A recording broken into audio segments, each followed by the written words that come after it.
Chapter 1. A woman lay in a low corner of the wall. Her eyes were closed, her forehead had a gash, and thick blood streamed from her brow down to her chin. Her fingers, lying powerlessly in the muddy ground, twitched slightly. As she gradually regained consciousness, the pain from her wound pierced her brain through her nerves. Jiang Nian woke up from the excruciating pain. She opened her eyes, but her vision was obscured by her disheveled hair. The left side of her bangs, sticky with blood, clung to her eyelids. She squinted her other eye to take in her surroundings. It was pitch black and her vision was poor. She could only make out the outline of the yard from a faint light source. The ground was uneven and muddy. To the east was a row of old-fashioned earthen houses, their age evident. The doors were wooden, and leaning against them were a shovel, a hoe, and a single-wheeled cart. Clotheslines in the yard held a gray, dirt-stained shirt and a floral-printed vest typically worn by elderly women, evoking a strong sense of the past era. Jiang Nian was momentarily stunned. She had just gone to sleep after finishing a book. How did she wake up here? Before she could think further, she heard two people talking nearby. Is she dead? Is she really dead? The speaker was Lin Yo from the village. He looked at the blood-covered woman, swallowing nervously. His companion Lu Fu pushed him. If you don't believe me, go check yourself to see if she's really dead. Lin Yo looked at the motionless woman on the ground, especially her blood-soaked face. He is trembling with fear. Summoning his courage, he walked over and reached out to feel for Jiang Nian's breath. As his hand approached, Jiang Nian quickly held her breath, fearing they would discover she wasn't dead and would torment her further. Dead. She's really dead.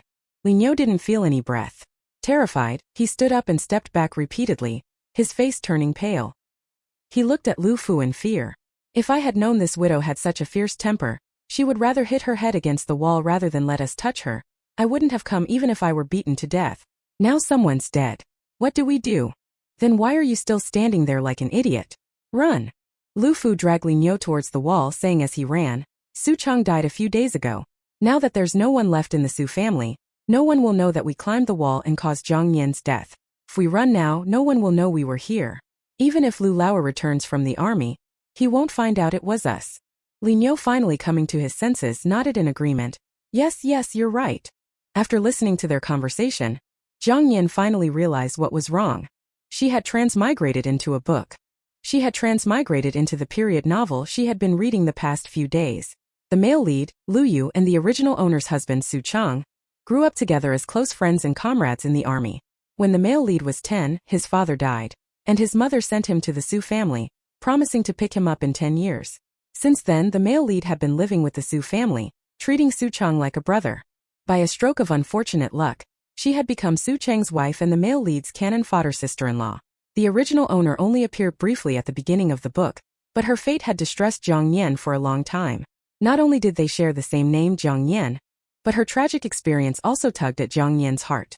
To facilitate the meeting of the male and female leads, the author deliberately killed Su Chang. After Su Chang's death, the original owner was the only one left in the family. The village hooligans, Lin Yo and Lu Fu, noticed her beauty and plotted to defile her. They assumed she was a helpless widow and would not dare to speak out if they succeeded. However, they did not anticipate that the original owner had a fierce spirit. To avoid being defiled, she had resolutely smashed her head against the wall and died. Now Jiang Nian has taken over the original owner's body. Memories belonging to the original owner flooded her mind. The pain from the wound on her forehead and the intense flow of memories making her head spin. As she struggled to stay conscious, she heard Lin Yo and Lu Fu yelping as they climbed over the wall, sounding as if they were being beaten. Lu Lao, why are you back? Aren't you supposed to be ouch, it hurts in the army? Jiang Nian was momentarily stunned upon hearing Lu Lauer's name, only then realizing he was the male lead, Lu Yu. In the story, Lu Yu had left home with Su Chang to join the army. Later, Su Chang had an accident that left him paralyzed from the waist down, prompting his father to bring him home. Su Chang's father had arranged a marriage for him, hoping to find a wife who could take care of him. The original owner came from a poor family. Her father was lame and unable to do heavy work, her mother was in poor health, and her younger brother was lazy. The household chores fell entirely on her shoulders. When her brother wanted to get married, the family had no money. Zhang's mother, upon learning that the Su family wanted a wife for their paralyzed son, approached Su Chang's father. With a thick skin, she secured a bride price of 300 yuan and married the original owner off to Su Chang. Su Chang was paralyzed from the waist down, rendering him impotent. At night, his back pain would cause him to cry out, and to avoid disturbing his wife, he would send her to sleep in the male lead's room. The male lead was always stationed in the army, so the room was empty. 2 years ago, when Su Cheng's father passed away, the male lead returned from the army. After handling the old man's funeral with the original owner, he left with a parting remark to the original owner. "Sister-in-law, this home is now in your hands."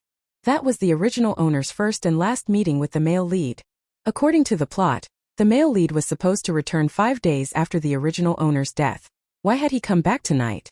Could her transmigration have changed the plot? Jiang Nian's head throbbed as if it were about to explode.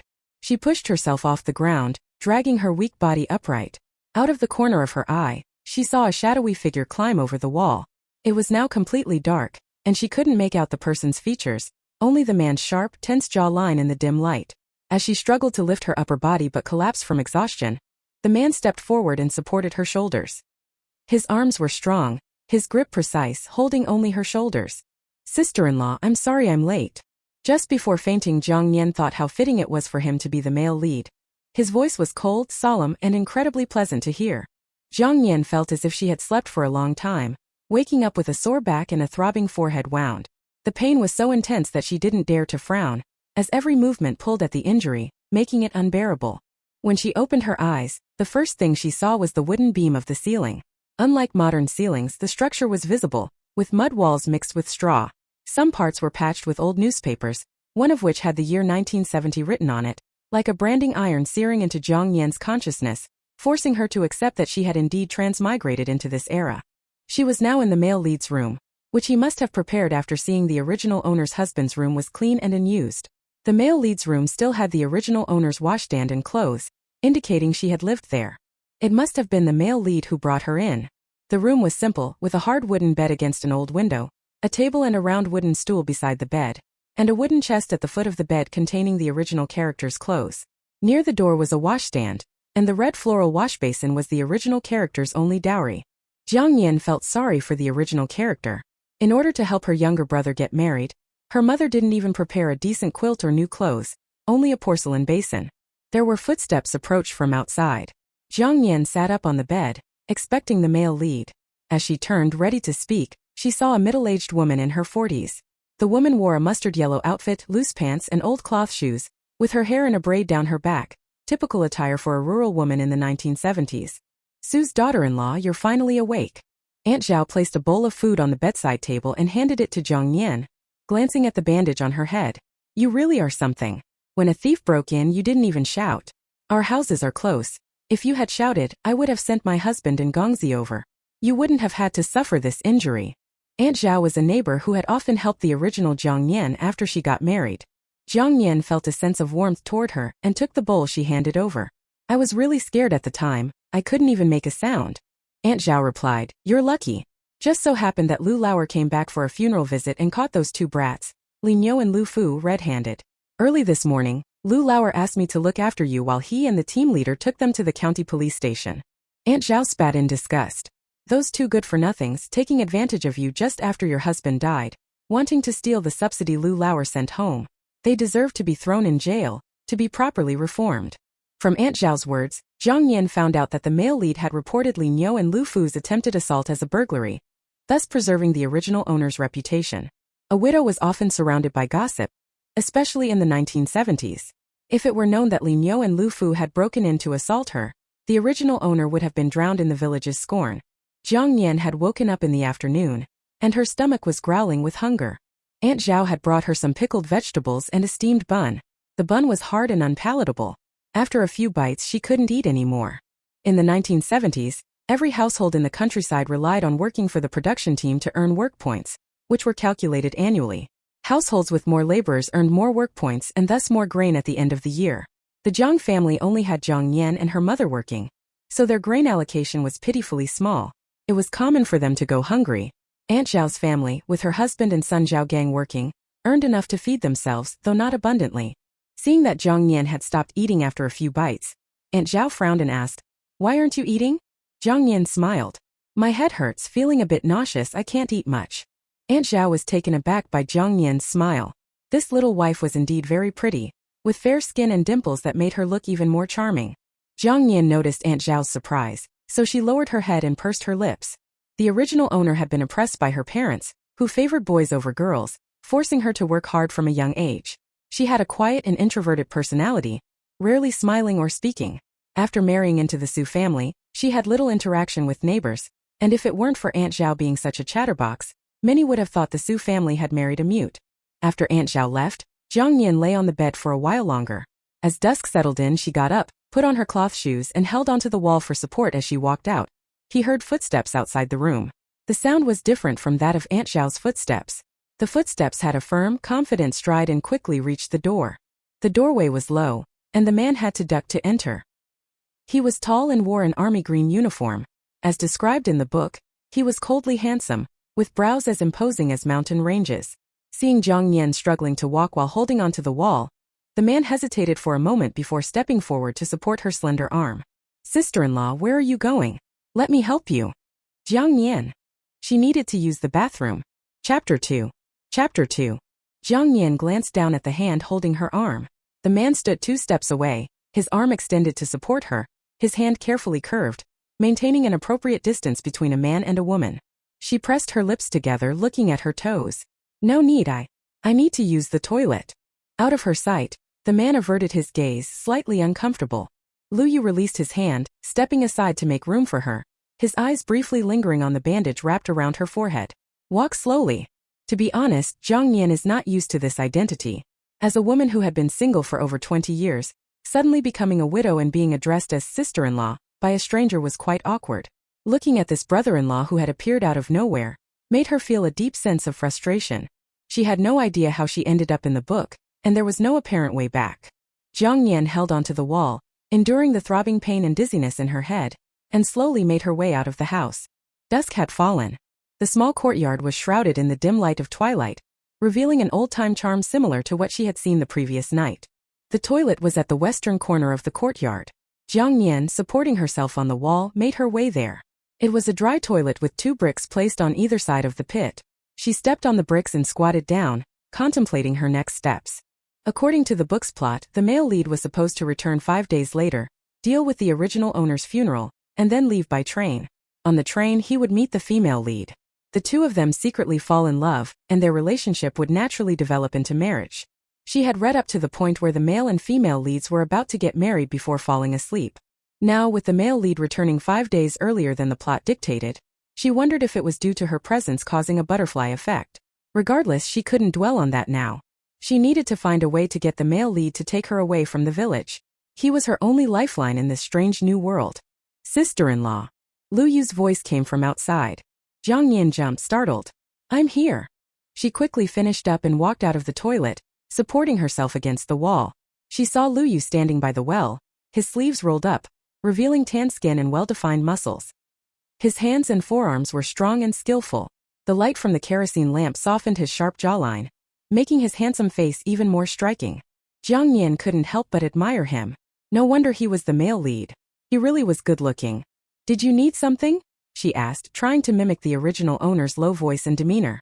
Keeping her eyes downcast and avoiding eye contact, embodying a typical low self-esteem personality. Lu Yu, seeing she was fine, tossed the bucket into the well. "You should rest. I'll make dinner." Jiang Nian stood by the wall, feeling a rush of dizziness from standing up too quickly. She steadied herself, watching as Lu Yu skillfully drew water from the well and carried it to the kitchen. The kerosene lamp inside the kitchen cast a warm glow, and through the open window, she could see him preparing the meal. The man moved with practiced ease, chopping vegetables, heating oil in the pan, all in one smooth sequence.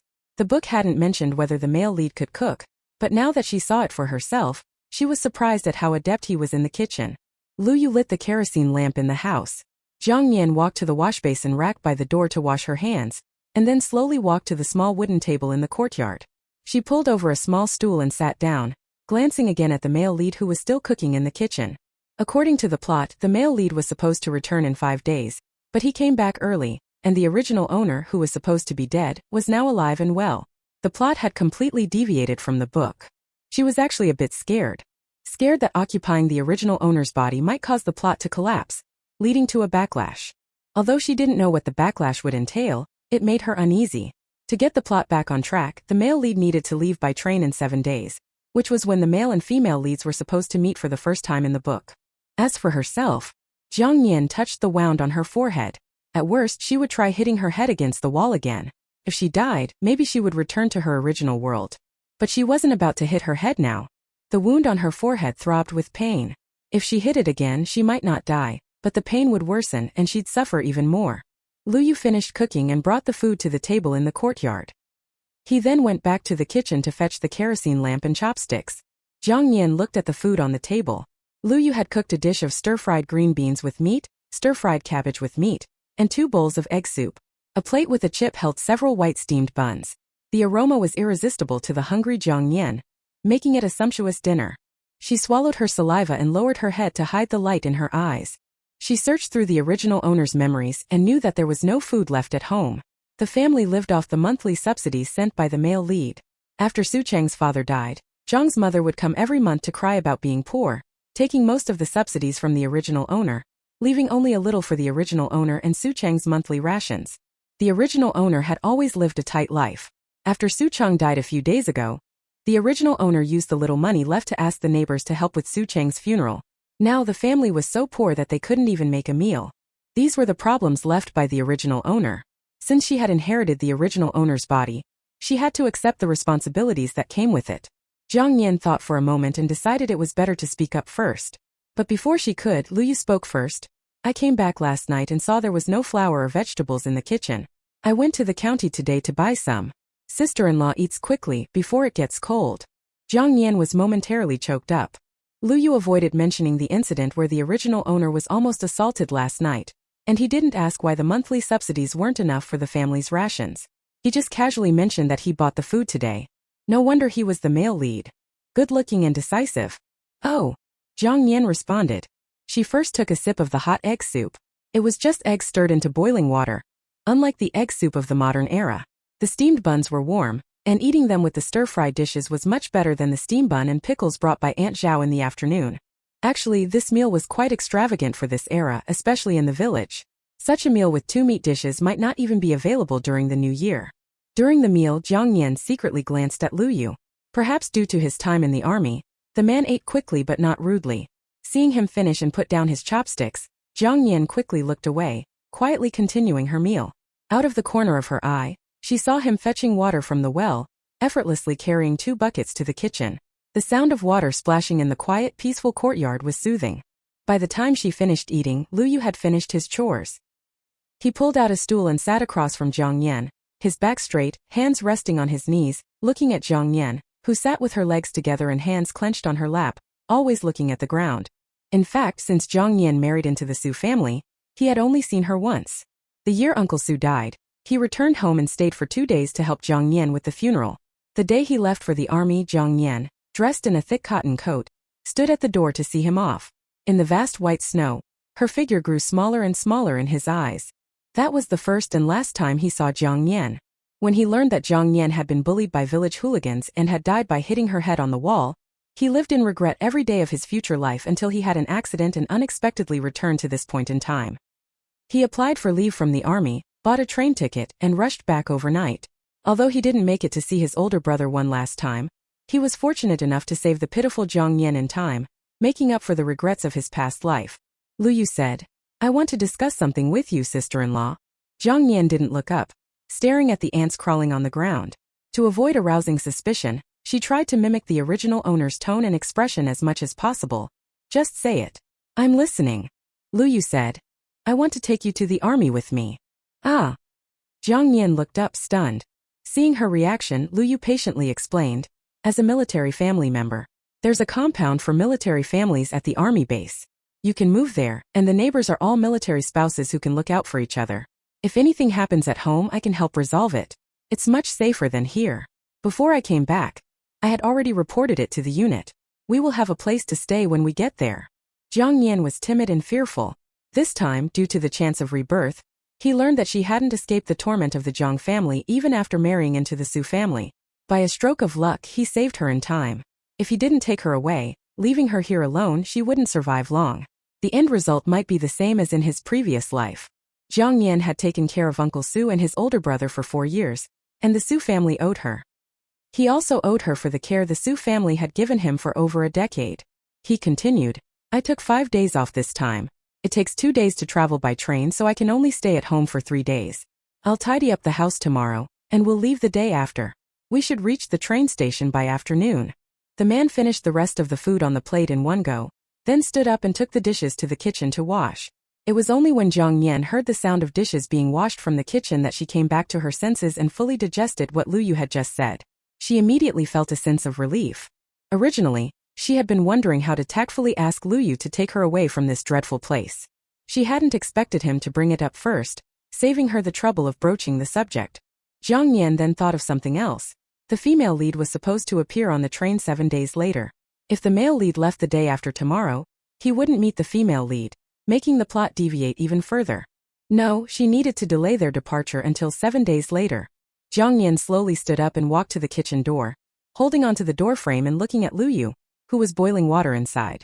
She hesitated on how to start speaking. Lu Yu, pouring another bucket of water into the large pot, said to her, "I boiled some hot water for you to use for your bath later, sister-in-law." The male lead reminded her of something she had forgotten. In this rural era, there were no bathrooms, so bathing required boiling water in a large pot, mixing it with cold water, and pouring it into a wash basin to bathe in the house. It was midsummer, and even a little movement made one sweat profusely. Besides, the original owner had suffered a lot yesterday and was covered in mud. She had sweated a lot while lying in bed today, making her body sticky and uncomfortable. She had been feeling uncomfortable for a while. "Lu Yu, I want to say something." Jiang Nian's fingers picked at the door frame as she looked at the firewood piled next to the stove, her demeanor mirroring the original owner's self-consciousness and timidity, avoiding eye contact with others. Chapter 3. Chapter 3. Sister-in-law, just say what you want to say. Lu Yu put the bucket on the ground, picked up another bucket of water, and poured it into the large pot. The sound of water splashing broke the silence of the night. He put down the bucket, turned around and looked at Jiang Nian, who was standing outside the door. "Can we stay a few more days?" She came up with a temporary excuse. "I have a headache." Lu Yu said, "Please bear with it. The conditions in the village are limited. Once we return to the army, I will take you to the hospital there for a proper checkup and recuperation. Besides, the leader specially approved for me 5 days of leave, and I can't be returning any later than that." Since Lu Yu had said this much, she couldn't argue any further and nodded lightly. "Then I'll listen to you." Jiang Nian went back into the house, sat on a small stool, and sighed as she looked at the kerosene lamp. Footsteps sounded outside the door. She looked up to see Lu Yu entering while holding the bathtub that the original owner used, and a bucket of hot water. He glanced at Jiang Nian, then awkwardly averted his eyes, placed the tub on the ground and poured the water in.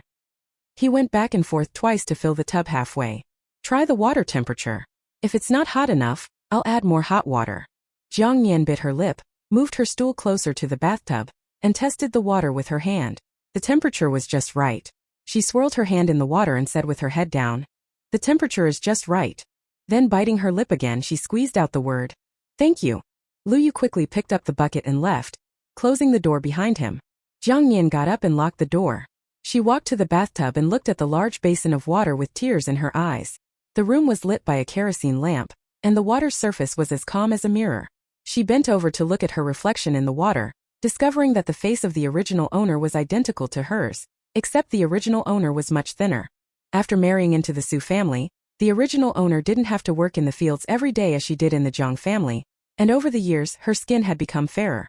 Jiang Nian felt refreshed after her bath. She changed into clean clothes, opened the door and walked out, just in time to see Lu Yu entering from the main gate. He had taken off his uniform and was wearing a white shirt with military green pants.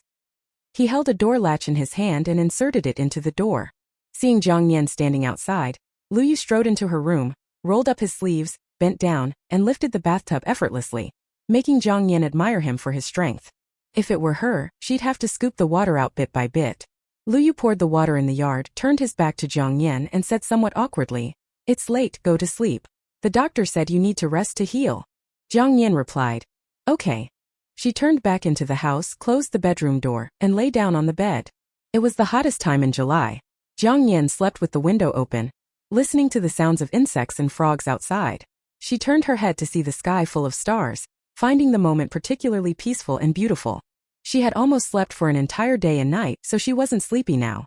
Her mind kept thinking about the plot of the book. The male lead was now a deputy commander in the army. After handling the original owner's funeral, he would take a train back to the army, and that was where he'd meet the female lead, who at that time was reporting to the army hospital with a letter of introduction. They'd have a pleasant conversation and find out they were from the same county, deepening their mutual affection. But now the male lead had to return early, so the plot where he met the female lead wouldn't happen. However, since the female lead worked at the army hospital, they might still meet when the male lead returned to the army, and the story could gradually get back on track. She also had to find a way to return to her own time. She missed her soft bed, phone, air conditioning and takeout so much. Jiang Nian gradually fell asleep, waking in the middle of the night to the sound of water splashing. Thinking it was raining, she propped herself up and looked out the window, only to see Lu Yu standing by the well, shirtless, pouring a bucket of cold water over his head and wiping himself with a towel. He had his back to the window, and even in the dark Jiang Nian could see his muscular back, with smooth, firm lines, resembling the most perfect body she had seen on her phone. Feeling Lu Yu was about to turn around, Jiang Nian quickly lay back down, turned her back to the window and squeezed her eyes shut. She kept repeating in her mind, "I didn't peek on purpose." Outside in the yard, Lu Yu casually dried himself, put on his clothes, picked up the kerosene lamp and returned back to his room. He glanced at Jiang Nian's wide-open window, frowned, and thought he was being overly suspicious. It was the middle of the night, she must be sound asleep. He had chosen this time to draw water from the well and bathe to avoid the awkwardness of bathing one after the other. Jiang Nian was half asleep and half awake for most of the night. At dawn she heard footsteps outside, coming and going. She didn't need to think to know it was Lu Yu. Taking advantage of being a patient, Jiang Nian lingered in bed for a while longer before getting up. After brushing her teeth and washing her face, she found that Lu Yu had already made breakfast. He had prepared a dish of stir-fried cabbage with meat, another of stir-fried shredded potatoes with meat, porridge and hot white bread buns. From the original owner's memory, she knew that meat was expensive and required meat coupons, and that white bread buns were a luxury many people couldn't afford. The meals last night and this morning must have cost quite a lot of money. She remembered that 2 years ago when the male lead returned to handle Sue's father's funeral, he brought a bag of white flour, some meat, and peach pastries that were only available in the county. He had told the original owner not to skimp, as he would send allowances back regularly. The original owner knew that his kindness was due to her taking care of Su Chang. However, after the male lead left, Zhang's mother came to Su's house and took everything that the male lead had brought home. Jiang Nian sat down to eat. She noticed that Lu Yu only ate vegetables but not meat, just like last night. He waited for her to finish eating before eating all the leftovers on the plate. She thought that if Lu Yu lived in the modern era, he would be a very decent man. He was responsible, reliable, and most importantly he is handsome. He has all the qualities that a male lead in a book should have. After finishing her meal, Jiang Nian put down her chopsticks. When Lu Yu finished eating, she wanted to take the initiative to clear the table, but he beat her to it. "Sister-in-law, go lie down in your room first. Dr. Zhang will come over to change your dressing later." "All right," she replied. Watching Lu Yu carry the dishes to the kitchen, Jiang Nian got up and went back to her room. A while later, Dr. Zhang arrived with an old-fashioned wooden medical box to change Jiang Nian's dressing. Dr. Zhang, in his 40s, was the only doctor in the team. Anyone with an injury or illness will go see Dr. Zhang. After changing the dressing and reapplying fresh bandages, Dr. Zhang gave Jiang Nian a few instructions before leaving. Both lunch and dinner were prepared by Lu Yu. They had noodles for lunch and porridge for dinner. Noodles were also a rare commodity in this era. After dinner, Jiang Nian returned to her room and packed the few clothes the original owner had into a cloth bag. There was nothing else worth taking. Lu Yu came in from outside, glanced at the cloth bag beside Jiang Nian and asked, "Is that all?" Jiang Nian pressed her lips together and nodded. Without another word, Lu Yu walked over and stuffed the small cloth bag into his large pack. "Go to sleep early. We'll leave early tomorrow morning." After saying that, he picked up his large pack and left the room, closing the door behind him. Jiang Nian wasn't sleepy. She stared at the kerosene lamp on the table inside, still fretting about how to return to her own time. It was almost midnight before she fell asleep. It felt like she hadn't slept long before she heard a knock on the door. "Sister-in-law, are you up?" "Yes," Jiang Nian quickly responded. Lu Yu's deep, powerful voice came from outside the door. "Breakfast is ready. We'll leave right after eating. The train is at 4 in the afternoon, and we need to hurry." "All right," Jiang Nian said. She got up, dressed, washed her face, brushed her teeth, and tied 2 small braids according to the original owner's habit before going out to eat. She knew from the original owner's memory that it took 3 hours to get from the village to the county, and another 2 hours by bus from the county to the city.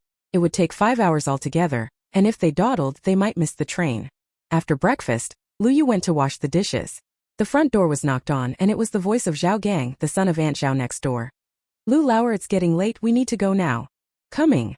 He came out of the kitchen, locked the door, and asked Jiang Nian, "Is there anything else you need to bring?" Jiang Nian thought for a moment and shook her head. "There is nothing." Lu Yu picked up his military green pack and walked out with Jiang Nian, locking the door behind them. They climbed onto Zhao Gang's donkey cart and headed to the county. Lu Yu and Zhao Gang sat in front talking, while Jiang Nian sat in the back, looking at the 1970s countryside. The bumpy dirt road and earthen houses everywhere revealed the poverty of rural life in this era. People carrying hoes and shovels greeted Lu Yu along the way. "Lu Lauer, where are you going?" "Returning to the army," Lu Yu replied. "Taking your sister-in-law with you?" "She has no one to look after her at home. I can take care of her a bit in the army." Jiang Nian kept her head down the whole time, thankful that the original owner was a quiet person. People just glanced at her and moved on. When the donkey cart left the village, Zhao Gang looked back at Jiang Nian and said to Lu Yu, "It's good to take your sister-in-law with you. It's not easy for her to stay home alone." He left some things unsaid. The Su's family daughter-in-law was weak, and a widow at home could be an easy target for troublemakers or constant bullying from the Jiang family. She would probably end up like Su Chang in no time if she continued to stay in this village. After 3 hours on the donkey cart, Jiang Nian felt like her bones were about to fall apart. Lu Yu bought bus tickets from the county to the city. Their seats were next to each other. Once on the bus, Jiang Nian, who always got sleepy on vehicles, leaned against the window to rest, lamenting in her heart about wanting to return to her own time. The bus moved slowly and Jiang Nian, uncomfortable with her head against the window, groggily leaned on Lu Yu's arm, finding a comfortable position and falling into a deep sleep. When Jiang Nian leaned over, Lu Yu stiffened. He tightened his lips, put his hands on his legs, and even his breathing became lighter. His expression was a bit unnatural. Although he knew Jiang Nian wasn't doing it on purpose, he couldn't remain indifferent. Lu Yu held on for a while before gently adjusting Jiang Nian's head, moving her slightly to the side. Just as he breathed a sigh of relief, she moved back, leaning on his arm again, tugging at his sleeve and muttering, "Don't move, Lu Yu." He didn't expect her to be like this when she was asleep. An elderly couple sat on the other side. The old lady looked at Lu Yu, thinking they were a quarreling couple, with the husband still angry. She couldn't help but scold Lu Yu. "You're such a petty man. Your wife's head is injured. Let her lean on you and sleep, what's the big deal?" The old man next to them heard the old lady and chimed in, "A man should be more magnanimous. Lu Yu." He stopped avoiding her, sitting upright but remaining tense. The bus traveled for 2 hours, during which Jiang Nian also slept for 2 hours. When the bus arrived at the station, the surrounding voices and the sound of the brakes woke Jiang Nian up. She lazily opened her eyes and realized she was leaning on Lu Yu's arm. She was so scared that she quickly sat up in fright. Lu Yu stood up and retrieved the large military green bag from the luggage rack. Without Lu Yu's tall frame blocking the view, the old lady immediately noticed Jiang Nian sitting by the window. Her head was wrapped in bandages, her clothes were patched, and she was skinny, looking timid and fearful with her head lowered. The old lady got even angrier and scolded Lu Yu. "Young man, you look decent, but why is your heart so cruel? Be nicer to your wife in the future. Look at how thin she's become." Lu Yu, expressionless, shouldered his bag and replied, "All right. Jiang Nian? What is going on? She just took a nap. How come she became Lu Yu's wife when she woke up?" Chapter 4. Chapter 4. After most of the passengers on the bus had disembarked, only then did Lu Yu, who was carrying his bag, start to walk. Jiang Nian, with her head lowered, followed behind him, wondering what had happened while she was asleep. She glanced at Lu Yu's tall figure in front of her, bit her lip and decided not to ask. According to the original owner's personality, asking would certainly arouse suspicion. It was better to pretend that nothing had happened. They arrived in the city at 1:30 in the afternoon, just in time for lunch. Lu Yu took Jiang Nian to a state-owned restaurant to eat. Jiang Nian occasionally looked at the streets on either side. This era lacked the high-rise buildings and wide roads of the new century, and the city dwellers' attire was only slightly better than that of the countryside. There were no private shops, only those with state-owned signs. Lu Yu ordered 2 bowls of shredded pork noodles. Jiang Nian sat opposite him, glanced at Lu Yu and then lowered her head. Lu Yu wasn't wearing his military uniform but a white shirt and army green pants. No matter where he sat, his posture remained straight. Lu Yu quietly ate his noodles, his expression unreadable, making it impossible for Jiang Nian to guess what he was thinking. She was actually quite afraid that Lu Yu would abandon her. He was the first person she saw in this era and the only person she could rely on now. If he got angry and left her behind, she wouldn't know what to do next. After some thought, she asked, "Am I causing you trouble?" After asking this, Jiang Nian inwardly cursed herself for asking such a leading question. Lu Yu stopped eating and looked at his sister-in-law sitting opposite him. She was eating the noodles in small bites, her head lowered, and from his angle, he could only see the top of her head. He realized she might have overheard the old lady on the bus and explained, "Don't take what I said on the bus to heart. The old lady misunderstood our relationship. I promised to take care of you, and I won't go back on my word." Hearing this, Jiang Nian felt relieved.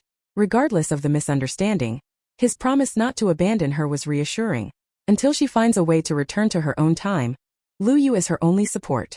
After finishing their meal, they headed to the train station, arriving around 3 o'clock. They waited in the waiting room for a while before boarding the train. Lu Yu had bought 2 lower berths. As soon as Jiang Nian's bottom touched the seat, she wanted to lie down, but she restrained herself, sitting quietly by the window with her shoulders hunched. Lu Yu put away their luggage and looked at her lowered head. "This train will arrive at 9 tomorrow morning. If you're tired, you can lie down for a while." Jiang Nian nodded but remained seated. Lu Yu went to fetch hot water. As people gradually boarded, the carriage became crowded. The train was an old-fashioned green train, but having a bed was a blessing compared to sitting all night. Jiang Nian lay on the berth, closed her eyes and pretended to sleep, trying to distance herself from her surroundings. The sound of the train was loud. As dusk fell, the carriage lights came on. Lu Yu took pickles and steamed buns out from his bag and said to Jiang Nian, "Make do with this for tonight. We'll arrive in the morning."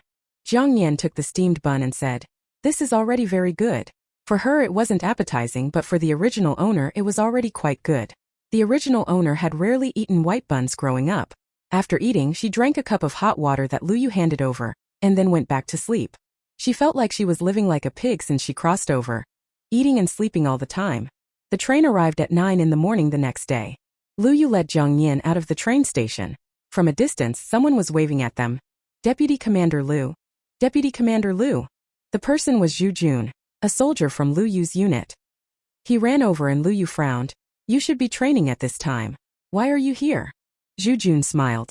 "Commander Song knew you were returning today, so he sent me to pick you up." He glanced at the woman standing beside Lu Yu, her head wrapped in bandages and her head lowered. He looked at Lu Yu questioningly. "Deputy Commander Lu, aren't you going to introduce her?" It was rare to see a woman with Deputy Commander Lu, so he was quite curious. Lu Yu said, "This is my sister-in-law." Zhu Jun's expression changed. He knew about Deputy Commander Lu's sister-in-law. Deputy Commander Lu had gone back for a funeral. His family had lost their elder years ago, and now his older brother was gone, leaving only a widow. Lu Yu must have brought her back because he didn't want to leave her alone. No wonder he had requested approval for a courtyard before he left, saying he would have a family member joining him here in the army. Zhu Jun said, "Hello, sister-in-law. My name is Zhu Jun." Jiang Nian lifted her head and was about to smile, but remembering the original owner's timid nature, she quickly lowered her head and said, "My name is Jiang Nian."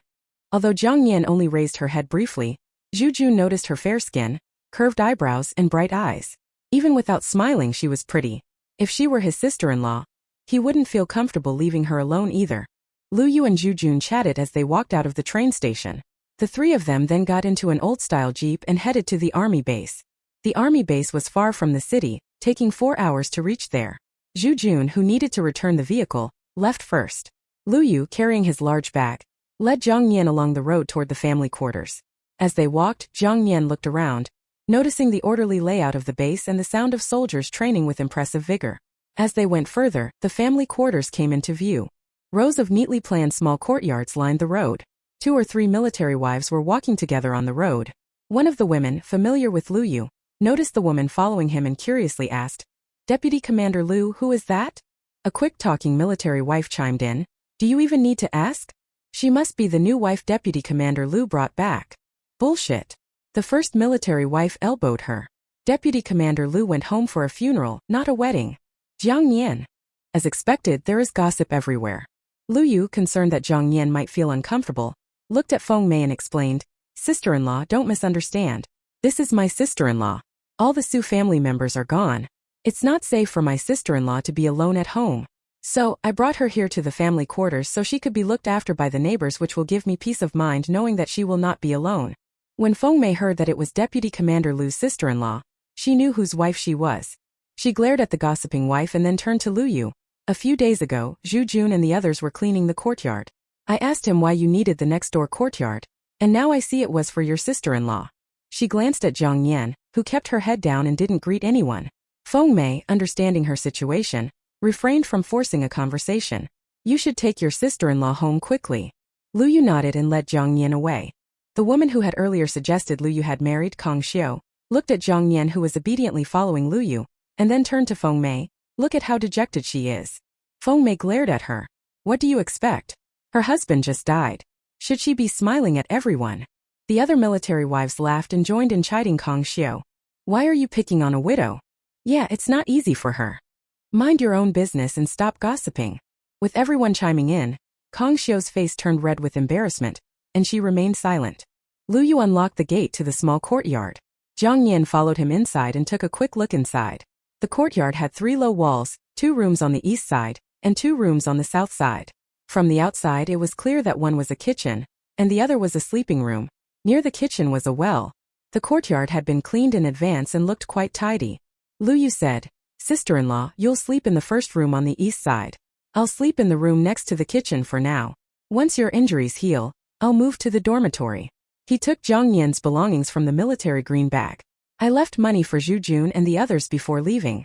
They have bought everything that was needed. So you can go to your room and take a rest. Jiang Nian nodded, took the cloth bag Lu Yu handed to her, and went to the first room on the east side. She understood Lu Yu's intention. He wanted to avoid any gossip about them living together. Just as she took a few steps, she heard a commotion from the neighboring yard. A woman's sharp voice pierced through the wall, her words full of anger and insults. Lu Chong, you dog. I'll fight you to the death. How dare you flirt with Zheng Hong? Why don't you brag about it to the team? Brag about how you, Lu Chong, are an unfaithful dog eyeing other men's wives. If you keep talking nonsense, I'll really hit you. Come on, hit me. Who's the coward now? The argument was escalating. There were footsteps outside approaching the neighboring yard. They were children and women from the neighborhood who were eager to watch the spectacle. Everyone knew that Captain Lu's family fought every few days. There was never a moment of peace. With the door closed, Jiang Nian couldn't see outside, but could hear children and women talking about Lu Chong's family fighting again. Lu Yu frowned and put down his bag. I'll go check it out. Jiang Nian, hugging her cloth bag, nodded. After Lu Yu left, she lifted her bright eyes and hurried to the wall. She found a tree stump at the corner, placed it under her feet, and peered over the wall to watch the commotion. She couldn't help it, she had a curious heart. In the neighboring yard, Captain Lu had several scratches on his face from Su Yan. Lu Yu stepped in to separate them. Seeing him, 2 older women also joined in to help calm things down. The yard was bustling with activity. Su Yan, with disheveled hair and clothes askew, cried and cursed. I bore a son for your Lu family, and you flirt with Zheng Hong behind my back. If it weren't for others, would you two have ended up in bed together? Her words grew increasingly harsh. Lu Chong, seething with anger, pointed at Su Yan's nose.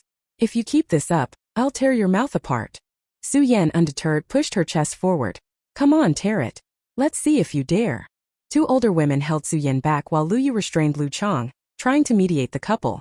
Jiang Nian listened to Lu Yu sternly reprimanding Lu Chong, and Su Yan's relentless accusations about Lu Chong and Zheng Hong's past misdeeds. She was engrossed when suddenly she noticed Lu Yu's eyes looking in her direction. Jiang Nian. She quickly ducked, jumped off the tree stump, and dashed into the first room on the east side. Chapter 5. Chapter 5. Jiang Nian stayed inside the house and didn't go out. The room was simply furnished with a bed, a table, and a small wooden wardrobe. Looking up, she could see the main beam of the roof, but the environment was much better than in the countryside. She took the clothes and shoes out of the cloth bag, folded them, and put them into the wardrobe. The original owner had only 3 or 4 pieces of clothing, all patched up, and none of them could be worn out in a presentable manner. The noise outside gradually quieted down and eventually returned to silence. The gate of the courtyard was pushed open, and Jiang Nian heard the sound. She quietly tiptoed to the door crack and saw Lu Yu walking towards her room. Remembering how she was caught by Lu Yu while eating melon earlier, her heart started pounding with fear. When Lu Yu was about to approach, Jiang Nian quickly ran back to sit by the bed. Sister-in-law, come out for a moment. Lu Yu's voice came from outside the door, with no discernible emotion. Suppressing the uneasiness rising in her heart, Jiang Nian got up and walked over to open the door. She grabbed the door latch with one hand and nervously tugged the corner of her clothes with the other, her head lowered and shoulders hunched, displaying the same self-deprecating and timid demeanor as the original owner. Seeing her like this, Lu Yu swallowed back the scolding that was on the tip of his tongue and changed the topic. It's lunchtime. I'll go to the cafeteria to get food. What would you like to eat?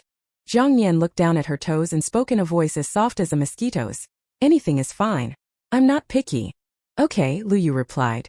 As he turned to leave, Jiang Nian breathed a sigh of relief. She had thought he was going to scold her. Just as she raised her head and took a breath, she unexpectedly met Lu Yu's gaze as he turned back to look at her. Now she was neither able to lower her head nor raise it. Her mouth stiffened into a forced smile, and she squeezed out a sentence. Is there anything else? Lu Yu looked at her. Eavesdropping at the corner is not good. If Su Yan sees you, there will inevitably be another argument. Jiang Nian. She felt her face flush with embarrassment. Lowering her head, she nervously tugged at the corner of her clothes. I was just scared by the argument and wanted to see what was happening. After saying that, she gently raised her head, her eyes filled with tears. Seeing Lu Yu's dark gaze, she quickly lowered her head again in panic. I didn't mean any harm. Lu Yu felt a pang of sourness in his heart at the sight of Jiang Nian's tears. He knew her well. She was not the type to casually eavesdrop on others. If she likes to watch drama, she would have gone with Aunt Zhao to see the frequent small quarrels in the countryside. Everyone in the village knew that my sister-in-law stayed home all the time and didn't come out. After being married for 4 years, some people had barely seen her. Thinking of this, his voice softened. Don't overthink it. I didn't mean anything else. He then went to the kitchen to get an aluminum lunchbox and walked out. The house was now empty, leaving only Jiang Nian. Seeing the courtyard gate close, Jiang Nian wiped away her tears and reverted to her normal demeanor. She turned back into the room, sat on the edge of the bed, and blew on her fingers, which were sore from being pinched by her nails. Crying is hard work too. In the future, she would have to be even more careful in front of Lu Yu to avoid revealing any more flaws. Thinking about the neighbors Su Yan and Captain Lu, Jiang Nian carefully recalled the plot of the book. Indeed, there was a drama involving Su Yan's family. Captain Lu, named Lu Chang, was previously a company commander. The matchmaker had introduced him to Zheng Hong. Zheng Hong was from the neighboring village, and both of them were quite satisfied with each other. It was originally a happy occasion, but a few days later, the Zheng family backed out, and Zheng Hong turned around and married Captain Lu. After learning of this, Lu Chang went to the Zheng family to ask Zheng Hong what it meant. Zheng Hong didn't come out to see Lu Chang. Instead, Zheng's mother came out and told Lu Chang that the battalion captain's salary was higher than the company commander's, and their Zheng family was struggling. Only if Zheng Hong married well could she help support her natal family. Hearing this, Lu Chang left. Later, he met Su Yan through a matchmaker, and they got married and had 2 sons. Lu Chang performed well in the team, rising from company commander to battalion captain in 7 years. In contrast, Zheng Hong's husband, Lu Guosheng, remained a battalion captain for years without moving up. Zheng Hong became jealous of Su Yan, believing that if it weren't for her, she would have been Lu Chang's wife. If Lu Chang were promoted to regiment commander in the future, she would be the regiment commander's wife. Therefore, Zheng Hong always found opportunities to approach Lu Chang, either asking for help with this or that. Lu Chang, due to his male pride, didn't refuse. Gradually, Su Yan misunderstood, and they quarreled for 2 or 3 years. To make matters worse, Zheng Hong wouldn't stop stirring trouble, eventually causing Lu Chang and Su Yan to divorce. The book didn't mention what happened to Su Yan afterwards, only that the female lead and other military wives encountered Su Yan on the way to the county. They heard she had married an old bachelor 20 years older than her, living a particularly miserable life. After recalling the plot involving Su Yan, Jiang Nian felt deep sympathy for her, and a strong disgust for Zheng Hong. This woman was a typical manipulative green tea character. If it weren't for her, Su Yan wouldn't have ended up in such a miserable state. She calculated the time and realized there was still half a year left until Su Yan and Lu Chang's divorce. Their marriage was already at a boiling point. Jiang Nian was torn.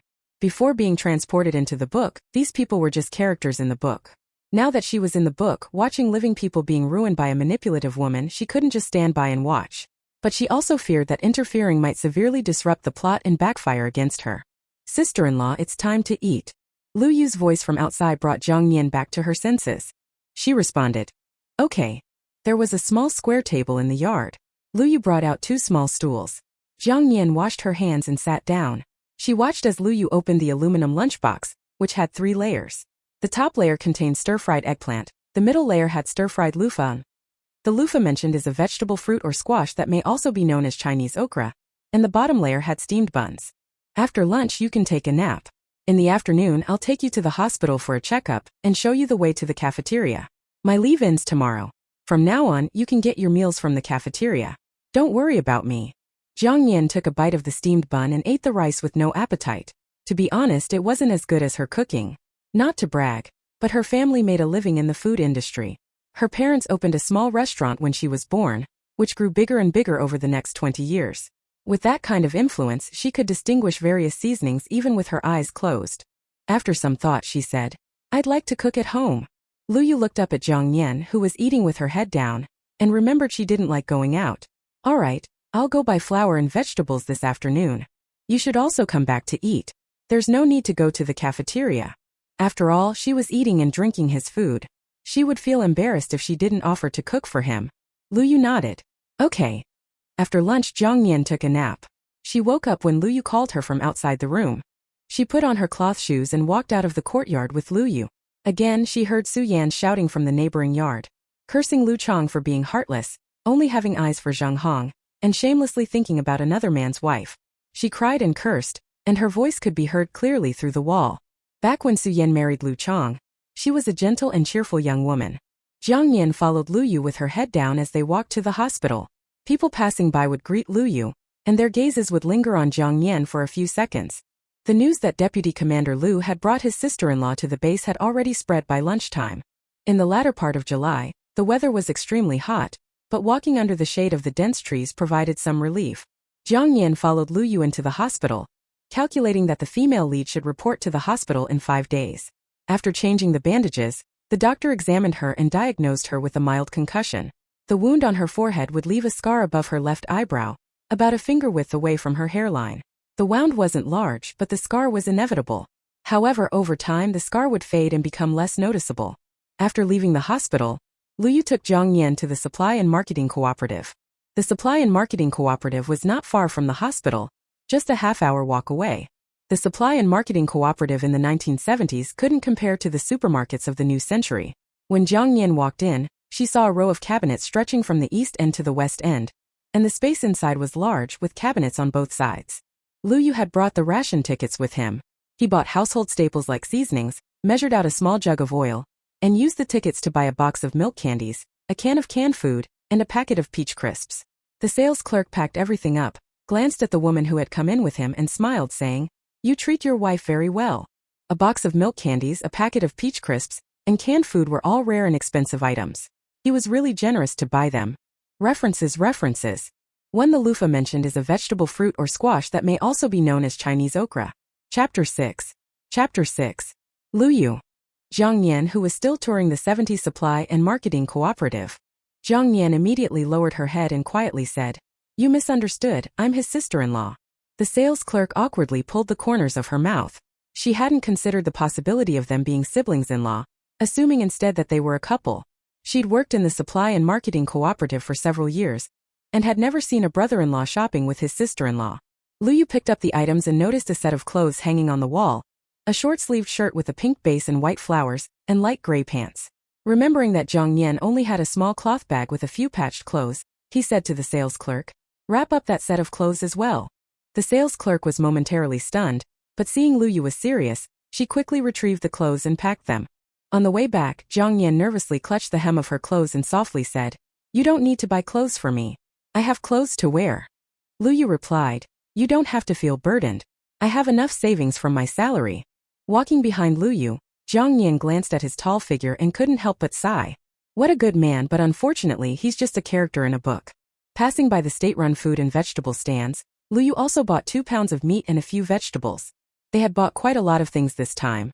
Lu Yu carried a large bundle, and although Jiang Nian wanted to help, he refused. It took them a while to walk back to the family quarters. The sun was setting, casting a red glow across half the sky. Jiang Nian saw 2 people standing ahead.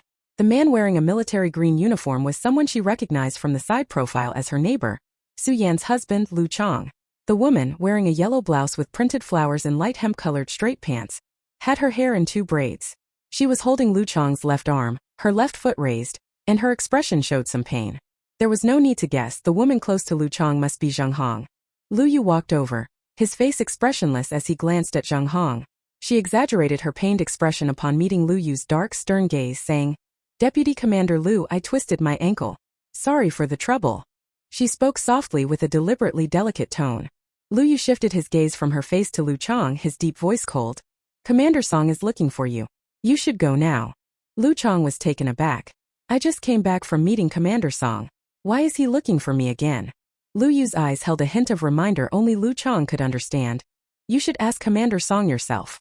Lu Chang quickly understood. Oh, I'll go right away. With that, he pulled his arm out of Zheng Hong's grasp. She lost her support and stumbled forward, catching herself with her left foot to avoid falling. Lu Yu glanced at her left foot. Comrade Zheng Hong, if you can't walk, I can call a nurse from the health center to help. Zheng Hong quickly shook her head and smiled. No need, I can walk back slowly by myself. She noticed Jiang Nian standing next to Lu Yu, looking like a country bumpkin. She had heard about Deputy Commander Lu bringing his sister-in-law to the family quarters, but she still feigned ignorance. Deputy Commander Lu, is this your newly married wife? Lu Yu's face darkened. I'm on bereavement leave, not wedding leave. Jiang Nian inwardly applauded Lu Yu. Well said. Zheng Hong. She had expected Lu Yu to politely explain, but she did not expect him to be so ruthless. Deputy Commander Lu and Lu Guoxing had always been on good terms. While not particularly close, they always acknowledged each other when they met. But a few days ago, Lu Yu suddenly seemed like a different person, walking away upon seeing her. She couldn't figure out what she had done to offend him. She subtly asked Lu Guoxing at home, but he said that his relationship with Lu Yu did not change. Zheng Hong forced a smile. Sorry, Deputy Commander Lu, it was a misunderstanding. It's getting late. I should head back to cook for my child. She then limped away. Jiang Nian glanced at the departing Zheng Hong, then lowered her head and followed Lu Yu back to the courtyard. Su Yin was wrong. Zheng Hong was the one who had her eyes on both the bowl and the pot. Lu Chang was simply oblivious and didn't know how to maintain appropriate boundaries. As they walked, they encountered Lu Chang hiding behind a tree. He peeked at them and seeing that Zheng Hong hadn't followed, sighed in relief, saying to Lu Yu, "Thanks for getting me out of there.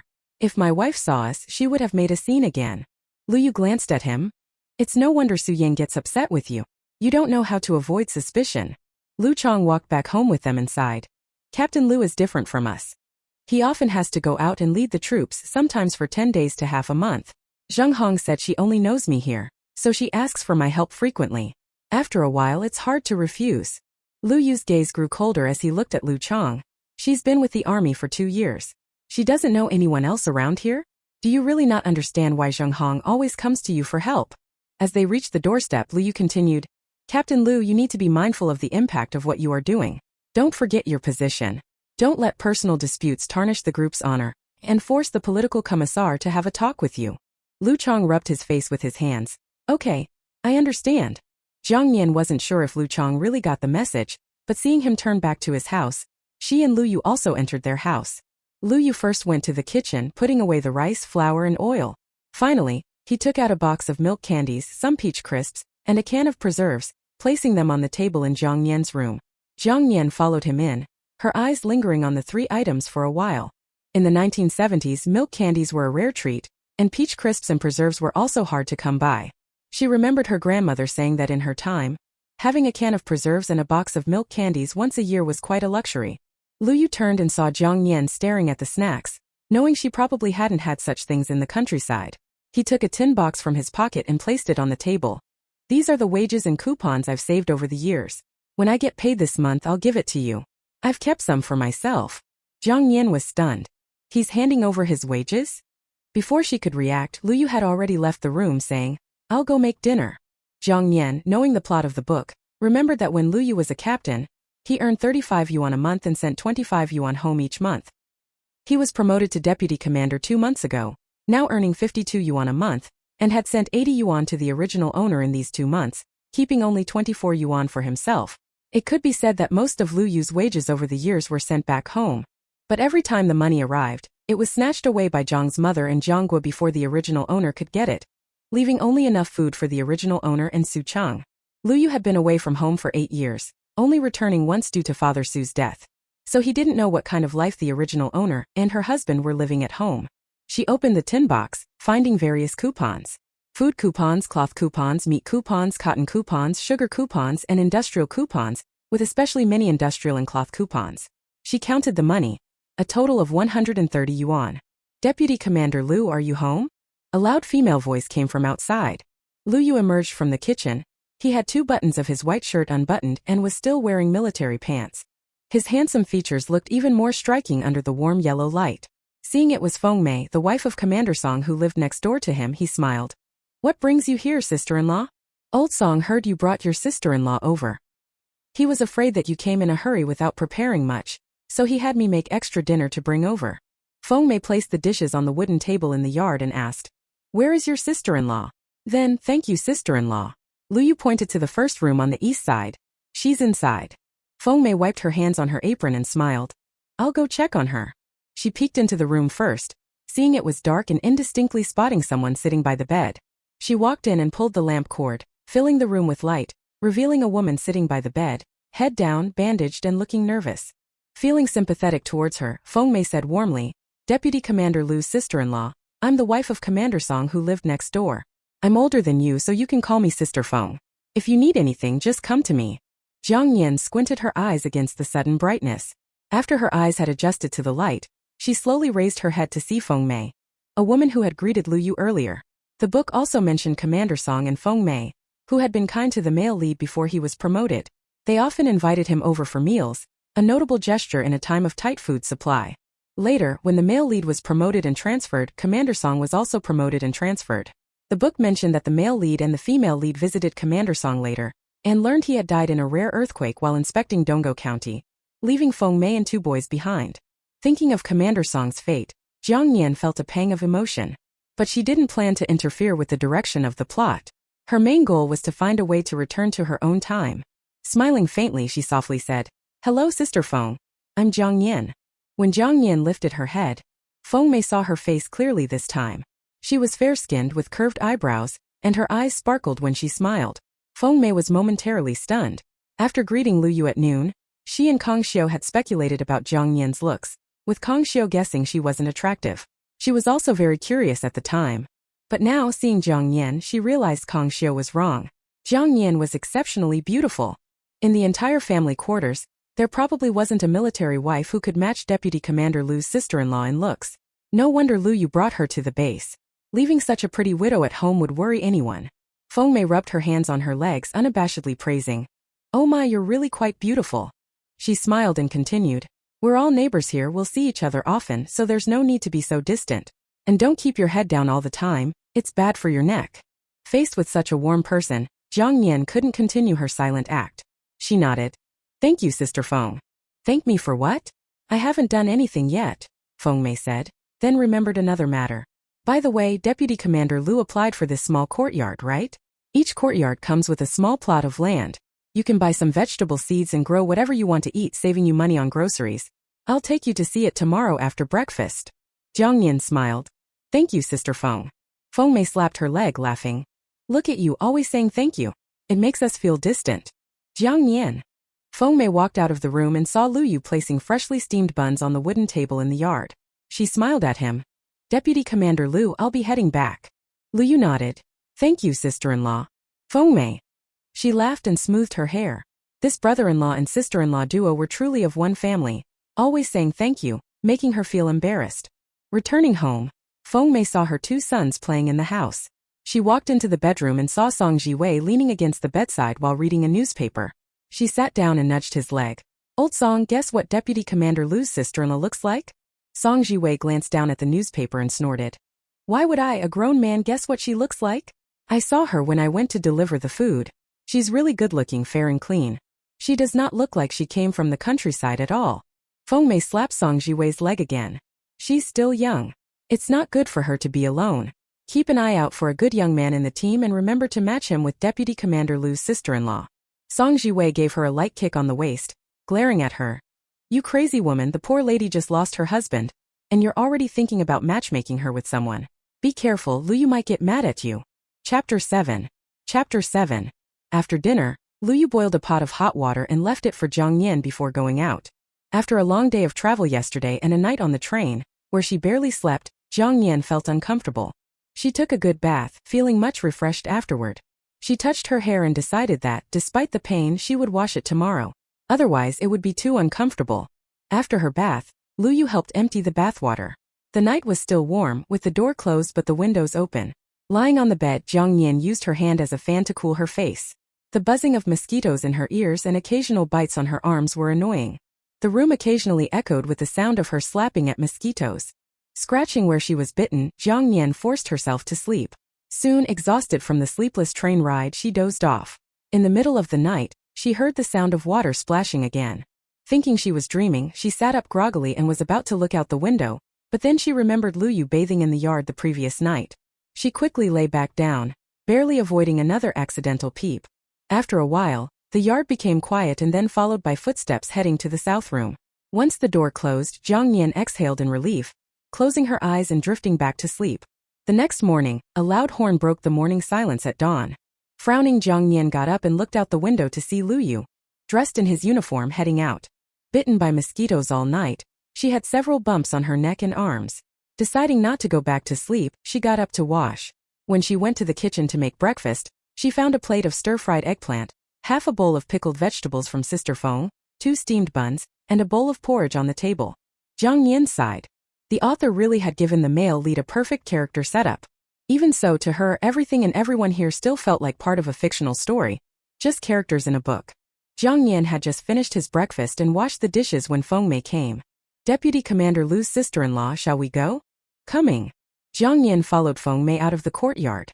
Walking beside Feng Mei, she quietly listened to her introduction of who lived where, who did what, occasionally mentioning other neighbors. She was a typical chatterbox. Don't keep your head down all the time. It's really bad for your neck over time. Feng Mei, talking enthusiastically, nudged Jiang Nian with her elbow when she noticed her walking with her head down again. You look nice when you smile. Smile more often. Jiang Nian. She didn't want to be like this every day either, but the original owner had always behaved this way. She feared a sudden change in personality might make Lu Yu suspicious. She nodded. I understand. Then she smiled slightly at Feng Mei. Unexpectedly, they ran into Zheng Hong again today. She was leading her son over from the opposite direction, carrying a bag of peach crisps. Walking normally, she showed no signs of having sprained her ankle at all. Zheng Hong also saw Feng Mei and Jiang Nian. Her eyes lingered on Jiang Nian's face for a few seconds, and she was surprised. Yesterday, Jiang Nian had her head down, looking poor and shabby, making Zheng Hong think she was an old, dark-skinned woman. Unexpectedly, she was not only fair-skinned, but also had beautiful facial features. If someone didn't know her, they would never guess she was a widow. They might think she was a young, unmarried girl. Thinking about her own situation, Zheng Hong recalled how after marrying Lu Guosheng, she stayed at her parents' home as her mother told her. She asked her mother to hide the allowance that Lu Guosheng sent home every month, saying that it was for her brother's marriage. Zheng Hong did all the cooking and worked in the field to earn work points. Until finally she couldn't take it anymore and went to find Lu Guosheng. Lu Guosheng had to personally fetch her and their son to the army. Although she no longer had to work in the fields or be exposed to the sun while living in the family quarters, her skin was only slightly better than it was 2 years ago and not as dark, but it was still far inferior to Jiang Nian's skin. From the first glance, Zheng Hong disliked Jiang Nian. After another encounter today, her dislike grew. However, she didn't show it on her face. She walked over with a smile and looked at Feng Mei. Sister Feng, where are you going? Her voice was gentle, and she was smiling cheerfully. Feng Mei laughed. Isn't this because Deputy Commander Lu's sister-in-law is here? I'm taking her to see the private plot of land. Otherwise, they'd spend a lot of money buying vegetables every day. Zheng Hong smiled. Sister Feng, you are so kind. Anyone who knows you is truly fortunate. Then she looked at Jiang Nian. Deputy Commander Lu's sister-in-law, don't you agree with me? Jiang Nian saw the contempt and mockery flash in Zheng Hong's eyes and couldn't help but sneer inwardly. She nodded lightly. Yes. Feng Mei's smile grew wider after hearing this. It's not easy being a military wife. We should help each other out. I'm not as great as you all say.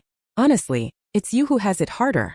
She turned to Jiang Nian and said, You don't know, but Captain Lu's wife often has to handle things alone because Captain Lu is frequently away.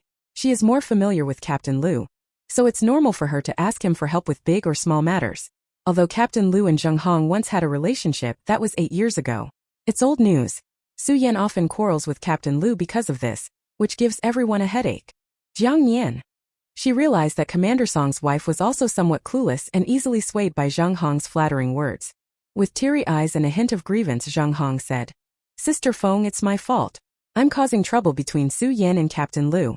My husband is often away with his troops, and since Captain Lu's house is close to mine and we're familiar with each other, I asked for his help. Jiang Nian. She had never seen someone so shameless. Clearly, she was the one causing daily arguments between the couple, yet she turned it around to blame Su Yan for making a fuss. Jiang Nian initially didn't want to disrupt the plot, but she couldn't tolerate Zheng Hong's behavior any longer. She looked at Feng Mei, who was sympathetically comforting Zheng Hong, and said, Sister Feng, your story reminds me of a similar situation in my village, much like the situation between Captain Lu and Captain Lu's families. Feng Mei, who loved gossip, immediately became curious. What happened? Zheng Hong frowned and looked at Jiang Nian. curious about what she would say. Jiang Nian said, "There were two families in our village living opposite each other. The Li family, much like Captain Lu, often helped the wife next door because her husband worked in the mines and only came home once a month. This caused daily arguments between Li's wife and her husband. The wife next door would call Li's husband for help with any little thing. Initially, the neighbors blamed Li's wife for being unreasonable. At this point, Jiang Nian noticed Zheng Hong sneering. She glanced at Feng Mei and heard her say, "Exactly, they're neighbors. What's wrong with helping each other? That Li wife is just like Su Yan being unreasonable." Jiang Nian sighed and shook her head. "Sister Feng, I thought the same at first, but then something big happened between those two families." Feng Mei's eyes widened. "What happened?" Zheng Hong's face darkened, sensing that Jiang Nian's next words wouldn't be pleasant. She was right. The wife next door was often alone, and Li's husband frequently visited. Initially, no one said anything, but soon rumors spread. People said Li's husband and the neighbor's wife were having an affair. Some even saw Li's husband running home naked at night after being chased out by his wife. This scandal escalated to the point where the village leader had to intervene and scold Li's husband. In the end, the village leader brought back the husband of the wife next door. When he found out, he beat his wife severely. This incident became the village's hot topic, and the children of both families were mocked so much they couldn't hold their heads up. Feng Mei's eyes widened in shock. How could they do that? They betrayed their spouses. That woman deserved to be beaten. She ruined another family. Zheng Hong's face grew increasingly unpleasant. Jiang Nian shook her head, her eyes clear and sincere. "I don't know if the rumors were true, but people should avoid suspicion. Gossip can ruin lives." Zheng Hong gave Jiang Nian a cold glance, understanding the implied criticism. She had underestimated this widow who had lost her husband. Jiang Nian met Zheng Hong's eyes and saw the barely concealed anger. She smiled calmly. "Comrade Zheng Hong, I'm sorry if I said too much. I was just reminded of my village's story and shared it without thinking. Please don't take it to heart." Zheng Hong pursed her lips tightly. Especially when she saw Jiang Nian acting like a good person, she wanted to throw a bag of peach cakes on her head. It would be better to smash her to death. Feng Mei, hearing this, turned to Zheng Hong. "Deputy Commander Lu's sister-in-law is right. You should take it to heart. If rumors spread about you and Captain Lu, it wouldn't just harm our regiment's reputation but also make both of the families restless. If Captain Lu believes those rumors, it would affect even the children's lives." Zheng Hong gritted her teeth in anger, but she still had to force a smile. "Sister Feng is right. I'll be more cautious in the future." After parting ways with Zheng Hong, Feng Mei took Jiang Nian to see the private plot of land. On the way, Feng Mei smiled at Jiang Nian. "Deputy Commander Lu's sister-in-law, I noticed that you are not as shy as you were yesterday."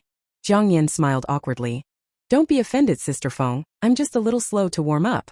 But from what you said earlier, I think it's really not appropriate for Zheng Hong and Captain Lu to continue like this." Feng Mei sighed. "I need to go back and talk to my husband Old Song.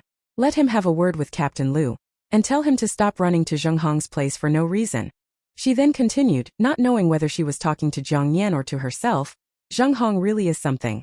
Every time she needs to fill the kitchen's water jar, she asks Captain Lu for help. Captain Lu has fetched water for her more times than for his own house." Zheng Hong also came from the countryside. Who doesn't have the strength to carry a bucket of water? I don't believe she can't even manage that. Jiang Nian kept her head down and didn't say more. Sometimes it's best to hint at things subtly rather than saying too much because it may backfire. When they arrived at the private plot, there were vegetables planted on both sides, with a patch of weeds in the middle. Feng Mei explained that land was scarce in the army, so each family was allocated only 2/10 of an acre. However, each family's yard also had 3/10 of an acre, and they mostly grew vegetables there, leaving just a few pathways for walking. During these times, food was scarce, and every family had many members. The largest family in the family quarters had 8 people, 2 grandparents, 2 parents, and 4 children. They relied on the 3/10 of an acre in their yard and the 2/10 of an acre of private plot for food each year, and life was hard. The plot had a lot of weeds. Feng Mei bent down and pulled out a handful of grass. "Pull out the weeds, turn the soil over and plant some vegetables. With the hot weather it won't take long for the vegetables to grow." Jiang Nian also bent down and pulled out a handful of weeds, looking at the 2/10 of an acre in front of her. Although she had lived in the city all her life, she wasn't a stranger to growing vegetables. Her father, disliking the taste of vegetables from markets and supermarkets, had planted a vegetable garden in their backyard. Their family's vegetables were all homegrown, and she had learned how to garden from her father. By the time they returned from the private plot, it was almost lunchtime. Jiang Nian washed her hands and scratched the mosquito bites, which had left several bumps. Then she went into the kitchen to wash, cut, and prepare the vegetables. She took some straw to start the fire. Then she added corn cobs and firewood once the flames were strong. It was her first time using a wood-burning stove to cook, and she found herself flustered. Among the vegetables Lu Yu had bought yesterday were cucumbers. Jiang Nian decided to make mixed sauce noodles. She shredded the cucumbers and sprinkled them over the sauce. The aroma was enticing. Just as she finished cooking, footsteps approached outside. The light at the kitchen door was blocked by a tall, slender figure, and a deep, strong voice came from behind. Sister-in-law. Chapter 8. Chapter 8. Jiang Nian was tempted by the delicious aroma, and smiled by herself. Hearing Lu Yu's voice, she quickly pressed her lips together and said in a low voice, "Lunch is ready. I'll go wash my face." With that, Lu Yu headed to the well. From the kitchen, Jiang Nian could hear the sound of water splashing outside. She picked up 2 bowls of mixed sauce noodles and started walking out of the kitchen. Just as she reached the door, the bowls were taken by a pair of long, slender hands. The warmth from Lu Yu's body brushed against her face as he said, "Let me carry these." Seeing the noodles, he seemed to smile slightly. "The mixed sauce noodles you made look delicious, sister-in-law." Jiang Nian lowered her head and pulled back her hands. "Thank you." Her mouth was quicker than her brain, and she realized she had said something too polite. It was fine to say such things in front of Sister Feng, but she should avoid it in front of Lu Yu in the future. Lu Yu glanced at Jiang Nian. "You don't have to be polite with me, sister-in-law." He then walked out carrying the bowls. Jiang Nian grabbed 2 pairs of chopsticks and brought the plate of stir-fried tomatoes and eggs to the yard. She sat down holding the bowl to mix the noodles. The aroma of the stir-fried tomatoes and eggs combined with the mixed sauce noodles stimulated her taste buds. She looked across at Lu Yu, who was eating heartily, and saw him pour some stir-fried tomatoes and eggs into his bowl, mix it with the noodles and continue eating. Jiang Nian picked up some noodles with her chopsticks, smiling inwardly while maintaining a neutral expression. She looked down at her bowl and asked, "Is it good?" Lu Yu paused his eating, glanced at Jiang Nian, who was quietly eating with her head down, and said, "It's very good." He wasn't just saying it to be polite. He had once eaten mixed sauce noodles at a state-run restaurant with the political commissar, and they weren't nearly as good as the ones his sister-in-law made. To prove his point, Lu Yu ate 3 bowls of noodles. Afterward, he went to the well to draw water and washed his face again. Noticing that there was not much water in the kitchen water jar, he fetched 3 more buckets of water and poured them into the jar. After Jiang Nian finished eating, she went into the kitchen with all the dishes, where she saw Lu Yu pouring water into the jar. She put the dishes into the pot and was about to grab a rag to wash them when Lu Yu took the rag first and said, "You go rest, I'll wash the dishes." Jiang Nian was momentarily stunned and looked up at Lu Yu, who was standing by the stove. He was tall, making the stove look short. The noon sunlight streamed in through the wide-open window, casting light on his handsome features and scattering across the earthen walls beside him. He was washing the dishes with his head down, his jawline sharp and defined. Jiang Nian realized that not only was Lu Yu handsome, but he was also very efficient in doing his tasks. The mosquito bites itched unbearably, and Jiang Nian couldn't help but scratch again. She told him about her visit to the private plot. "Sister Feng took me to the private plot today. I'll tidy it up in the next few days and plant some vegetable seeds." Lu Yu drained the water from the dishes and placed them in a simple, square wooden cupboard. He turned and saw several mosquito bites on Jiang Nian's wrists and forearms, and even a few on her neck. "I'll take care of the field work during my lunch break and in the afternoon. You can start planting the vegetables once the soil is plowed." Jiang Nian looked down at the firewood on the ground and nodded. "Okay." After Lu Yu finished washing the pot and dishes and swept the floor, he glanced at the bandage on Jiang Nian's head. Picking up his clothes, he said, "I'm leaving now." "Okay." Jiang Nian obediently walked to the kitchen door and leaned against it, watching Lu Yu leave the courtyard. As Lu Yu closed the courtyard gate, he inadvertently looked up and saw her standing there. A surge of indescribable bitterness welled up in his heart. 2 years ago, when he left home, Jiang Nian had also stood outside the door, seeing him off. Lu Yu lowered his gaze, closed the courtyard gate and left. After Lu Yu left, Jiang Nian prepared a pot of hot water to wash her hair. She adjusted the temperature and was just about to sit down when the courtyard gate was pushed open. Sister Feng came in, bringing 2 eggplants and 4 peppers from the field. Feng Mei thought Lu Yu's sister-in-law might not be very talkative, but she found her temperament to her liking. Seeing that Jiang Nian was about to wash her hair, Feng Mei put the vegetables on the table and rushed over to stop her. "Your head injury hasn't healed yet. It'll be troublesome if it gets wet." Jiang Nian grabbed her hair and smiled. "It's not a big deal." "How can it not be a big deal?" Feng Mei picked up the basin and insisted. "Come on, lie down on the bed with your head hanging off the side. I'll wash it for you so the water won't touch the wound." Before Jiang Nian could even refuse, Feng Mei had already carried the basin into the first room on the east side. Jiang Nian. She felt that Sister Feng was a bit too enthusiastic. Jiang Nian lay on the bed, looking up at the roof beams. Feng Mei placed a stool next to the bed, put the basin on it, and started washing Jiang Nian's hair while chatting with her about gossip. You don't know, after I got home at noon, I thought about it for a long time and told Old Song about Captain Lu and Zheng Hong. Guess what he said? Jiang Nian followed her lead. What did Commander Song say? Feng Mei snorted. He said I'm a fool for just seeing the problem now. He also told me not to meddle in other people's family affairs, or I'll end up being blamed by everyone. Jiang Nian pressed her lips to keep from laughing. She was surprised that Commander Song spoke so bluntly to his wife. Jiang Nian thought for a moment and then comforted her. Sister Feng, don't blame Commander Song.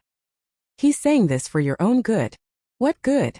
Feng Mei said, applying soap to Jiang Nian's hair and rubbing it carefully. He won't feel comfortable unless he scolds me. Then you've misunderstood Commander Song. Jiang Nian analyzed for her. As they say, even a wise judge can't settle family disputes easily. Commander Song is worried that you'll get involved in their issues, and will end up getting blamed and receive nothing in return for your efforts. He's looking out for you. After hearing this, Feng Mei paused and leaned closer to her and asked, Really?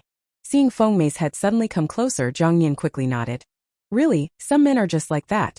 They care about their wives in different ways. To be honest, Jiang Nian's explanation made Feng Mei feel much better. She fetched a basin of clean water and asked, Lu Yu's sister-in-law, how do you know so much? You seem young. When I first met you, you didn't seem to talk much, but when you do, it's very comforting. Jiang Nian smiled. Did you forget, Sister Feng? I was married before too. Feng Mei nodded. You're right. She then leaned closer again and asked in a low voice, You're still young. Have you thought about finding someone else? If you're interested, I can ask Old Song and Lu Yu to find someone suitable for you in the team. Jiang Nian. She gently shook her head, looking sorrowful. Right now I just want to take good care of Lu Yu. I'll think about my own matters after he gets married and has children. She said this to dissuade Feng Mei from her well-intentioned plans. Feng Mei sat back down on the stool and dried Jiang Nian's hair. That's true. With you taking care of him, he doesn't have to run to the cafeteria every day. Jiang Nian changed the subject. Sister Feng, I'm younger than you. Just call me Jiang Nian from now on. Feng Mei laughed. All right. After washing her hair, Jiang Nian felt much lighter. She was sitting in the yard, drying her hair in the noon sunlight, when she heard arguing from the other side of the wall. Captain Lu shouted impatiently, I don't have time to argue with you. If we can live together, we will. If not, then forget it. Su Yan's shrill voice responded angrily, Lu Chang, you heartless dog. I must have been blind to marry you. If I had known you and Zheng Hong had feelings before marriage, I would never have married you. The sound of a door slamming was followed by footsteps outside Jiang Nian's courtyard gate. Both she and Feng Mei turned to look at the half-open gate and saw Lu Chang walking away with a sullen face. Feng Mei listened to Su Yan's continued cursing. Recalling what Jiang Nian had said in front of her and Zheng Hong earlier, Feng Mei suddenly felt that Zheng Hong was indeed too inconsiderate. If her husband, Old Song, kept going to Zheng Hong's place to help her with various tasks, she wouldn't be able to stand it either. They all lived in the same family quarters. Zheng Hong always smiled when she saw people, spoke sweetly, and explained that she felt embarrassed to ask Captain Lu for help but had no other choice. If her own husband were at home, she wouldn't have to ask for help. Back then, everyone thought her life was hard and believed Su Yan was unreasonable. But now, thinking about it, if things continued this way, rumors would definitely spread, and Su Yan and Captain Lu might really end up unable to live together. Feng Mei sat for a while longer before saying she had a pile of clothes to wash at home. Jiang Nian said, Sister Feng, wait a moment. She went inside and brought out 4 milk candies and 4 peach crisps for Feng Mei. Feng Mei was startled, knowing these were expensive treats. Although Old Song was a regiment commander and earned a decent salary, they had to send money to his parents' family each month and help her family too. With 2 sons who ate and drank a lot, there was little money left. Considering they had to save for their sons' education and future marriages, milk candies and peach crisps were rare treats for her family. It could only be enjoyed 3 or 4 times a year. Seeing Feng Mei's hesitation, Jiang Nian smiled. Don't be shy, Sister Feng. I just arrived yesterday, and you brought us dinner and vegetables and even helped me wash my hair. If you don't take these, I won't accept anything from you in the future. Hearing this, Feng Mei accepted the treats graciously. All right, I'll take them. Back at home, Feng Mei's 2 sons had just woken up from their nap. When they saw her come in with peach crisps and milk candies, their eyes lit up and they eagerly got up.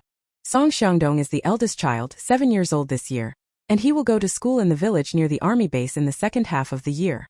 He climbed to the edge of the bed, licking his lips and shouting, Mom, where did you get the milk candy and peach crisps? The second child, Song Xianghong, also stayed close to the eldest, crying and reaching out his hands. Mom, I want milk candy. I want milk candy. The last time I had milk candy was during the New Year. I have already forgotten what milk candy tastes like. Feng Mei gave each of the two children a piece of milk candy. Seeing that they were still staring eagerly at the peach crisps, she immediately glared at them and said, I will lock the rest in the cabinet. You can have one piece every other day. Upon hearing this, Song Xiangdong and Song Xianghong excitedly shouted, Yay, we get to eat milk candy and peach crisps for the next few days. In the evening, the sky was pitch black. Jiang Nian had been waiting for a long time but had not seen Lu Yu come back. Commander Song and Captain Lu from next door had already returned a long time ago. She waited a little longer but still didn't see him, so she went to the kitchen to cook some dishes. The sound of the vegetables hitting the oil and the frying drowned out the sound of footsteps approaching from outside. Chapter 9. Chapter 9. Sister-in-law, I'm back. A deep voice suddenly came from behind, startling Jiang Nian. She turned around and saw Lu Yu placing a slaughtered chicken on the cutting board. He wiped the sweat from his forehead with his sleeve, and Jiang Nian noticed his heavy breathing and the sweat all over his head. She asked, Did you go to the food station? It takes over an hour to get to and from the food station from here. No wonder he didn't come back after such a long wait. Lu Yu nodded. Yes, that's why I'm a bit late. He went to the well to fetch water to wash his face. Jiang Nian took the cooked dishes out and glanced at Lu Yu bending over to wash his face.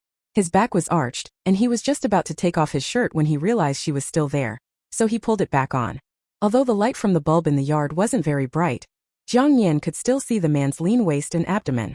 Broad shoulders, narrow waist, tight abs. Jiang Nian quickly looked away, silently reminding herself, Don't look at anything inappropriate. For dinner she cooked porridge, a plate of fried eggplant with minced meat, scrambled eggs with cucumbers, 2 corn pancakes and 3 steamed buns.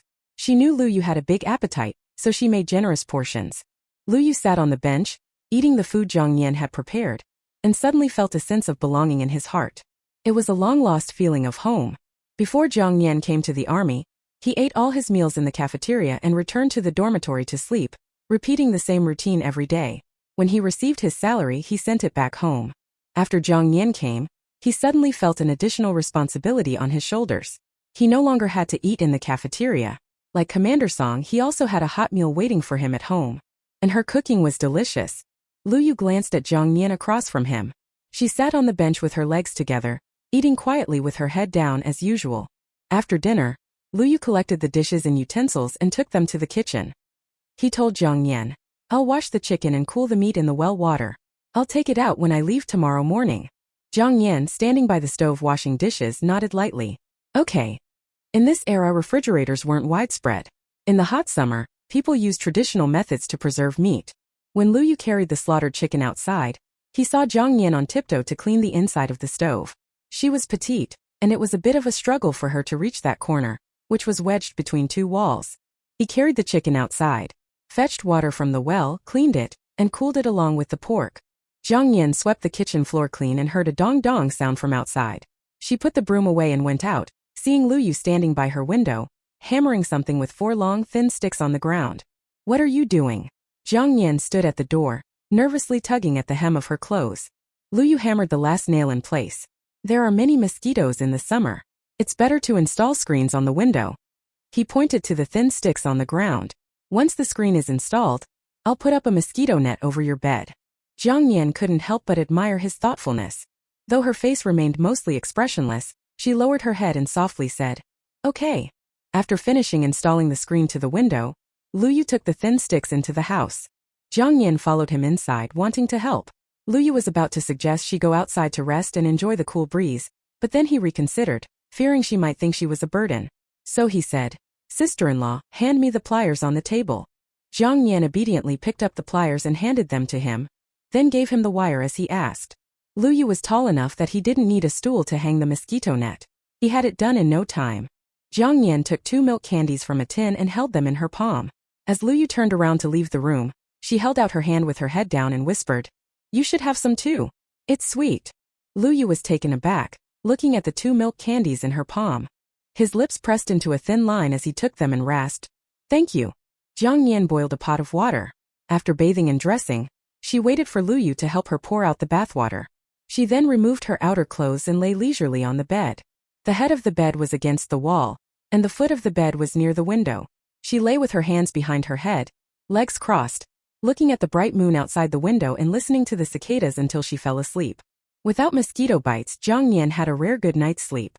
In the middle of the night, she was awakened by the urge to pee.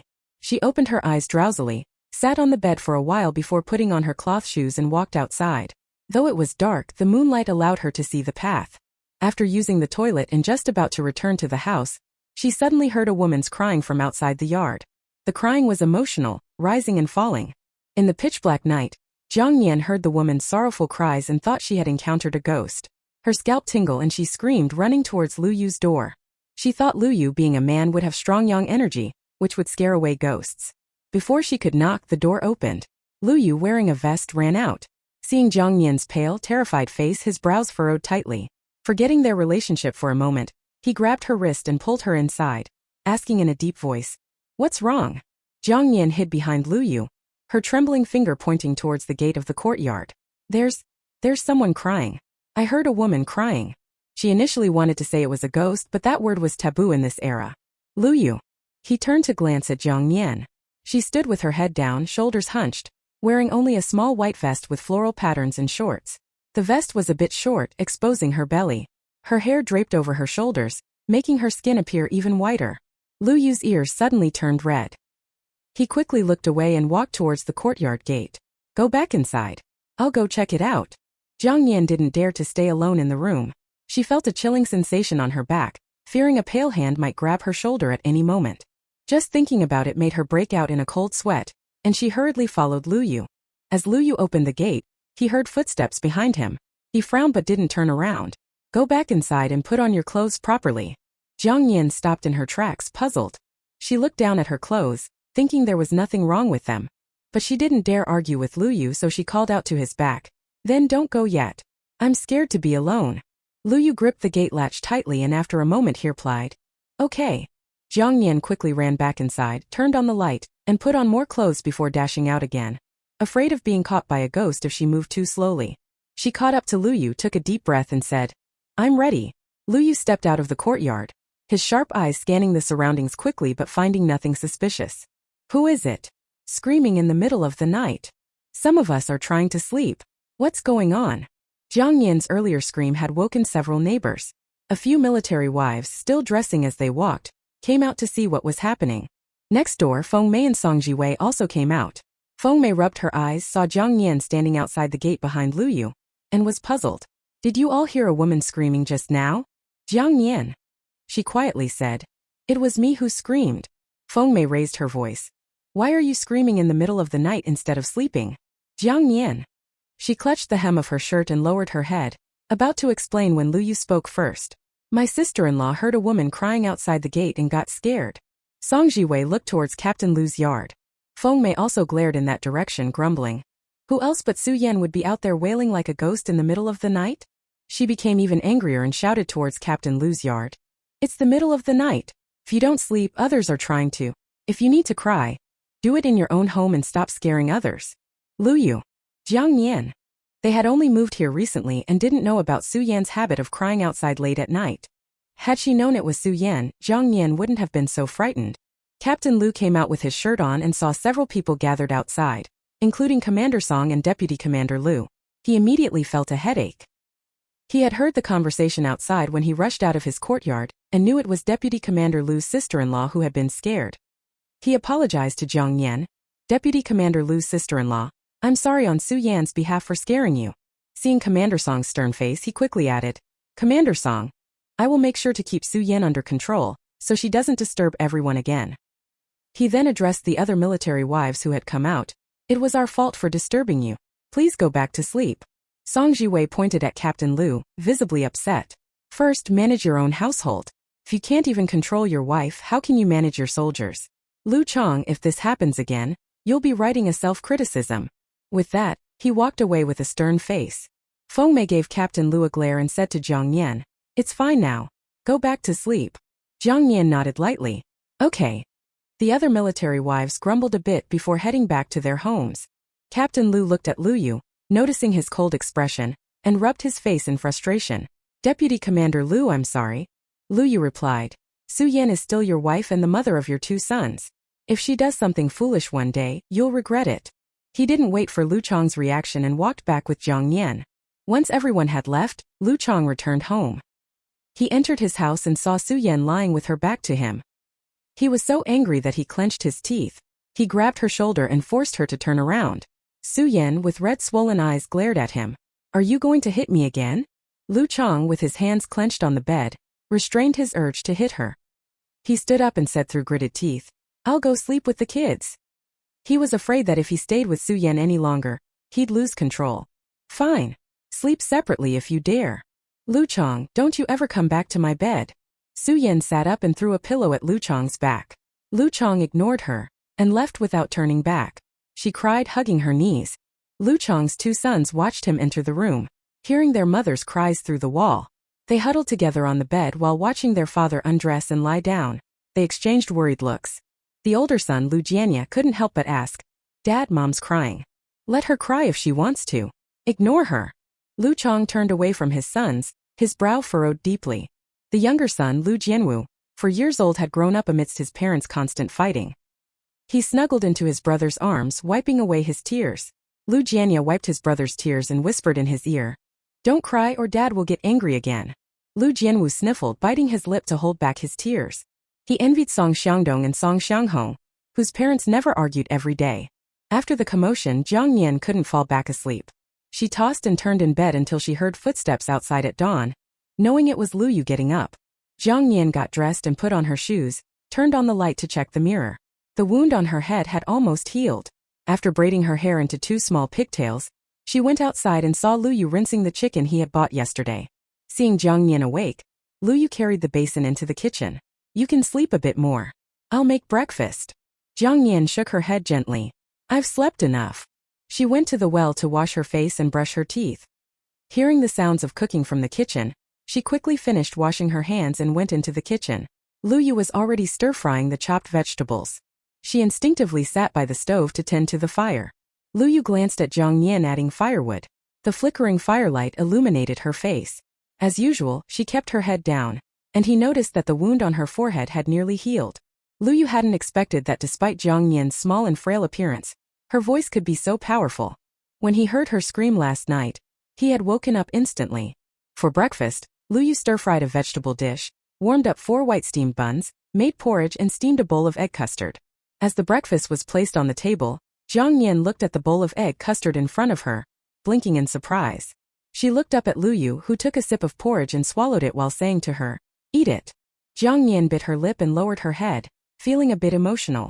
If the original owner had held on for a few more minutes until Lu Yu returned, she wouldn't have been transported here, and the original owner could have enjoyed life with Lu Yu in the army. This way, she wouldn't be separated from her family forever. She wondered how her parents, grandparents, and everyone else were doing now. Jiang Nian sniffed, unable to hold back her tears. So she ate in small bites while quietly sobbing. Lu Yu's eating paused. He looked up and saw Jiang Nian's shoulders trembling as she cried. His brow furrowed slightly. Why are you crying? Chapter 10. Chapter 10. Jiang Nian took a bite of the egg custard, her voice choked with sobs. I miss your elder brother. Lu Yu didn't say anything more. He quickly finished his breakfast, returned to his room to put on his military uniform, and said to Jiang Nian as he passed by her, Sister-in-law, people need to look forward. As he walked out the door, his voice came again. I'll be pulling out the weeds at the private plot at noon, so I won't be coming back for lunch. The courtyard gate closed, and his footsteps gradually faded away. The bugle call sounded within the camp, stirring a sense of excitement. Jiang Nian wiped away her tears. Although she had no appetite, she knew how precious food was in this era. She picked up the bowl and finished the egg custard, then took the dishes to the kitchen to wash. On the cutting board was a red enamel basin filled with well water and chicken meat that Lu Yu had just placed there. She decided to make chicken soup for Lu Yu and bring it to the field at noon. Jiang Nian quickly chopped the chicken on the cutting board and rinsed the meat in the well water. Despite it being summer, the well water was refreshingly cold. After she finished chopping the chicken and soaking it in the red enamel basin, she was preparing the seasoning when she heard Feng Mei's voice from outside. Jiang Nian. Jiang Nian called back from the kitchen. I'm in the kitchen. Feng Mei came in and was surprised to see the chicken in the red enamel basin. Oh my goodness, this chicken must have cost a lot, right? This question stumped Jiang Nian. Lu Yu had bought it, so she didn't know the exact price. However, given the era, chicken meat was certainly not cheap. She nodded. Luyu bought it last night. Feng Mei's eyes showed a bit of envy, but she didn't want to impose on others. Deputy Commander Lu treats his sister-in-law really well. He's not young anymore, it's time for him to find a wife. As his sister-in-law, you should keep an eye on his marriage prospects. Jiang Nian smiled. I certainly will. In the book's plot, the male lead belongs to the female lead. Jiang Nian calculated the time and realized the female lead should soon arrive at the hospital. When that happens, she could pretend to be ill and have Luyu take her to the hospital. Once they meet, the plot would get back on track. Then she would have a chance to return to her time. Thinking of this, Jiang Nian's previously gloomy mood brightened.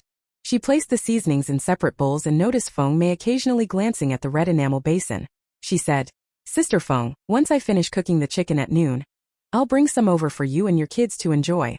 Feng Mei's eyes lit up at the offer but quickly shook her head, embarrassed. I can't keep taking things from your house.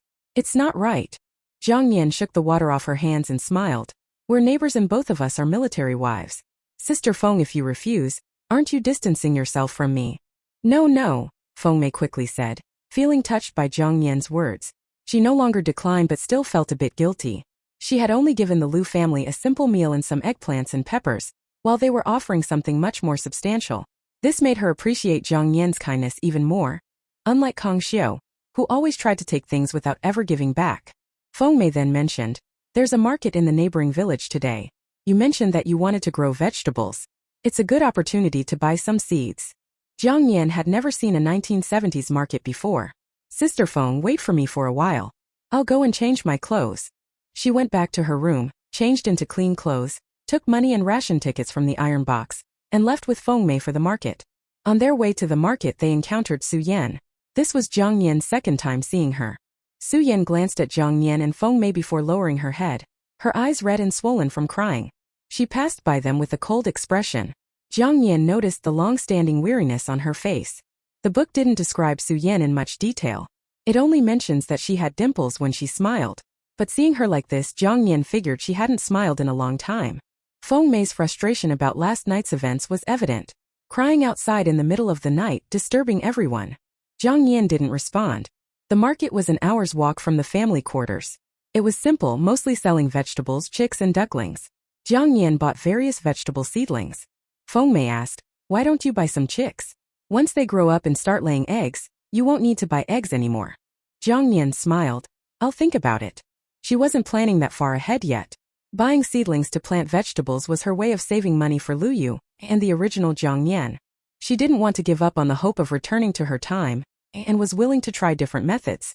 Thinking of this, Jiang Nian touched her forehead wound. Except for when she frowned hard and pulled at the skin, it didn't hurt anymore. She decided to try hitting her head again once the wound completely healed. What if she was lucky and went back? When they returned home, it was almost lunchtime. Fortunately, she had prepared the ingredients and chopped the chicken before going to the market. Jiang Nian used straw to light the fire, added wood when the fire grew stronger, and finally washed her hands and started cooking. In this era, every household used very little oil for cooking. Her grandmother had told her about how they used to cook by dipping chopsticks in oil, but the dishes they cooked were not delicious at all. Jiang Nian's grandmother was 85 years old, born in 1938. She had truly experienced hard times and often shared stories with Jiang Nian. Her grandmother had learned embroidery from a local woman, and used this skill to support her family during tough times. Although she wanted to pass it on to the next generation, she only gave birth to 2 sons and couldn't pass the skill to her son. However, when Jiang Nian was born, her grandmother picked up the skill again and taught it to her. Thinking about the past made Jiang Nian feel sad. Her grandparents were old, and she wondered if they would fall ill from crying when they found out about her accident. For lunch, she made a pot of half-chicken soup, stir-fried spicy and sour shredded potatoes, and heated a few steamed buns. Just as she finished cooking, Feng Mei's voice called from the outside. I can smell it from next door. My boys know their Aunt Jiang is making chicken soup, and they won't eat lunch at home. Feng Mei walked in as she spoke. Jiang Nian smiled. I was just about to call you, Sister Feng. Feng Mei brought 6 eggs and 5 tomatoes in a basket and placed them in a woven basket next to the stove. She said, these are eggs laid by our own chickens. Jiang Nian didn't refuse. She believed in mutual exchange. Continuous giving without receiving could lead to gossip. She filled a small brown enamel basin with chicken soup and several pieces of meat, which warmed Feng Mei's heart. She felt she should also share any good food she made in the future. Otherwise, she would feel embarrassed to always eat other people's food. After Feng Mei left, Jiang Nian packed the chicken soup into an aluminum lunchbox, closed the lid tightly, and placed a plate of stir-fried spicy and sour shredded potatoes and a plate of steamed buns into a small basket. She then covered the basket with a clean cloth. Thinking that Lu Yu might not have water to drink or wash his hands, she filled a thermos with water and headed to their private plot. It was lunchtime, and the aroma of food wafted through the family quarters. Walking under the shady trees, Jiang Nian enjoyed the cicada songs and birds chirping.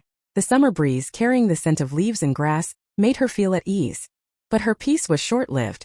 She saw Zheng Hong standing at her doorstep, wearing a short-sleeved shirt, a skirt and brown rubber sandals, her hair in 2 braids tied with red ribbons, looking towards the shaded path ahead.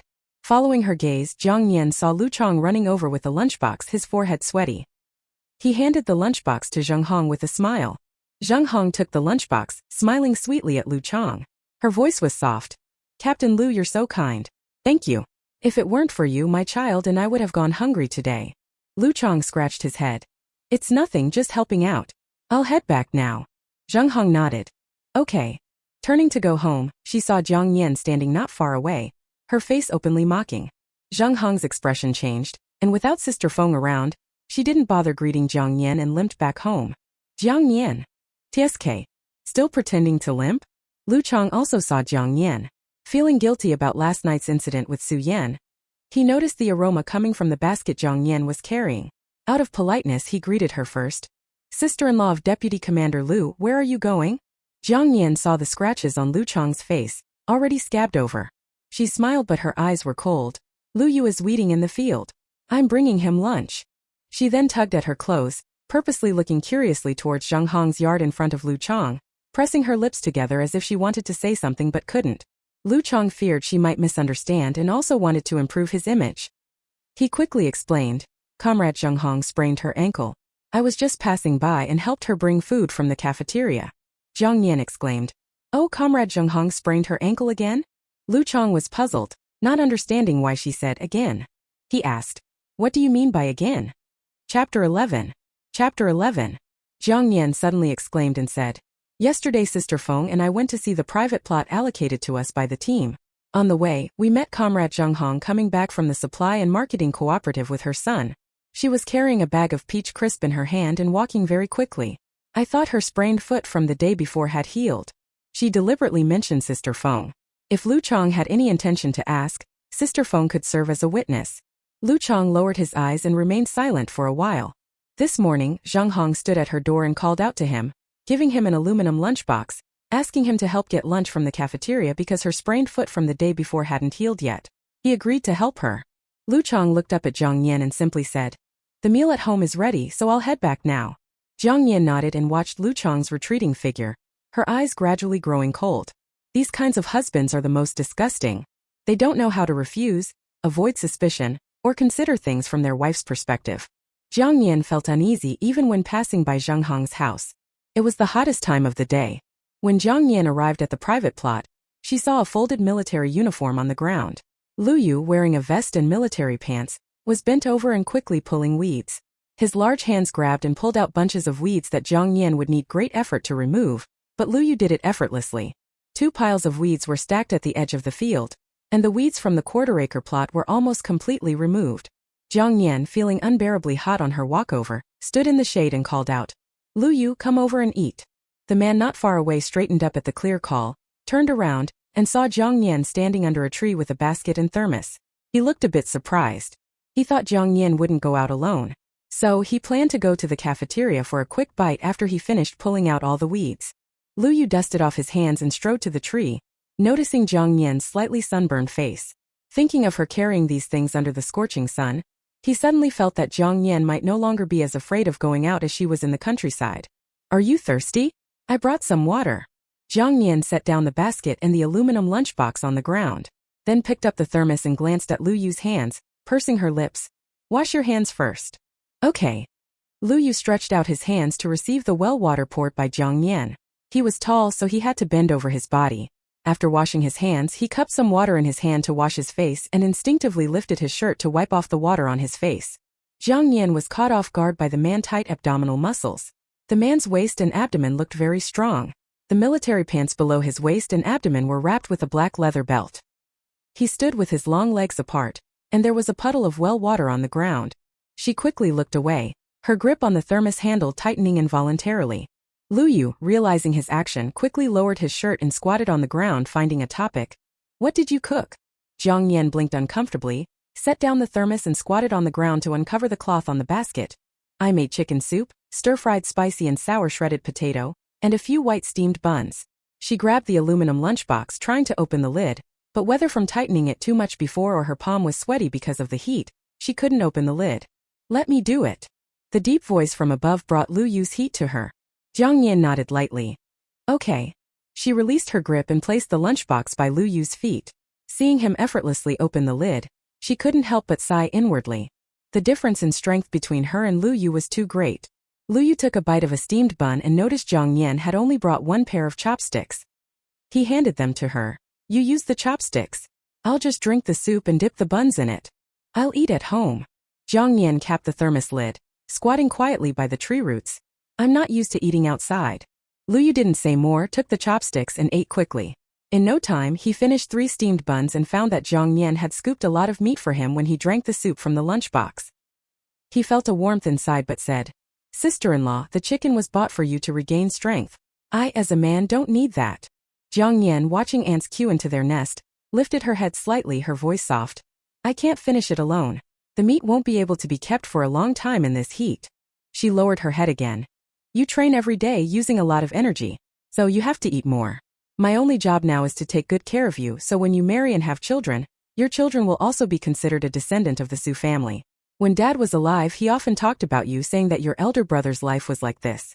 So, he hoped that you could bring a wife back. She said all this just to give Lu Yu a heads up in advance, so that he could be prepared when he met the heroine at the hospital. She hoped that she could smoothly pair them together, allowing the plot to progress normally. Lu Yu felt uncomfortable hearing Jiang Nian's words. He finished the chicken soup, packed the leftovers into the basket and stood up. It's hot outside. You should go back. I'll pull out the remaining weeds, and tomorrow I'll borrow a hoe from Sister Feng to plow the soil. It should be ready for planting soon. Jiang Nian stood up with the basket, glanced at the remaining small patch of weeds. Thank you.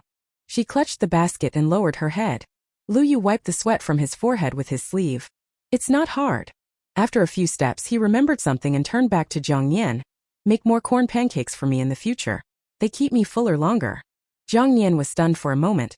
Then when she looked up, she saw Lu Yu already walking back towards the field. She understood his intention. He wanted to save the white flour for her. White flour was a rarity, with most households eating cornmeal and sweet potato flour all year round, especially in rural areas where white steamed buns were a luxury. Jiang Nian returned home and washed the pots and bowls after lunch. There was still a lot of chicken soup left, which she saved for making noodles in the evening. She was scared by Su Yan last night and didn't sleep well in the second half of the night. She fell asleep as soon as she got into bed. Jiang Nian woke up near dusk. She drew well water to wash her hands, went to the kitchen and prepared the dough, planning to stir-fry tiger skin peppers. One tiger skin peppers, or hu pai jian jiao hu pi jian jiao, is a popular Sichuan dish. The name comes from the color of the peppers after they've been seared in a hot wok, which resembles a tiger's coat. For dinner, she heated the oil, stir-fried the peppers until both sides were cooked, then sprinkled the seasonings and minced garlic. Jiang Nian plated the food, washed the pot, and then poured the chicken soup into the pot. She then started rolling the noodles dough. By the time Lu Yu returned, it was already dark. He went to the well to fetch water to wash his face, and also washed his arms and neck. The rich aroma of chicken soup and peppers wafted from the kitchen, filling the entire courtyard with its enticing smell. Even the families of Commander Song and Captain Lu next door could smell it. Song Xiangdong and Song Xianghong, with their keen noses, smelled the meat and excitedly circled around Feng Mei, shouting, Mom, it smells like chicken soup. So fragrant. Mom, is there any more chicken soup? I want to eat more. Mom, I want to eat too. Song Xianghong ran over and hugged Feng Mei's legs and shook her, pouting. Mom, take out the chicken soup from the cabinet, I want to eat it. Feng Mei was reluctant to eat it all at once, but the aroma from the neighboring yard made her swallow hard. To be honest, she craved it too. Song Jiwei took a bite of pickled vegetables and gestured to Feng Mei with his chin. It's hot and can't be kept for a long time. If the kids want to eat, just give it to them. It would be a shame if it spoils. Feng Mei told Song Xianghong to let go of her leg. You two sit tight. Mom will go get it. Captain Lu's 2 children also smelled it. They sat at the table, cautiously glancing at their parents who were eating in silence. The two had just had another argument, And their mother hadn't even cooked a hot dish for dinner. They were just eating cornbread with pickles which had no flavor at all. Lu Chang looked at Su Yan, frowned, and spoke in a slightly softer tone. Tomorrow steam an egg custard for the kids. Su Yan sneered and retorted bluntly, you've spent all our money on Zhenghong. What grain do we have left? Now you're worried about your sons not eating well and not dressing properly? Where were you before? Su Yan. Lu Chang slammed his chopsticks on the table, glaring at her with a dark expression. I only lent her 50 yuan. She said she'd return it when Captain Lu comes back. Upon hearing this, Su Yan was so angry that she threw her chopsticks at Lu Chang's face. Return it? It's been almost 2 years. Has she returned it? Why doesn't Captain Lu bring the money every time he comes back? Only you, Lu Chang, are shameless enough to be running to Zhenghong like a fly seeing a poop. Lu Chang abruptly stood up and slapped her. Su Yan stumbled back a few steps, holding her face, her eyes red as she stared at Lu Chang. You hit me? You hit me for that shameless woman Zhenghong. Lu Chang clenched his fists, realizing he had acted impulsively. But Su Yan's words had hit too close to home, provoking him to lose control. I'm not eating. Lu Chang turned and left the house. Lu Jianwu and Lu Jianya shrank at the table, their heads down, tears streaming down their faces. Lu Jianwu tugged at Lu Jianya's sleeve. Brother, I want to eat egg custard. They hadn't had egg custard in a year and had forgotten what it tasted like. Su Yan, looking at the cornbread in her son's hands, felt increasingly frustrated. Why should her husband's money be spent on Zhenghong? Why could Zhenghong's son eat white steamed buns while her sons had to eat pickles and cornbread? Su Yan wiped her tears and told her sons, Mom will steam you some egg custard. Lu Jianwu's eyes immediately brightened. But Lu Jianya, with his head down, didn't speak. After a while, he looked up in the direction Lu Chang had left with a trace of resentment in his eyes. When Jiang Nian came out of the kitchen carrying a plate, she also heard the sound of Lu Chang and Su Yan arguing. She thought Lu Chang was truly a piece of shit. The bowls of noodles were hot, so Lu Yu had her carry the dishes and chopsticks outside. The two of them sat at a small table in the yard. As Jiang Nian listened to Lu Yu eating the noodles, she suddenly felt a sense of pride. It's a joy to have your cooking appreciated, isn't it? During the meal, Lu Yu mentioned, tomorrow morning, I'll take half a day off to take you to the hospital for a follow-up checkup. Jiang Nian paused for a moment, keeping her head down as she picked at her noodles. Let's go after we finish tilling the field these next couple of days. The female lead would report to the hospital in 2 days. If they went then, Lu Yu could meet her. Jiang Nian didn't know if it was her imagination, but after she spoke, Lu Yu's expression seemed to darken inexplicably. Jiang Nian lowered her head, distractedly eating her meal, unable to stop wondering. What's bothering him now? References. One tiger skin peppers, or hu pai jian jiao, is a popular Sichuan dish. The name comes from the color of the peppers after they've been seared in a hot wok, which resembles a tiger's coat. Chapter 12.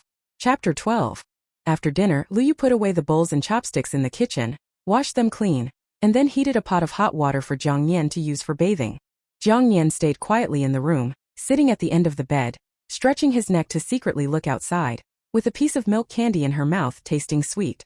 These candies are not rare in the new century, but in this era, being able to eat a piece of milk candy is a very satisfying thing. Seeing Lu Yu carrying a water bucket over, Jiang Nian quickly moved to the head of the bed, her hands placed rigidly on her lap, head lowered, gaze on the ground. She saw a tall and straight shadow enter the room first.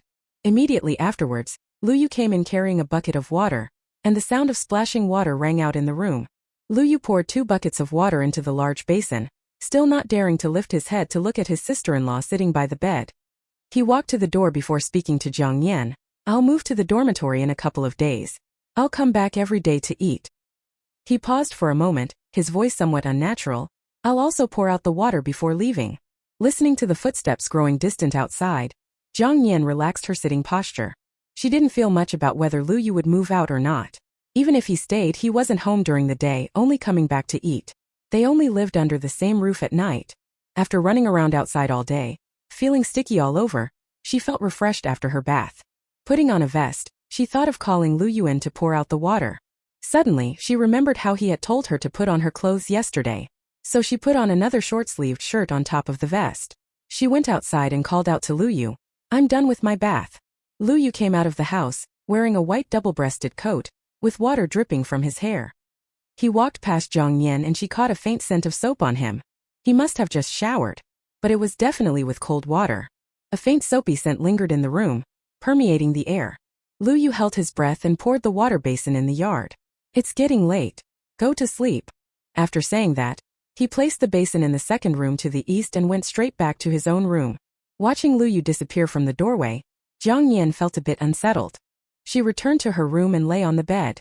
She had slept too much during the day, and now couldn't sleep at night, tossing and turning for more than 2 hours before slowly falling asleep. In her dream she found herself back home, with her father preparing a feast. Her grandparents and mother asked her where she had been. Later she returned to her room, picked up the novel she had been reading before, and tried to continue from where she had left off. The page she had folded happened to be the scene where the male and female lead were preparing to get married. But what surprised Jiang Nian was that starting from where she had folded the page, every page afterwards was blank. Blank. Wide-eyed Jiang Nian flipped to the last page. It was all blank too. She anxiously flipped backward, finding the previous plot intact, but stuck at the point just before the male and female lead were preparing to get married, with all subsequent content vanished. Jiang Nian was sweating with anxiety, rubbing her fingers on the paper as if trying to coax the words out, but even after rubbing her fingers raw, nothing changed. The bugle call from the barracks shattered the quiet morning. She thought she heard Lu Yu's voice, deep and magnetic with urgency in his tone. "Sister-in-law. Wake up, don't sleep anymore." Frowning, Lu Yu watched Jiang Nian sobbing on the bed. Her hands clenched tightly, tears soaking the pillow. He called out to her for a while, but she still didn't wake up. Grabbing her wrist, he was about to take her to the hospital when her eyelashes fluttered, and she slowly opened her eyes, her wet and helpless gaze unexpectedly meeting Lu Yu's. The man's breath hitched for a moment. He let go of Jiang Nian's wrist, furrowing his brows as he asked, "What's wrong?" Jiang Nian's mind was slow to react. Looking at Lu Yu before her, she realized belatedly that she was still in this book, never having returned home at all. Everything that had just happened was merely a dream. Waking up, she was back here again. Moments ago, she had been talking with her parents and grandparents over a meal, then returned to her room, where she had slept for more than 20 years. The familiar feeling had yet to fully envelop her senses when suddenly she was pulled back to this era, living once again as another Jiang Nian. Sniffling, Jiang Nian's voice trembled as she said, I miss your elder brother." She lowered her eyelashes, sitting up and hugging her knees. "I dreamed of your elder brother and father. They asked me to take care of you well, to make you listen to me, and to worry more about your marriage, hoping you would marry soon." Lu Yu. He secretly sighed in relief. When his tension had eased a bit, he noticed Jiang Nian was only wearing a small vest and shorts, bending over with her back slightly exposed. Her waist was so slender that he could fit it in one hand. Her little feet were together, and her skin was snow-white. The intermittent sobbing continued in the room. Lu Yu's ears turned red. He swiftly turned around and walked out of the house. Taking in a breath of the morning air, he said to Jiang Nian, who was inside the house, "Since you're fine, I'll go to the team first. Breakfast is ready and warming in the pot. I'll be in the fields at noon and won't be back for lunch." With that he hurried away. Jiang Nian was stunned for a moment, staring blankly at the disappearing figure outside the window. After mulling it over for a while, she decided that in a few days, she would go to the hospital and find an excuse to bring him and the female lead together. Why did he run off like that? Jiang Nian got up to wash and freshen up. After breakfast, she swept the courtyard, her mind still full of thoughts regarding the dream from last night. The plot was stuck on the day where the male and female lead were preparing to get married, and the rest of the plot is blank. She tapped her head in frustration, regretting why she hadn't finished the book the night before she transmigrated. If only she had stayed awake and persisted in reading, perhaps none of this entering the book nonsense would have happened. After cleaning the yard, she went through each room again. Approaching noon, Jiang Nian entered the kitchen. Lunch was potato stew with pork, garlic-flavored eggplant, and 7 corn pancakes sprinkled with salt and green onions on them. All the dishes smelled delicious. Jiang Nian placed the food in a basket, covered it with a cloth, and headed towards the field. Today was hotter than yesterday. Jiang Nian raised her hand to shield her eyes from the glaring sunlight, walking to the field where Lu Yu, who was only wearing a vest and plowing the soil with a hoe. Half of the land had been plowed. She called out to him from under the shade of a tree, "Come over and eat." Jiang Nian put the basket on the ground, opened the thermos lid, and watched Lu Yu stride over. "Wash your hands first." Lu Yu bent his back and washed his hands with water from the thermos. After washing his hands, he washed his face. He turned his back to Jiang Nian, lifted up his clothes and wiped the water off his face. Jiang Nian. She had wanted to steal a glance at his abs. Under the shade of the tree, Jiang Nian and Lu Yu squatted on the ground. Jiang Nian spread out the cloth, setting out the potato stew with pork and garlic-flavored eggplant. She then lifted the cloth covering the basket, letting the scent of green onions and corn mix together. Lu Yu's hunger intensified. Jiang Nian had brought 7 corn pancakes, afraid that bringing fewer wouldn't be enough for Luyu. Each pancake was as big as a small bowl. Jiang Nian was full after eating 2 pancakes. She thought Luyu might eat 4 pancakes at most. Unexpectedly, he finished all 5 remaining pancakes and even ate up all the vegetable dishes. Jiang Nian was secretly amazed. Unexpectedly, Luyu had a surprisingly huge appetite. Putting the plates away into the basket, Luyu poured water from the thermos into the lid and handed it to Jiang Nian. She gently shook her head. "I'll drink warm water when I get back. The well water is too cold." Luyu didn't say anything. He drank 2 lidfuls of water in a row and handed the thermos back to Jiang Nian. "You can go back now. I'll finish up the rest of the field today, and I'll plow it over again tomorrow. After a couple of days we can start planting the vegetables." Jiang Nian lifted the basket with her left hand and the thermos with her right, nodding quietly. "Okay." Facing the sun, which was originally glaring, Luyu's tall figure stood opposite of her, perfectly blocking the sunlight for her. As he turned to go back to the field, the sunlight suddenly pierced into Jiang Nian's eyes, making her blink uncomfortably. After dinner that evening, Luyu carried a water bucket to fill the water into the kitchen jar. Jiang Nian sat by the stove boiling the water. Leaning against the earthen wall, she held a dry twig in her hand, watching the fire in the stove and listening to the gurgling sound of water disappearing into the darkness of the night. Then she softly asked, "Will you take a day off tomorrow morning to take me to the hospital?" Luyu's hand, holding the water bucket, stiffened momentarily. He lowered his eyes to look at Jiang Nian and hesitated for a moment. "I'll go find Sister Feng later. I'll ask her to accompany you to the hospital tomorrow." Jiang Nian?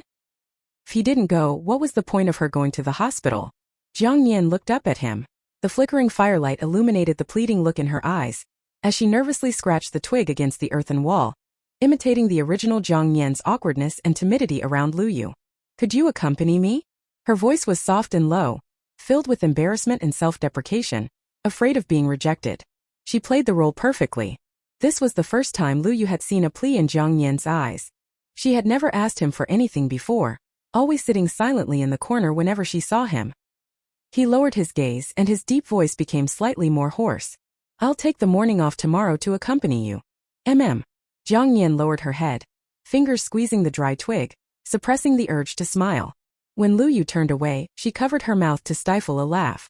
As long as she could get the male lead to the hospital and meet the female lead, it would be a great success. Perhaps then she could retire gracefully. Thinking of this, Jiang Nian touched her forehead. It didn't hurt anymore. Jiang Nian took a bath and went to bed early. Perhaps because the male and female leads were about to meet tomorrow, she slept extremely well tonight. She slept dreamlessly until dawn. As soon as the trumpet sounded, Jiang Nian got up. After she finished washing up and preparing breakfast, Luyu returned from the team. He went to the well to fetch water, washed his hands clean, and sat at the table to eat. Today's breakfast was simple, just 1 dish and soup with a few corn pancakes. After breakfast, Jiang Nian went to change clothes, while Luyu took the dishes and utensils to the stove to wash them. The two of them went to the hospital. The morning sun wasn't too harsh yet. At the hospital gate, there weren't many people coming and going. Luyu led Jiang Nian to the second floor to find the doctor they had seen last time. Jiang Nian followed behind Luyu, her eyes wandering around, hoping to catch a glimpse of the female lead. The author had spent considerable effort describing the female lead's appearance. Her name was Suning. She is fair-skinned with a small red mole below her right eye, commonly known as a beauty mark, making her smile look charming and attractive. Such distinctive features made her easily recognizable. Entering the doctor's office, they didn't find the female lead.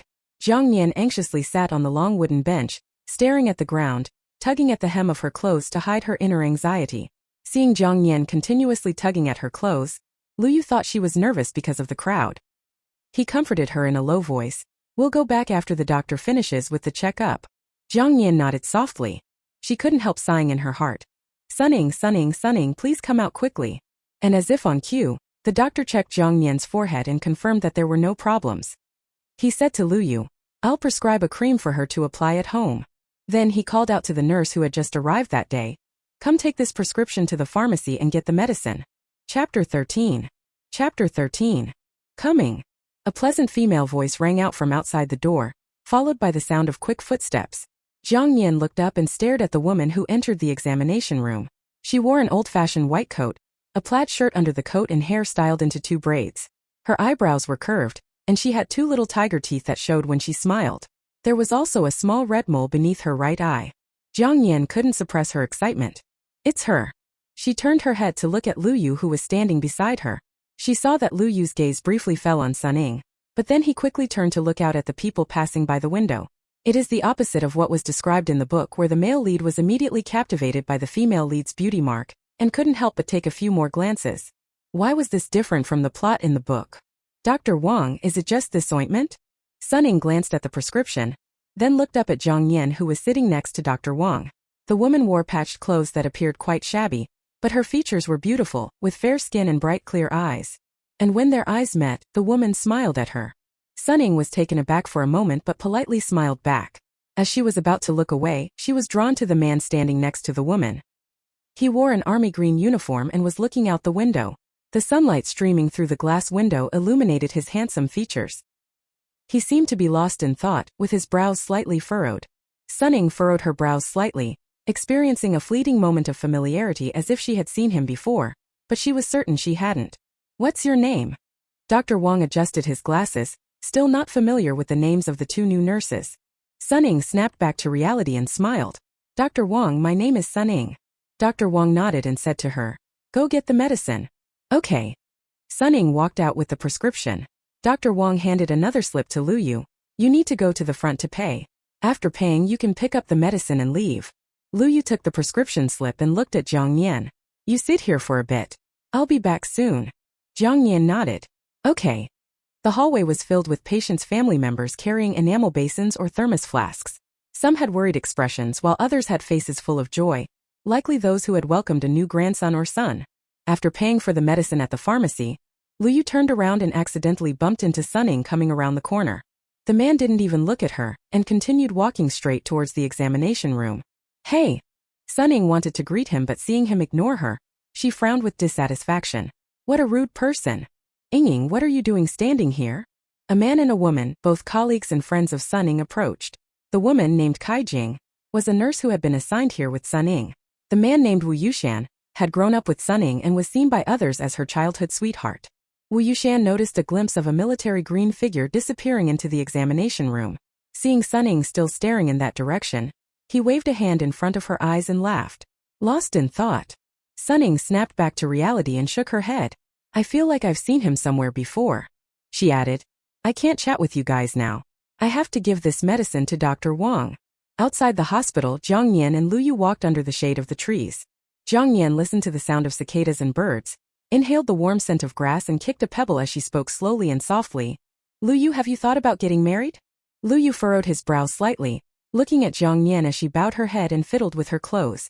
From his angle, he could see the slender and fair back of her neck. He averted his gaze. I haven't thought about it yet. Jiang Nian smiled, then quickly put away the smile and looked at Lu Yu seriously, adopting the tone of an elder advising a younger person. Then think about it now. What do you think of that nurse, Sun Ying? You're a soldier and she's a nurse. One protects the country, the other saves lives. What a perfect match. I think she's quite pretty too, with a pair of cute tiger teeth when she smiles. If you think she's nice, I can ask Sister Feng next door to act as a matchmaker. If your marriage works out, Dad and Su Chang can rest in peace. Lu Yu looked at Jiang Nian, his dark eyes revealing an unreadable emotion and a touch of coldness. Jiang Nian's heart skipped a beat, and she pressed her lips together, not daring to continue anymore. She had been too hasty, nearly acting out of character from the original Jiang Nian. Lu Yu turned his gaze back to the path ahead, surprised that Jiang Nian had said so much at once. He understood her concern for his marriage prospects. You don't need to worry about my affair, sister-in-law. He paused and added, I already have someone I like. When the time is right, I'll bring her to meet you. Jiang Nian was stunned. Lu Yu has someone he likes. Shouldn't he be interested in the female lead, Sun Ying? Jiang Nian lowered her head and walked quietly, her mind in turmoil. Could the plot have changed again? First, the male lead returned home early to save the original Jiang Nian. Then the original Jiang Nian didn't die as expected. And now the male lead and female lead seem to be on different paths. The male lead wasn't even interested in the female lead anymore. The more she thought about it, the more discouraged she became, losing the energy she had earlier. Lu Yu glanced at the crestfallen Jiang Nian. Seeing she had abandoned the idea of arranging a marriage for him, he lightly pursed his lips and said nothing more. Back at the base, Lu Yu went to his team, while Jiang Nian walked alone towards the family quarters. She hadn't gone far when a harsh voice called out, Stop right there, widow. The sound of heavy footsteps approached Jiang Nian. She looked up to see Zheng Hong rushing over to block her path, her face cold and questioning. What did you say to Lu Chang that day? Jiang Nian feigned ignorance. Which day are you talking about? Zheng Hong was furious. Don't play dumb with me. What did you say to Lu Chang 3 days ago?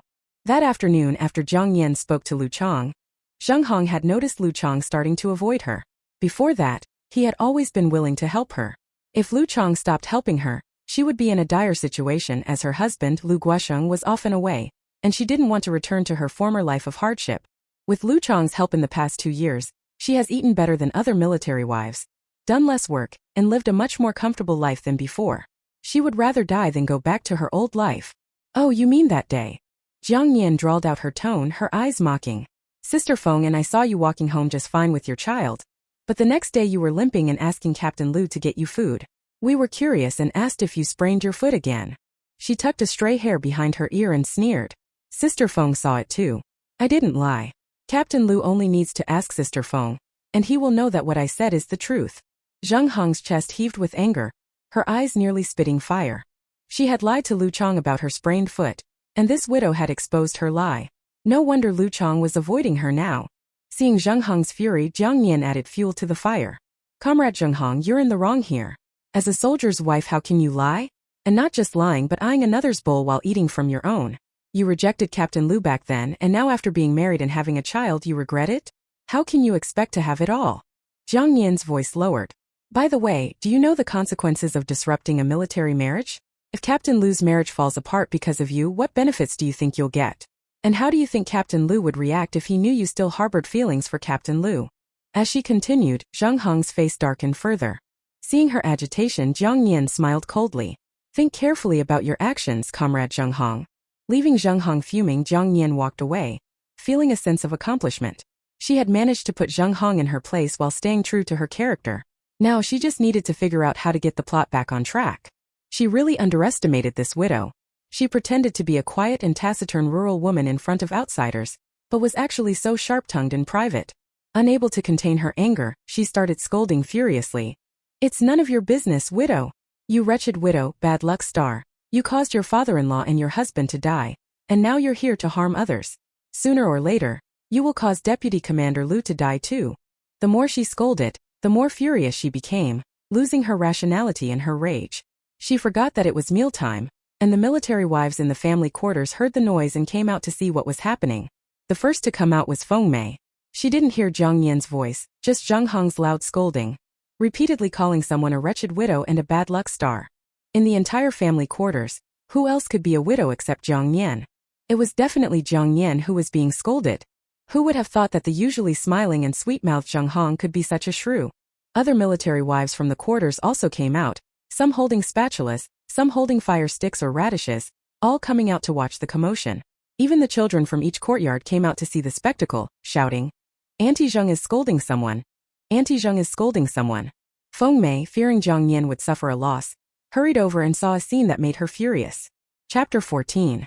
Chapter 14. Zheng Hong, full of anger, glared at Jiang Nian as if she wanted to tear her apart. In contrast, Jiang Nian kept her head down, her hands clutching her clothes so tightly that her fingertips turned white. Her thin shoulders trembled, making her look terrified.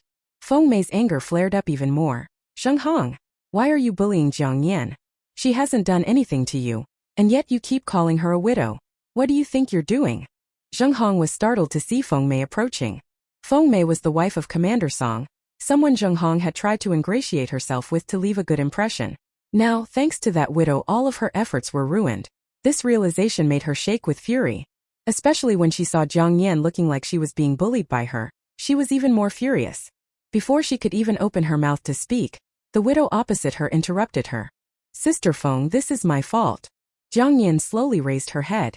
Her eyes filled with tears, looking at Feng Mei with a pitiful and aggrieved expression. Her eyelashes fluttered, and 2 tears rolled down her cheeks. The tears streamed down her fair face, enhancing her beauty, and making her look heartbreakingly pitiful. Zheng Hong was even more infuriated. What a performance! Where was the sarcasm that she had just shown her before? Afraid that Jiang Nian would reveal her secrets, Zheng Hong quickly looked at Feng Mei and softened her tone, trying to curry favor. Sister Feng, don't talk. Feng Mei interrupted Zheng Hong rudely. She then turned to Jiang Nian. Don't be afraid. If you have any grievances, speak up. Even if I can't help you, there's still Deputy Commander Lu and Commander Song. Having interacted with Jiang Nian over the past few days, Feng Mei could tell she was a kind and gentle person who wouldn't cause trouble. Zheng Hong was left speechless, her face stiffening. Seeing Jiang Nian looking at her cautiously, as if afraid of being bullied again, made her so angry that she nearly ground her teeth to bits. That's right, Deputy Commander Lu's sister-in-law, just speak up. We're all here, what can Zheng Hong do to you? Deputy Commander Lu's sister-in-law, why is Zheng Hong scolding you? The surrounding military wives chimed in one after another. Seeing Zheng Hong's face turn dark, Jiang Nian felt the time was right. She looked at Feng Mei, her voice trembling with tears. Sister Feng, when Lu Yu and I first arrived at the base, we saw Comrade Zheng Hong holding Captain Lu's arm, saying her foot was sprained and asking him to take her home. A few days ago, when you took me to see the plot of land assigned to us, we also ran into Comrade Zheng Hong and I thought her foot was already healed. Hearing this, Feng Mei turned to Zheng Hong. Yeah, you were running pretty fast that day, weren't you? Zheng Hong clenched her fingers, her face alternating between green and white. Another military wife who is holding a spatula added, That's right, Zheng Hong. That day, you went to the supply and marketing cooperative with your son to buy pastries. I ran into you on the road. Another military wife sniffed the air. Whose pot is burning? Oh no, my pot. The military wife holding the spatula kicked her son's butt. I told you to watch the pot. Why did you come out here too? Then she hurried back home. And then, Feng Mei looked at Jiang Nian, frowning with urgency. Jiang Nian bit her lip, lowered her head and said, 3 days ago, I went to the plot to deliver food to Lu Yu and saw Captain Lu serving food to Comrade Zheng Hong. Comrade Zheng Hong said her foot was still sprained. So, I told Captain Lu that I saw her returning from the supply and marketing cooperative with you. Because of this, Captain Lu didn't help Comrade Zheng Hong with her food anymore. She raised her hand to wipe away her tears, choking up. It's my fault for being too talkative. It's only fair that Comrade Zheng Hong scolded me, but. Jiang Nian sobbed a few times, her head nearly buried under her neck. She shouldn't have called me a bad luck star, saying I caused my father-in-law and husband to die and cursing that Lu Yu would die because of me too. Feng Mei almost jumped up in anger, nearly pointing at Zheng Hong's nose. Do you even listen to yourself? How can you be so venomous? Do you think anyone wants to be a widow? And didn't I tell you the other day to stop bothering Captain Lu unnecessarily? It's making his family unhappy. You need to avoid any suspicion, but you didn't listen. You even lied about spraining your foot to get him to serve you food. How hard is it to walk those few extra steps? She rattled off a string of reprimands. Zheng Hong's face flushed red with shame. But she couldn't refute, as the facts and evidence were clear. Moreover, Feng Mei was Commander Song's wife and she didn't dare to offend her. Hearing to the other onlookers' military wives and children, pointing and whispering about her constantly pestering Captain Lu, making Su Yan quarrel with Captain Lu every day, only added to her humiliation. What a shameless person. Everyone who used to think Su Yan was unreasonable now turned their attention to Zheng Hong. Zheng Hong felt as if she were being stripped naked in front of everyone, exposed to their ridicule and criticism. Clenching her teeth and fists so tightly that her nails dug into her palms, she lowered her head and ran into the courtyard, slamming the gate behind her. Through the courtyard wall she heard Feng Mei telling Jiang Nian, You did nothing wrong. Don't cry. We can't let Zheng Hong get away with treating you like this.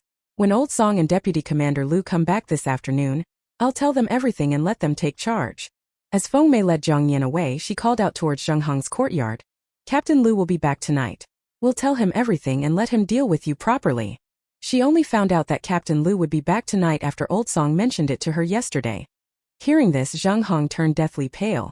For the past 2 years, she had cultivated an image of being a virtuous, obedient and gentle wife, especially in front of Lu Chang, acting weak and pitiful, claiming she had been forced by her mother to marry Lu Guosheng. She'd hinted that she still thought of Lu Chang and hoped to marry him in her next life.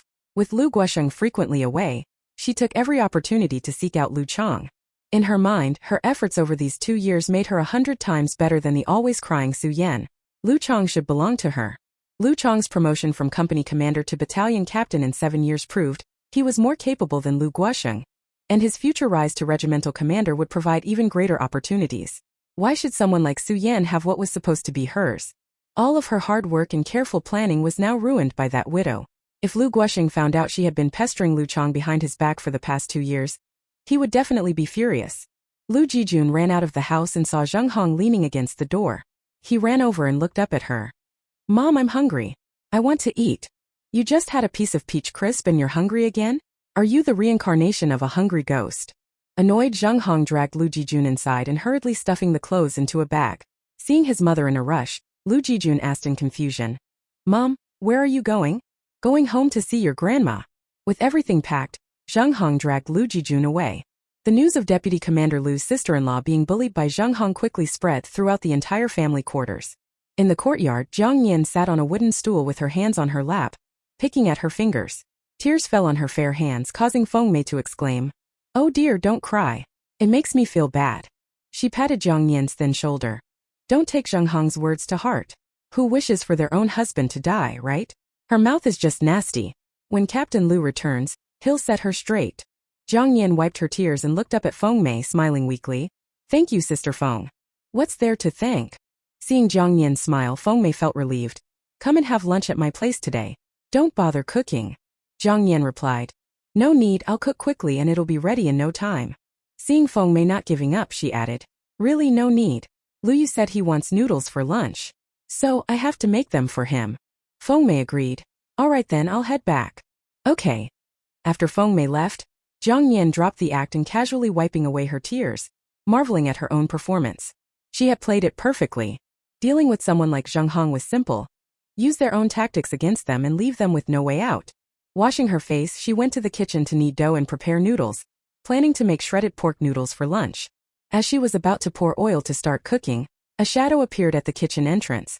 Jiang Nian froze for a moment, looking at Su Yan, who had stopped by the water jar, holding 2 eggs and looking at her with a hint of gratitude. "Jiang Nian?" she asked. "Is there something you need?" Su Yan bit her lip, stepped forward and placed the 2 eggs in Jiang Nian's hand, muttering a thank you before quickly turning and running away. Jiang Nian looked down at the eggs in her hand, finding the situation both amusing and touching. She understood why Su Yan was thanking her. The novel described Su Yan as straightforward and honest, often suffering at the hands of the scheming Zhang Hong over the past 2 years. Today's incident had exposed Zhang Hong's true face, giving Su Yan a measure of justice. Jiang Nian couldn't help but smile as she thought about it. Hearing footsteps outside, she assumed Su Yan had returned and waved the eggs at the kitchen door, saying with a smile, "No need to thank me." The word thank was cut off, her smile fading instantly. Jiang Nian stared at Lu Yu, who was standing against the light at the kitchen door. The light outside was glaring and the room was too dark, so she couldn't see the expression on his face. Chapter 15. Chapter 15. This was the first time Lu Yu saw Jiang Nian smile. She looked beautiful when she smiled. During their time together, this was also the first time he saw the liveliness and exuberance that someone her age should have. Unlike before, when she spoke or did anything, she always kept her head down, speaking so little and seeming to have an invisible wall separating her from everything around her. He also had a vague feeling that Jiang Nian was a bit afraid of him. "You're back just in time. The food is almost ready." Jiang Nian lowered her head to hide the embarrassment in her eyes, turning to place the eggs into a bowl and preparing to heat oil for cooking. Lu Yu glanced at the eggs in the bowl and remembered seeing Su Yan running out of her house as he was about to arrive home. It must have been Su Yan who brought them. He sat by the stove to light the fire. Through the rising white smoke from the hot oil, he noticed that Jiang Nian's eyes were red from crying. His eyes gradually grew cold. Adding more dry wood to the fire, Lu Yu asked, "Sister-in-law, did Zhang Hong bully you?" It didn't sound like a question, more like a statement of fact. Jiang Nian paused her cooking, lightly biting her lower lip. Whether it was the spiciness from the chili or the feeling of grievance, tears welled up in her eyes again. Teetering on the edge of falling, those tears made her look pitiable. Lu Yu glanced at her, his hand gripping the dry kindling tighter. "I will make Zhang Hong give you an explanation. She won't bully you for nothing." This was his promise to her. She was his sister-in-law, and he wouldn't let anyone bully her. When he decided to bring her to the army, it was not only to prevent her from repeating the tragedies of her past life, but also to ensure she wouldn't suffer any more grievances. Jiang Nian didn't respond. She simply released her lower lip and continued to stir-fry the food in the pot. When it was time to cook the noodles, Lu Yu got up and stopped her. "I'll do it." Jiang Nian didn't argue. She turned and walked out of the kitchen to the well, washing her face again with her back to the kitchen. As she covered her face with her hands, she couldn't suppress the smile on her lips. Holding back a laugh was so difficult. Inside the kitchen, Lu Yu cooked the noodles and added plenty of meat to Jiang Nian's bowl. He carried the 2 bowls to the yard and placed the meat-filled bowl in front of Jiang Nian. Looking at the large bowl of noodles and the heap of meat, Jiang Nian felt overwhelmed. She glanced at Lu Yu's bowl, which was mostly broth and vegetables with little meat, and spoke softly, "This is too much, I can't finish it all. Let me give you some." Before she could finish her sentence, Lu Yu had already eaten half of his bowl of noodles. He looked at the remaining food in her bowl, put down his bowl and stood up. "Wait a moment." Guessing what he was about to do, Jiang Nian quickly took his chopsticks and transferred most of the meat and noodles from her bowl to his. By the time Lu Yu returned with a pair of clean chopsticks, Jiang Nian was already eating. Lu Yu looked at his bowl of noodles and the large portion of meat, then at Jiang Nian, who was eating quietly, and felt an indescribable feeling in his heart. After lunch, Lu Yu washed the dishes and told Jiang Nian as he was leaving, "I'll be back late tonight." Jiang Nian, washing clothes by the well, replied softly, "Okay." After he left, Jiang Nian straightened up and stretched her back. Without a washing machine, hand washing was labor-intensive, especially on the back and hands. It wasn't so bad in summer, but winter would be a different story. Thinking about staying here long-term made her feel dizzy. Not long after Lu Yu left, Feng Mei came over. Seeing Jiang Nian hanging clothes in the yard and looking better than before lunch, she felt relieved. She picked up a piece of clothing from the basin and helped Jiang Nian hang it up. Seeing Feng Mei, Jiang Nian smiled. "Sister Feng." "Yes." Feng Mei, holding the clothesline, leaned closer to Jiang Nian. "What did Deputy Commander Lu say?" Jiang Nian was taken aback and then understood. "Was it you who told him about the incident with Zheng Hong? Otherwise, how would he have known? And gone straight to the point when he entered the kitchen?" Feng Mei replied, "I didn't have to. The news has spread all over the family quarters. My husband heard about it on his way home and was so angry that he slammed the table, saying he would talk to Captain Lu about it tonight. He said this affects the entire regiment's morale and Zheng Hong's attitude is a serious issue that needs to be dealt with. And one more thing," Feng Mei added with a chuckle, "Zheng Hong took her son and went back to her mother's place, probably to avoid Captain Lu tonight. But running back to her parents' house won't help. Captain Lu will personally bring her back." Jiang Nian figured that Lu Yu had mentioned he'd be late because he planned to discuss the matter with Commander Song and Captain Lu. Feng Mei nudged her. "What did Deputy Commander Lu say? You're practically his sister-in-law and you had suffered such a grievance. Did he say anything?" Jiang Nian smiled. "Lu Yu said he wouldn't let me be bullied for nothing." Satisfied, Feng Mei said, "Good then." Captain Lu returned at 7 in the evening and learned about today's events. It was also the first time he discovered that Zheng Hong had shamelessly been pestering Captain Lu behind his back with an excuse of asking for help during the 2 years she stayed at the family quarters. If he had known about Zheng Hong's past with Lu Chong earlier, he would never have married her, even if it meant death. During their engagement period, he often wondered why Lu Chong seemed so hostile towards him. Upon returning home, Captain Lu found it empty, confirming Zheng Hong had indeed run to her parents' place. After discovering Zheng Hong and Lu Chong's past, he had felt resentful but agreed to let her stay at her mother's place, hoping that some distance would cool things down. It was only her tearful plea 2 years ago that made him bring her back. It was pitch dark when Captain Lu came out of his house. He rushed to Commander Song's house, and as soon as he entered the house, he saw Commander Song sitting on a bench next to a square table while drinking water from an enamel jug in his hand. When he saw him come in, he snorted. Deputy Commander Lu sat on the bench, his handsome face looking somewhat fierce under the warm yellow light. "Commander Song, I know about what had happened between Zheng Hong and Deputy Commander Lu's sister-in-law." Looking at Lu Yu, Captain Lu said, "Deputy Commander Lu, I know mere words won't suffice. Tomorrow, I will bring Zheng Hong back and have her apologize in person." Lu Yu's expression was cold and he looked at Captain Lu with a serious look. "Zheng Hong as a military wife, calling my sister-in-law a jinx, who caused the deaths of her husband and father-in-law, shows her malicious mindset. As Deputy Commander, I can't tolerate a military wife tarnishing the organization's reputation without remorse. And personally, as Jiang Nian's brother-in-law, I can't let someone bully her at our doorstep and get away with a simple apology." With each word Lu Yu spoke, Captain Lu's momentum diminished further. Commander Song slammed his enamel cup down on the table, glaring at Captain Lu with a stern expression. "Look at what your wife has done. Our regiment is a laughingstock among the others today." Captain Lu frowned deeply, bowed his head and asked Lu Yu, "What do you suggest we do?" "I'll follow your lead," Lu Yu said. Zheng Hong must write a self-criticism and apologize to Jiang Nian in front of the entire regiment.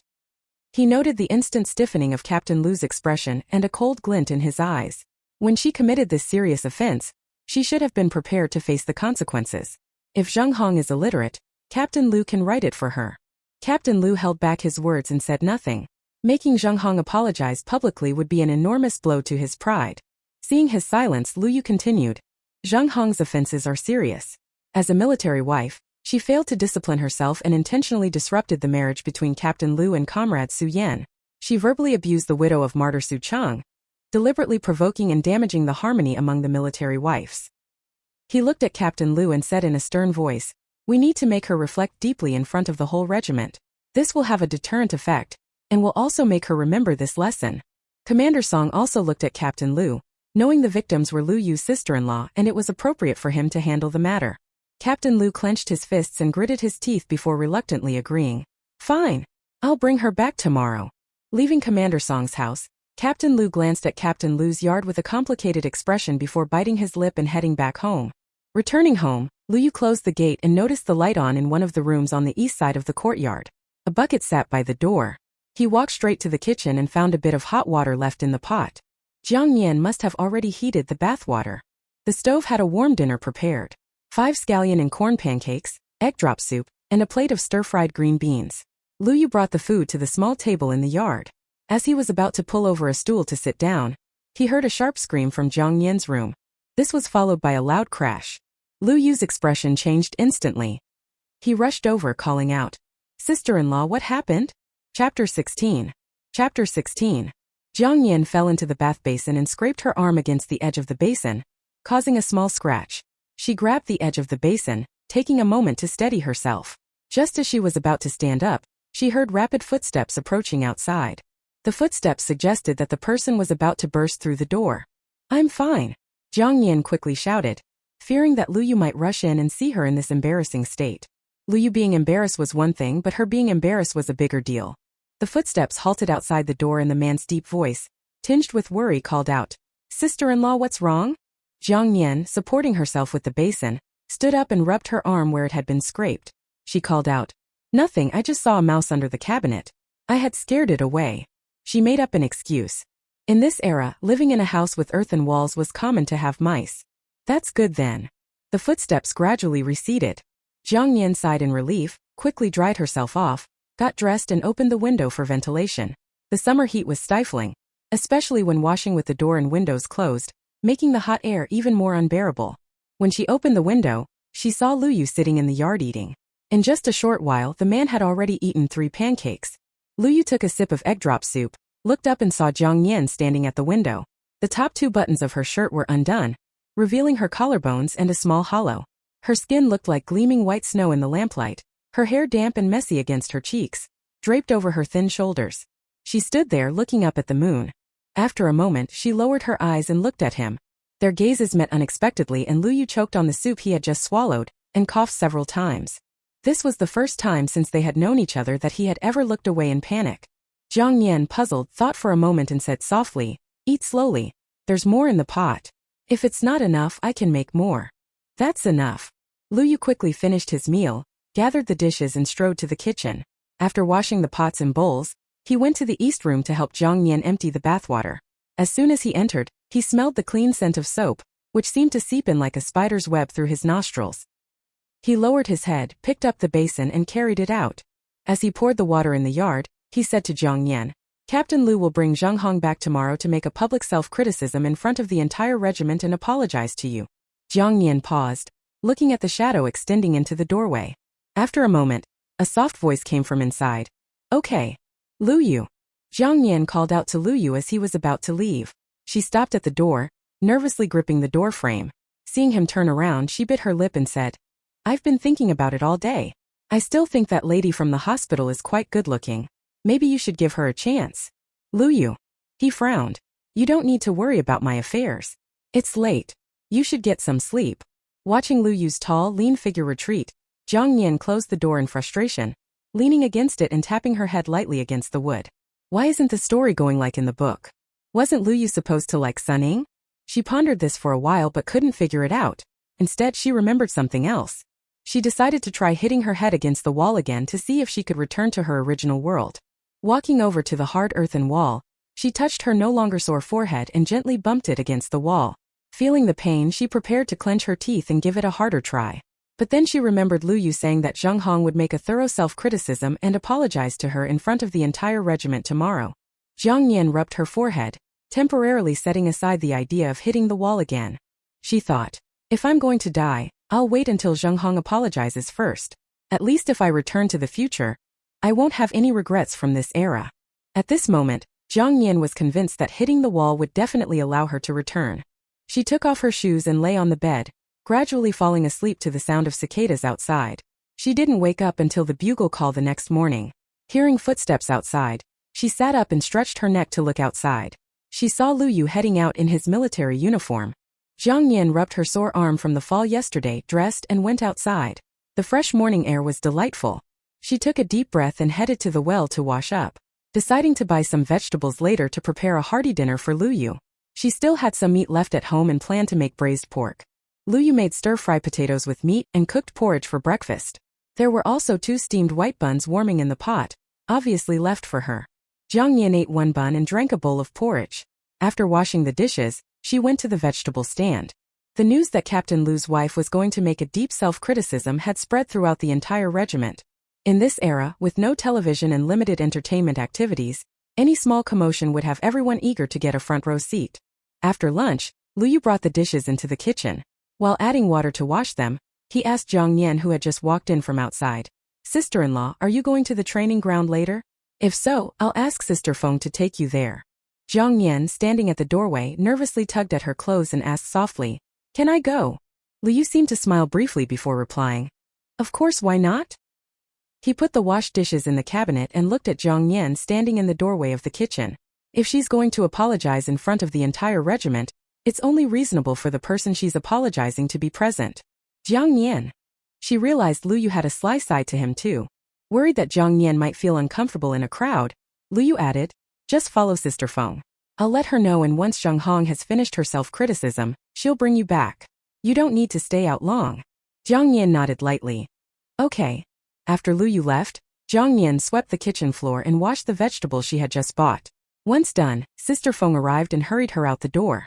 "Quick, quick, it's already started. If we're late, we'll miss the excitement." Jiang Nian put down the cloth she was holding and followed Sister Feng. It took about 10 minutes to walk to the training ground. Sister Feng, eager not to miss anything, pulled Jiang Nian along in a run. By the time they arrived, Zheng Hong was already reading the conclusion of her self-criticism. Zheng Hong stood on the steps at the front of the training ground, surrounded by soldiers in uniform. Despite the scorching sun, they stood straight, watching her with a variety of expressions. The right side was crowded with military wives, mothers, and many children, creating a lively scene. "Look at her face, as red as a monkey's butt. Serves her right." Sister Feng nudged Jiang Nian to look at Zheng Hong's face, and Jiang Nian couldn't help but smile inwardly. Zheng Hong had her head almost buried in her chest, clutching the paper, now wrinkled from her grip, as she read the self-criticism her husband had written for her. Captain Lu was standing in the audience, with his head down so that his expression could not be seen. "I shouldn't have insulted Comrade Jiang Nian with my words. Here, I want to offer a deep apology to Comrade Jiang Nian. Comrade Jiang Nian, I am sorry." "Ha ha ha ha. Oh my, that's hilarious. You see, she usually walks in a twisted way, but now she's standing there so serious. I'm not used to it." The military wives chattered loudly, their voices rising over each other. The recent incident where Zheng Hong had feigned a sprained ankle to get Captain Lu to fetch her meals had already spread. Now the wives looked at Zheng Hong with disdain, amusement, and mockery. Some of the older women among the military wives whispered among themselves, saying that Lu Chong and Zheng Hong were both at fault. If Lu Chong hadn't had some intentions, he wouldn't have helped her despite her requests. The military wives had warned their husbands to stay away from Zheng Hong to avoid being tricked like Captain Lu. Zheng Hong's reputation was now thoroughly ruined. After reading the self-criticism, Zheng Hong listened to the laughter and chatter from the military wives in the audience. Her face flushed with humiliation. Her face turned red and her fingers were so tense that she tore the pages of the self-criticism. She wanted to find Lu Guoxing, but when she turned around and saw that he had disappeared, clutching the letter of self-criticism, she turned and ran away with her head down. "Ha ha ha ha ha." The military wives burst into laughter. Sister Feng, holding Jiang Nian's hand, laughed so hard she couldn't straighten up her waist. Pointing at Zheng Hong, who was running away, she said, "Look at her running like a rat." Jiang Nian couldn't help but laugh, but then she heard voices from the left. "Deputy Commander Lu's sister-in-law looks so beautiful when she smiles. I wish I had such a beautiful wife." Zhu Jun saw the people around him staring at Jiang Nian and snorted, "You guys better stop dreaming. Even if Jiang Nian wants to remarry, it has to be with Deputy Commander Lu's approval." Someone leaned over and asked the hopeful guy, "Do you think you could pass Deputy Commander Lu's test?"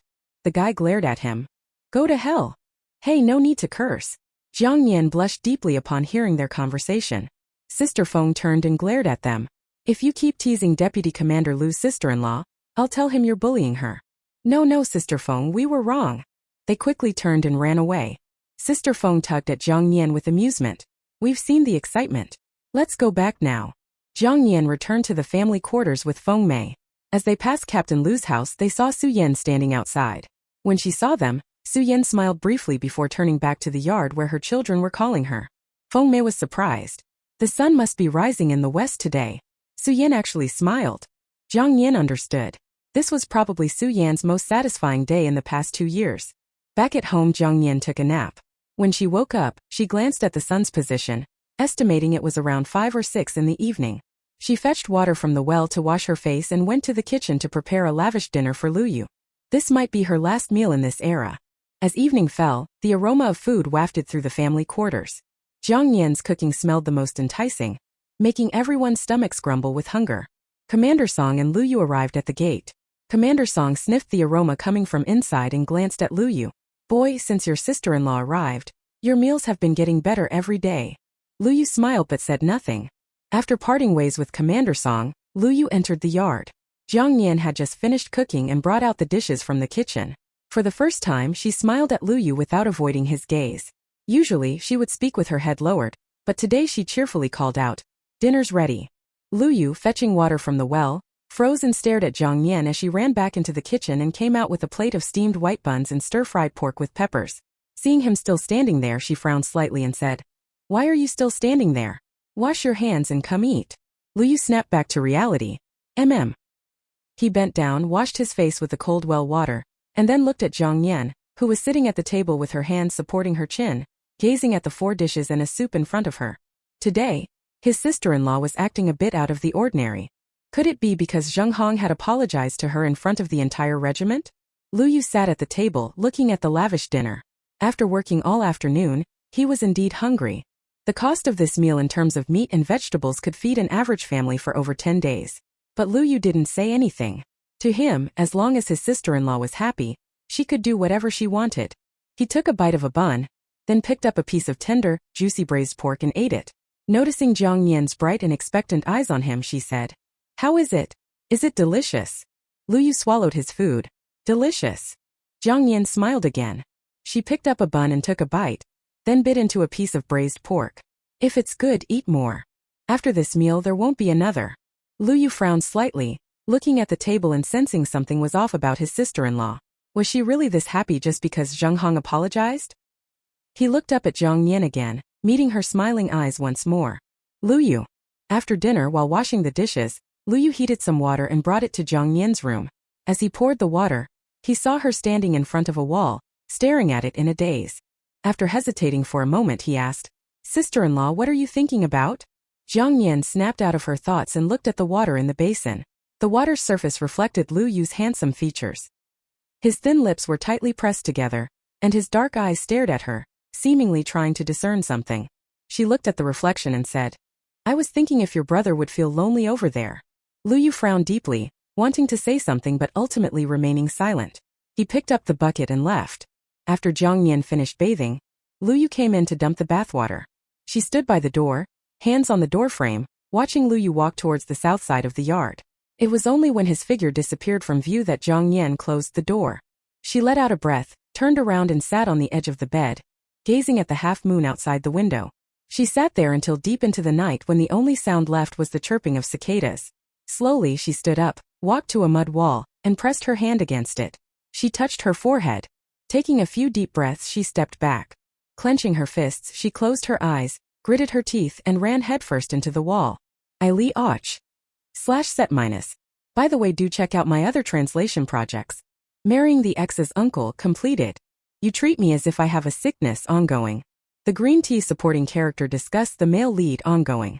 I confessed to the male lead's brother by mistake completed. Chapter 17.1. Chapter 17.1. The intense pain came from her forehead, just like the day she first arrived here, making her feel as if her head was about to explode. Warm blood trickled down her temple, soaking into her ear and then dripping to the ground. The ceiling beam blurred in Jiang Nian's eyes as the door was suddenly flung open. Through her hazy vision she saw the tall, imposing figure of Lu Yu. His face was taut with tension as he scooped her up and ran outside. From the moment they returned home, Lu Yu had sensed something off about Jiang Nian. He had been vigilant, staying in the yard after she closed her door, worried she might do something rash. But despite all his precautions, He couldn't prevent Jiang Nian from making the same mistake again. Commander Song, Commander Song. Lu Yu's shout pierced the quiet night. Usually composed and calm, Deputy Commander Lu was now visibly panicked. With his hands full on holding Jiang Nian, he kicked at Commander Song's door. What's going on? Commander Song turned on the light in the yard and opened the gate with Feng Mei. Both widened their eyes at the sight of Jiang Nian in Lu Yu's arms with her forehead half covered in blood. Feng Mei screamed. What happened to Jiang Nian? Lu Yu's expression was grave, his deep voice hoarse. She ran into the wall. Oh no! We need to get her to the hospital. Feng Mei was frantic with worry and anger. It must be that Zheng Hong who upset her. Commander Song snapped at Feng Mei. Keep your voice down. Stop shouting. He then turned to Lu Yu. You head to the hospital now. I'll go borrow a car from the military district and get Zhu Jun to drive you. Lu Yu nodded and quickly carried Jiang Nian towards the hospital. Feng Mei watched as her husband hurried off, and Lu Yu disappeared into the dark night with Jiang Nian. She anxiously stomped her foot, then noticed the light in Lu Chang's yard next door turn on. When Lu Chang came out, Feng Mei's eyes lit up. She called out to him. Captain Lu, can you watch my two boys? I need to go to the hospital to check on Deputy Commander Lu's sister-in-law. Sister Feng, what happened to Deputy Commander Lu's sister-in-law? Lu Chang ran over, looking towards the direction where Lu Yu and Commander Song had disappeared. He had heard Lu Yu's voice from inside the house earlier, and it sounded like something serious had happened. The neighbors near Feng Mei's house also came out to see what was going on. Feng Mei immediately shouted at the top of her lungs. What else could it be? She was bullied by Zheng Hong to the point of wanting to die. Her husband just passed away and she was bullied by Zheng Hong, who kept calling her a jinx and a widow, saying she cursed her husband and father-in-law to death. What woman could bear such accusations? Even if Zheng Hong apologized, can her words be unheard? Lu Chang frowned and glanced in the direction of Zheng Hong's house, feeling a change in his opinion of her. He never thought this woman could be so malicious. Previously, she had complained to him about how badly she was treated and forced to break off her engagement by her mother. Now that both of them had their own families, he had let go of the past and treated Zheng Hong as a fellow soldier's wife. When she asked for help, he had assisted her, not expecting her to hide such a vicious side under her gentle appearance. Lu Chang said, Sister Feng, let Su Yan go with you. It's dark at night. It's good to have someone accompany you. Feng Mei replied, that works.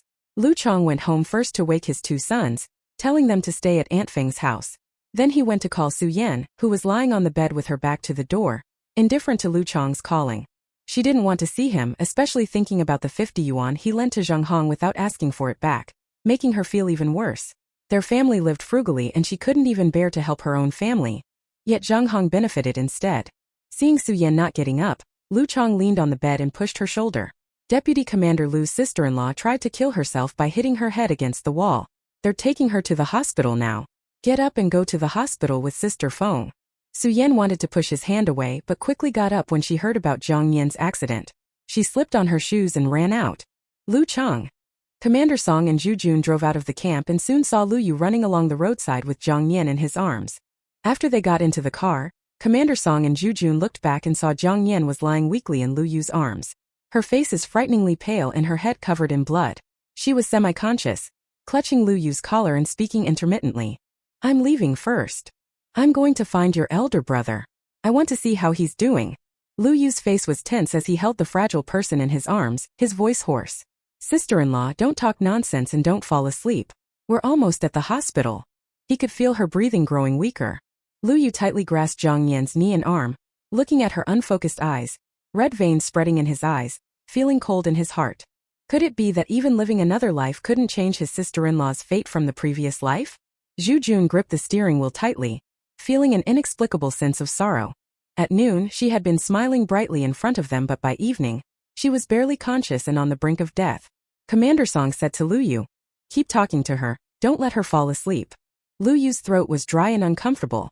He replied heavily, okay. He held Jiang Nian tightly, preventing her from closing her eyes, and talked about his and Su Cheng's experiences in the army, about how they climbed the ranks from ordinary soldiers to battalion captain. The usually taciturn man spoke a lot tonight. Jiang Nian, annoyed with the noise, initially closed her eyes and vaguely saw a bright light. When the light faded, she saw the outline of a modern hospital, her father sitting in the corridor, covering his face and crying. Her mother sat on the ground, tearfully watching a corpse being pushed out of the morgue. Her grandparents were also there. Jiang Nian saw her grandmother faint, her grandfather trembling as he lifted the white cloth covering the corpse's head. She saw the corpse's face, which looked exactly like hers, clearly her in the real world. Jiang Nian trembled all over, unable to stop crying. Lu Yu's voice drifted in and out of her ears. The blurry vision suddenly disappeared, replaced by Lu Yu's cold, handsome face. His eyes were bloodshot. When he saw her open her eyes, he forced a smile, swallowed a few times and said softly, "Sister-in-law, we're almost there." Jiang Nian, still immersed in the previous vision, leaned weakly against Lu Yu, realizing a desperate truth. She couldn't go back. From now on, she would have to live as Jiang Nian. The car stopped at the hospital entrance and Lu Yu rushed in with Jiang Nian in his arms. The on-duty staff, seeing they were from the army, quickly called Dr. Wang, who had just gone home after his shift. In less than half an hour, many people had gathered on the second floor of the hospital. Dr. Wang cleaned Jiang Nian's wound with iodine and a nurse administered an 4 drip. After a lot of busy work, they were finally done. Dr. Wang's brows never relaxed as he looked at the wound on Jiang Nian's head. He had heard from her family that she had hit her head on the wall herself. Her previous injuries had just healed a few days ago, and now she had such a severe wound again. It was the first time Dr. Wang had seen someone so ruthless to themselves. When she hit the wall, she must have had a death wish. When Feng Mei and Su Yan arrived at the hospital, Jiang Nian was already lying in the ward with an 4 in her hand. It was unclear whether she was asleep or unconscious. "Sister Feng, sister. Su." Zhu Jun called out when he saw them. Commander Song was a bit surprised. "Why are you two here? Where are the kids?" Feng Mei and Su Yan had run all the way to the hospital. Feng Mei, out of breath, said, "I asked Captain Lu to watch them. I came to check on Jiang Nian." She wiped the sweat from her forehead and saw Jiang Nian's head wrapped in bandages, the white cloth stained with blood. She walked to the bedside and softly asked Lu Yu, "What did the doctor say?" Lu Yu's throat was still a bit dry. "The doctor said we'll see if she wakes up tonight. If she wakes up, then she'll be fine." Feng Mei anxiously asked, "But what if she doesn't wake up? Can't you be a bit more optimistic?" Commander Song shot her a sharp look, then patted Lu Yu's shoulder. "She'll be fine. Your sister-in-law will definitely wake up." Lu Yu, looking somewhat exhausted, said, "Commander Song, you all should go back first. I'll stay here and watch over her." Commander Song agreed. "All right, I'll go back and report to the team and apply for a 3-day leave for you. You stay here with your sister-in-law." Lu Yu nodded. "Okay." Feng Mei wanted to say something but Commander Song pulled her away. Su Yan glanced at Jiang Nian, who looked lifeless, and silently prayed for her, hoping she would get through this and wake up safely the next morning. Outside the ward, Feng Mei angrily shook off Commander Song's hand and glared at him. "Why did you pull me away?" Commander Song sighed. "What can you do there? You just be complaining and disturbing others." Feng Mei. On the way back, Feng Mei asked Commander Song, "Old Song, Deputy Commander Lu's sister-in-law tried to kill herself because of Zhang Hong. What do you plan to do about it?" Su Yan also looked at Commander Song. She hoped the team would expel Zhang Hong from the family quarters, so she wouldn't cause trouble for their families anymore. Commander Song didn't say anything, his face full of frustration. What else could he do? Lu Yu's sister-in-law was driven to suicide by Zhang Hong, so it was all Zhang Hong's fault. Now they could only wait for Jiang Nian to wake up. If she was alright, they would have Zhang Hong and her husband buy some supplements and visit her. Let them apologize properly and hopefully, the matter would slowly pass over. But if something happened to Jiang Nian, it would be a big problem. It was late at night when everyone returned to the camp. Zhu Jun dropped off Commander Song, his wife, and Su Yan before returning the car to the military district. As they passed the third house in the family quarters, Captain Lu happened to open the courtyard gate. Seeing Feng Mei, Commander Song and Su Yan, his face showed a hint of embarrassment. He already knew about Jiang Nian's suicide attempt. After a big argument with Zhang Hong, he was planning to visit the hospital to check on Lu Yu's sister-in-law when he ran into Commander Song and the others. Captain Lu asked, "Commander Song, how is Deputy Commander Lu's sister-in-law? What do you think? She's still unconscious and whether she'll wake up or not depends on tomorrow morning." Commander Song glared at him angrily. "Keep your wife in check. If anything happens to Deputy Commander Lu's sister-in-law, the whole team will be in big trouble." Captain Lu lowered his head in embarrassment. "Commander Song, I'll submit an application tomorrow to stay in the team and not go out for training. This way I can watch over Zhang Hong and keep her in line." As he said the last sentence, he glanced at Su Yan's cold face. He sighed inwardly.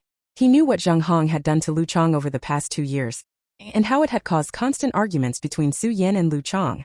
Honestly, he felt quite guilty towards Su Yan. Commander Song nodded. "All right, go get some sleep. Tomorrow morning, take your wife to the hospital to visit Deputy Commander Lu's sister-in-law." Captain Lu nodded. "Okay." He closed the courtyard gate and turned to see Zheng Hong standing by the window, craning her neck to look outside. When she saw him, she quickly pulled her head back. Captain Lu walked into the house with a grim face and stared coldly at Zheng Hong, who was lying on the bed pretending to be dead. Tomorrow morning, go with me to the supply and marketing cooperative to buy some brown sugar, eggs, and pastries. Then go to the hospital to see Deputy Commander Lu's sister-in-law and apologize properly. His tone was harsh, clearly holding back his anger. When Zheng Hong heard she had to buy so many good things for Jiang Nian, she couldn't lie down anymore. She turned over and sat up. If she wants to die, that's her business.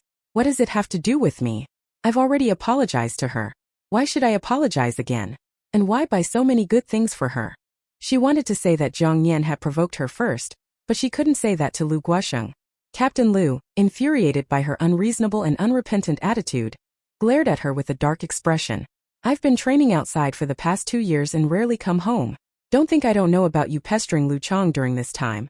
Let's not talk about the past, but from now on, if I find out you go looking for Lu Chong again, you can leave the child here and go back to your mother's house. What Zheng Hong fears most now is going back to her parents' home. She was used to living comfortably in the family quarters, not having to work in the fields for work points, cook for the whole family or need to please everyone. The thought of going back to her parents' house was unappealing. Okay, I'll go with you tomorrow. Captain Lu took off his shoes and lay down on the bed, staring at the dark ceiling. He asked, "Is there anything else you're hiding from me? It's best to say it all tonight, so I don't hear anything else while I'm out." Zheng Hong lay with her back against the wall, thought about the 50 yuan she had borrowed from Lu Chong over the past 2 years. She had used half of it to buy new clothes for herself and her children, and the other half to improve their food, occasionally buying half a pound of meat and a pack of pastries, which she secretly shared with her child. She didn't dare tell Lu Guosheng and didn't want to repay the money.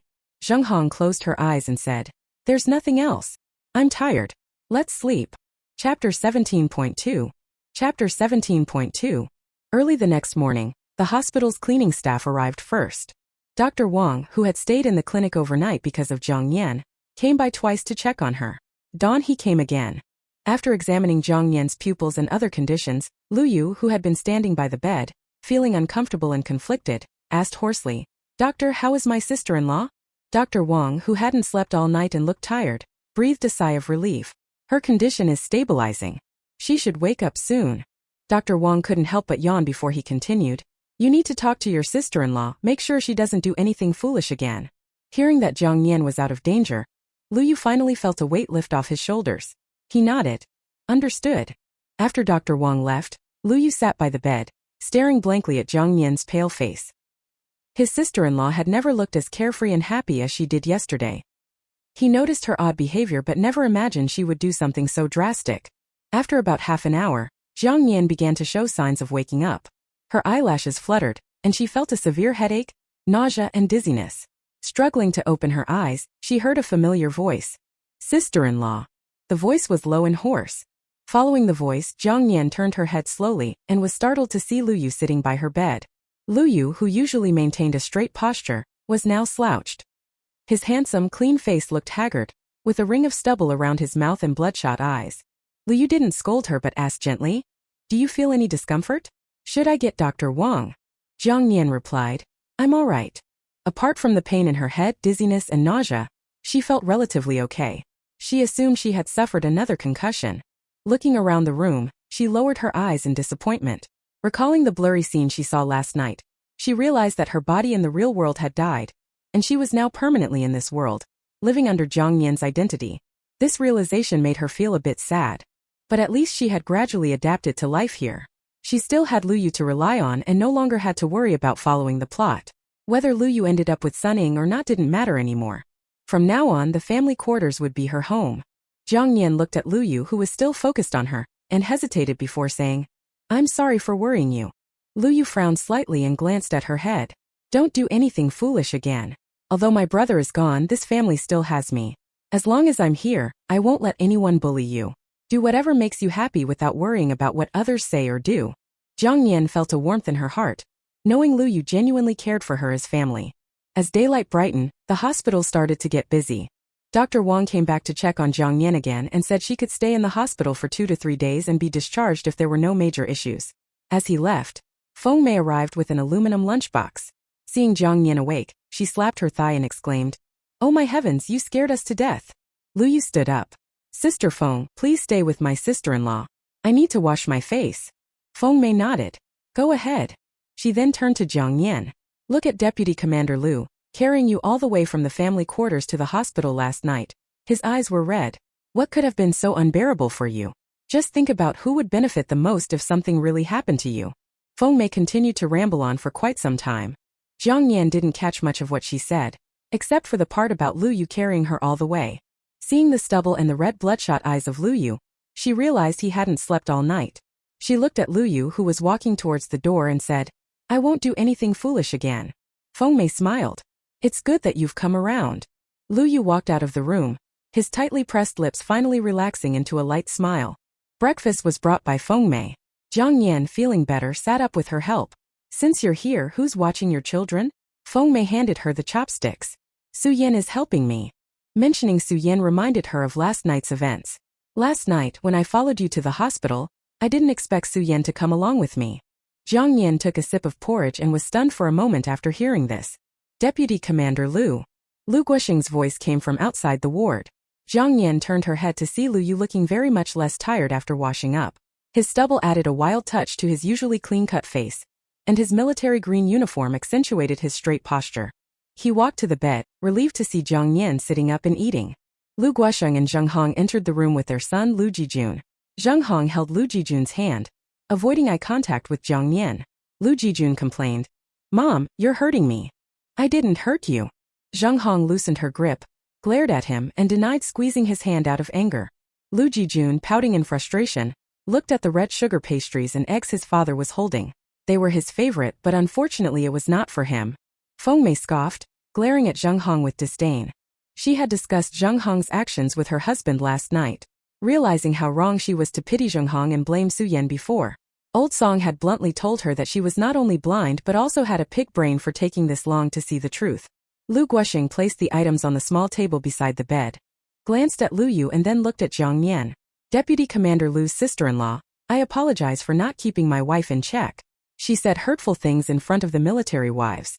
We brought these supplements as a gesture of our apology. Please don't hold a grudge against Zheng Hong.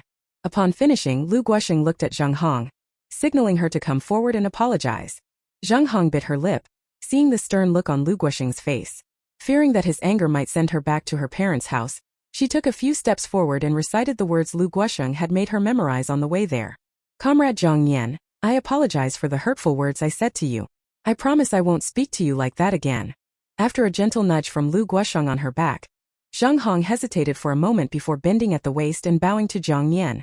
Comrade Jiang Nian, I'm sorry. Please forgive me. Lu Yu watched Zheng Hong coldly before turning his gaze to Jiang Nian. She was holding the aluminum lunchbox in both hands, with her head lowered as usual, as if she had trapped herself in a corner where no one could see her, and she just sat there quietly without saying a word. He said nothing and waited quietly. The room fell into an uncomfortable silence. Lu Guoxing frowned, worried that Jiang Nian wouldn't forgive Zheng Hong, and might escalate the matter to the political commissar. Zheng Hong kept her head down, her eyelids hiding the impatience in her eyes.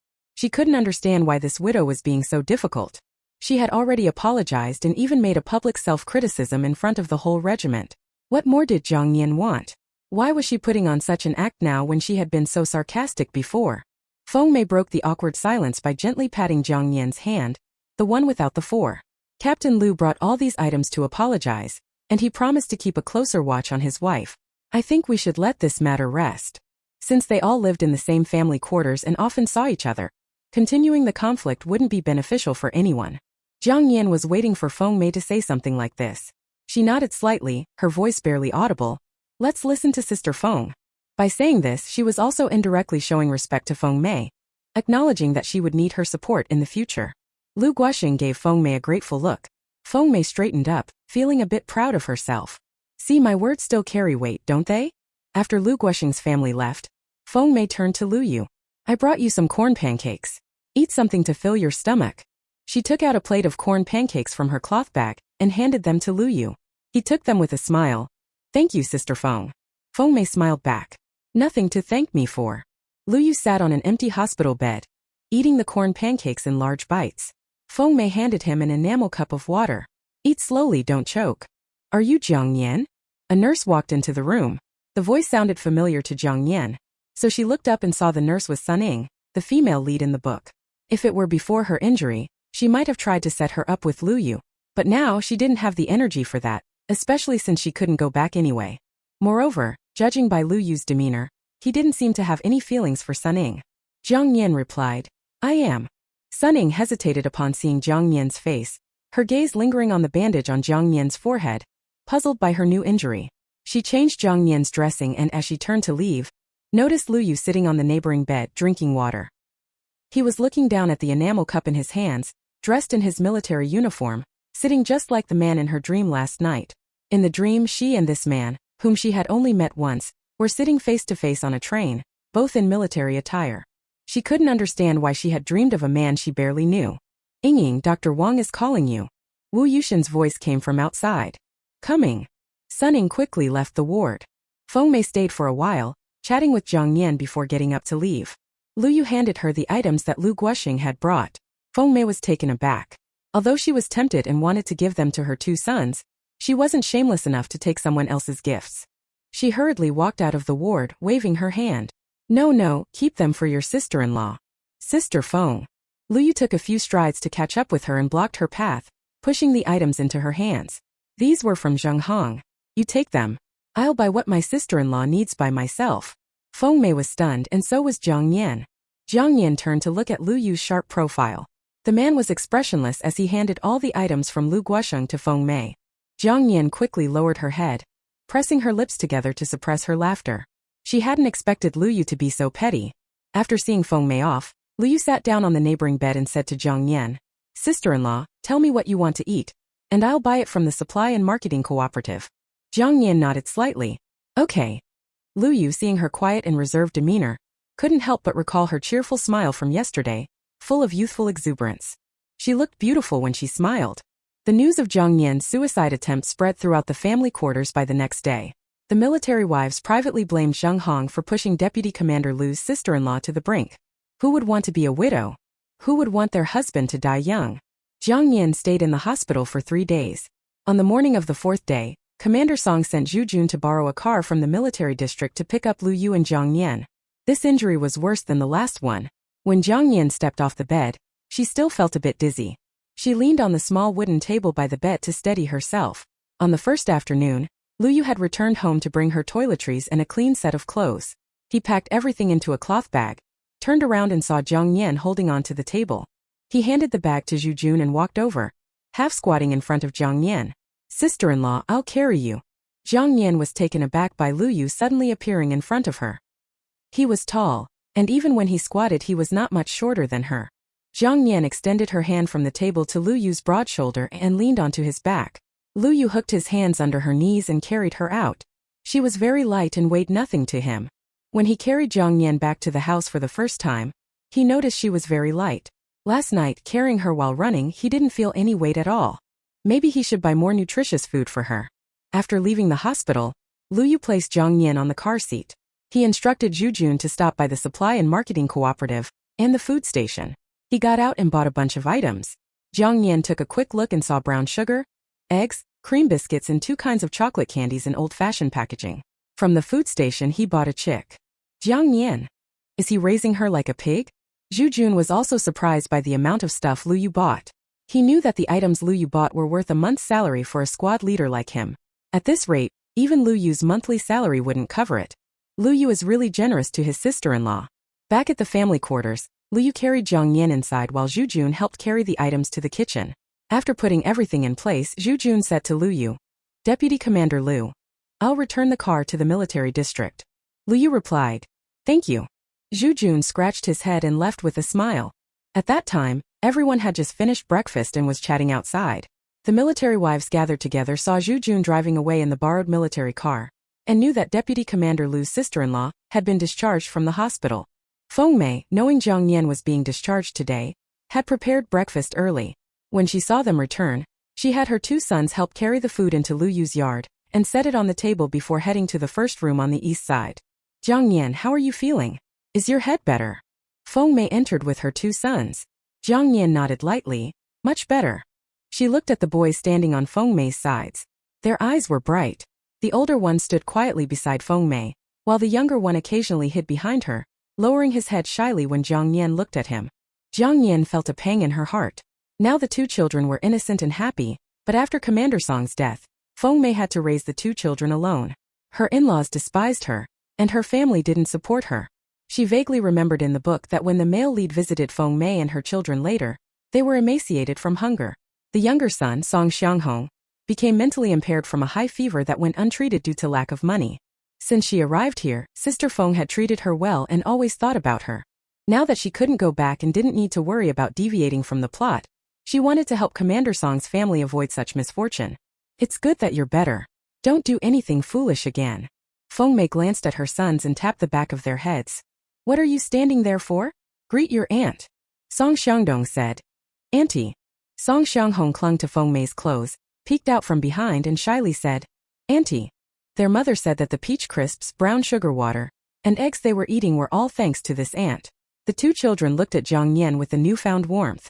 Jiang Nian smiled and responded, then asked Feng Mei, Sister Feng, should your eldest be starting school soon? Feng Mei replied, in September, but there's no school on the base. He has to go to the school in the neighboring village. After chatting for a while, Feng Mei left with her children. Jiang Nian stood up and walked to the door of the house by holding on to the wall. A slender hand stretched out in front of her and held her arm in a measured manner. I'll help you. Jiang Nian initially wanted to refuse, but her head was still a bit dizzy. So she didn't insist and let Lu Yu help her sit on a small bench in the yard. Feng Mei had cooked 2 dishes, stir-fried potatoes and stir-fried eggplant, and brought over 4 white steamed buns. Lu Yu's gaze lingered on the steamed buns for a moment, knowing that Sister Feng was expressing her gratitude in this way. He was merely passing on the favor.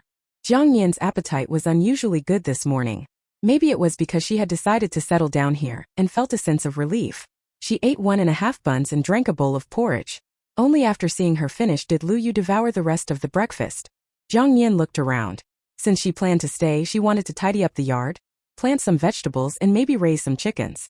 Seeing the chicken meat cooling in an enamel basin by the well, she wondered where Lu Yu got the money to buy all this since he had given her his salary for safekeeping.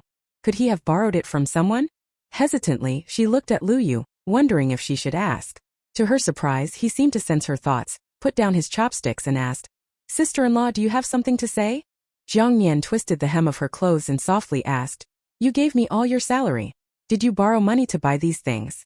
Lu Yu was stunned for a moment, then raised his head to look at Jiang Nian. Li. Thanks for reading and supporting my translation. Hope you enjoy it. Heartsuit. And I would really appreciate it if you could check out my other translation project. Thanks a lot. Epsilon. Chapter 18. Chapter 18. After Jiang Nian asked as she felt something was off. It felt as if she were interrogating Lu Yu. She quickly explained, I don't mean anything by it. I just thought that since you've given me all the money to keep, what will you do if you need to use some? Maybe I should give the money back to you. That didn't sound quite right either. Jiang Nian frowned in frustration, feeling a headache on top of her existing wound pain. Seeing Jiang Nian fall silent and lower her head, fiddling with her clothes, Lu Yu glanced at the fair nape of her neck before looking down and continuing to tidy up the dishes. Sister-in-law, don't worry. I kept some pocket money for myself. The large sums are with you, but if I need money, I'll ask you. Jiang Nian secretly breathed a sigh of relief and muttered, Okay. Lu Yu went to the kitchen to wash the pots and dishes. Afterward, he started cleaning and cutting the chicken in the yard. Jiang Nian sat under the shade of a tree in the yard, feeling the slightly warm breeze and surveying every corner of the small courtyard, planning where to plant a vegetable garden. Growing her own vegetables would save a lot of money. She felt uneasy using Lu Yu's money for her expenses. Although she was his sister-in-law, she didn't want to be a burden to him. Ultimately, she needed to find a job to support herself. In case Lu Yu got married and started his own family in the future, she didn't want to overstay her welcome. Jiang Nian's mind wandered as she unconsciously gazed at Lu Yu squatting by the well. The man was turned slightly away from her, his short hair neat and clean. The light fell on his chiseled features as he poured a basin of water, and then filled it halfway with clean well water. When he stood up and turned his head to look at her, their eyes met unexpectedly. Jiang Nian was startled for a moment, feeling like she had been caught peeking. She quickly lowered her head, staring at her black cloth shoes with a small patch, the only pair she had that was presentable. Sister-in-law. Lu Yu's voice came from across the yard. Jiang Nian bit her lip and slowly looked up. Lu Yu stood by the well, giving her a reassuring smile. It's just the two of us in this house. You don't need to be so reserved around me. He paused before continuing. The meal you made that day was very good. And you have a beautiful smile. Jiang Nian stood frozen, only snapping out of it when Lu Yu disappeared into the kitchen. She had been worrying. Since she intended to stay, pretending to be the original Jiang Nian with her personality quirks would eventually give her away. Given Lu Yu's words, she decided to gradually change. Lu Yu left for the team after finishing his tasks, asking Feng Mei next door to keep an eye on Jiang Nian. Inside the house, Jiang Nian lay on the bed with a milk candy in her mouth, her hands behind her head as she stared at the clear blue sky. Her mind was busy thinking about how she could earn some money. Footsteps outside the yard drew her attention. Jiang Nian turned to look at the doorway, where a figure stood against the light. Just as she was about to ask who it was, the person spoke first. Can I come in? It was Su Yan's voice. Jiang Nian was surprised that Su Yan had come to see her again. She sat up, leaning against the headboard and said, Come in and sit. Su Yan walked in and sat on the small stool by the bed. She glanced at the bandage on Jiang Nian's head and asked with concern, Does your head still hurt? Jiang Nian smiled. Just a little, but it'll be fine in a few days. She felt a sense of familiarity. After all, she had been through this before. Su Yan stopped talking and just sat there quietly. The room suddenly fell into an awkward silence. Jiang Nian wasn't sure if Su Yan felt awkward, but she certainly did. Sitting in silence, staring at each other was uncomfortable. Su Yan used to be quite cheerful. She had been happy during the first few years of her marriage to Captain Lu, always smiling when she saw people. But everything changed 2 years ago when Zheng Hong came to the family quarters. Since then, there had been frequent quarrels between Su Yan and her husband. Su Yan became withdrawn, and Zheng Hong's deliberate provocations made many military wives believe Su Yan was an unreasonable and difficult woman. This resulted in her having few friends, spending her days silently caring for her 2 children at home. Breaking the silence, Jiang Nian said, I heard from Sister Feng that you came to the hospital to see me? She knew she was asking the obvious, but it was a way to start a conversation. Su Yan felt a sense of relief and nodded slightly. I wanted to see how badly you were hurt. She paused and then added in a low voice, You mustn't do anything foolish. If you were really gone, it would only make Zheng Hong happy. You need to live well, just to spite her. Mentioning Zheng Hong seemed to open a floodgate for Su Yan. She began talking about how Zheng Hong had been entangling with Lu Chang over the past 2 years, eventually tearing up and blaming Lu Chang for being a bad husband. He had neglected his wife and children, catering to Zheng Hong's needs. Lu Chang used to send some of his salary back home and give the rest to Su Yan to manage. She would even send a little to her own family as a gesture of appreciation, even though it wasn't much. But over the past 2 years he had intermittently lent Zheng Hong money, totaling 50 yuan. With Lu Chang still sending some money home, there was very little left for Su Yan. She hadn't been able to support her own family for nearly 2 years. Moreover, her 2 children didn't eat as well as Zheng Hong's child. The thought of her husband indirectly supporting Zheng Hong and her child infuriated Su Yan, causing her to cry in pain. Jiang Nian felt disgusted at the thought of Lu Chang. He was either too proud to refuse Zheng Hong's requests or enjoyed the attention from a woman who once rejected him, satisfying his ego and vanity. Su Yan, her eyes red from crying, said, Lu Chang won't ask Zheng Hong for the 50 yuan back, but I can't just accept this loss. Now that Captain Lu is back, I want to ask him to get the money back. She looked at Jiang Nian, her voice thick with emotion. What do you think? Jiang Nian pressed her lips together, thinking about Lu Chang's likely refusal. If Su Yan went to Captain Lu, Lu Chang might accuse her of lying to protect his pride and his relationship with Zheng Hong, playing right into Zheng Hong's hands. In the end, Su Yan would be the one to suffer. Jiang Nian. Su Yan called out when Jiang Nian didn't respond, prompting her to look up. Thinking about Su Yan's fate in the book, where she divorced Lu Chang and married an older man 20 years her senior, Jiang Nian decided to help Su Yan change her future. I don't think that's a good idea. Su Yan's eyes widened. Why not? Does Zheng Hong not want to repay the money? How dare she? Jiang Nian reassured her. I have a plan. It will not only make Captain Lu personally ask Zheng Hong for the money, but also prevent him from being deceived by her in the future. But before we do anything, you need to stay calm. Su Yan's curiosity was piqued. Excitedly, she shifted to the edge of the bed and asked, Tell me, what's the trick? Jiang Nian beckoned her with a finger. Su Yan hesitated for a moment, and Jiang Nian clicked her tongue, saying, Come closer. Okay. Obediently, Su Yan leaned in to hear Jiang Nian whisper a few words into her ear. After listening, she jumped up as if startled, stood by the window wide-eyed, and shook her head vigorously. No way.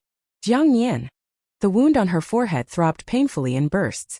Jiang Nian frowned, easing the discomfort, and advised, Patience is needed for a greater plan. If you want Lu Chang to listen but won't do as I suggest, what's the use in discussing it further? Su Yan. She remained silent, pursed her lips, and looked up at Jiang Nian with uncertainty. Can it really work? She asked. Jiang Nian smiled. Let's try it first to see if it works. If not, we can think of something else. Only then did Su Yan nod. Okay. She returned to her seat, curious. How do you know so much? Jiang Nian was younger and had lived in the countryside all her life, yet she seemed more knowledgeable than Su Yan. Jiang Nian made up an excuse. I've been married to Su Cheng for 4 years. Since he became bedridden, I've been taking care of him every day, talking to him. He's knowledgeable and wise. From talking to him, I've learned a few things. After saying this, Jiang Nian's expression turned sorrowful, as if she had thought of her husband. Su Yan felt guilty and lowered her head. When Captain Su was in the army, he was a good person.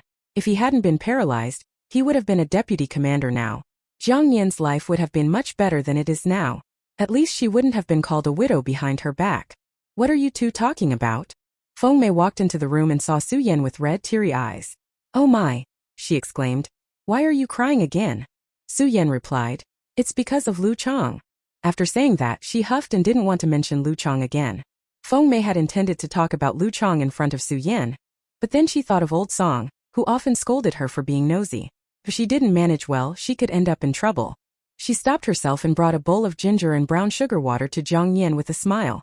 Drink it while it's hot. It'll help nourish you. You look too thin. Thank you, Sister Feng. Jiang Nian took the bowl and drank it quietly. The ginger and brown sugar water was sweet and comforting. For her it wasn't anything special, but in these times it was quite rare. Watching Jiang Nian sip the ginger and brown sugar water in small sips, both Feng Mei and Su Yan swallowed involuntarily, feeling tempted. When Feng Mei made ginger and brown sugar water at home, she gave each of her 2 children a bowl. She herself tasted it with chopsticks. Last time, when Deputy Commander Lu gave her the things that Captain Lu gave to Jiang Nian, she ran home all the way holding it in a cloth bag, afraid of meeting Captain Lu and his wife on the road.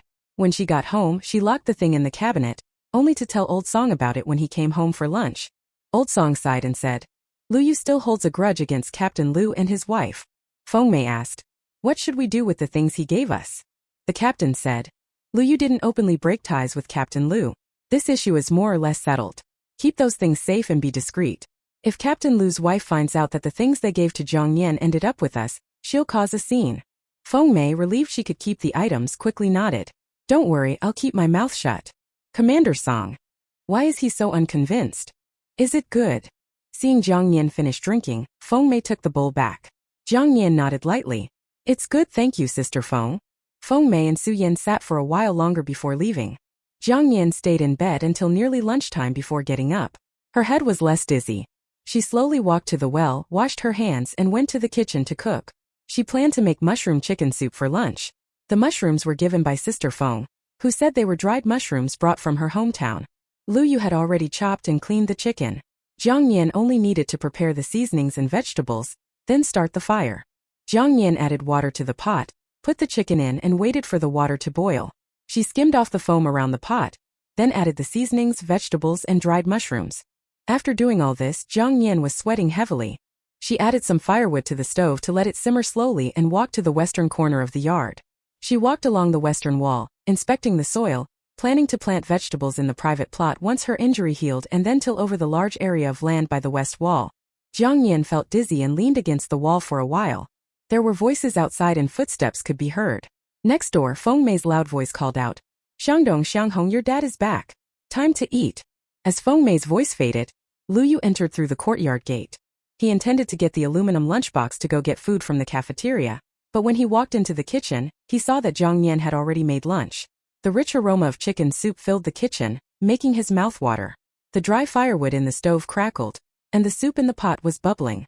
But Jiang Nian was nowhere to be seen. Her head was still injured, and she needed to support herself while walking. Now she had cooked lunch. Lu Yu was worried she might have hurt herself again. Sister-in-law. He quickly strode out of the kitchen, heading straight for Jiang Nian's room. The bed was neatly made, but she wasn't there.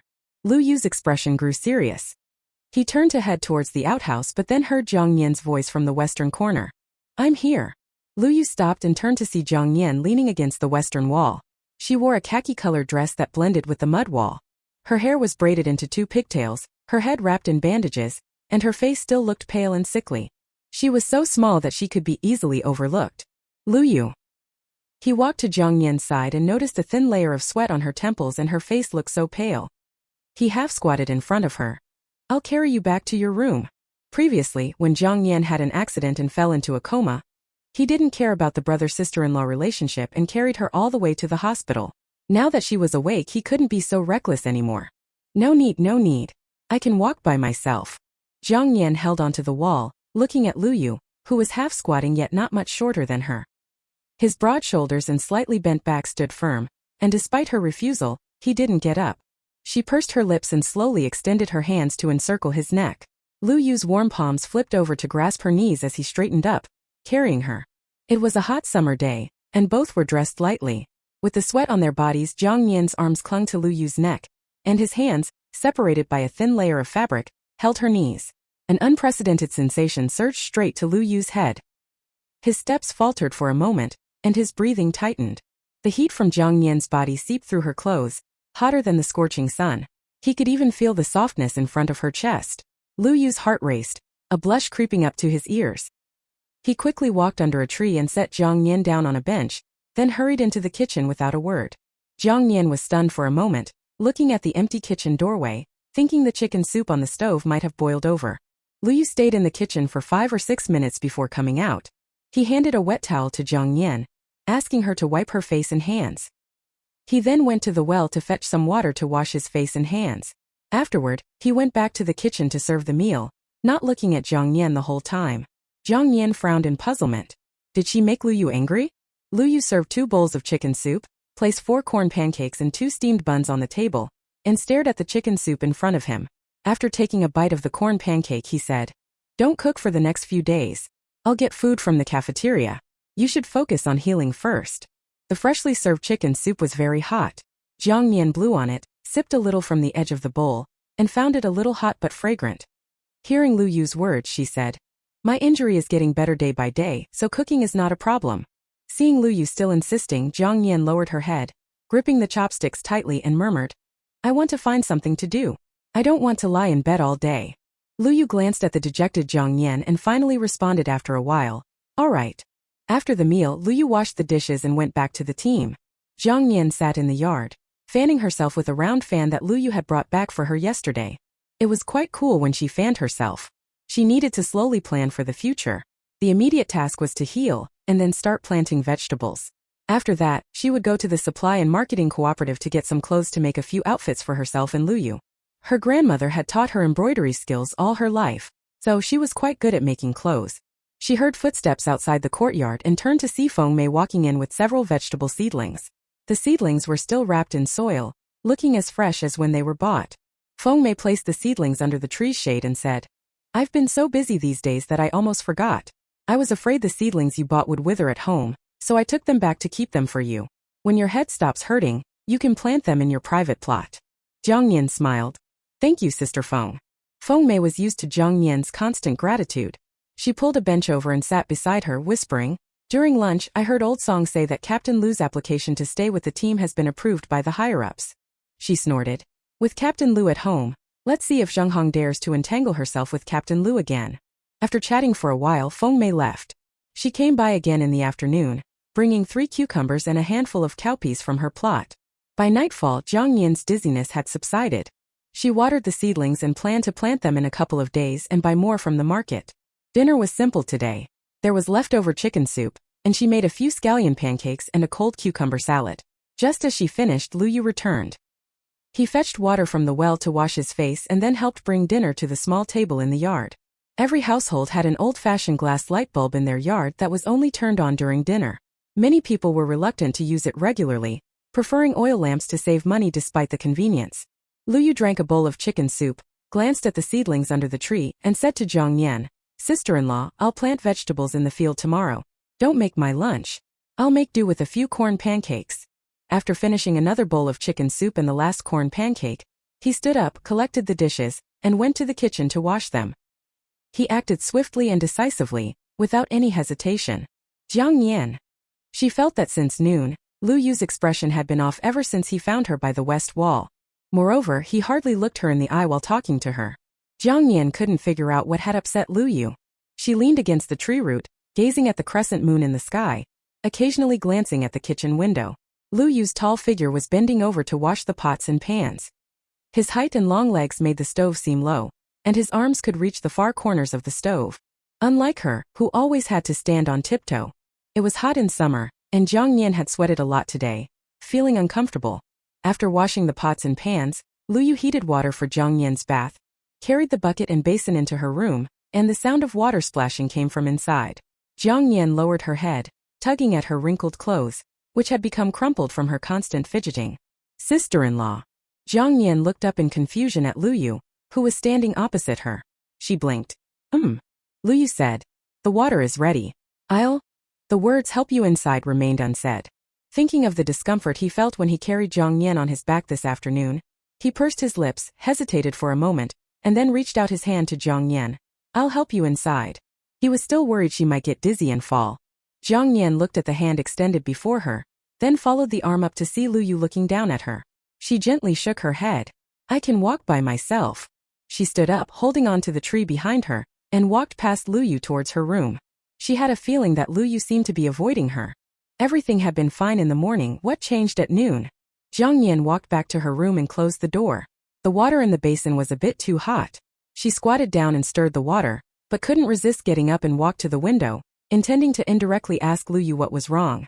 Since they were going to live under the same roof for a long time, if Lu Yu continued to act this way, she might as well leave early to avoid any discomfort and misunderstandings in the future. Jiang Nian took a deep breath and opened the window. Just as she was about to call out to Lu Yu, she met his gaze as he stood by the well, wiping his hair. The man was bare-chested, his muscles looking even and strong under the light. He held an old-fashioned towel, drying his wet hair, wearing army green trousers with a belt at the waist. Jiang Nian froze, her fingers gripping the window frame tightly. Her gaze, almost involuntarily, drifted downward to the man's toned abs. Chapter 19. Chapter 19. Jiang Nian hadn't had time to look when Lu Yu quickly turned around, showing his back to her. Jiang Nian also reacted, and before closing the window she quickly said, I didn't mean to. A bang sound was heard in the quiet courtyard. Lu Yu exhaled, his hand gripping the towel tightly. He turned to look at the now closed window, wiped his face with his wet hand and sighed. He hadn't expected Jiang Nian to open the window. He had planned to wash his head while she was bathing. Lu Yu tossed the towel into the basin and fetched another basin of water before returning to his room. Jiang Nian sat on the edge of her bed, patting her face. Thinking about the scene she just witnessed, she felt she was losing her mind. She had shamelessly wanted to feast her eyes. She patted her face again and then began her bath. After washing, she felt much more refreshed. She changed into a vest, opened the window and lay on her bed without calling Lu Yu to pour out the bathwater. She figured that not only was she embarrassed, but Lu Yu must be as well. After what had just happened, Jiang Nian forgot her earlier doubts and unhappiness. She fell asleep shortly after lying down. The next morning, she was awakened by the sound of the bugle call and footsteps outside. Jiang Nian got dressed and opened the door to find Lu Yu setting breakfast on the table in the yard. Ignoring the awkwardness from the previous night, Lu Yu said, Breakfast is ready. Since he didn't bring it up, Jiang Nian didn't either. She nodded lightly. Jiang Nian went to the well to wash her face while Lu Yu went to her room, emptied the bathwater, and put the basin in the second room on the east side. For breakfast, Lu Yu had made a vegetable stir-fry and porridge. Jiang Nian ate a small bowl of porridge and a steamed bun, then washed the dishes in the kitchen. She peeled a chocolate candy and enjoyed it while sitting leisurely on a small bench in the courtyard, fanning herself. Over the next 10 days, Jiang Nian's head injury completely healed. Lu Yu took time each noon to plant vegetables in the private plot, finishing in a few days. Jiang Nian borrowed a hoe from Feng Mei and started plowing the soil in a large corner of the courtyard's west side. She had never done such work before, and soon her palms hurt. She looked at her red palms and felt disheartened. What are you doing plowing the ground? Lu Yu's sudden voice startled Jiang Nian. She shook her hands and said softly, I want to plant some vegetables in the yard. Then she noticed Lu Yu was holding a watermelon. Jiang Nian was taken aback and instinctively swallowed. She hadn't had watermelon since arriving here and had been craving it. Seeing Jiang Nian's gaze lingering on the watermelon, Lu Yu smiled slightly and said, I'll cut the watermelon. Sister-in-law, come have some. Okay. Jiang Nian readily agreed, putting the hoe against the wall. She washed her hands and sat at the table, waiting for Lu Yu to cut the watermelon. The sweet juice satisfied her taste buds, though the watermelon wasn't chilled, lacking that refreshing coolness.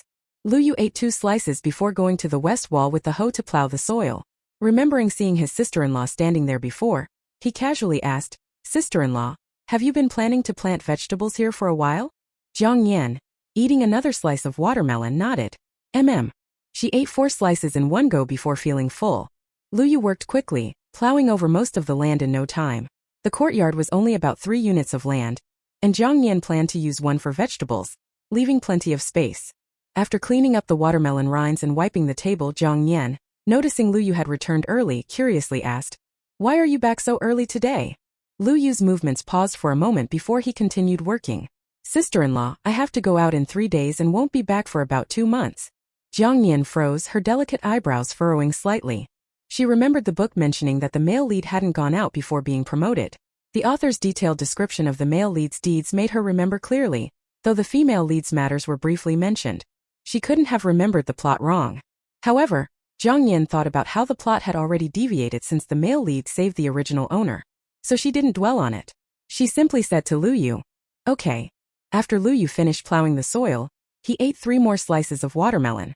While washing his face by the well, he said to Jiang Nian, "Before I leave, I want to invite a few comrades over for a meal." He looked up, water dripping from his well-defined face down to his neck, and glanced at Jiang Nian. His dark eyes held a hint of a probing question. "There will be quite a few people that day. Would you mind, sister-in-law?" He was still worried that she might feel uneasy or intimidated by the crowd. Jiang Nian raised her head and looked at Lu Yu. After a long time, she smiled at him again. "I don't mind." Her smile was beautiful, with fair skin, arched brows and twin braids. It was a subtle smile, her eyes bright, like sunlight gathered in her radiant gaze. This was the first time Lu Yu had seen such a smile on Jiang Nian's face. It was different from the one on the day of the incident, yet even more captivating. Lu Yu quickly snapped out of it, lowered his head and splashed water on his face. Lu Yu planned to leave in 3 days, so he informed his comrades about the meal the day before his departure.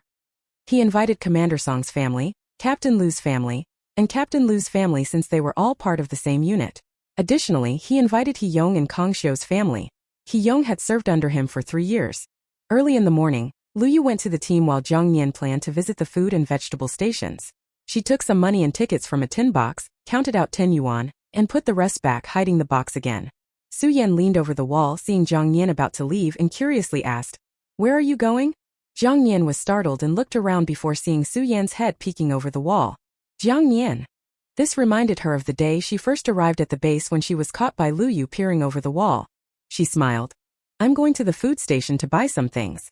Su Yan thought of what Lu Chong had told her when he left in the morning, asking her to go to Deputy Commander Lu's house to help out at noon, and that they would have lunch there. She was wondering about this, and was planning to ask Jiang Nian over the wall. When she heard that she was going to the food station, she said, "Wait a minute. I'll go with you." She jumped down from a wooden stool, and when Jiang Nian walked out of the yard, Su Yan also emerged. Jiang Nian hesitated. "If you come with me, what about your 2 children?" Su Yan laughed. "The eldest is grown up and can look after the younger one. They won't run around." Over the past 10 days, Su Yan had grown very close to Jiang Nian, sharing everything with her, especially since Jiang Nian had given her advice that made her feel less troubled. On the way to the food station, Su Yan looked much better than before. She wore a bright yellow floral blouse, brown pants, cloth shoes, and had her hair in 2 braids, just like when she first married Lu Chong. Su Yan, already fairer than Zheng Hong, now had rosy cheeks from the sun and a smile on her face. The military wives passing by couldn't help but be stunned when they saw Su Yan. It was not until they were far away that they whispered to each other, "Was that Su Yan just now?" Another wife replied, "It seemed like her, but she looks different." "She does look different. She used to always look so sour, like someone owed her money, always arguing with Captain Lu louder than a man." One of them then realized, "We haven't heard any fights from Captain Lu's house for over half a month, right?" The other nodded. "You're right." Seeing the increased cheer on Su Yan's face, Jiang Nian remembered encountering her with Feng Mei on the road. Su Yan had been sullen and cold. Jiang Nian asked, "How have things been these days?" Su Yan's face brightened. "I took your advice, went to the supply and marketing cooperative, and bought a bottle of snow cream. I've been dressing up nicely every day, cooking and working, keeping myself pretty. I treat Lu Chong as if he doesn't matter and avoid arguing with him. When he talks, I barely respond." She paused and chuckled. "You know, he's been sleeping with our son most nights, but recently has been lying beside me every night, trying to talk to me, but I just ignore him." Jiang Nian thought Su Yan must have been deeply hurt to make such a decision. Without determination, Any advice would have been pointless. Worried Su Yan might soften at Lu Chang's words, Jiang Nian added, "Don't go soft. If you do, he'll just take advantage of you." Su Yan nodded firmly, "Yes." At the food station, Jiang Nian bought a fish, 3 jin of lean meat, and 2 jin of fatty meat. Lean meat was cheaper than fatty meat at the time. They happened to catch the shopkeeper after slaughtering a pig, and seeing the fresh pig blood, Jiang Nian asked, "Is the pig blood for sale?" Pig blood, when prepared right, could make several dishes and had a detoxifying effect. Her grandfather loved it, often having her father cook it. The shopkeeper, surprised that someone wanted the blood, said, "It's for sale. How much do you want?" Jiang Nian replied, "I'll take 2 jin." Su Yan tugged her sleeve, whispering, "Why buy something so bloody?" Jiang Nian smiled, "To eat, of course. You'll see when I cook it." Leaving the food station, they went to the vegetable station to buy vegetables and seasonings. Passing by the supply and marketing cooperative, Jiang Nian hesitated and then bought half a jin of white liquor for cooking. This was Lu Yu's first time inviting comrades over for a meal. As Lu Yu's sister-in-law and household representative, Jiang Nian felt it was essential to prepare a rich, delicious lunch, ensuring she didn't embarrass him. The 2 women carried their fully loaded bags home and placed their purchases in the kitchen. Exhausted, they sat on small stools in the yard. Su Yan fanned herself with her hand and said, "It's really hot today. I'll go home and tell my kids, and then I'll come back to help you with the cooking," Su Yan said as she stood up and left. Jiang Nian nodded. "Okay." After Su Yan left, Jiang Nian went back into the house and returned the remaining money and tickets to the tin box. They had spent 11 yuan on the groceries. She had taken out 30 yuan when she was hospitalized, and now they had 89 yuan left. This was all the money she and Lu Yu had. If the money Lu Yu had sent home hadn't been taken by her family, they could have saved 1,000 yuan over the past 4 years. Lu Yu never brought this up, but that didn't mean she had forgotten. Previously, she only thought about returning to her time and didn't want to deal with the matters here. But now things are different. She was determined to reclaim everything her family had taken from her over the years. Since they were expecting many guests for lunch, they needed to start preparations early. Su Yan returned to help, and Jiang Nian started by chopping and marinating the meat. She also processed the pig's blood while Su Yan cleaned and scaled the fish in the yard. Suddenly, they heard Feng Mei's voice from outside. "Oh my, if I had known, I would have come back from my parents' place a few days earlier so I could help you." As soon as Feng Mei entered, she rolled up her sleeves and joined them in the kitchen. "I brought some pickled vegetables from my mother's place. They are really delicious." She had just gotten home when her eldest son, Song Xiangdong, told her that Uncle Lu had invited them over for lunch, so she hurried over to help. Jiang Nian, while cutting tofu and putting it in a bowl, said, "Thank you, Sister Feng." Su Yan, sitting by the stove peeling garlic, joked, "Sister Feng is partial, bringing pickled vegetables only for Jiang Nian and not for me." Feng Mei laughed and said to her, all right, I'll bring some for you later." With most of the preparations done, Lu Yu returned home.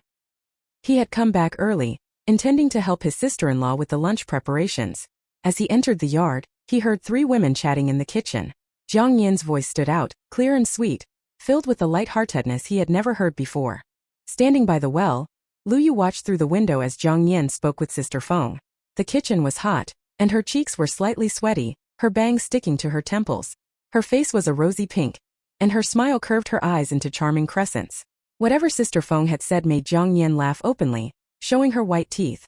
It was the first time Lu Yu had seen his sister-in-law so relaxed and genuinely happy. "Deputy Commander Lu is back." Su Yan, who was stoking the fire, turned and saw Lu Yu by the well. Jiang Nian, hearing this, looked up and saw Lu Yu washing his hands. He came into the kitchen intending to help, but Sister Feng waved him off. "We've got it under control here. No need for you to step in." Besides, having a man around would make their conversation less free. Sister Feng was still interested in hearing more about Su Yan and Lu Chang's recent days, admiring Jiang Nian's idea that had seemingly worked wonders on Su Yan's husband. She even thought about trying it on her own husband someday. Since Lu Yu was not needed in the kitchen, he went to the homes of Commander Song and Captain Lu to borrow benches and tables. Feeling that was not enough, he went to the other neighbor's home to borrow another table and 2 long wooden benches. Once the ingredients were ready, Jiang Nian began cooking. She rendered the fat first, filling the kitchen with a delicious aroma that made Sister Feng's mouth water. She looked at the neatly arranged ingredients on the counter and exclaimed, "Jiang Nian, you're really good at this. The colors alone are mouth-watering, let alone the taste." Su Yan, sniffing the fragrant cooking, agreed, "It smells wonderful." Jiang Nian smiled modestly. As lunchtime approached, the dishes were finally ready.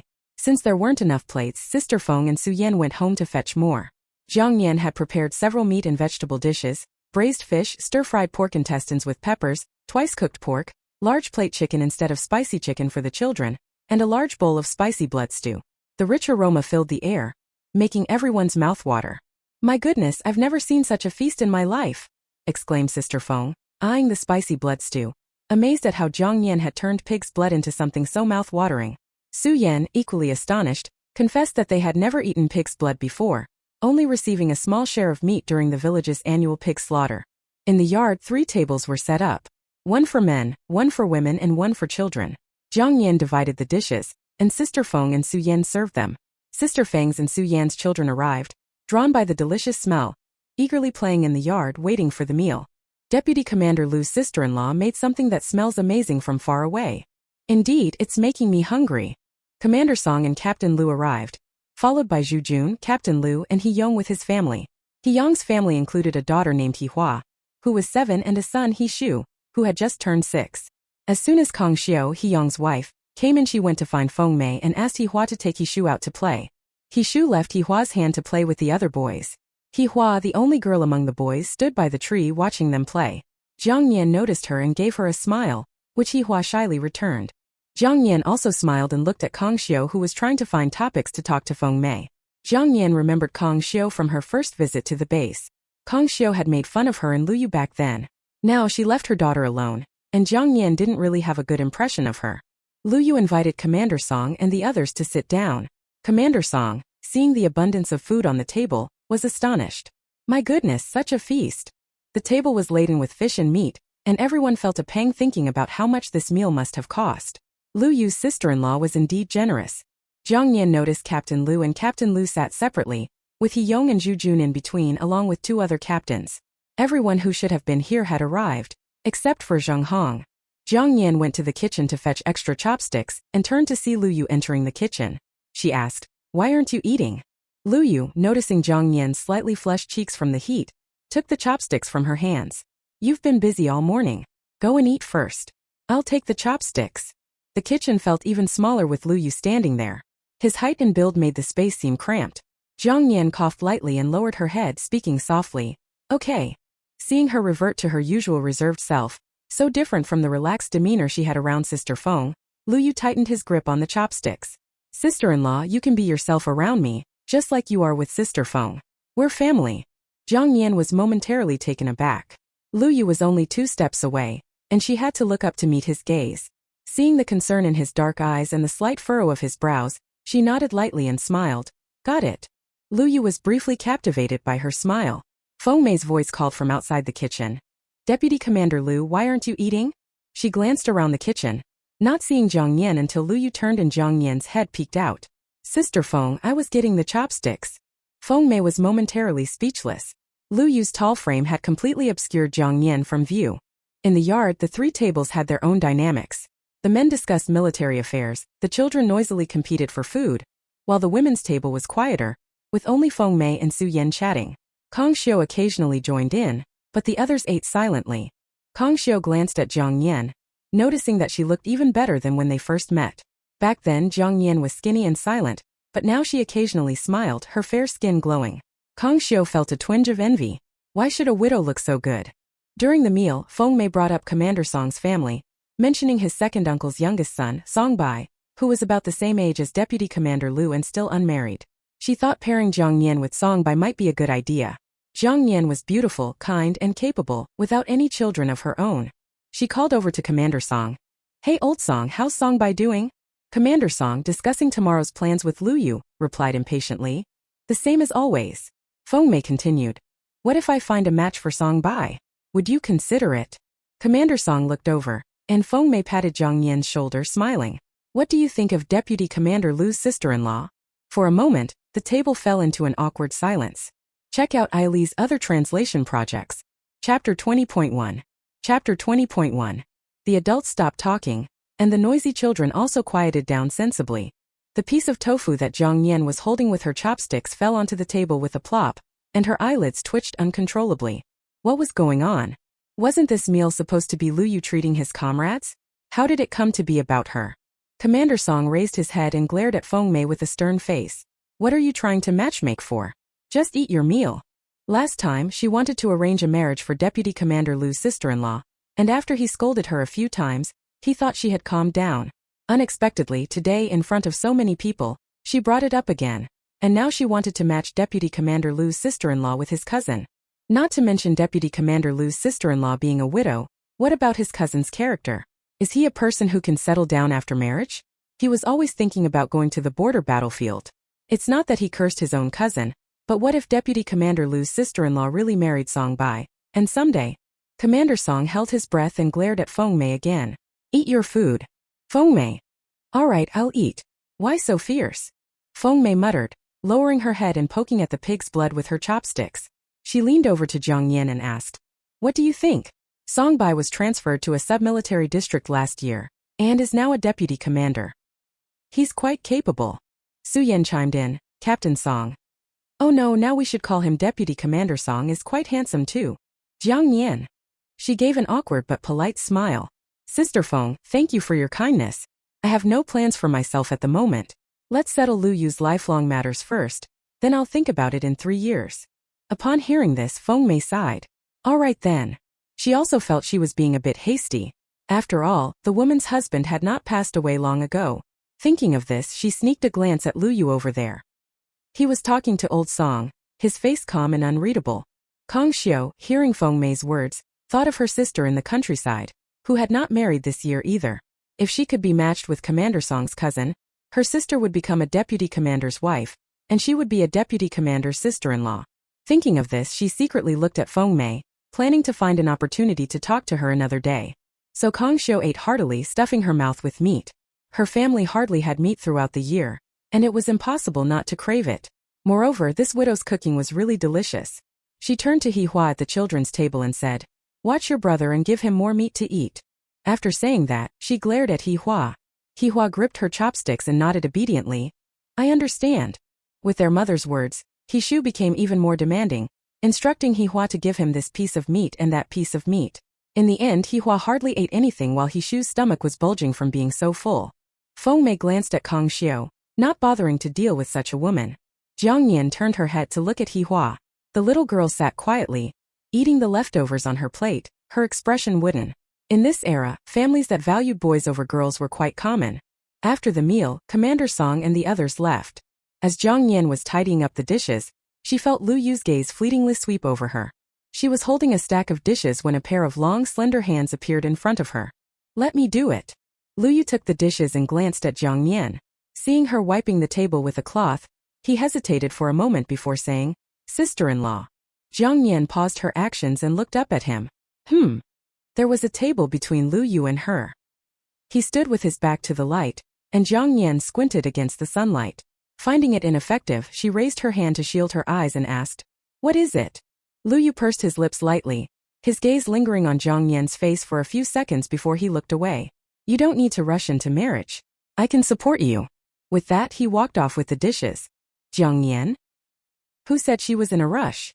Jiang Nian gripped the rag tightly, biting her lip in frustration, and furiously scrubbed the table until it gleamed.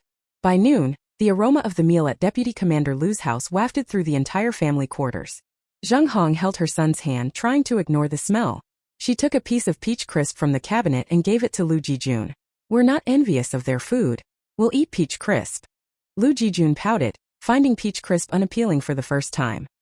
He threw the peach crisp on the ground in a fit of pique, huffing, "I don't want to eat peach crisp." Then he ran off. "You little rascal, if you have the guts, never eat it again." Zheng Hong cursed angrily, quickly squatting down to pick up the peach crisp and dusting it off. She took a couple of bites herself, but the peach crisp tasted the same while the aroma of the meat made her feel like it was hard to swallow. At this moment, she regretted not going with Lu Guosheng. Zheng Hong finished the peach crisp without much enjoyment and went out to find Lu Jijun. She saw 2 people coming out of Deputy Commander Lu's house. One was Feng Mei, and the other took her a moment to recognize. "It's Su Yan?" After a few days, Su Yan seemed to have transformed, not only dressed beautifully but her skin was fairer. Usually she had a resentful look, but now she seemed like a young girl, chatting and laughing with Feng Mei. Zheng Hong touched her own face, feeling a pang of jealousy. "Lu Jijun!" Zheng Hong yelled at Lu Jijun, who was playing with other kids under the tree. This shout also made Feng Mei and Su Yan look over. Su Yan saw Zheng Hong angrily run over and grab Lu Jijun by the arm, dragging him home while scolding. Who gave you the guts to give your mother attitude? A few pieces of meat make you so greedy, you're truly worthless. Su Yan gave Zheng Hong a disdainful look, especially when she thought of the messy affairs between Lu Chong and Zheng Hong over the past 2 years, which made her even more frustrated. She and Sister Feng could tell that Zheng Hong was making a jab at them, and Sister Feng was the first to object, shouting at Zheng Hong, "You're just sour grapes. Jiang Nian's cooking is delicious, and you say your son is greedy, but you didn't see your husband stuffing meat into his mouth one chopstick after another. Why don't you say your husband is worthless too?" Zheng Hong's face turned red with anger, but she didn't retort, dragging the crying Lu Jijun back home and slamming the door. Su Yan snorted coldly, and she and Feng Mei took their children home. Jiang Nian woke up from a nap and heard footsteps outside. She slipped on her cloth shoes and walked out, seeing Lu Yu carrying a bucket of water to the kitchen. The previously messy yard had been tidied up. The sound of water splashing came from the kitchen. Lu Yu came out with the bucket and said to Jiang Nian, who was standing at the door, "Sister-in-law, I filled the water jar." He placed the bucket by the well and continued, "I'll clean the toilet later and sweep the yard. I'll also get some watermelons from a comrade's wife later. You can cut and eat them whenever you like. I've also spoken to Zhu Jun. He'll come by every few days to fill the jar. If you need anything, you can find Sister Feng or Sister Su. I'll invite them over for a meal when I get back." Jiang Nian leaned against the doorframe, listening to Lu Yu methodically arrange and handle everything. She thought he truly was a good man. He could defend the country on important matters and take care of the household in small matters. She thought whoever would marry Lu Yu would be very fortunate. Thinking of this, she couldn't help but recall the female lead Sunning in the hospital. The current storyline was completely deviating from the original plot in the book. She wondered who Lu Yu would marry in the future, and who Sunning would end up with. But none of this concerned her anymore. Lu Yu filled the bucket with water, and seeing Jiang Nian lost in thought, he called out, "Sister-in-law." Jiang Nian snapped back to reality and looked at Lu Yu hurriedly nodding. "I heard everything." Lu Yu frowned slightly, nodded, and carried the bucket to the kitchen, then left the courtyard. The yard was clean, and the kitchen's water jar was filled. Jiang Nian sat idly on a small bench under the tree, fanning herself with a round fan. Before she knew it, it was time for dinner. At noon they had finished all the food, leaving the plate spotless. For dinner, Jiang Nian planned to make spicy pork noodles. Last time Lu Yu had eaten a lot of the mixed sauce noodles, so she figured he probably liked noodles. For the noodles to be springy, the dough needed to have less water. After kneading the dough, it had to be rolled into thin strands, coated with oil, and then stretched into fine noodles before cooking. She cut the meat and chilies, heated oil in the pan, added the meat first, and once it was almost cooked, she added the ginger and chilies. Finally, crush a few cloves of garlic and it is ready to serve. After taking the dishes out of the pot, Jiang Nian poured water into the pot. When the water boiled, she pulled the noodles one by one and put them into the pot. By the time she finished, Lu Yu had returned. Jiang Nian washed her hands and turned towards the kitchen door. Lu Yu stood there carrying a burlap sack with several watermelons in his left hand, a bag of flour, a small bag of rice, and a cloth bag in his right hand. He looked laden with goods, yet there was no sign of fatigue on his face. He placed the watermelons under the shade of a tree and carried the other items into the house. Lu Yu put the flour and rice into the cupboard and handed the cloth bag to Jiang Nian. "Sister-in-law, I bought you a pair of shoes according to your size. Try them on, and if they don't fit, I'll exchange them tomorrow morning." Jiang Nian took the cloth bag, feeling a warm surge in her heart as she looked at Lu Yu's handsome face under the light. She hugged the bag and smiled. "Thank you." Lu Yu, meeting her smiling eyes, looked away awkwardly, his voice hoarse. "We're family. No need to thank me." Jiang Nian lowered her head, smiling, and said, "I made spicy pork noodles. Have some." Lu Yu nodded. "Okay." Jiang Nian went into her room, took out the shoes from the cloth bag. They were old-fashioned light orange sandals, matching the outfit Lu Yu had previously bought for her. This set might seem outdated in the new era, but it was quite nice for this time period. She changed into the clothes and shoes Lu Yu bought, let her hair down over her shoulders, and looked at herself in the mirror hanging on the wall. Since coming to the army with Lu Yu, she had been eating well and sleeping well, her cheeks no longer sunken, and her face looked healthy and plump. She smiled at herself in the mirror, her reflection showing a woman with long hair, wearing a shirt with rosy lips and white teeth, looking exactly like she did in the new era. "Sister-in-law." Lu Yu's voice came from the doorway holding an enamel bowl. "Dinner is ready." His words trailed off. His gaze landed on Jiang Nian, the warm yellow light reflecting the brief flash of amazement in his eyes. Jiang Nian, startled by Lu Yu's sudden appearance, felt her heart skip a beat. She bit her lip lightly, nervously tugging at her clothes, and turned to face Lu Yu, asking shyly, "Does it look good?" Lu Yu averted his gaze. "It looks good." Fearing she wouldn't believe him, he repeated, "You look very good." After speaking, he turned and walked to the bench in the yard, eating a big bite of noodles, thinking about what Sister Feng had said about wanting to introduce sister-in-law to Song Bai. He took another bite, his dark eyes deep in thought. Jiang Nian changed her clothes and came out, sitting opposite Lu Yu. She picked up her chopsticks and started eating the noodles he had already mixed. After dinner, Lu Yu packed the clothes he needed for the trip the next day, while Jiang Nian washed the dishes and kneaded some dough to rise overnight. She planned to get up early and make some buns for Lu Yu to take on the road. She had saved some of the meat for this purpose. Lu Yu would be gone for more than 2 months, and she suspected he was given a task by the military district. Jiang Nian boiled water for a bath. After bathing, Lu Yu emptied the bath water. Knowing she had to get up early, Jiang Nian went to bed early but woke up at dawn. She hurried to the bathroom, then washed up at the well, and saw Lu Yu kneading dough in the kitchen. She wiped her hands and went to the kitchen, stopping Lu Yu from making steamed buns. "I'm not making steamed buns." Lu Yu looked up. Jiang Nian took the pre-salted pork from the bowl, along with some green onions and other vegetables, and said, "We'll make buns and dumplings. You can take some with you for the trip." As the saying goes, dumplings before a journey and noodles when returning. She wanted Lu Yu to have a good meal before he left. Lu Yu felt a warm current in his heart as he saw Jiang Nian preparing to chop the meat filling. He took the knife from her, their fingers inevitably touching, a faint, easily ignored tingling spreading from his fingertips to his chest. He cleared his throat, gripping the knife handle. "I'll chop it." Jiang Nian nodded lightly. "I'll prepare the vegetables." Lu Yu quickly chopped the meat, and Jiang Nian swiftly wrapped the dumplings. She cooked a batch for Lu Yu to eat first and then continued making buns. She placed the buns into the steamer and added plenty of firewood to the stove. She ate a few dumplings herself, then went back inside, opened the cabinet, took out some milk candies and chocolates, and placed them on the table under the tree. Seeing Lu Yu look up at her, she said softly, "Take these to eat on the road."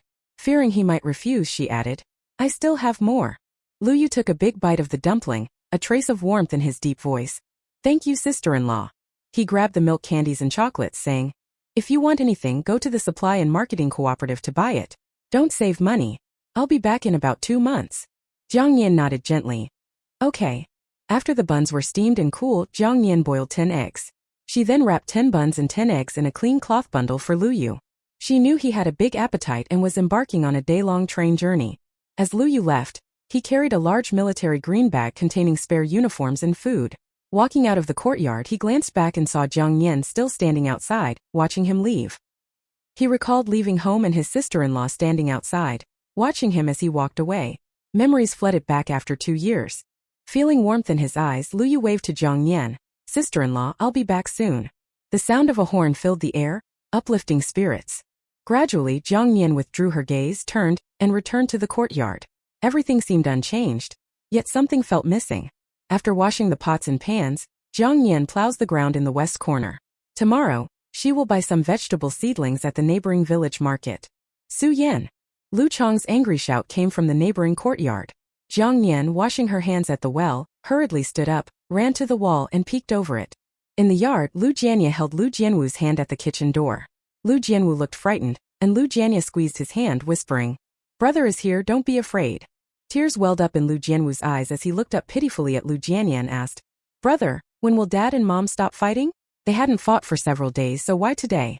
Lu Jianye frowned, watching his mother quietly sitting on a stool, mending shoe soles, while his father stood under the shade of a tree, glaring angrily at her, as if he would strike at any moment. He hated his father and Aunt Sheng. "Say something." Lu Chang snatched the shoe sole from Su Yan's hand, his chest heaving with rage, but she remained calm. It felt like punching cotton, stifling and uncomfortable. During this time, Su Yan seemed like a different person.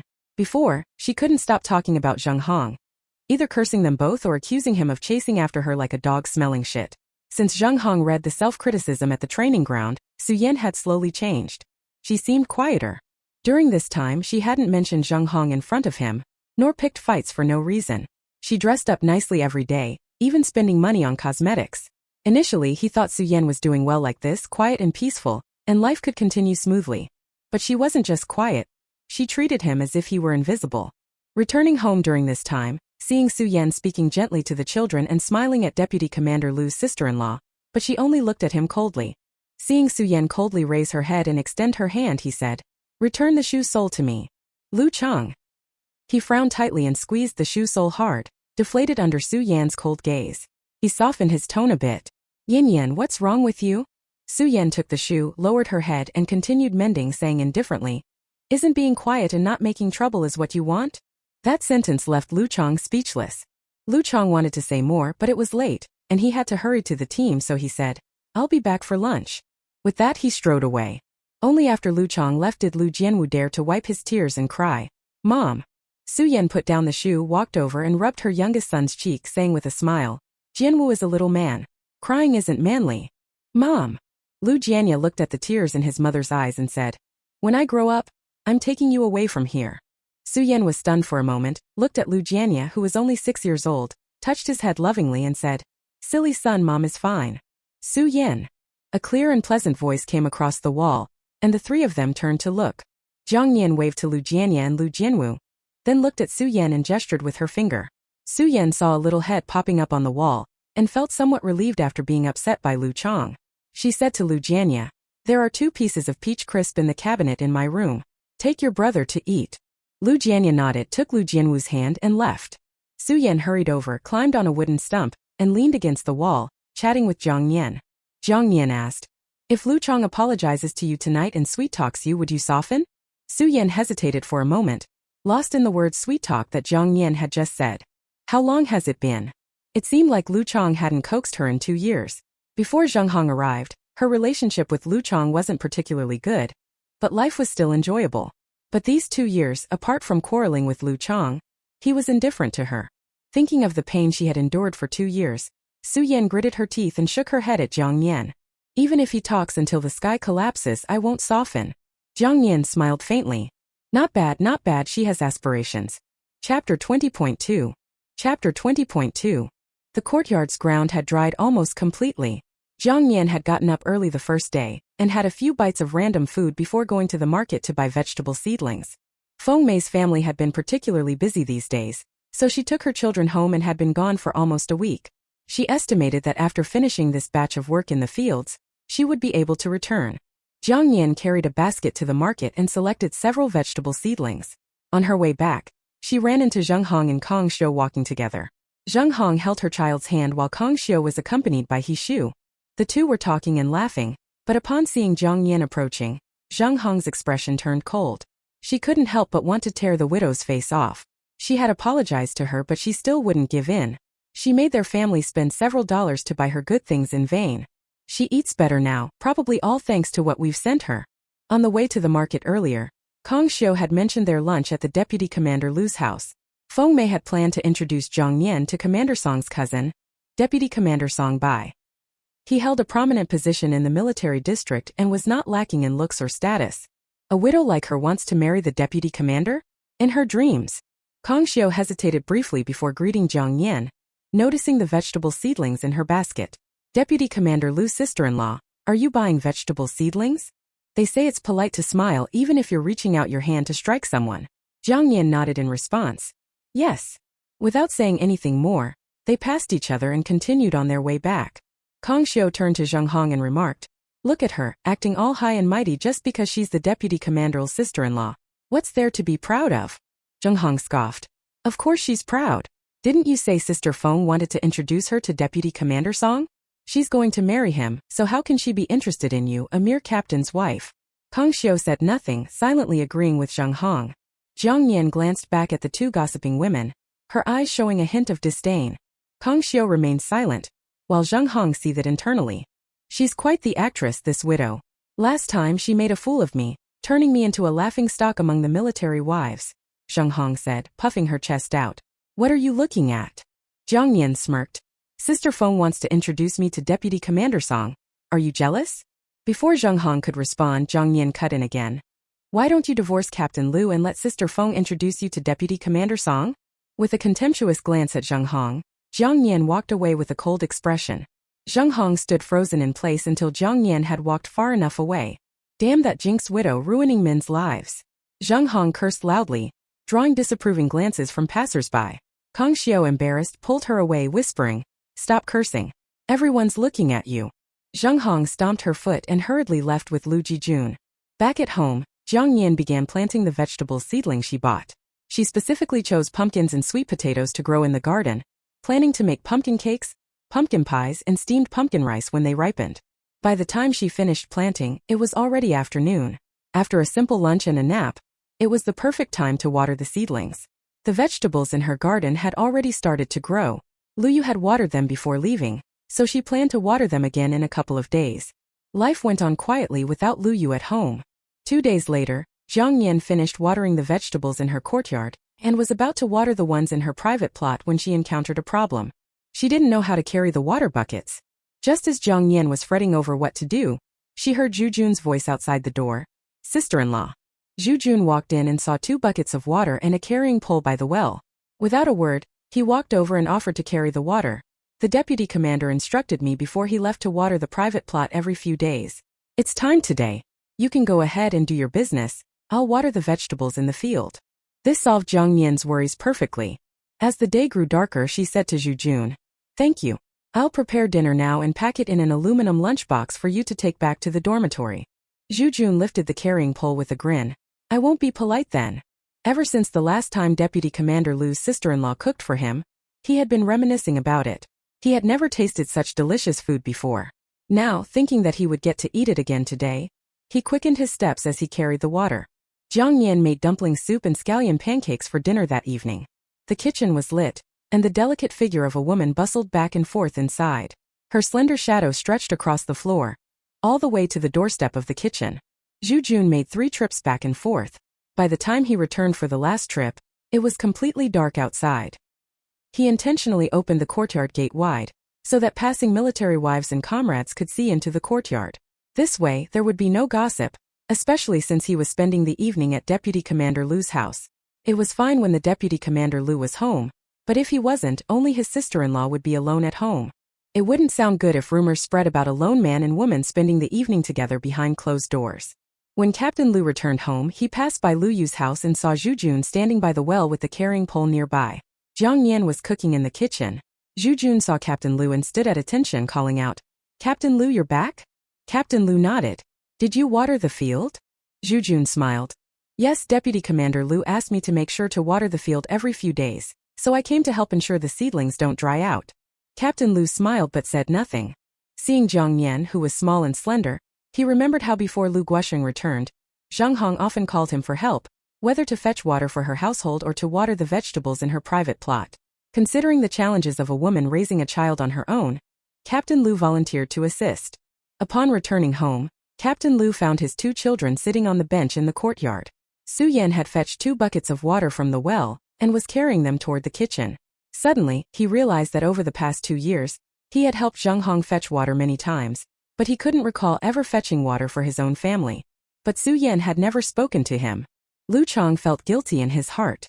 He walked up, took the bucket from Su Yan's hands, and went straight to the kitchen to pour it into the jar.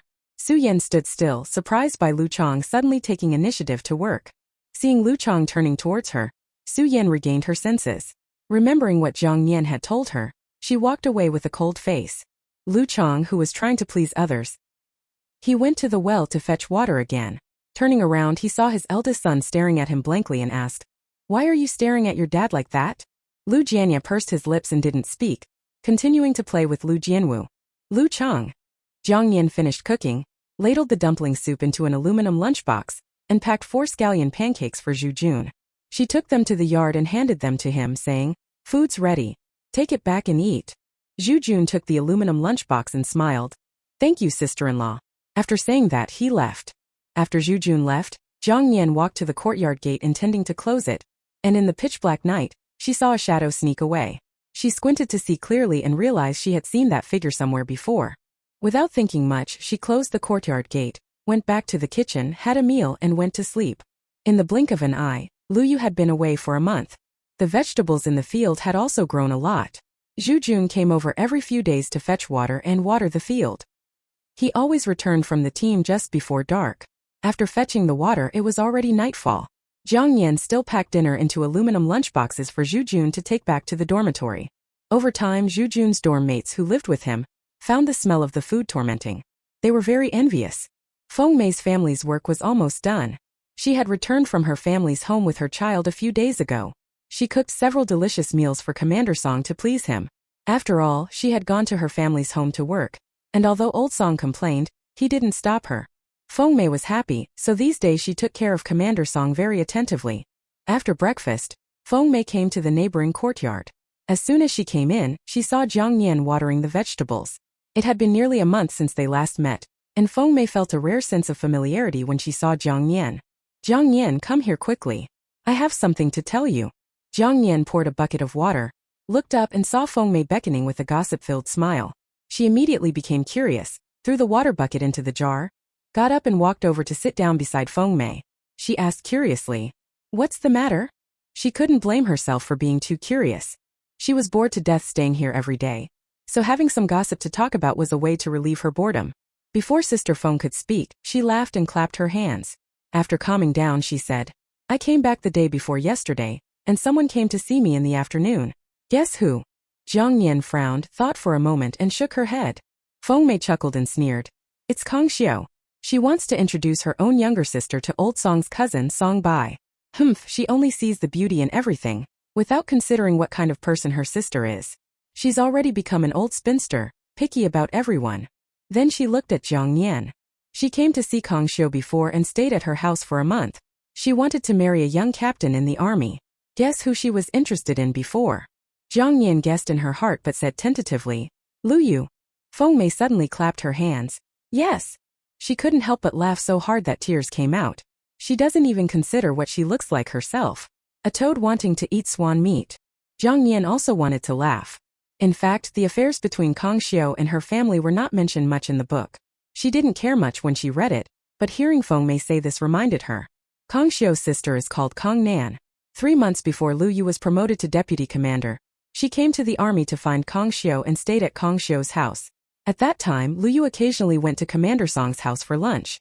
When he passed Kang Xiao's house, Kang Nan saw Lu Yu. Kang Nan took a liking to Lu Yu at first sight and pestered Kang Xiao to arrange a marriage proposal for her. Kang Nan whispered sweet words into Kang Xiao's ear, and with her mind in a whirl, Kang Xiao seized the opportunity when Lu Yu went to Commander Song's house for lunch one noon. Behind He Yong's back, she ran to Commander Song's house to talk to Lu Yu about this matter. The result was obvious. She was promptly driven out by Feng Mei. Afterwards, Kang Xiao returned home.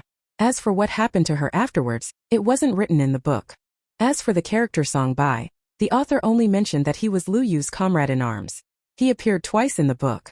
Once when he came to the military district to visit Commander Song during his vacation, and another time when Lu Yu was promoted and transferred, he came to congratulate Lu Yu. It's getting noisy, quite a fierce argument. This is the first time I've seen Captain Lu so angry. Let's go, hurry and go see the commotion. Outside the door, a military wife and her mother-in-law walked together towards the front of the family quarters. From their conversation, it seemed that Captain Lu's family was having an argument. Upon hearing this, Feng Mei suddenly stood up and said to Jiang Nian, let's go see what's happening. These are some gossip-worthy things to witness. Some gossip isn't worth getting involved in, lest it causes trouble when you haven't even had a taste." At this moment, Jiang Nian didn't want to invite bad luck. She said to Feng Mei, "Sister Feng, you go first. I'll water the fields a bit more." Before her words had settled, a head poked in from outside the door. Su Yan looked at Jiang Nian with a cheerful smile, then glanced at Feng Mei. "Zheng Hong and Captain Lu are arguing. Let's go see the commotion." Jiang Nian. Knowing that Jiang Nian had been so upset by Zheng Hong last time that she sought death by banging her head against the wall, Feng Mei didn't insist on taking her along. She said to Jiang Nian, "You stay here. I'll come back and tell you about it after I've seen what's going on." After saying that, she pulled Su Yan along and left. Before leaving, Su Yan also said, "I'll come back and tell you too." Jiang Nian. After they left, Jiang Nian continued to water the vegetable garden. After finishing, she fetched water from the well, washed the sheets and clothes she had changed out of, and while washing them, she massaged her sore waist. After washing, wringing them out was also quite strenuous. Just as she was wringing out the water little by little, Su Yan came back first. Su Yan came over and proactively helped her wring the sheets. Not seeing Feng Mei around, Jiang Nian smiled and asked, "Where's Sister Feng?" Su Yan smiled and said, "She was sent back home by Commander Song to reflect on herself. He said as the wife of a regimental commander, she should have intervened when she saw a military wife and her husband arguing, instead of just watching like everyone else." Jiang Nian suppressed a smile. That was typical of Commander Song's style. Su Yan continued, "Guess why Zheng Hong and Captain Lu were arguing? After finishing wringing the sheets, Jiang Nian draped them over the clothesline and smoothed out the wrinkled edges. Just tell me straight, don't beat around the bush. Smirking triumphantly, Su Yan said. It's because Lu Jijun insisted on wanting to eat chocolate, but Zheng Hong refused to buy it for him. So he threw himself on the ground, saying his mother didn't want to spend any money for him, and must be saving up to buy new clothes for herself to look beautiful and divorce his father to marry Uncle Song. Jiang Nian's hands paused as she slapped the sheets. She remembered vividly the incident at the market when Zheng Hong and Kang Xiu talked about her, and she had confronted Zheng Hong. Jiang Nian had never imagined that little Lu Jijun would actually take those words to heart and use them against Zheng Hong so sharply today. Su Yan continued. Commander Song just came over and dispersed the onlookers, scolding Captain Lu. Do you believe such nonsense from a child? Then he gave both Captain Lu and Zheng Hong a good scolding. Shaking out the clothes in the basin, Su Yan helped Jiang Nian hang them up. Seeing Jiang Nian silent with her head bowed, Su Yan thought she might be ill. Reached out to feel her forehead. Jiang Nian was startled by Su Yan's sudden action and tilted her head back, saying, What's wrong? Su Yan, what are you daydreaming about? After a moment's thought, Jiang Nian recounted the incident at the market to Su Yan. Su Yan widened her eyes and burst into uncontrollable laughter. So that's how it happened. No wonder Lu Jijun was randomly saying that Zheng Hong wanted to marry Deputy Commander Song. If you ask me, this is Zheng Hong's karma. If there was anyone Su Yan harbored the most resentment towards, it was undoubtedly Zheng Hong. So seeing Zheng Hong not doing well made her feel quite satisfied, as if she had vented her anger. After Su Yan left, Jiang Nian swept the yard again. She had a faint feeling that perhaps Zheng Hong would start to hate her completely because of this incident. But she wasn't afraid. When soldiers come, both the enemy and water come, and soil covers them. She had plenty of ways to deal with it. In the blink of an eye, another month passed, and by calculating the time, Lu Yu should be coming back soon. Some of the vegetables in the field and yard were almost ready for harvest. Jiang Nian picked a pumpkin and planned to make pumpkin cakes and pumpkin pie in the evening. She kneaded the dough, steamed the pumpkin, mashed it, and followed the steps one by one. Finally, she placed the pumpkin cakes into the pot to steam. With the courtyard gate half open, someone pushed it open and walked in from outside. Jiang Nian heard footsteps, set down the red enamel basin half filled with water on the pot lid, and turned to peek out from the kitchen window. She saw a flash of a military green uniform, and she walked out of the kitchen. Check out Eileen's other translation projects. Chapter 21.1. Chapter 21.1. Zhu Jun's voice came from outside. Sister-in-law, there is a letter for you. I brought it to you. It was getting dark and Jiang Nian saw Zhu Jun sweating from running, holding an old-fashioned envelope in his hand. Could it be from Lu Yu? Jiang Nian walked over and took the letter. The envelope only had the recipient's address and no return address. Only Lu Yu knew she was here. Could it be that something has changed over there and he can't come back for the time being, so he wrote a letter to tell her? Zhu Jun asked, Sister-in-law, do you need me to read it for you? Jiang Nian was taken aback for a moment before realizing that Zhu Jun thought she couldn't read. She shook her head gently. No need. Su Chang taught me some characters when he was alive. I can barely manage to read it. Zhu Jun replied, That's good. After saying that, he sniffed with his nose raised, his eyes a little greedy. Sister-in-law, what did you cook? It smells so good. Jiang Nian put the letter in her pocket and smiled. I'm making pumpkin cakes. Wait a bit, and I'll give you a few once they're done steaming. Zhu Jun scratched his head, a bit embarrassed. Thank you, sister-in-law. Oh my, this smells so good. A sudden voice came from over the courtyard wall, startling Jiang Nian, who was just entering the kitchen. She heard Zhu Jun shouting from the yard. Sister Feng, what are you doing peeking over the wall? Feng Mei replied. I came because of the smell. Zhu Jun. Jiang Nian. Jiang Nian felt like laughing and said to Feng Mei, whose head was peeking over the wall, Sister Feng, I'm steaming pumpkin cakes. Wait a bit, and I'll give you a few to try. Feng Mei laughed. All right, I'll come over right now. Once the pumpkin cakes were ready, Jiang Nian packed 4 for Zhu Jun and 4 for Sister Feng. She didn't keep many for herself, as she could always make more if she wanted. Feng Mei hurried home to let her children and Old Song taste them. Jiang Nian saw Zhu Jun out, and as she was closing the courtyard gate, she saw a sneaky figure walking along the wall. She gripped the rough door edge tightly, staring at the shadow disappearing into the dark night. Zhu Jun was walking in the opposite direction, so he never encountered that shadow. To be honest, Jiang Nian felt a bit scared. Even though this was the army base and there shouldn't be any criminals, she had no idea who that person was. If she recklessly chased after them and something happened, she would suffer the consequences. At that moment, Jiang Nian fervently wished Lu Yu would come back soon. Having a man at home would provide a great sense of security, both physically and mentally. Jiang Nian closed the courtyard gate, ate a bit of pumpkin cake and went back inside. She took out the letter from her pocket and opened it, expecting it to be from Luyu, but it turned out to be from the Jiang family. So the Jiang family still remembered the original owner. She initially wondered how Jiang's mother knew Luyu's address, but then she recalled that when Luyu sent money back, the original owner took the letters home, and Jiang's mother had taken both the money and the letters. Jiang's mother must have used the address from those letters. The letter seemed to be written by someone Jiang's mother hired. The handwriting was not very neat and a bit awkward. She patiently read through the letter, and her face darkened, a cold smile forming on her lips. At the beginning of the letter, there were some pleasant words. It mentioned that Jiang's mother and Jiang Guo went to the Su family to find her, but they discovered that the house was empty. They asked Aunt Zhao and learned that she had been robbed at home and nearly beaten to death. If it weren't for Lu Lauer returning, she would have been dead. This expressed a mother's worry. Upon reading this, Jiang Nian laughed in anger. She wasn't the real Jiang Nian, yet she felt unjust on behalf of the original owner. The book mentioned that on the day the original owner had the accident, Jiang's mother knew about it but didn't dare to come over because she feared having to handle a corpse, which would cost money. Moreover, Jiang's mother was afraid of running into Luyu, fearing that he would find out about the money they had been stealing from the original owner over the years and seek revenge. The latter part of the letter stated that Jiang Nian, being a widow, would be gossiped about for living with another man and suggested that she return home. She also mentioned that she had arranged another marriage for Jiang Nian.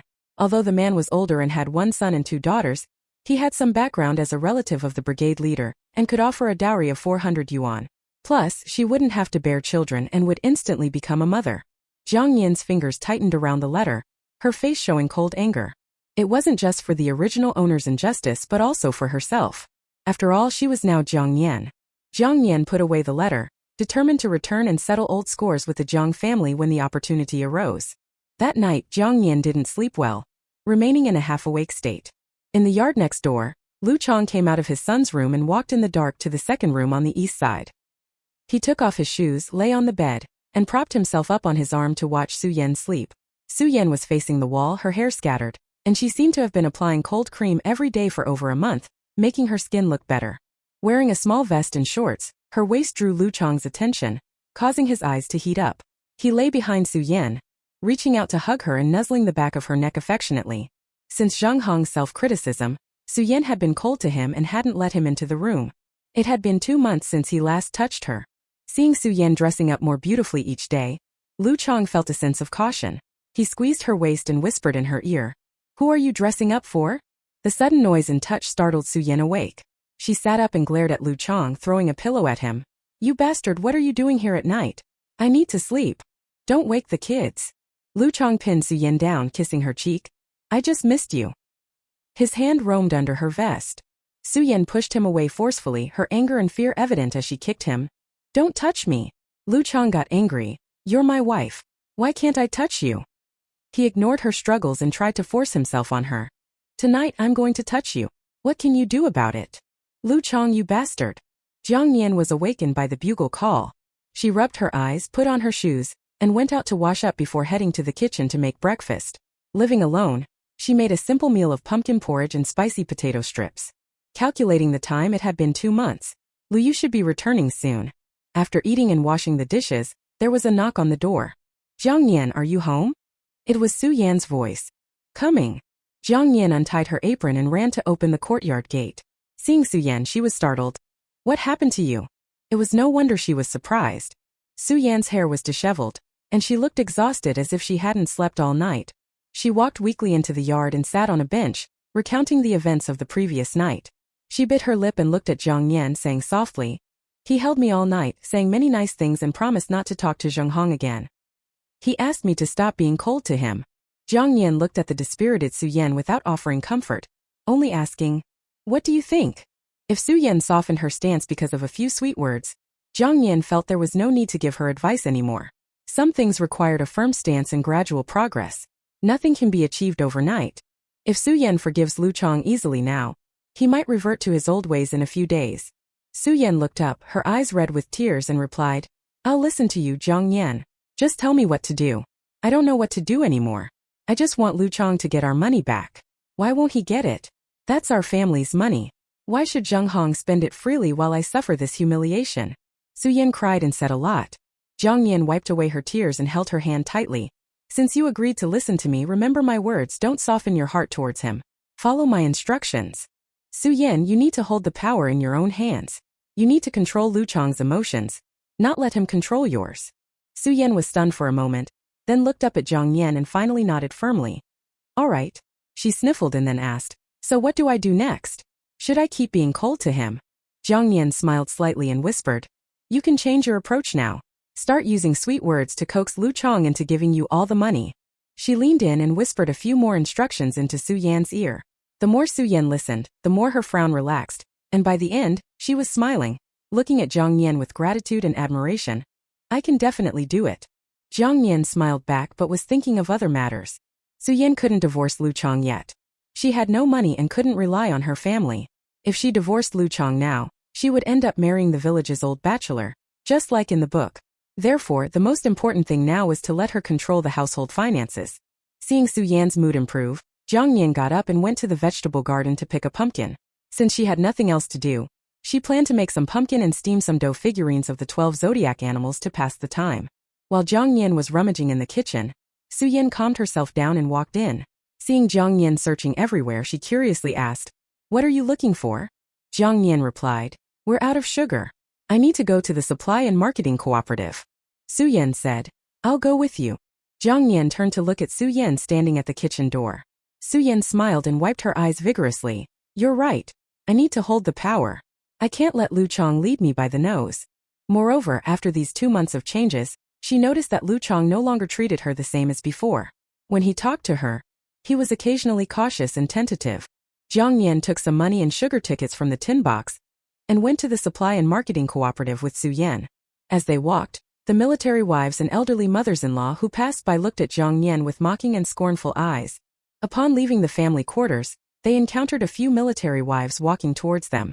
One of them saw Jiang Nian and nudged her companion, whispering in her ear. Their glances and actions were so conspicuous that Jiang Nian couldn't help but notice. Frowning in confusion, she looked back at the military wives, catching snippets of their conversation. Widow restless disgrace. Jiang Nian. How was she restless? Who did she disgrace? Seeing Jiang Nian's face darken, Su Yan glared fiercely at the gossiping military wives, who quickly averted their gazes. Su Yan suggested, when we get back, let's ask Sister Feng. She should know what's going on. Jiang Nian nodded. Okay. With so many people looking at her strangely, even Jiang Nian, with her usually calm demeanor, couldn't help but feel uneasy. The September sun wasn't too harsh, and Jiang Nian walked under the shade of the trees, feeling a gentle breeze that brought a slight chill. She rubbed her arms, planning to bring cloth and cotton tickets next time she went to the cooperative to make some autumn and winter clothes for herself and Lu Yu. Just as they reached the supply and marketing cooperative, they encountered Lu Chang, who should have been training with the team. He wasn't alone, Zheng Hong was with him, and they were standing face to face talking about something. Jiang Nian. That scoundrel, is he really that desperate for this filth? Su Yan stood frozen at the door, watching Lu Chang and Zheng Hong talk inside the supply and marketing cooperative. Her eyes gradually turned icy, and her lips pressed together tightly. Zheng Hong, facing the entrance of the supply and marketing cooperative, saw Jiang Nian and Su Yan first. She hadn't expected to meet Captain Lu here, nor had she expected to run into Jiang Nian and Su Yan. She had come to buy chocolate for Ji Jun and coincidentally met Captain Lu, intending to strike up a conversation, but was interrupted by the sight of the two women outside. Jiang Nian's eyebrows knitted together. She couldn't shake the feeling that there was something sinister in Zheng Hong's gaze. Zheng Hong's eyes moved from Jiang Nian to Su Yan. Seeing Su Yan's cold expression, she provocatively shot her a glance, then leaned towards Lu Chang, feigning weakness. Captain Lu, my head hurts. Captain Lu. Zheng Hong's words were cut off by Jiang Nian's voice. Lu Chang instinctively turned around, and Zheng Hong, who had been about to lean on him, stumbled and nearly fell. She glared at Jiang Nian, her eyes blazing with anger. If it weren't for this widow's meddling at the market, how could Ji Jun have said those things? It was all because of her that Lu Guoheng misunderstood her intentions towards Deputy Commander Song and wanted a divorce. Lu Guoheng had been cold to her ever since, and she feared he might send her back to her family. Yin, what are you doing here? Lu Chang glanced at Zheng Hong behind him, then walked over to Su Yan, worried she might cause a scene. He tried to pull her away, but Su Yan shook off his hand and slapped him hard. This slap carried all the grievances of the past 2 years. Lu Chang's head snapped to the side from the force of the slap. By the time he recovered, Su Yan was already walking away. His face turned livid. He was about to chase after her when Jiang Nian's voice stopped him. Captain Lu. Lu Chong frowned and looked at Jiang Nian, his face tinged with embarrassment from Su Yan's slap. Deputy Commander Lu's sister-in-law, I need to go after Su Yan. Jiang Nian replied. But I have something to say to you. She glanced at Zheng Hong, who looked displeased, then at Lu Chong, who appeared embarrassed. Trying to control her temper, she spoke in a low voice. Captain Lu, think carefully. Is it appropriate to treat your wife like this over a woman full of bad intentions? Lu Chong frowned. You. Jiang Nian interrupted him. Captain Lu, think it over yourself. I still need to buy some sugar, so I won't say more. Without looking at Lu Chong's expression, she headed into the supply and marketing cooperative. Lu Chong felt more aggrieved than anyone. He was just here to buy some pastries for Su Yan and the kids, and now he was caught up in this mess. Zheng Hong, glaring at Jiang Nian's back, shouted. Who are you calling a woman full of bad intentions? Jiang Nian didn't even glance at her. I'm talking about you. Zheng Hong. This widow is so two-faced, acting one way in front of people and another behind their backs. Jiang Nian paid and handed over the sugar coupons, buying 2 pounds of sugar. She turned to leave the store with Zheng Hong following closely behind, shouting, You jinxed widow. While Deputy Commander Lu is away, you're seducing Zhu Jun to water your garden every day. You're not an honest woman yourself, so what gives you the right to talk about me? As Jiang Nian turned back and walked towards her, Zheng Hong became wary, furrowing her brows. What do you want to do? Jiang Nian tightened her lips and without a word slapped Zheng Hong. Then she turned and ran. Knowing her small stature, she realized that if she truly confronted Zheng Hong, she would definitely be at a disadvantage. Zheng Hong stood there in shock, and by the time she recovered, Jiang Nian was already out of sight. Jiang Nian ran all the way back to the family quarters, and just as she reached her door, she bumped into Feng Mei. Feng Mei was holding a bunch of chives and seeing Jiang Nian panting, quickly asked, Why do you look like you're being chased by a dog? Jiang Nian pressed her lips together, trying to suppress a smile. Jiang Nian. Zheng Hong's voice came from behind. Feng Mei turned to see Zheng Hong running over, looking like she was ready to fight. Feng Mei glared at Zheng Hong. What are you shouting about? What do you want? Zheng Hong, catching her breath and trying to speak, was interrupted by Jiang Nian. Sister Feng, Zheng Hong. Jiang Nian's eyes reddened, filled with tears, as she pointed a trembling finger at Zheng Hong. Feng Mei, growing more anxious, asked, What did she do to you? She. Before Jiang Nian could finish, she fainted, collapsing to the ground, the sugar spilling from her hands. She lay motionless, prompting Feng Mei to scream in panic. She dropped the chives and rushed to Jiang Nian, trying to wake her and checking her breath. Luckily, she was still breathing. Zheng Hong was also shocked. She had intended to confront Jiang Nian in front of Feng Mei and expose her hypocrisy. But now Jiang Nian had fainted. This has nothing to do with me. It's not my fault. Zheng Hong said this quickly before turning and running back home under the accusing stares of the other military wives. What are you all standing around for? Help me carry Deputy Commander Lu's sister-in-law inside. Feng Mei shouted at the nearby military wives. They quickly ran over to help carry Jiang Nian inside. One of the wives, worried, said, I'll go get the medic. The rest stayed with Feng Mei, waiting for the medic to arrive. Everyone in the room had left, leaving only Jiang Nian.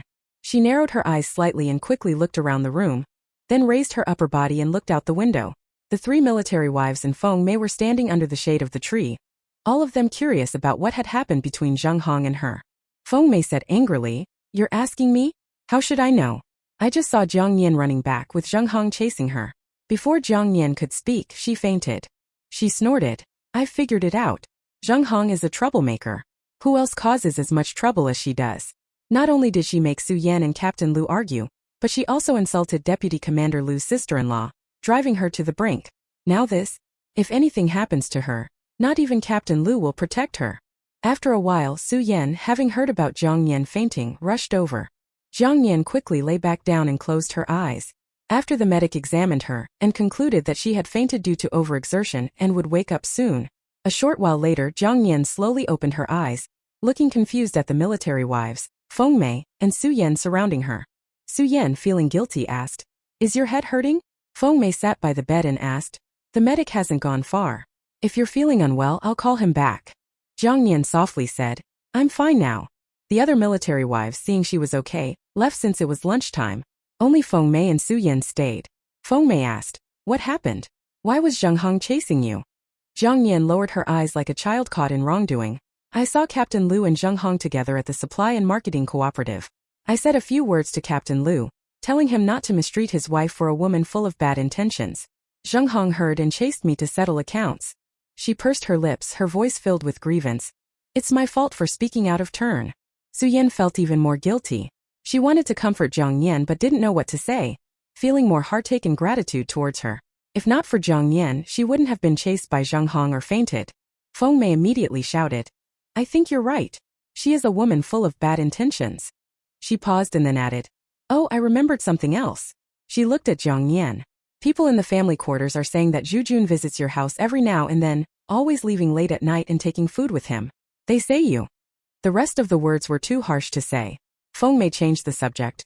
We're all neighbors and I know there's nothing between you and Zhu Jun, but people might use this to tarnish your reputation. How about this? I'll help you with carrying water for your garden. I may not have many skills, but I have the strength for that. Jiang Nian felt a warm sensation in her heart. Ever since she arrived at the military camp, Feng Mei had taken special care of her, even though Jiang Nian's interactions with her had always been somewhat utilitarian. She smiled and said, Thank you, Sister Feng. After chatting for a while, they left. Before leaving, Su Yan also offered to help with carrying water. Jiang Nian pondered Feng Mei's words and recalled the shadowy figure she had seen outside at night. It seemed that someone was deliberately spreading these rumors, and it might be related to that person.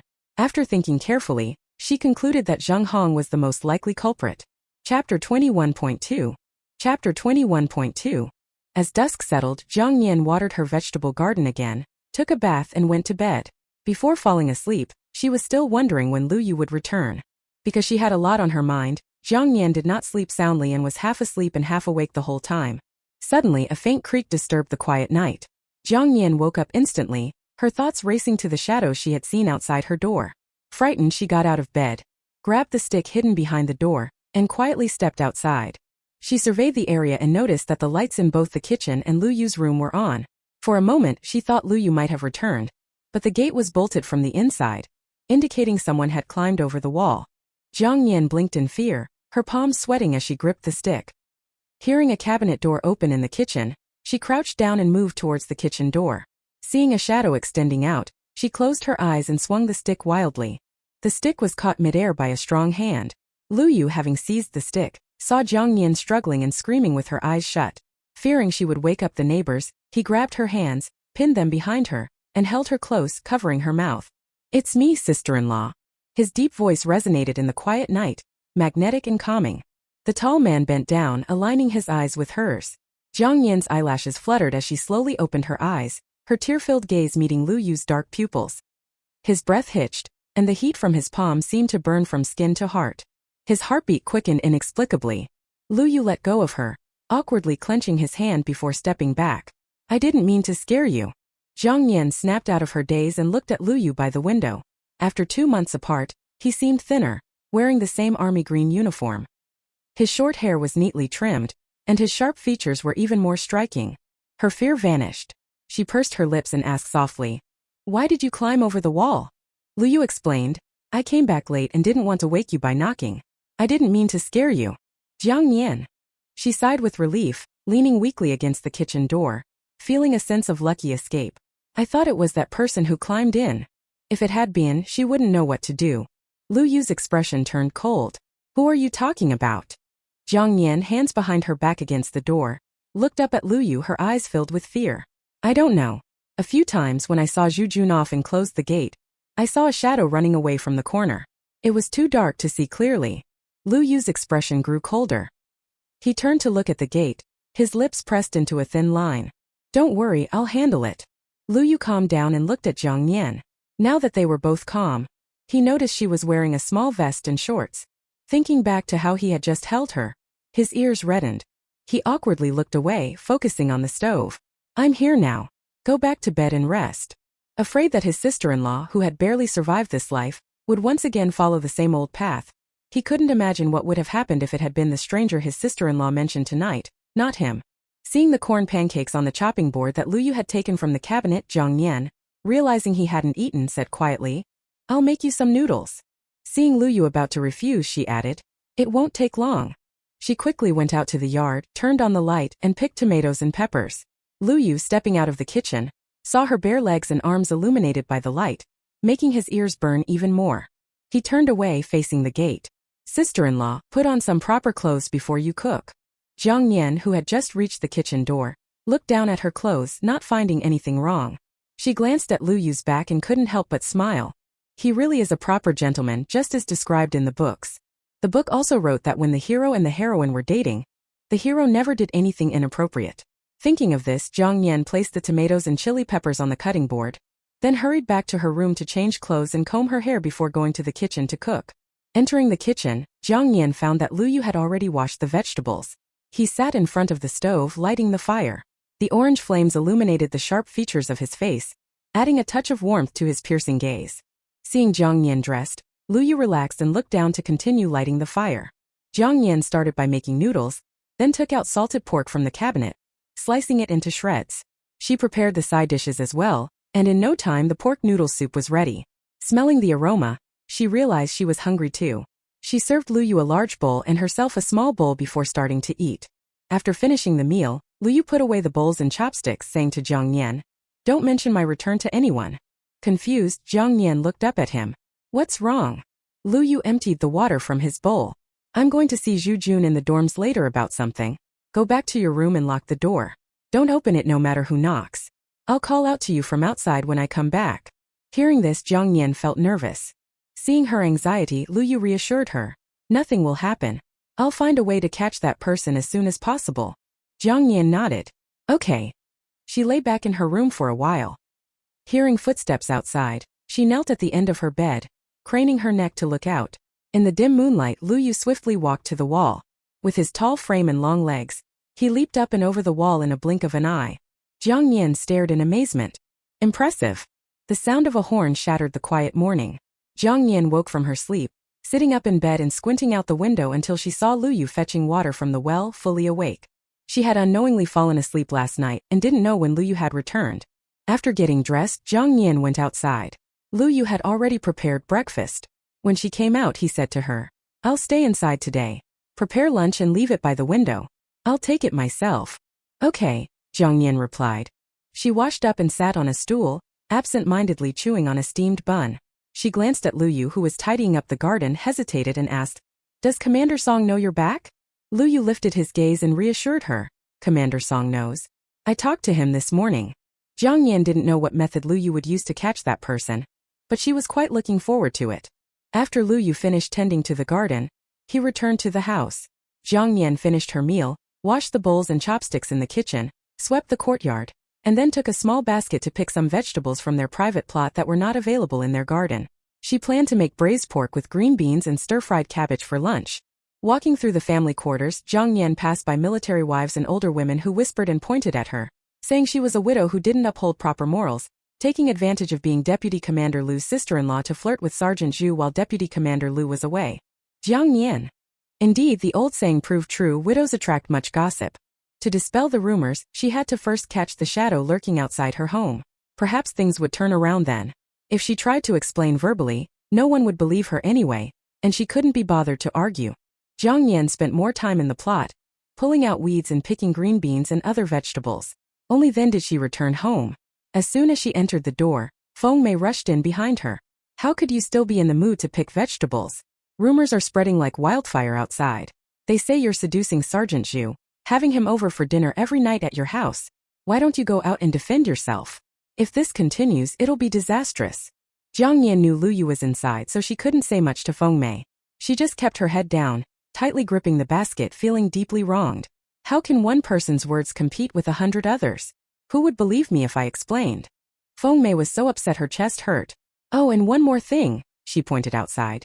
"A while ago, Su Yan and Zheng Hong got into a fight. Oh, it was fierce. I went to break it up and got scratched by Zheng Hong. Look." Feng Mei turned her head, and Jiang Nian noticed a small cut in front of her ear.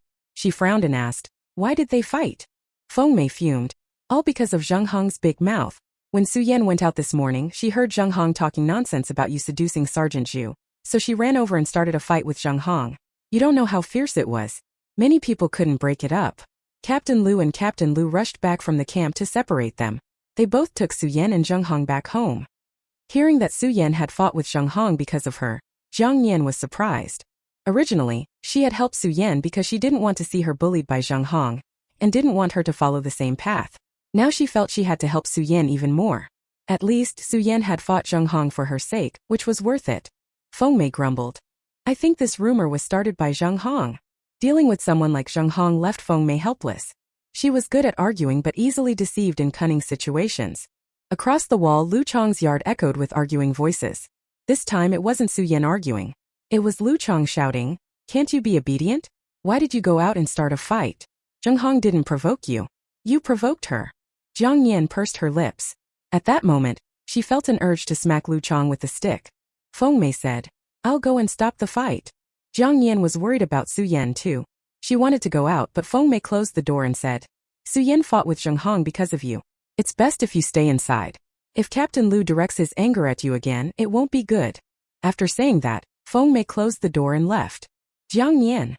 She was still a bit uneasy, so she put the vegetable basket on the ground, ran to the wall, stepped on a wooden block, and with both hands on the wall, peered over to look.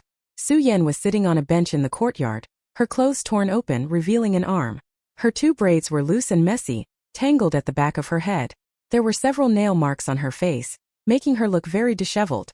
Lu Chang stood beside her, looking bossy, which made Jiang Nian very angry. After Feng Mei ran in, she immediately started scolding Lu Chang. Jiang Nian hesitated for a moment, then cupped her hands around her mouth and softly called out, "Su, sister-in-law." Lu Yu's voice suddenly came from behind, startling Jiang Nian. She slipped, unable to hold onto the wall, and tilted to the side. As she flailed her hands, thinking she was about to fall to the ground, Lu Yu stepped forward and caught her by the waist, helping her regain her balance.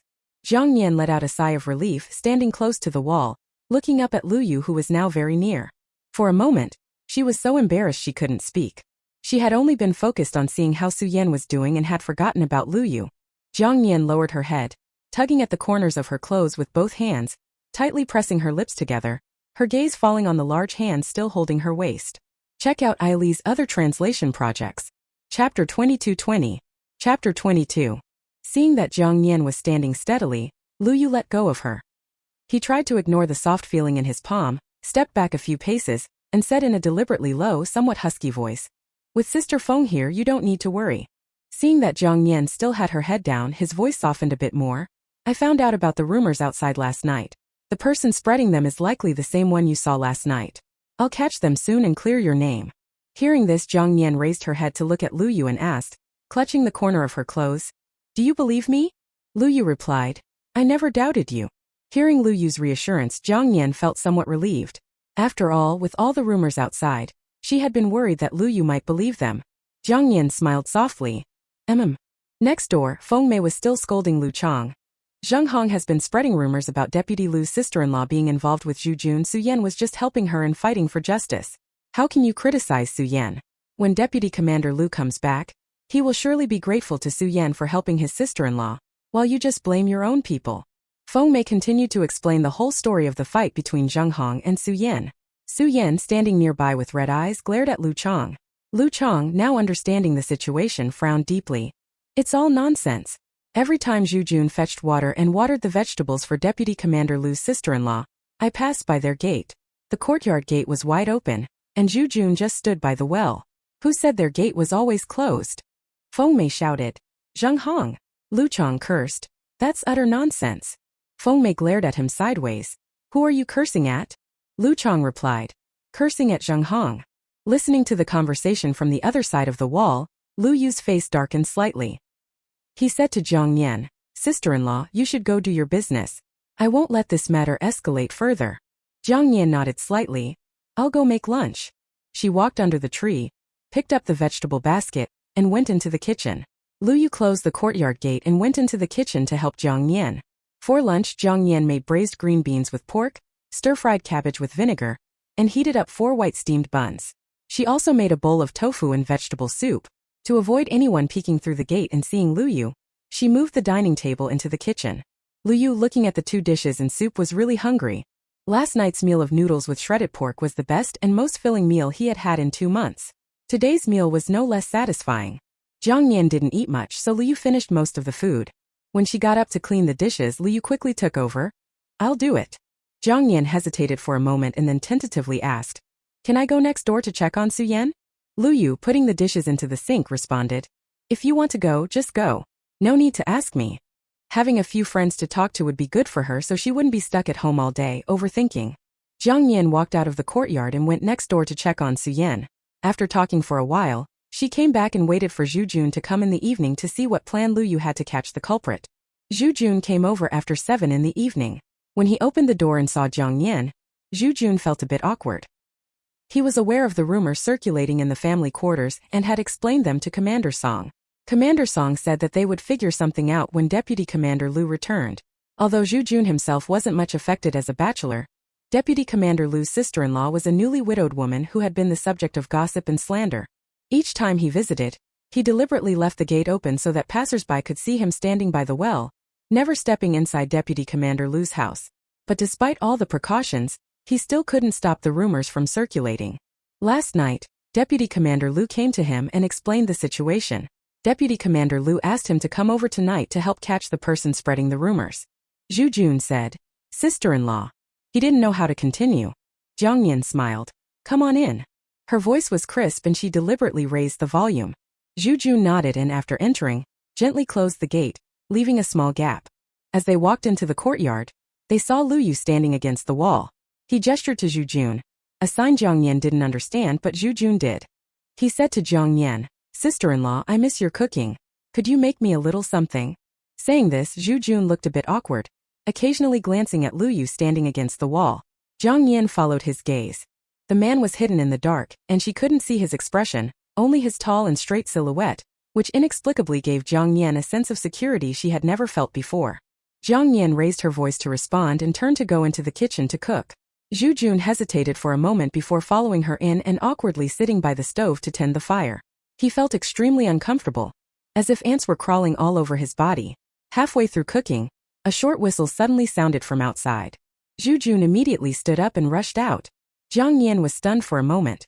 She dropped the dough in her hands and ran out as well.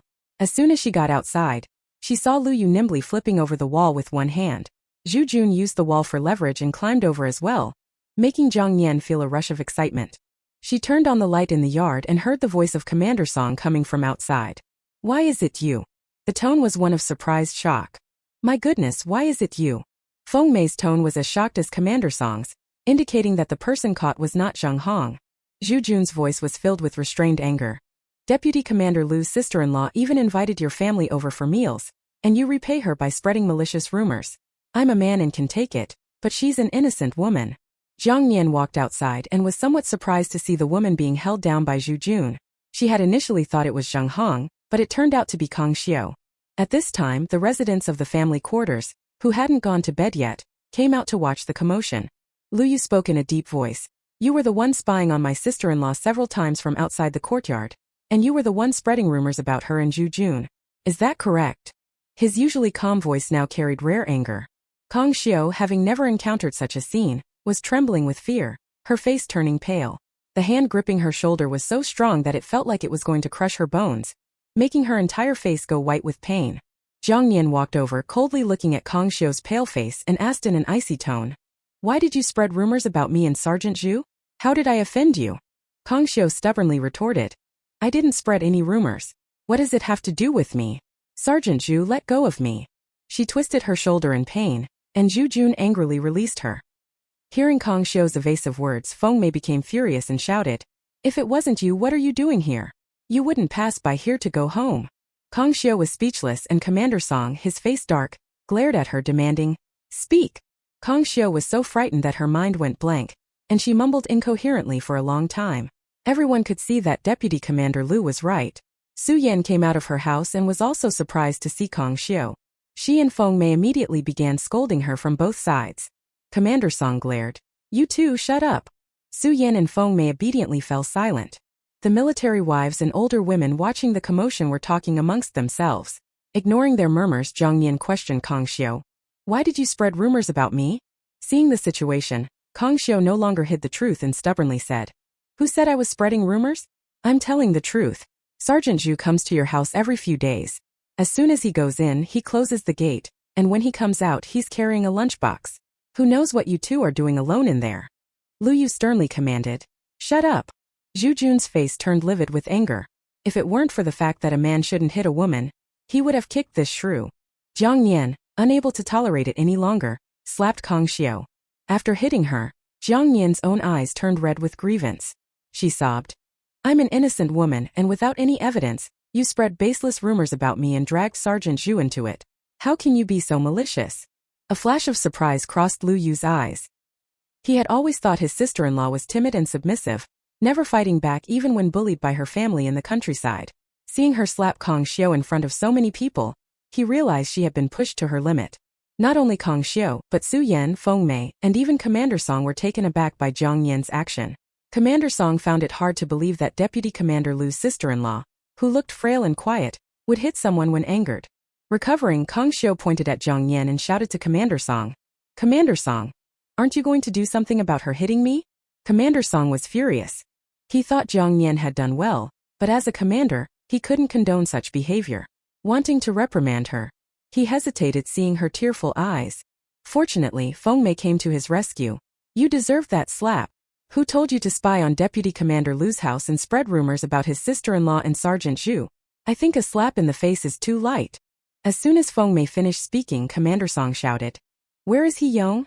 Why is he not keeping his wife in check, letting her spread nonsense? Turning to Kong Xiu, he scolded. This is the military.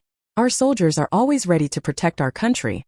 As a military wife, instead of supporting your husband, you're causing trouble and slandering people. What's wrong with you? Pointing at her head, he continued. You're a grown woman with 2 kids. Don't set a bad example for them. He-Yong, he called out. He-Yong came running, sweating. Captain Lu had called him back and explained the situation. He had heard Commander Song scolding from afar, and wanted to send Kong Xiu back to her hometown in anger. Hearing the rumors over the past few days, he had been furious, wondering who the scoundrel was. He hadn't expected it to be his wife. Standing before Commander Song, He-Yong was scolded harshly. He hung his head, as submissive as a grandson, then turned to apologize to Jiang Nian. Facing Lu Yu, he looked embarrassed. Deputy Commander Lu, I'm really sorry. Lu Yu looked at Jiang Nian, whose eyes were slightly red, and said in a deep voice, this matter needs to be properly addressed. A simple apology is not enough. He-Yong, remembering how Deputy Commander Lu's sister-in-law had been driven to the brink of suicide by similar incidents, became anxious. He didn't want his wife to push someone else to the same extent. He looked at Lu Yu and asked, Deputy Commander Lu, what do you suggest as a solution? Lu Yu turned to Jiang Nian and asked softly, Sister-in-law, what do you want to do? He wanted her to vent her frustrations and avoid falling into despair as she had before. He was determined to support her in any way he could. By now, most of the residents of the family quarters had gathered, and all eyes were on Jiang Nian. She kept her head down, nervously tugging at the hem of her clothes. She looked like a meek and bullied person. Feng Mei spoke up. Just say what you want. My husband will make sure you get justice. Commander Song shot a sidelong glance at Feng Mei, contemplating using his shoe to smack her. She had committed him to a promise he hadn't made. Jiang Nian stared at her toes, her eyelashes masking a hint of sarcasm in her eyes. She spoke quietly. Sister Kong spread rumors about me and Sergeant Zhu, causing everyone in the family quarters to gossip about me. She paused, then continued hesitantly. I want her to go to every household and explain the truth, clearing my and Sergeant Zhu's names. I don't want to be pointed at and whispered about whenever I leave the house. Lu Yu looked at He-Yong, and Commander Song did the same. This request wasn't difficult but extremely humiliating. Making Kong Xiu go door to door to explain would be like stripping away her dignity, ensuring she was seen as a gossipy woman who makes trouble out of nothing. Commander Song was secretly impressed by Jiang Nian's subtle but firm demand. Kong Xiu, who had been silent with her head down since He-Yong arrived, suddenly looked up at Jiang Nian and snapped, No way! Don't even think about it! He-Yong glared fiercely at her, causing her to shrink back and lose her defiance. Gritting his teeth, He-Yong said, All right, I'll make Kong Xiu explain the truth to everyone tomorrow. The military wives and older women, gossiping as they left, decided to stay home the next day to witness Kong Xiu's performance. The commotion finally ended. Commander Song dispersed the crowd.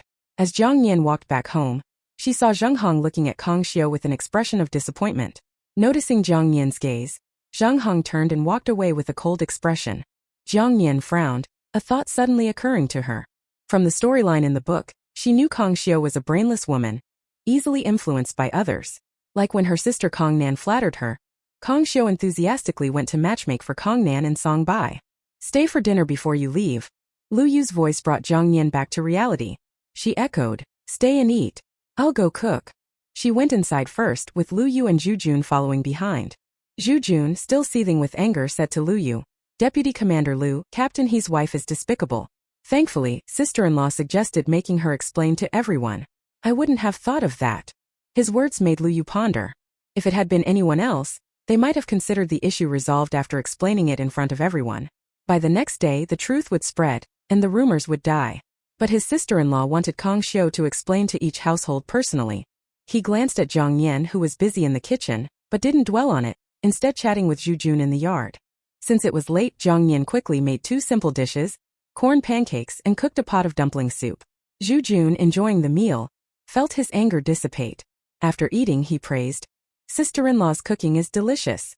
After getting used to her cooking over the past 2 months, he found the food at the cafeteria lacking in comparison. After dinner, Zhu Jun left. Lu Yu washed the dishes, prepared hot water, and poured bathwater for Jiang Nian.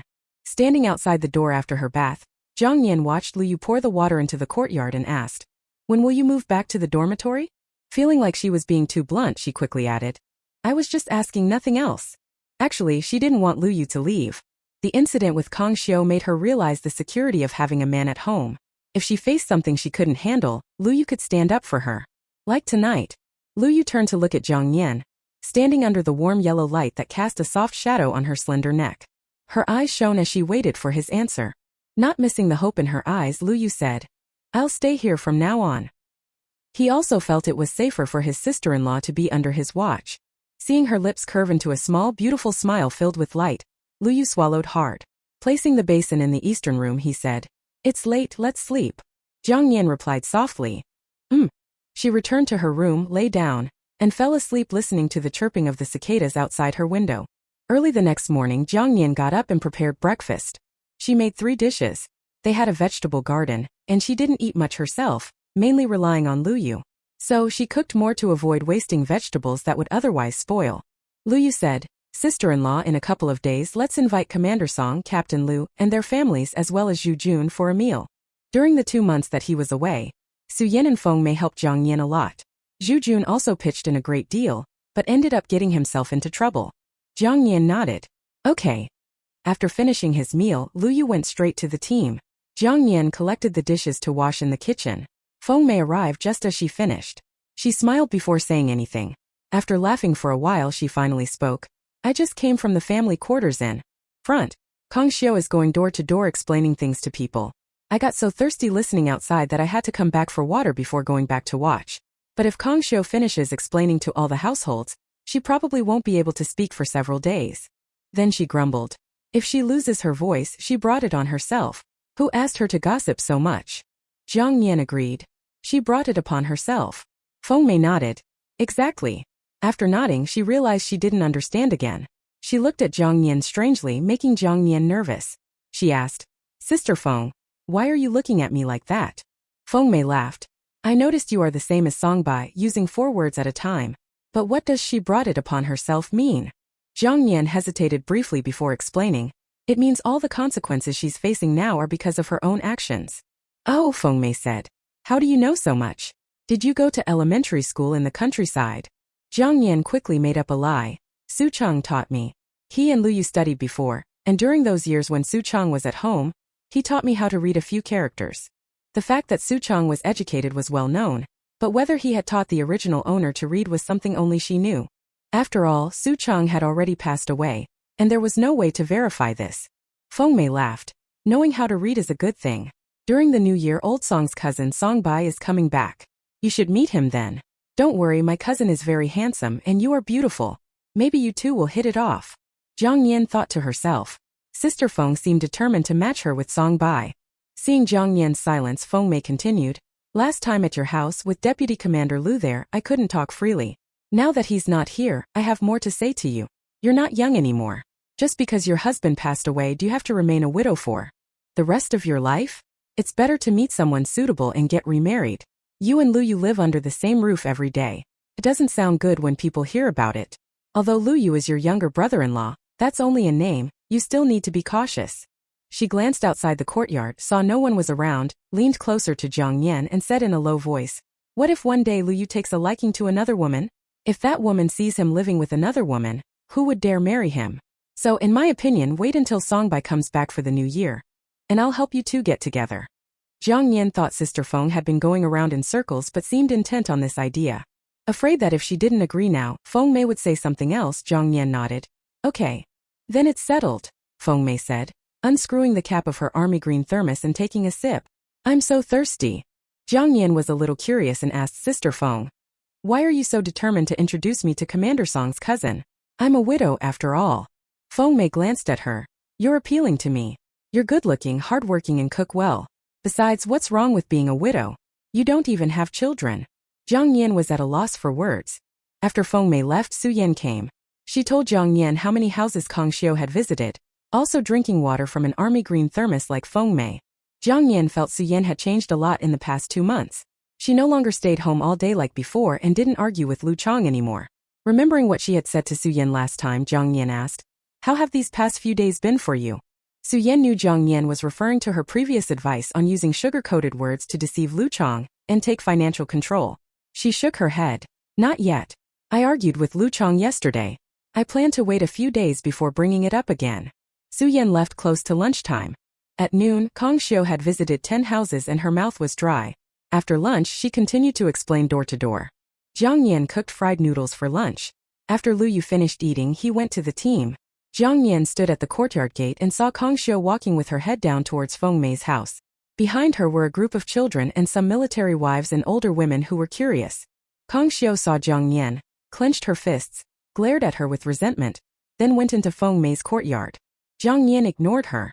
She sat on a bench in the yard, peeled a piece of chocolate and bit into it, listening to Kang Xiu explain things at Feng Mei's house.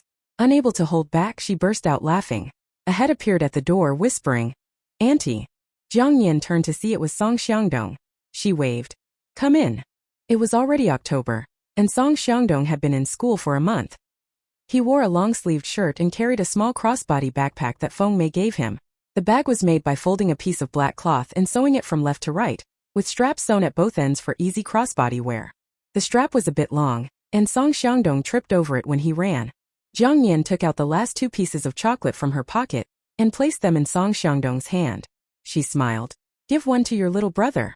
Song Xiangdong awkwardly clenched his fists, his face turning slightly red. Thank you, Auntie. Jiang Nian heard that Kang Xiu had finished speaking and walked past the door towards Su Yan's house.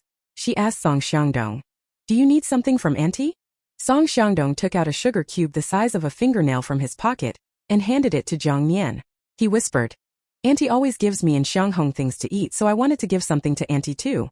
This candy was given to me by my teacher as a reward for being good and studying hard. Jiang Nian felt warm in her heart. She took the candy, peeled off the paper wraps from the candy cube, and ate it in front of Song Xiangdong. It wasn't very sweet, just the cheapest kind of candy, but Jiang Nian felt sweetness all the way to her heart. What a good child, yet destined for such a tragic future in the books. Seeing Jiang Nian eat, Song Xiangdong smiled happily and peeled a chocolate to eat himself. He rarely had chocolate growing up. Only when Uncle Songbai came to visit his father would he and Xianghong would be able to eat chocolate. Jiang Nian glanced at Song Xiangdong's school bag and asked, didn't you bring your lunch to school? Why are you back? Song Xiangdong replied, the teacher said the team leader arranged for everyone to go catch fish at the fish pond today, so we don't have afternoon classes. Jiang Nian was aware of this. Every year in the commune, people would go to the fish pond to catch fish. The fish caught had to be handed over, and in the end, each household would receive only a few fish. But for most families who rarely had meat, this time of year meant they could eat fish to satisfy their cravings. Jiang Nian tugged at the strap on his shoulder. Since there's no afternoon class, should Auntie make some changes to your school bag? Song Xiangdong's eyes lit up. He took off his school bag and handed it to Jiang Nian eagerly, asking, how will Auntie change it? I want to see. Jiang Nian pointed to the bench below. Sit there. She fetched various colored threads bought from the supply and marketing cooperative from a tin box in the house, holding needles and thimbles. When a thimble is a small pitted cup worn on the finger that protects it from being pricked or poked by a needle while sewing. As she sat on the bench in the courtyard, Song Xiangdong leaned forward eagerly to watch. Auntie alternated between olive green and brown threads, effortlessly sewing on the school bag. Song Xiangdong grew tired of sitting and stood up to watch closely. He noticed the needles and threads seemed to come to life in Auntie's hands, slowly forming a little boy in olive green military uniform with a cap adorned with a red 5-pointed star in the center. He carried a small school bag on his back, and his eyes and nose resembled his own. Song Xiangdong stared in amazement, pinching his own cheek. He watched intently as Auntie continued sewing on the school bag until his embroidered feet were finished. Only then did Song Xiangdong snap out of his trance and exclaimed in delight. "It's so beautiful! Auntie, you're so awesome!" Jiang Nian smiled and shortened the school bag strap a little, then tucked the needle into the thread, shook the school bag, and handed it to Song Xiaodong. "Try it on and see if the strap length is good." Song Xiangdong happily slung the school bag over his shoulder. The length was just right. He joyfully touched the embroidered little boy in military attire on the school bag and looked up at Jiang Nian with sparkling eyes. "Auntie, is this me?" Jiang Nian chuckled. "Of course it's you." Song Xiangdong had never seen such a handsome school bag before. "If I bring it to school tomorrow, my classmates will definitely envy me. I want to show it to my mom when I get home. Mom, look at the school bag Auntie Jiang sewed for me. It's so beautiful." Song Xiangdong ran home and placed the school bag on the table as if it were a treasure. When Song Xianghong walked over and tried to touch it, Song Xiangdong slapped her hand away. "Don't touch it and ruin it." Song Xianghong. She pouted and turned to look at Feng Mei, who had just entered the room. "Mom, brother hit me." Song Xiangdong retorted. "Who hit you?" "I just lightly tapped you." Feng Mei said. All right, you two argue every day." Holding a needle to mend the sole of her shoe, she asked, "What did Auntie Jiang sew that made you so happy?" Song Xiangdong lightly patted the school bag strap to show his mother the little boy in military uniform with a cap. Feng Mei smiled. "It's embroidered." Her words abruptly stopped. She widened her eyes at the little boy embroidered on the school bag, laid the bag flat, and carefully examined the needlework. The boy's nose and eyes looked exactly like Xiangdong, and he even had a missing front tooth just like Xiangdong. Feng Mei was speechless with shock. She touched the school bag with her fingers and murmured, "Oh my goodness, the embroidery is so lifelike." She turned to ask, "Did Auntie Jiang really embroider this?" Song Xiangdong gleefully said, "I watched Auntie Jiang embroider it myself. She's so fast that I almost went cross-eyed watching." Feng Mei clicked her tongue. If Jiang Nian really ended up with Song Bai, then Song Bai had truly hit the jackpot. Just as night fell, Commander Song returned home. Song Xiangdong excitedly brought the school bag to him to see. "Dad, look at this. Who do you think it is?" Commander Song sat on a bench, drinking water from an enamel cup. He glanced at the school bag laid out on the table by Song Xiangdong. The water he had just swallowed almost choked him, and he turned to look at Feng Mei standing near the stove. Feng Mei smiled mysteriously and said, "Guess who embroidered it?" Commander Song said, "It certainly wasn't you, Feng Mei." She didn't argue with him and said, "It was embroidered by Deputy Commander Lu's sister-in-law." Seeing the astonishment on Commander Song's face, Feng Mei looked as proud as if she had embroidered it herself and said confidently, "Moreover, she promised me that when Song Bai comes back for the new year, she'll meet Song Bai. By then, she'll be our sister-in-law." Commander Song. When Lu Yu arrived home, Jiang Nian was cooking in the kitchen. He walked up to the stove and sat down to tend the fire. Jiang Nian served the food and used a knife to cut the noodles into strips, dropping them into the pot. Tonight they would just have hand-pulled noodles and cold cucumber salad. Lu Yu glanced at Jiang Nian's clothes, patched in several places. "Sister-in-law, I'll have leave at the end of the month. I'll take you to the city to buy some autumn and winter clothes, and you can think about what else the house needs, and we'll buy it together." The weather was slowly getting cooler, with temperature differences between morning and night.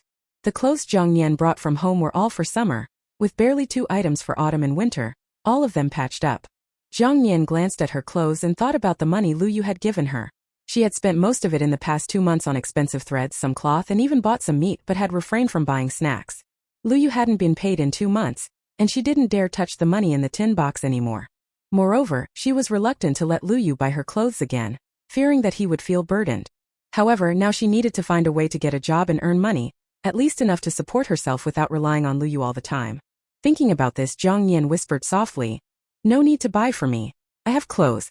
When autumn and winter come, I'll tear some cloth and cotton and make clothes myself. I'll make a few outfits for you too." Besides, the clothes in the city were not only expensive but also not to her taste. She believed she could make better-looking clothes herself. After all, there was a big difference in aesthetics between her and this era separated by decades. Lu Yu watched Jiang Nian's cheeks flush from the heat and frowned slightly at her words. He used an iron hook to adjust the fire in the stove and said, "Some things should still be bought. Don't skimp on what shouldn't be." After adjusting the fire, he carried the bowl and plate to the yard and sat down. Jiang Nian pursed her lips, took a deep breath, picked up her bowl and walked to the yard. She sat opposite Lu Yu, quietly eating her noodles. Just as she had taken a couple of bites, she suddenly noticed a light brown envelope in her line of sight. Jiang Nian looked up to see Lu Yu retract his hand, his dark eyes fixed on her. This is my salary for the past 2 months. There is another part that will be paid out with the subsidy at the end of the year. I kept a bit for myself, and the rest is for you, sister-in-law. Jiang Nian lowered her eyes and looked at the thick envelope, struggling to swallow the noodles in her mouth.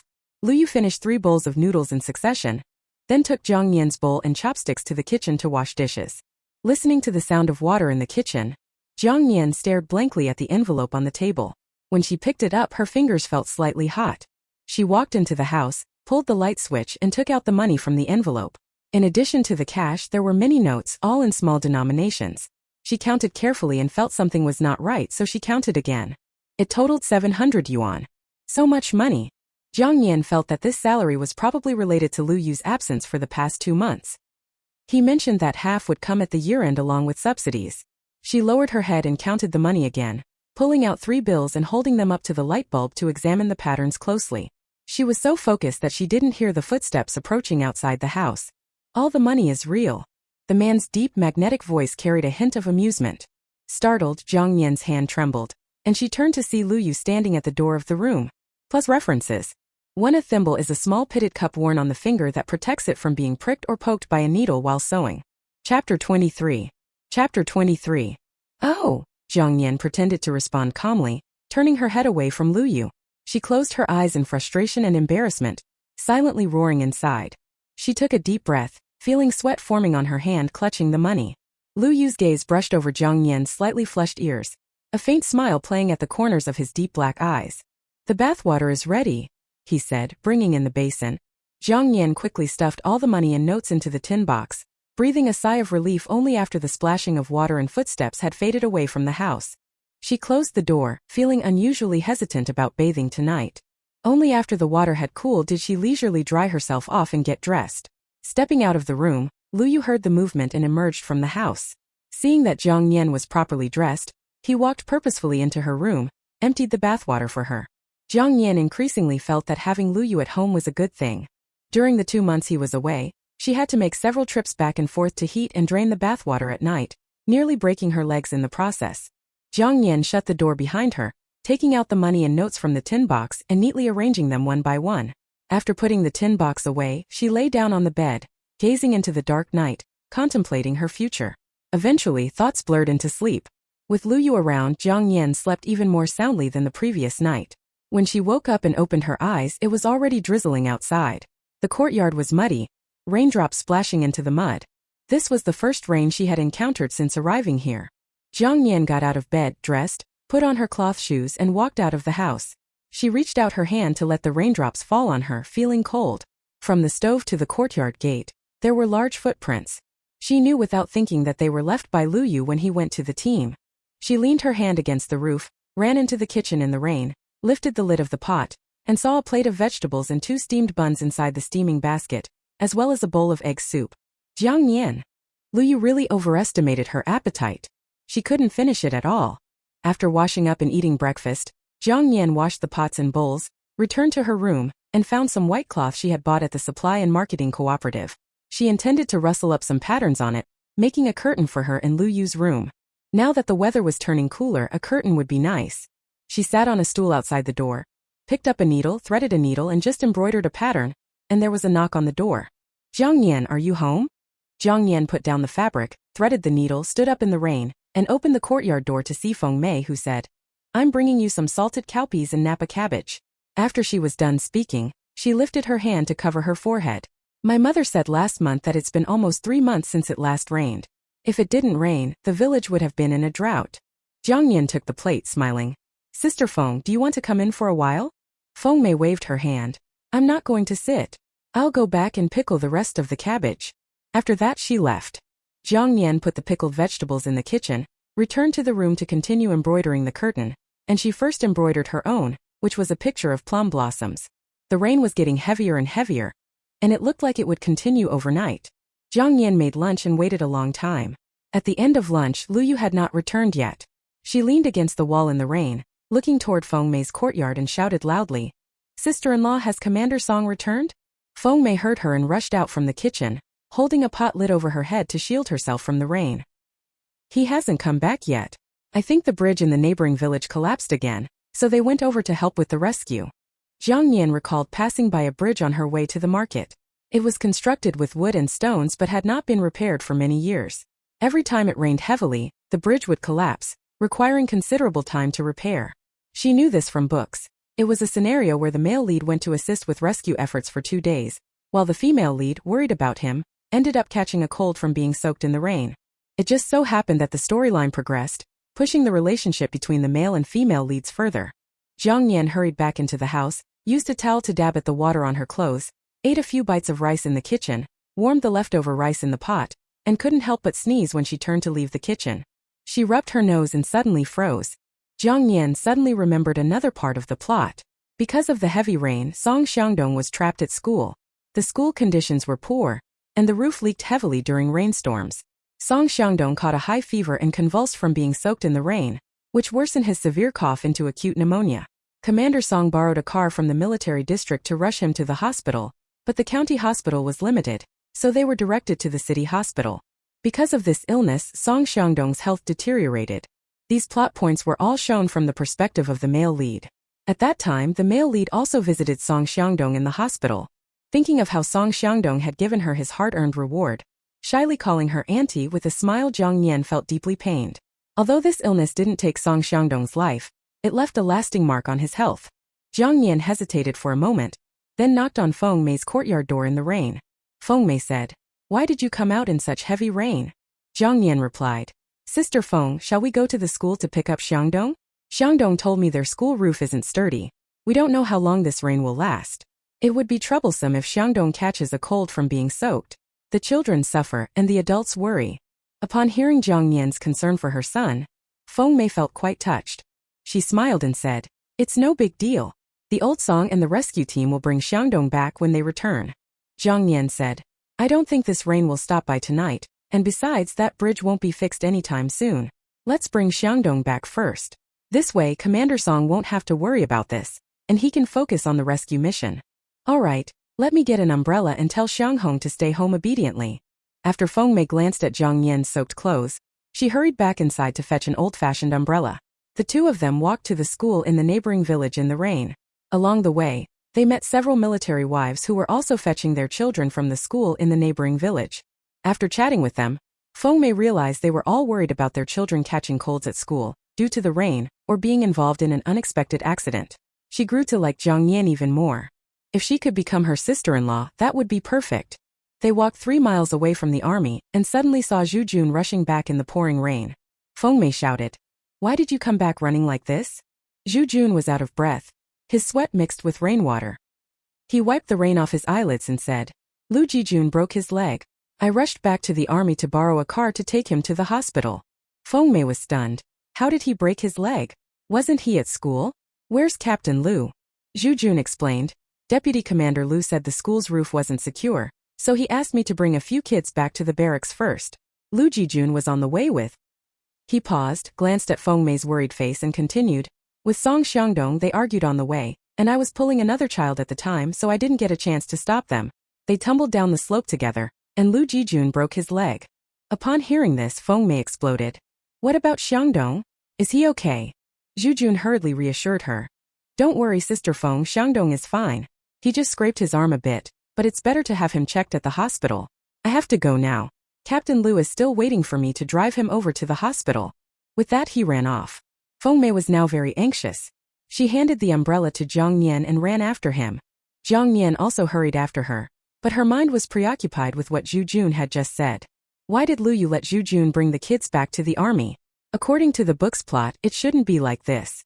Could it be that her intervention had caused the entire plot to go off track?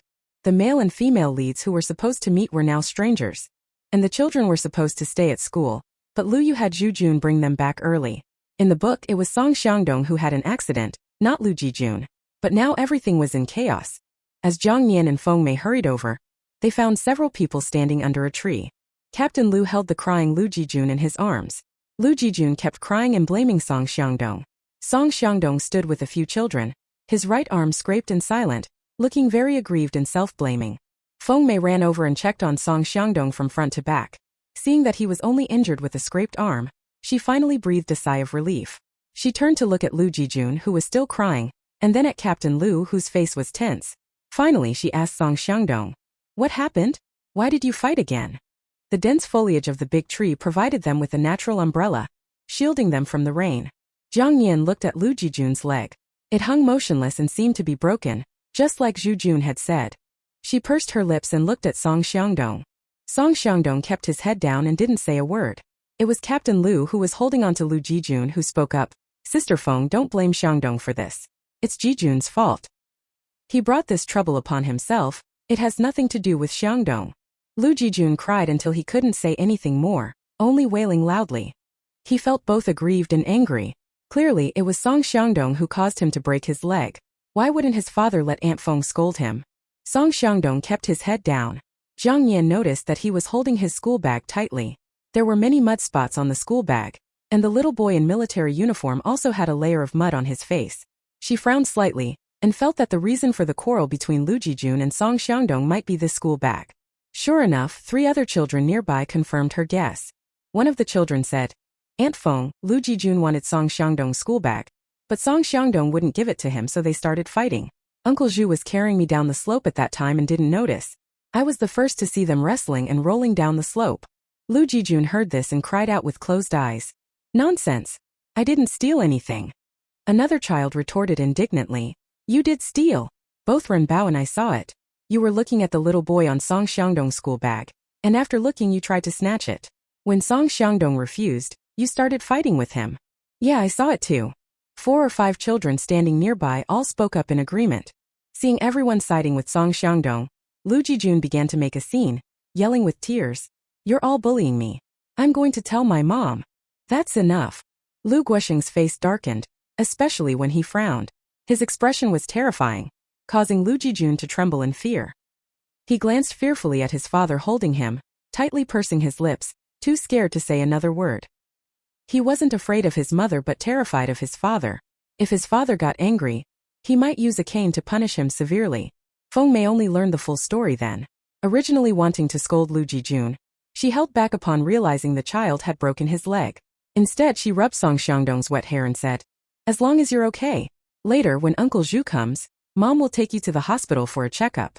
She was willing to spend money to check on her son, even though it hurt her heart. But to spend a penny on Lu Jijun? No way. Lu Jijun was just like his mother, always coveting others' things. How shameless. Song Xiangdong wiped his tears and nodded obediently. Okay. The uproar caused by the embroidered pattern on a school bag was unexpected by Jiang Nian. However, she didn't have much sympathy for Lu Jijun. This child was almost led astray by Zheng Hong. Just because Zheng Hong didn't buy him chocolate, he lied that his mother was saving money to marry Song Bai, leading to a fight between Zheng Hong and Captain Lu.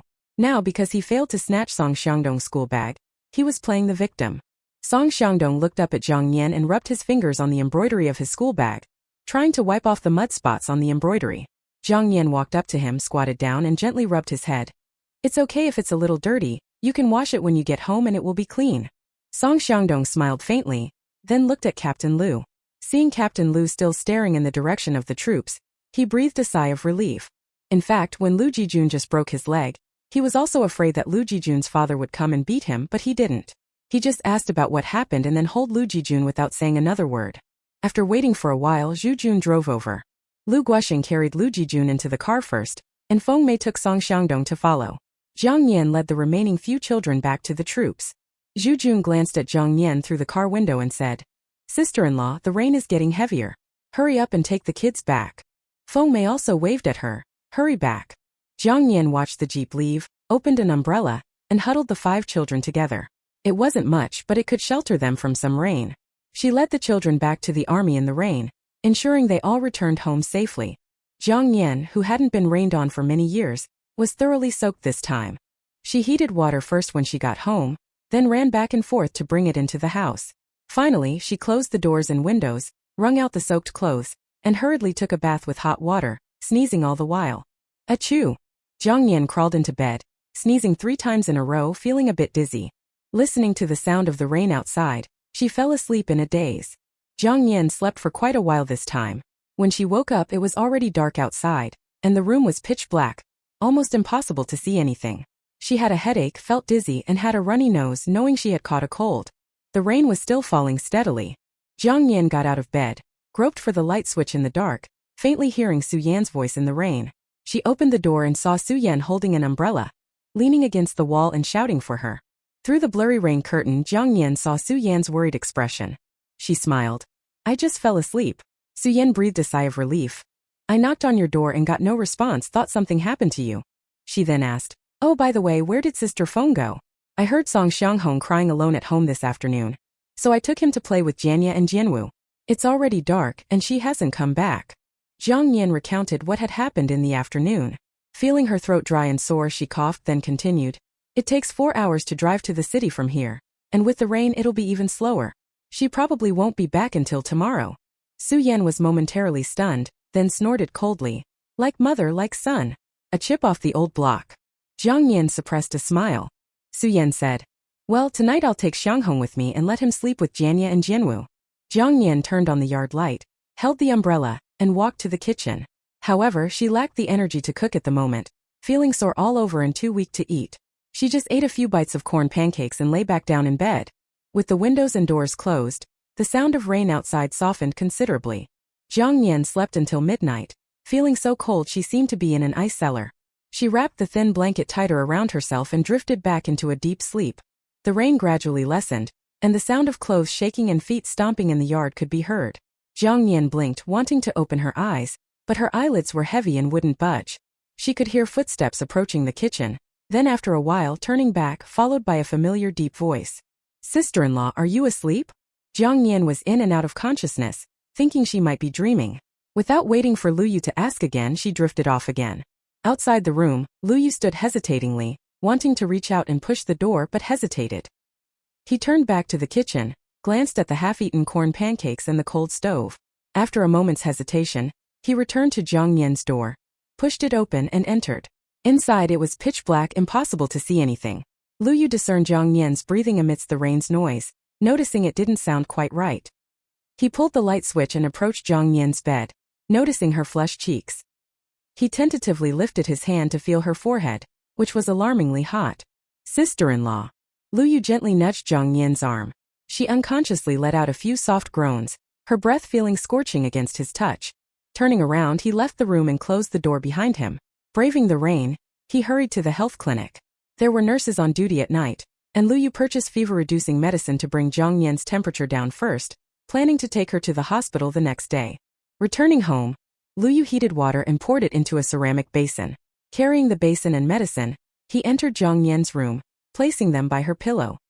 He nudged her arm again, noticing her eyelashes flutter slightly, but she showed no signs of waking. Sister-in-law. He called out again, but there was no response from the bed. Lu Yu pursed his lips thoughtfully. After a moment's hesitation, he gently slid his arm under Jiang Nian's neck from behind, carefully grasping her frail shoulders. With a slight effort, he helped her sit up, then sat beside her on the bed, allowing the unconscious Jiang Nian to lean weakly against his chest. Chapter 24.1. Chapter 24.1. The scorching heat suddenly invaded his icy embrace, causing Lu Yu to furrow his brow uncomfortably. Jiang Nian shivered from the cold, her eyes slowly opening unconsciously, taking in the warm yellow room. Sensing the external force on her shoulders, she weakly turned her head and saw a slender hand gripping her shoulder. Jiang Nian was stunned for a moment, slowly turning her head in the opposite direction. She lifted her gaze to find Lu Yu sitting beside the bed, half embracing her. His clothes were soaked, his neat short hair adorned with water droplets that slid down his sharp brow. Seeing Jiang Nian awake, a flicker of unnatural expression briefly passed over Lu Yu's face. He picked up the fever-reducing medicine and handed it to her. You have a fever. Take this medicine first. I'll take you to the hospital tomorrow. Feeling the blazing heat in his arms, Lu Yu suppressed the strange feeling in his heart and glanced at the half-open door. Jiang Nian struggled to lift her hand, but halfway through, she lacked strength and it flopped weakly onto the blanket. She glanced at the hand stretched out in front of her, then moved her head forward slightly, curling her tongue around the medicine held by the man's fingers. The icy temperature cooled her tongue for a moment before the intense bitterness flooded her mouth. Jiang Nian frowned in discomfort. So bitter water. Lu Yu froze. The blazing heat swiftly passed through his fingertips, which still carried Jiang Nian's warmth. He pursed his thin lips tightly, a trace of red creeping up to his ears. Hearing Jiang Nian's plea for water, Lu Yu snapped back to reality, picking up the enamel cup and offering it to her. Jiang Nian weakly said, I don't have the strength. As the medicine dissolved in her mouth, Its bitter taste surged down her throat. When Lu Yu handed the enamel cup to her mouth, Jiang Nian lowered her head and took several sips, but there was still a faint bitter taste in her mouth, which was not very comfortable. Lu Yu, wary of transferring his coldness to Jiang Nian, and feeling awkward and uncomfortable in their current proximity, helped her lie back down after she finished drinking. Then he stood up and left the room. Lu Yu. Jiang Nian watched his figure reach the doorway and spoke softly. I want to eat a piece of milk candy. She coughed twice and continued. The candy is in the cabinet. Okay, Lu Yu replied. Turning to the cabinet, Lu Yu found 3 pieces of milk candy tucked in the corner. He took one and walked to the window of the room, lowering his eyes to gaze at the frail Jiang Nian. Her cheeks flushed from fever and her wet eyelashes. Finally, he peeled open the candy wrapper and handed it to her. Jiang Nian placed the milk candy in her mouth, instantly masking the bitterness with its sweetness. She coughed a few more times and asked, Why are you back? Has the village bridge been repaired? Lu Yu crumpled the candy wrapper in his palm and responded, Yes. Then he quickly turned and walked out of the room, saying as he closed the door behind him, I'll make some rice porridge. Once the door closed, Jiang Nian closed her eyes and her mind was in turmoil. According to the plot, shouldn't the rescue take 2 days? How was it resolved in just 1 day? She couldn't figure it out and decided not to dwell on it. After all, the plot had already gone awry, and she couldn't go back. Thinking more about it would only lead to unnecessary worry. Lu Yu made some rice porridge, stir-fried some vegetables, and steamed a bowl of egg custard. After preparing the food, he brought it to Jiang Nian's room. She was feeling a bit better after taking the fever medicine earlier. Weakly propping herself up against the bedhead, she leaned against a pillow, her head against the mud wall lined with newspaper. The aroma of the food spread throughout the room, and Jiang Nian was indeed feeling a bit hungry. She took the bowl of egg custard that Lu Yu brought over, scooping up a bit with a spoon and eating it. She looked up at Lu Yu standing by the bedside. He was still wearing the same wet clothes, which clung to his body, outlining his well-defined muscles. His arm hanging by his side looked strong and powerful. Jiang Nian quickly looked down, staring attentively at the egg custard in her bowl. She murmured softly, You should go back to your room and change into dry clothes soon to avoid catching a cold. I'm fine, Lu Yu replied. He had a tough physique honed through military training. He could withstand training shirtless in the snow during the depths of winter. Turning around, Lu Yu placed the stir-fried vegetables and rice porridge on the small table beside the bed. You eat first. I'll come back to clean up later. Jiang Nian nodded softly. As Lu Yu turned and left the room, she let out a sigh of relief. In her mind she kept repeating, Don't look where you shouldn't. Otherwise, if Lu Yu discovered her thoughts, it would be incredibly awkward when they were alone together in the future. Jiang Nian didn't eat much. After finishing a bowl of egg custard and a few bites of vegetables, she lay back down on the bed. Listening to the rain outside, she soon heard footsteps entering the room from outside. She turned her head and saw Lu Yu walking in. Glancing at the half-eaten bowl of porridge and mostly untouched vegetables on the table, Lu Yu furrowed his brows slightly. Sister-in-law, have you eaten enough? Jiang Nian nodded softly. I'm done. Lu Yu. Sister-in-law usually has a small appetite and doesn't eat much. I didn't expect that she ate even less after she fell ill. What's the difference between this and feeding chickens? Lu Yu noticed her face wasn't as flushed as before, realizing her fever had subsided. Sister-in-law, rest a bit more. When it's light out, I'll take you to the hospital. She watched Lu Yu carry out plates and bowls, considerately closing the door behind her. Jiang Nian dozed off again and woke up around noon. During this time, Lu Yu came in twice to check her temperature, finding it consistently cool so he didn't wake her. Jiang Nian got up, dressed, washed up, and had some rice porridge before following Lu Yu to the hospital. The heavy rain had stopped, replaced by a light drizzle. She wore a patched coat and held an umbrella. Following behind Lu Yu, she stepped into his footprints. His feet were large and the path was clear, not muddy. Just as they left the army, Jiang Nian heard footsteps and murmurs behind her. Damn it, because of you my son broke his leg. I'll break your son's leg. Damn it, what's there to steal in a broken school bag? The voice was all too familiar to Jiang Nian. It was Zheng Hong. She turned to see Zheng Hong, with a gloomy face and mud-splattered pants, muttering as she walked. Zheng Hong spotted Jiang Nian ahead. At first she was about to scold her but then noticed Deputy Commander Lu walking ahead of her. She swallowed her words. Jiang Nian saw through her, her eyes openly mocking. Just a spineless troublemaker who fears the tough. Ignoring them, Zheng Hong ran quickly with her cloth bag, splattering mud on her pants. Lu Yu just glanced at Zheng Hong's back and looked away. He had learned about yesterday afternoon's incident last night from the soldiers in the battalion. In a previous life, Song Xiangdong had developed a chronic illness after catching a fever, making his body weak. To prevent this from happening again, Lu Yu had arranged for Zhu Jun to send some children home early. However, he hadn't expected Lu Jijun to clash with Song Xiangdong over a school bag. Thinking of the embroidered pattern on Song Xiangdong's school bag yesterday morning, he asked about it. Song Xiangdong said Aunt Jiang had embroidered it. He had never known his sister-in-law had such skills. The two walked along a tree-lined path. Ahead was a large puddle with mud and water on both sides, filled with many footprints. Jiang Nian glanced at her cloth shoes. If she walked through here, her feet would likely be covered in mud. She stopped, hesitating which foot to lift first, when suddenly someone crouched down in front of her. Lu Yu's voice was deep and firm. "Sister-in-law, I'll carry you across." Jiang Nian gripped the umbrella handle tightly and whispered, She suppressed the urge to smile. Not only would she keep her feet clean, but Lu Yu was also really considerate. When he gets married in the future, she'll make sure to organize a grand wedding for him. A big beautiful one. Lu Yu's clothes were slightly damp, but fortunately Jiang Nian had on an extra layer, protecting her from the dampness. She leaned on Lu Yu's back, her hand around his neck. As he stood up, she realized for the first time that her usual eye level, looking at the ground, was quite different from Lu Yu's eye level. He's quite tall. They walked through the muddy path for quite a distance before Lu Yu set her down and took her to the hospital. It was the same Dr. Wang who examined her last time. Dr. Wang was surprised to see Jiang Nian again and smiled. "Why are you here again?" "Jiang Nian." "Of course she came for a checkup. Who would go to the hospital for fun?" Lu Yu said. "She had a fever last night and took a fever reducer." Dr. Wang nodded, examined Jiang Nian, and asked where she felt uncomfortable. For each question Dr. Wang asked, Jiang Nian responded. After the examination, Dr. Wang wrote a prescription and handed it to Lu Yu. She caught a cold from getting caught in the rain, with inflammation and swelling in her throat. She should stay in the hospital for a couple of days on 4 fluids, and she'll be fine. Lu Yu nodded.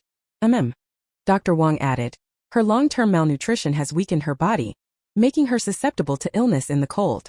Make sure she gets plenty of nutrition and rests well for a few years, and she'll recover.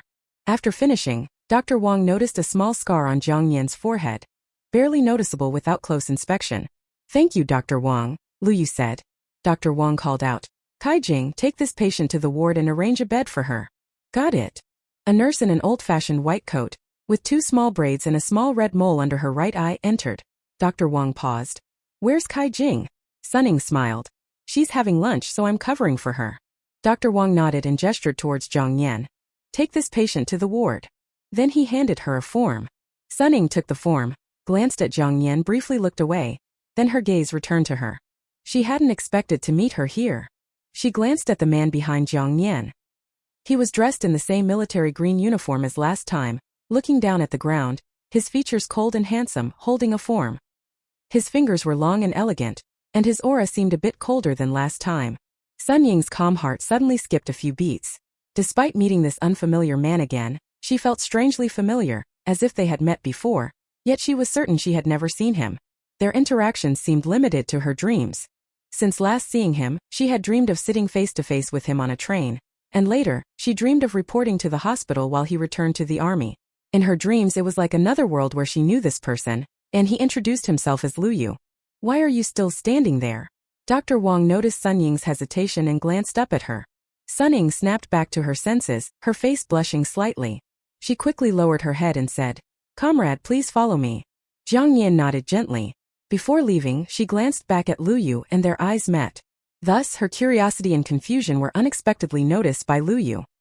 His eyebrows furrowed imperceptibly, thinking she was still trying to set him up with Sun Ying. His voice unconsciously turned colder. "Sister-in-law, you go to the ward first, I'll go pay." "Oh."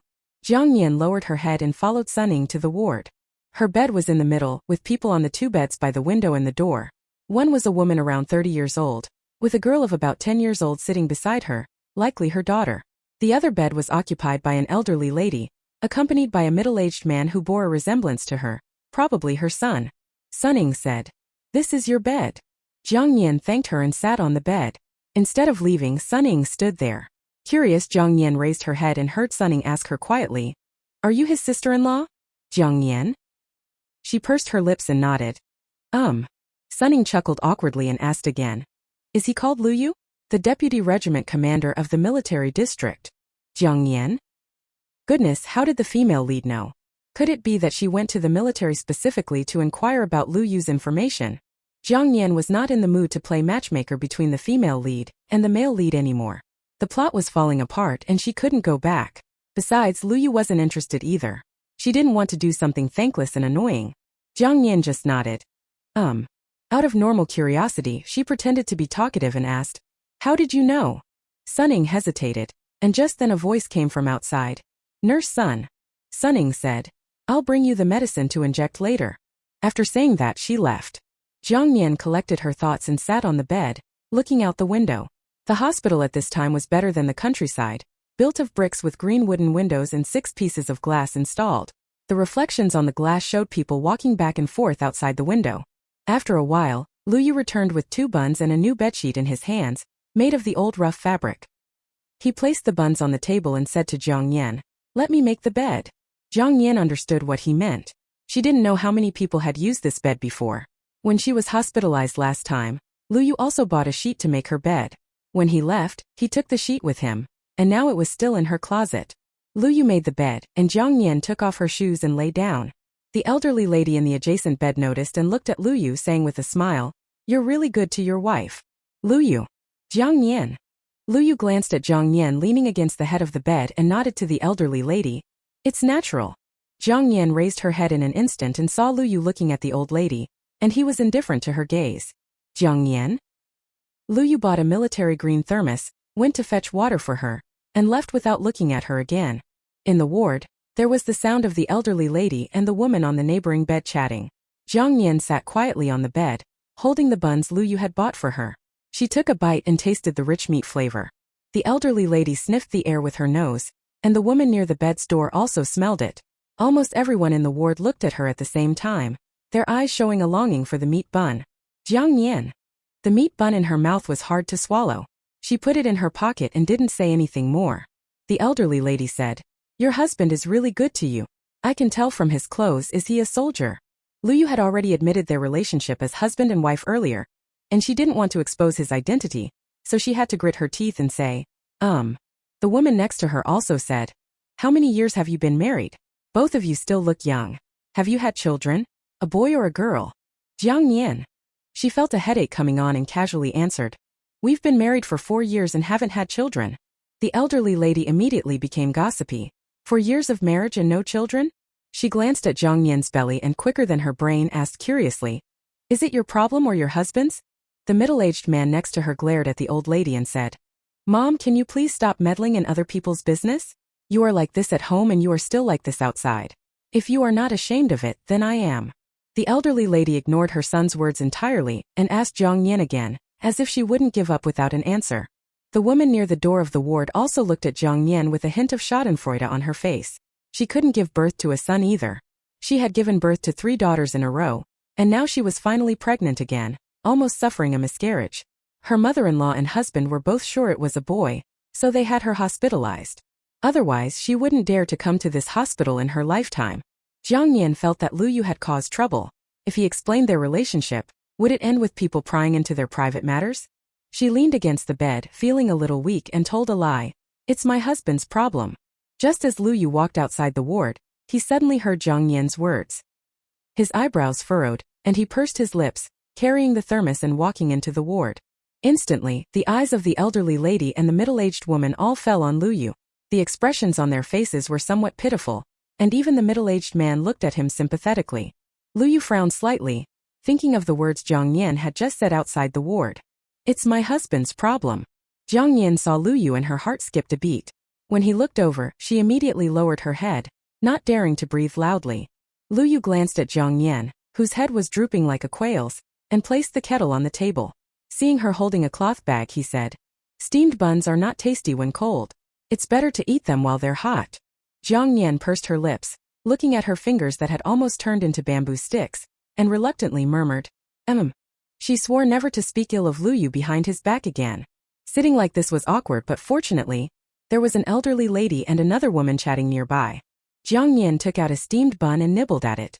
She dared not lift her head to look at Lu Yu standing beside the bed, only sneaking occasional glances at his long, straight legs, cursing herself inwardly. If only she had admitted it was her fault from the beginning. Cough cough. Her throat burned, and swallowing the food was uncomfortable, making her cough involuntarily. A hand reached out in front of her, holding a military green thermos cap containing hot water, steam rising gently. Lu Yu's voice came from above. Have some water. Jiang Nian lifted her head slightly, took the cup from him and took a sip. She caught a glimpse of Lu Yu's gaze directed towards the window before she could finally relax. After finishing, she handed the cup back. Suning came over to give Jiang Nian an injection. She glanced at Lu Yu standing by the bed and felt somewhat distracted. She didn't understand why she dreamt of a man she had only met briefly. Hiss. Jiang Nian winced as she raised her head, blood oozing from the needle mark on her hand. Suning snapped back to reality and realized she had accidentally pricked off-center. Startled, she said, I'm sorry. Jiang Nian intended to reassure her, but Lu Yu's low, stern voice suddenly cut in from above, and he took the needle from Sun Ying's hand. I'll call another nurse. The man walked out of the ward coldly, denying Suning any chance to explain. Jiang Nian was also stunned, staring blankly as she watched Sun Ying's pale and aggrieved face. She pursed her lips and said nothing, simply bowing her head to press on the needle mark on her hand. 2 minutes later, Lu Yu returned with another nurse to administer the injection for Jiang Nian. Suning glanced at the handsome yet aloof man and recalled his smiling face in her dream, feeling conflicted and somewhat unable to accept it. She murmured with discomfort, I didn't mean to earlier. There's no need for you to be so angry. Lu Yu watched as the other nurse successfully administered the injection to Jiang Nian, his tone icy. As a medical professional, your mistakes could cause irreversible harm to patients. If something were to happen, apologies wouldn't suffice. Sun Ying's eyes reddened with distress. Coming from a privileged background, she had been pampered by her parents since childhood and surrounded by friends who doted on her. She had never before been publicly criticized. She couldn't help but tighten her lips in grievance, tears welling in her eyes, making her small beauty mark under her eye even more captivating. Jiang Nian couldn't help but marvel at her appearance. No wonder she was the female lead. Her vulnerable appearance was genuinely alluring, enough to soften even a woman like her. The elderly lady's son turned to glance at Suning, his eyes flashing with admiration. He looked at Lu Yu and said, even the nurse said it wasn't intentional. Why are you a grown man so petty? Lu Yu gave the middle-aged man a cold look. It's not your mother who's in pain. The middle-aged man wanted to retort but was slapped on the back of his head by the elderly lady. He's right.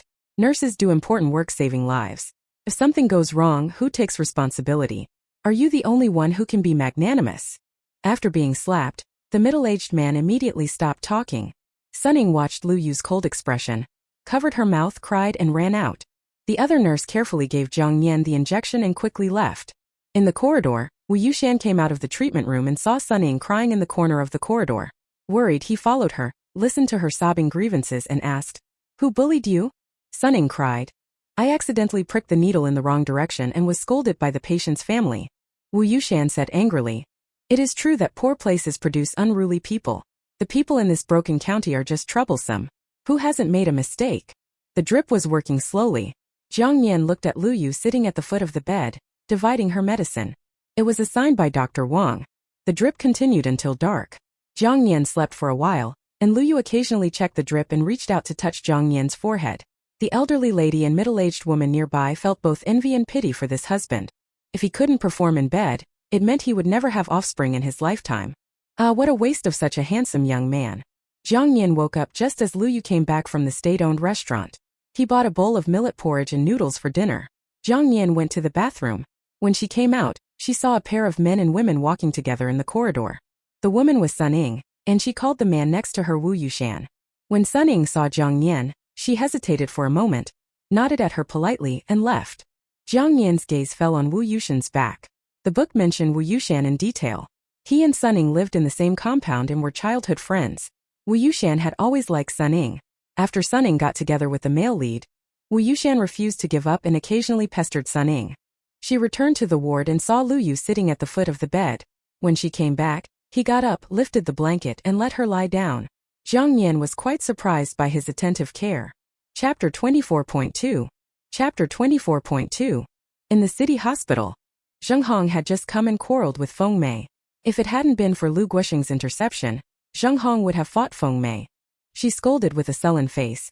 Commander Song can control my man, but he can't control me. If it weren't for your son, could my Jijun have broken his leg? Feng Mei stood in front of Song Xiangdong, also with a sullen face, staring at Zheng Hong and scolding. It's your son who's got a quick hand. Shamelessly snatching the school bag from our Xiangdong.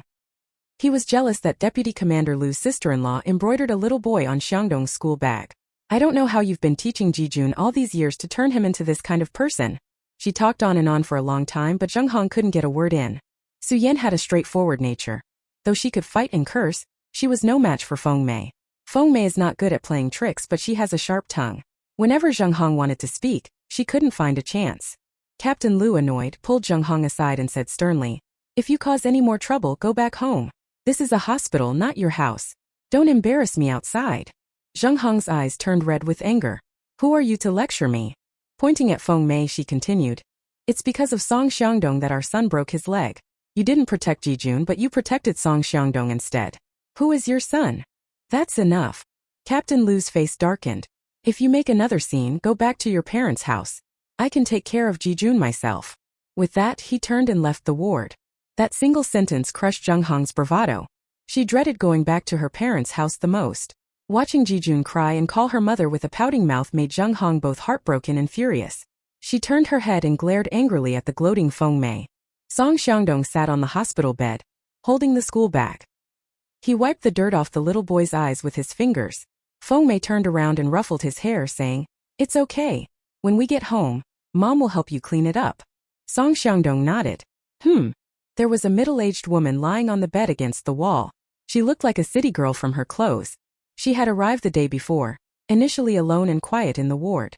However, after the mother of the child who broke his leg arrived last night, the ward had never been quiet since. The woman turned to look at Song Xiangdong in the next bed. Seeing him always holding a bag sewn from black fabric, she sat up curiously and examined it closely. Her gaze was immediately drawn to the embroidered figure on the bag, a young boy in military uniform. Though stained with mud and a bit dirty, the exquisite embroidery was evident. She whispered, "Little one, could Auntie have a look at your bag?" Song Xiangdong turned to her and nodded, passing the bag over. The woman traced her fingers over the embroidery on the bag, and then looked up at Song Xiangdong. He shyly smiled, missing a front tooth, just like the little boy on the bag. Intrigued, she asked, "Who embroidered this?" "Aunt Jiang," Song Xiangdong replied. Seeing her interest, Feng Mei chimed in, "It was embroidered by our neighbor. I'm not lying, she's really talented.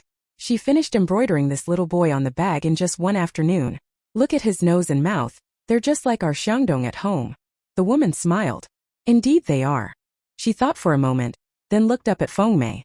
"Comrade, I own the state-owned embroidery workshop in our city. When you go back, please tell that comrade I have an embroidery pattern that needs to be completed. If she's willing, she can come to the workshop, pick up the pattern, embroider it, and return it to me when it's done." Feng Mei was stunned, asking, "Is there payment involved?" The middle-aged woman smiled. "Certainly, there will be compensation." Feng Mei clapped her hands in delight. "All right, I'll tell her when I get back." Zheng Hong glanced at the middle-aged woman's bag and scoffed. "It's just a shabby bag. Anyone can sew one. What's so special about it?" Jijun whispered, "But it's really nice, Mom. Can you sew one for me?"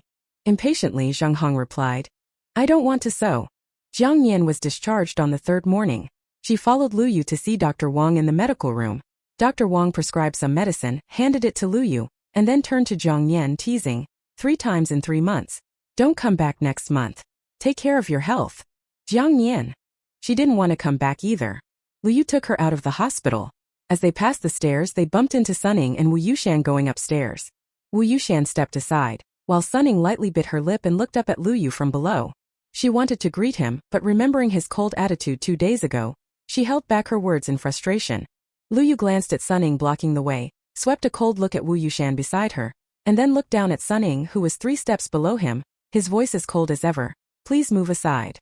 Wu Yushan pulled Sunning's sleeve. "What's wrong with you?" Sunning moved aside 2 steps, watching the brother and sister-in-law walk down the stairs with tears in her eyes, looking at Lu Yu's back. She could not connect the dream man with the cold and indifferent man in reality. Following Sun Ying's gaze, Wu Yushan's face flashed with a moment of coldness. He reached out and pinched Sun Ying's slender wrist. "Stop looking, there's still work to do on the 2nd floor." Sun Ying nodded. After leaving the hospital, Jiang Nian looked at Lu Yu carrying a small cloth bag containing sheets and her change of clothes. She finally understood completely that the male and female leads were completely at odds. On the way back to the army, there were many people coming and going on the tree-lined path. When they reached a less crowded place, Jiang Nian suddenly heard Lu Yu say, "Sister-in-law." She turned her head. Lu Yu said.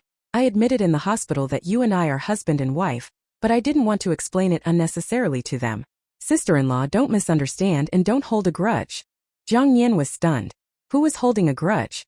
She lowered her head for a moment, wondering if it was because of what she said in the ward that day, and Lu Yu thought she was angry? Jiang Nian pursed her lips, looked at the road ahead and tentatively asked, Did you hear what I said in the ward that day?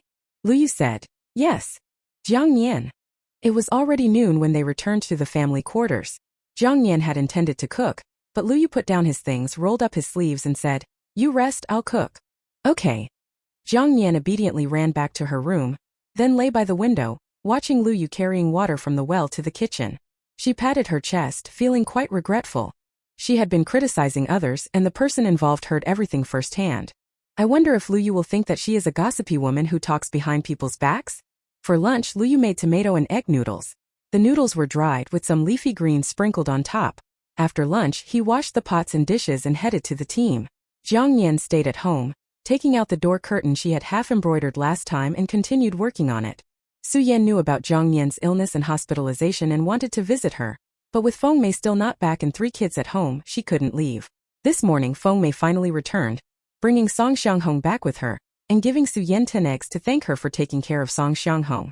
The 2 women had planned to visit Jiang Nian at the hospital after lunch, but seeing Lu Yu come out of his house, they realized she was already back. Feng Mei arrived at Jiang Nian's house first, followed closely by Su Yan. Jiang Nian sat on a bench under a tree, watching Feng Mei and Su Yan chatting away about Zheng Hong.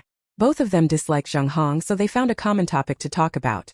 Jiang Nian just listened quietly. Feng Mei snorted. Zheng Hong even wanted me to pay for her son's medical expenses. Why should I? It was Lu Jijun who first hit Xiangdong. It's already good enough that I didn't ask her to pay for Xiangdong's treatment. She has no shame. Luckily, Captain Lu is a reasonable man. Su Yan said. If you ask me, this is retribution. The worse Zheng Hong's life was, the happier she felt. Feng Mei nodded. After speaking, she noticed Jiang Nian embroidering and curiously stretched her neck to look. The cloth was white, and the thread she used was red. She was embroidering a plum tree branch with a few blooming plum flowers. Even though it was not finished, just the branch itself was stunning. She exclaimed, Who taught you this? Your hands are so skillful. Su Yan also glanced at it and marveled. I thought the little boy you embroidered on Xiangdong's bag was beautiful, but this plum blossom is even more exquisite. Jiang Nian had anticipated this question and smiled. I've liked sewing and mending since I was little. I practiced with old clothes at home, and gradually got better. Feng Mei sighed. I've been sewing clothes for so many years, and I never learned to do it this well. Then she looked at Jiang Nian's patched clothes and couldn't help but laugh. With such good skills, how come your patches on your own clothes are so ugly? Jiang Nian. Su Yan laughed too. She looked at Jiang Nian and noticed she looked even better than when she first came to the family quarters.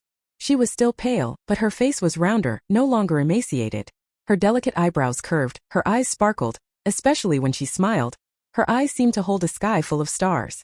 Su Yan stayed for a while and then left, mentioning that the rain from the past 2 days had spoiled some of her vegetables, and she needed to pick and pickle them. Feng Mei was about to leave when she suddenly remembered something important and slapped her forehead. Look at me. I almost forgot something so important. Jiang Nian looked up at her. What is it? Feng Mei sat back down on the bench, speaking mysteriously. Guess who I met at the city hospital? Jiang Nian shook her head. I don't know. Feng Mei smiled. Xiangdong's bed was next to a woman who said she was the owner of the state-owned embroidery workshop in the city. She saw the little boy in the military uniform you embroidered on Xiangdong's bag and was impressed. She asked me to tell you that if you're interested, you can go to the state-owned embroidery workshop in the city. She'll give you embroidery work to do and pay you for it. She clicked her tongue in amazement. Who would have thought you could make money from embroidery? I'm really envious. Jiang Nian was stunned for a moment, not expecting this to be what Feng Mei wanted to tell her. It was like her wish had come true. She had been wondering how to make money, and now the opportunity came knocking on her door. Jiang Nian felt a bit happy inside and stood up, placing the door curtain on the table. Sister Feng, wait a moment. She then ran to the kitchen and brought back 6 eggs to give to Feng Mei. Feng Mei was taken aback. What are you doing? Jiang Nian smiled. You brought me a way to earn money, Sister Feng. Of course I should thank you. Feng Mei's face beamed with joy. She had given away 10 eggs that morning and now received 6 in return. She felt quite pleased. Jiang Nian thought of Lu Jijun and Song Xiangdong and asked, How is Xiangdong? Feng Mei replied, He's fine, just scraped his arm a bit. But Lu Jijun is in bad shape. The doctor said he has fractured his left leg and needs a long time to heal.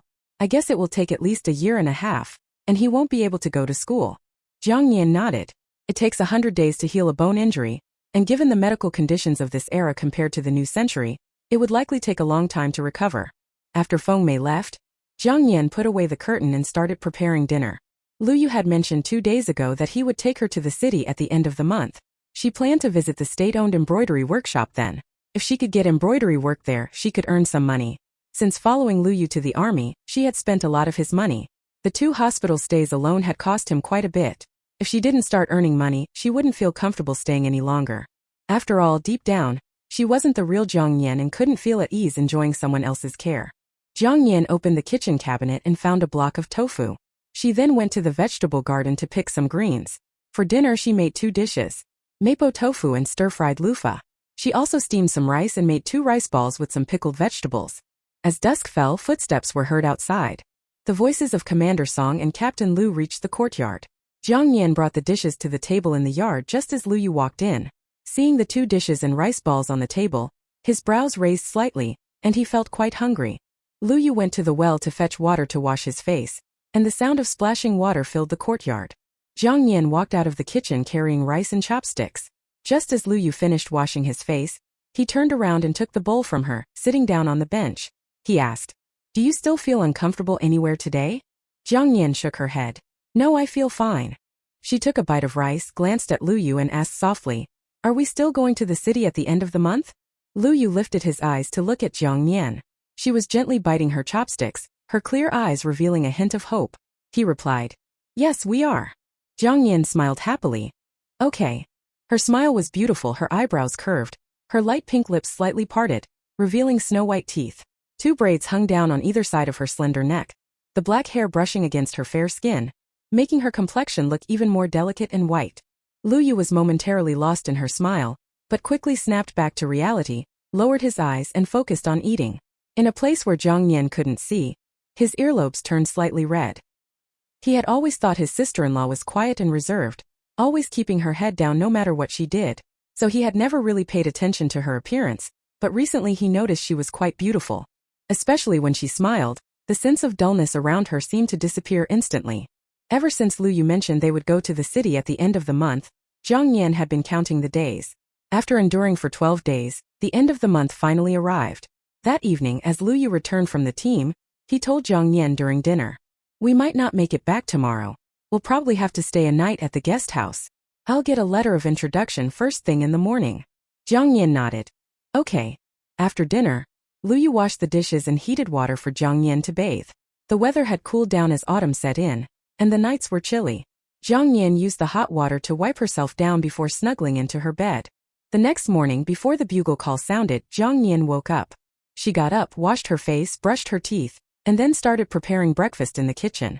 Lu Yu had gone out early to get the letter of introduction. By the time he returned, breakfast was ready. After they finished eating, Lu Yu washed the pots. While Jiang Nian went to her room, she changed into the clothes Lu Yu had bought her, then stood in front of the mirror hanging on the wall, adjusting her black hair before tying it into a bun. She let some fine bangs fall over her forehead to hide a scar. She smiled at her reflection, took a cloth bag from the cabinet, and put in some money and tickets from a tin box. Finally, she walked out of the room. Lu Yu was waiting in the yard. Hearing footsteps, he turned and saw Jiang Nian approaching. She had tied her hair back, revealing her slender, fair neck, and was wearing the clothes he had bought for her. Her steps seemed lighter than usual. As Jiang Nian walked towards him, Lu Yu suddenly felt a sense of strangeness. It seemed like the person in front of him wasn't his sister-in-law anymore. "Let's go." Jiang Nian smiled with her lips pursed and headed towards the gate. Lu Yu watched her petite, delicate figure and responded, "Okay." They had to go to the county first and then take a bus from there to the city. The bus was slower than a jeep, so they would likely arrive in the city by afternoon. As they walked through the family quarters, the familiar military wives greeted Lu Yu. A few of them, walking together, frequently looked back at Jiang Nian, whispering, "How come she looks different from when she first arrived?" "Yeah, she looks really pretty now, not like a widow at all." "I think so too. But look closely, don't Lu Yu and his sister-in-law look like a couple?" Another military wife quickly nudged her. "You shouldn't say things like that carelessly. Be careful, or Lu Yu's sister-in-law might make you give speeches door to door like Kong Xiu."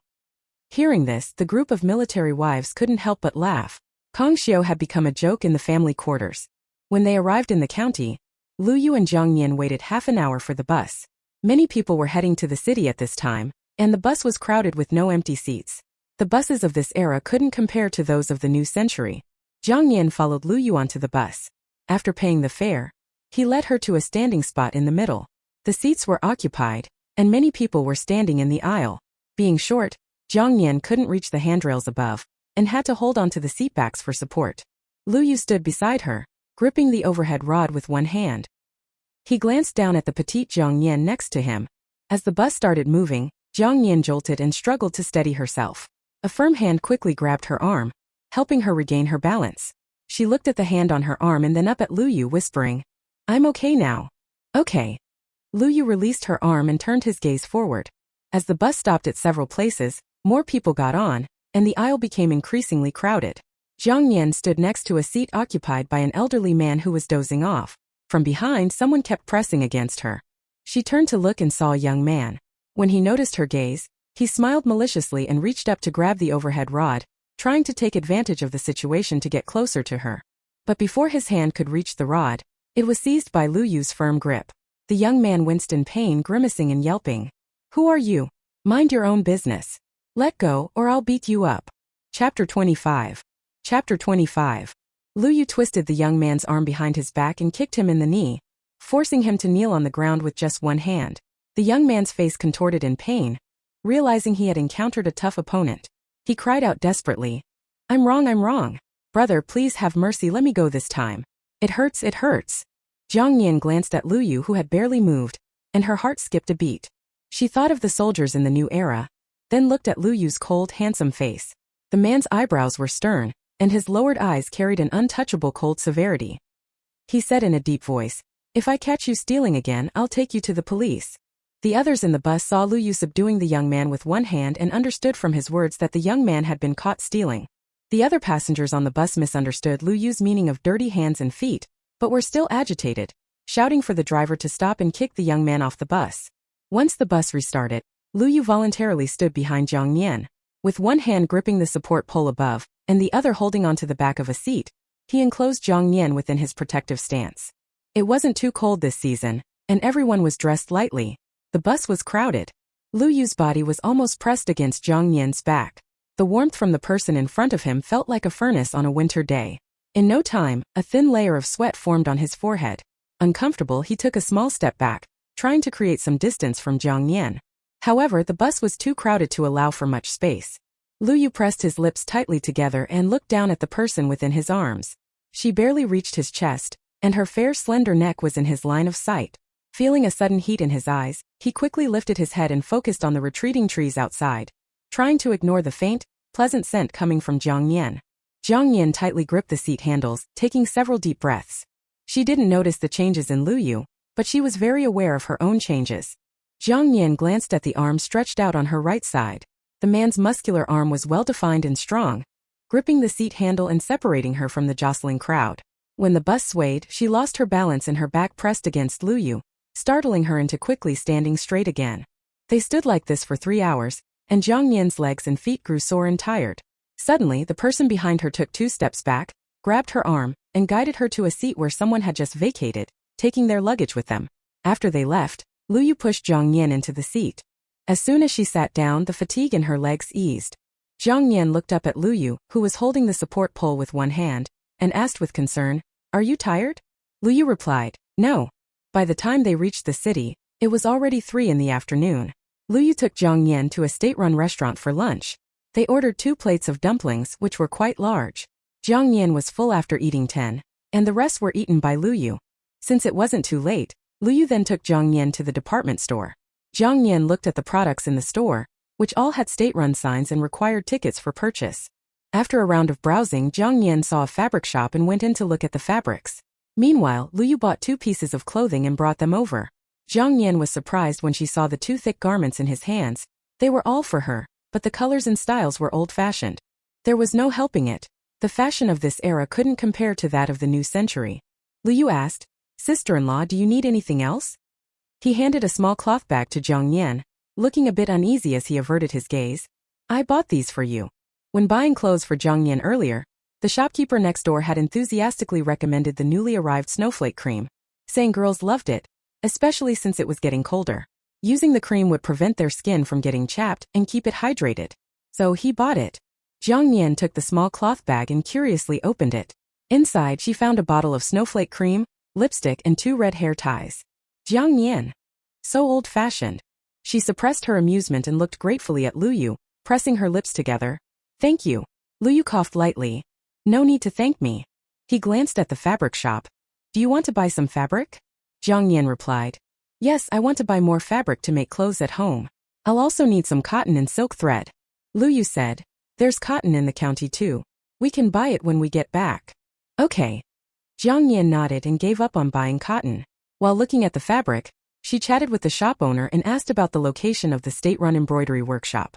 She planned to visit it the next day after buying everything she needed.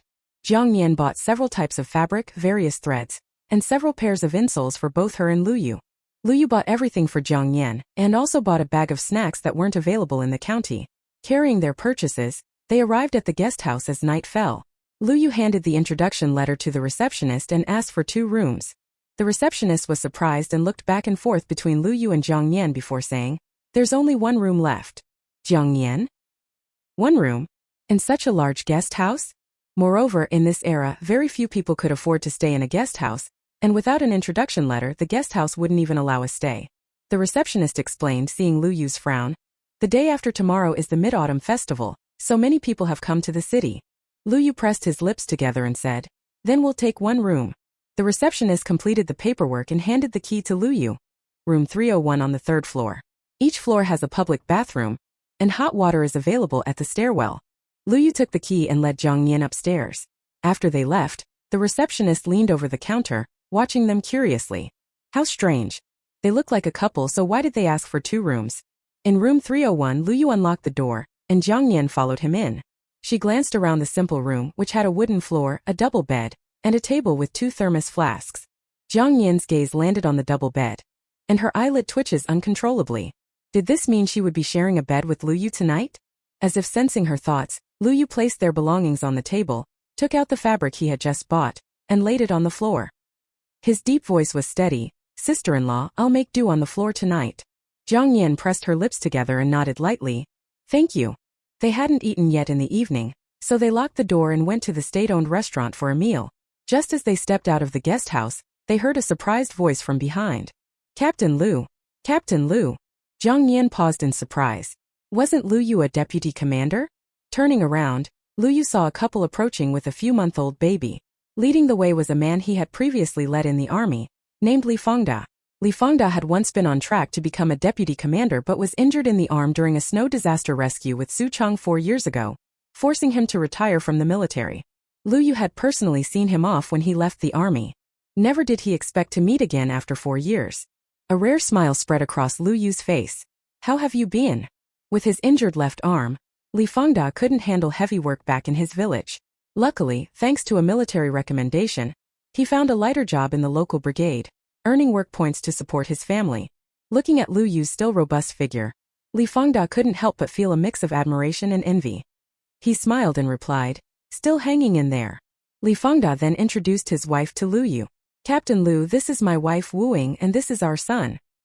He chuckled softly, his eyes filled with fatherly affection as he looked at his child. Wu Ying, dressed similarly to Jiang Nian with patched clothes, held the baby close. Shyly, she glanced at Lu Yu and Jiang Nian. Seeing Jiang Nian's fair and pretty appearance, she couldn't help but feel inferior and lowered her head, her grip on the baby tightening nervously. Jiang Nian noticed this. She glanced at the baby in Wu Ying's arms, estimating he was around 7 or 8 months old, with big round eyes that twinkled as he smiled at her. Jiang Nian smiled back and said to Wu Ying, Your child is adorable. Embarrassed, Wu Ying smiled shyly. Upon hearing this, Li Fengda looked at Jiang Nian and asked, Captain Lu, this is? Lu Yu replied calmly, She's my older brother's wife, my sister-in-law. Li Fengda's expression changed slightly, his tone a bit heavier than before. Is she Captain Su's wife? Lu Yu nodded. Yes, though, he paused briefly. He passed away a few months ago. Cough cough. Li Fengda coughed several times. Worriedly, Wu Ying looked at him and whispered, Let's go back. Li Fengda smiled and said, I'm fine. He chatted with Lu Yu about some military matters and asked about their former comrades. Wu Ying quietly stayed by his side, observing Li Fengda's expression from time to time. Jiang Nian also noticed. She looked at Li Fengda's pale complexion, noticing his occasional rubbing of his injured arm and the slight furrow on his brow. Perhaps his poor complexion was related to his injured arm. After chatting for a while, Liu Yu suggested, "Shall we have dinner together at the state-run restaurant?" Li Fengda readily agreed. "Sure." Wu Ying didn't say anything, simply following alongside Li Fengda with their child. At the state-run restaurant, Liu Yu ordered 4 bowls of lamb soup noodles and 10 large meat buns. The fragrant aroma of lamb soup filled the small table. Both Li Fengda and Wu Ying couldn't believe their eyes at the sight of the lamb soup noodles and large meat buns. Hungry and tempted, Wu Ying saw Jiang Nian already starting to eat with chopsticks. She began eating too, blowing on the hot noodles before quickly putting them into her mouth. Li Fengda, concerned, gently touched her arm and whispered, "Eat slowly, don't burn yourself." Seeing Jiang Nian and Liu Yu calmly eating opposite them, Wu Ying blushed with embarrassment. It had been 2 or 3 years since she last ate meat, which explained her eagerness. Though tempted by the meat, Li Fengda couldn't eat much. He mostly gave the meat in his bowl to Wu Ying, contenting himself with a bowl of noodles and a large bowl of lamb soup, along with 1 meat bun. After finishing their meal, Li Fengda told Liu Yu, "Captain Liu, I'm going to the restroom." Liu Yu nodded calmly. "All right." Li Fengda glanced at Wu Ying, who was still eating a large meat bun. He got up and walked outside, intending to settle the bill, but the waiter informed him that Liu Yu had already paid. He touched the scraps of cloth in his pocket, feeling warm inside but also tinged with sadness and regret. After dinner, Li Fengda and Liu Yu continued chatting for a while. By now it was completely dark outside. Jiang Nian glanced at the child in Wu Ying's arms and took out 10 yuan from her pocket, tucking it into the child's clothes. Wu Ying was startled and wanted to return the money to Jiang Nian, but Li Fengda intervened, saying softly, "Sister-in-law, you don't need to give money to the child, really." Jiang Nian smiled and replied, "As the child's aunt, I can't come empty-handed on our first meeting." As Li Fengda was about to say something, Liu Yu interrupted. "Where are you staying tonight?" Li Fengda answered, "We're staying at my cousin's place. His home is in the row of buildings at the end of that alley. It's small, but it'll do." After bidding farewell to Li Fengda and his family, Jiang Nian and Liu Yu returned to the guest house. The guest house had a shared bathroom, but Jiang Nian wasn't used to bathing with a group of people. She quickly wiped herself down with a damp towel while Liu Yu went out to fetch hot water. Then she lay down on the bed, staring out the window into the night, lost in thought. Hearing footsteps outside, she sat up and looked at Liu Yu entering the room. He was wearing a white shirt and olive green trousers, carrying 2 hot water bottles. His neatly cut hair was damp from washing his face while fetching water. She lay back down, pulled the blanket over herself and faced the window.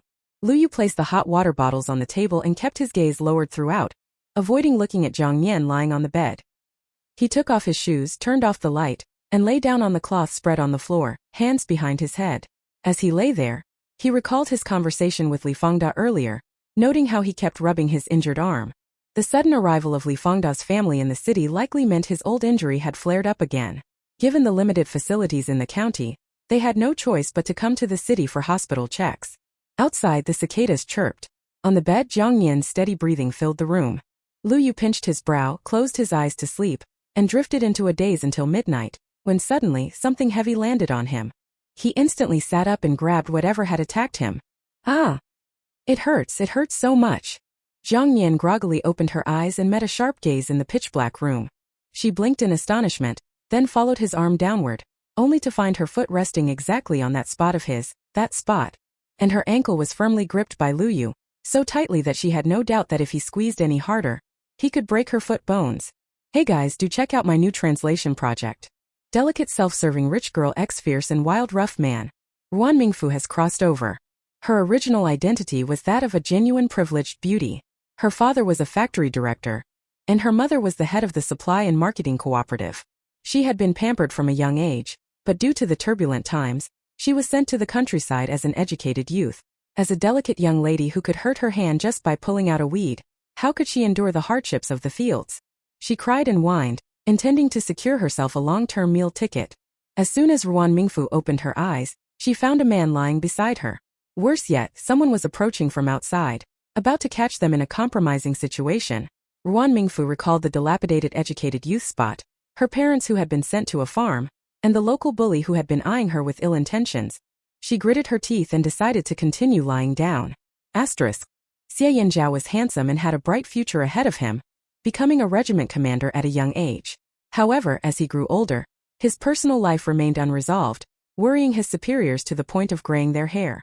News suddenly broke that Xie Yanzhao had gotten married, and it was said that his new wife was just a village girl from the countryside.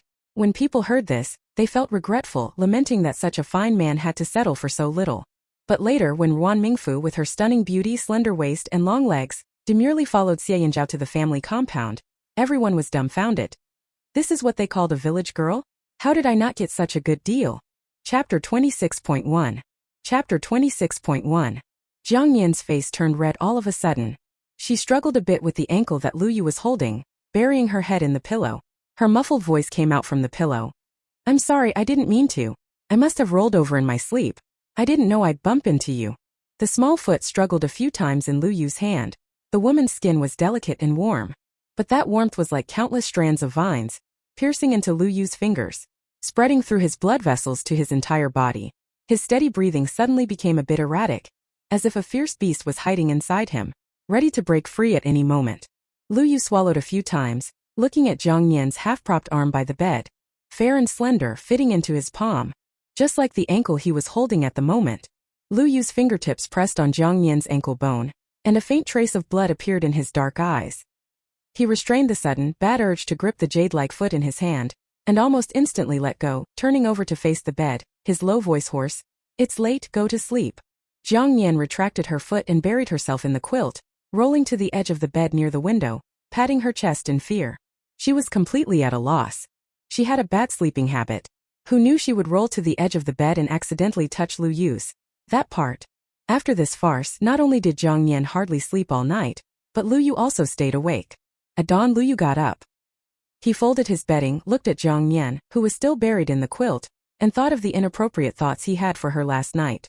He then packed his things into a large cloth bag and went out. After washing up outside, Lu Yu left the guest house.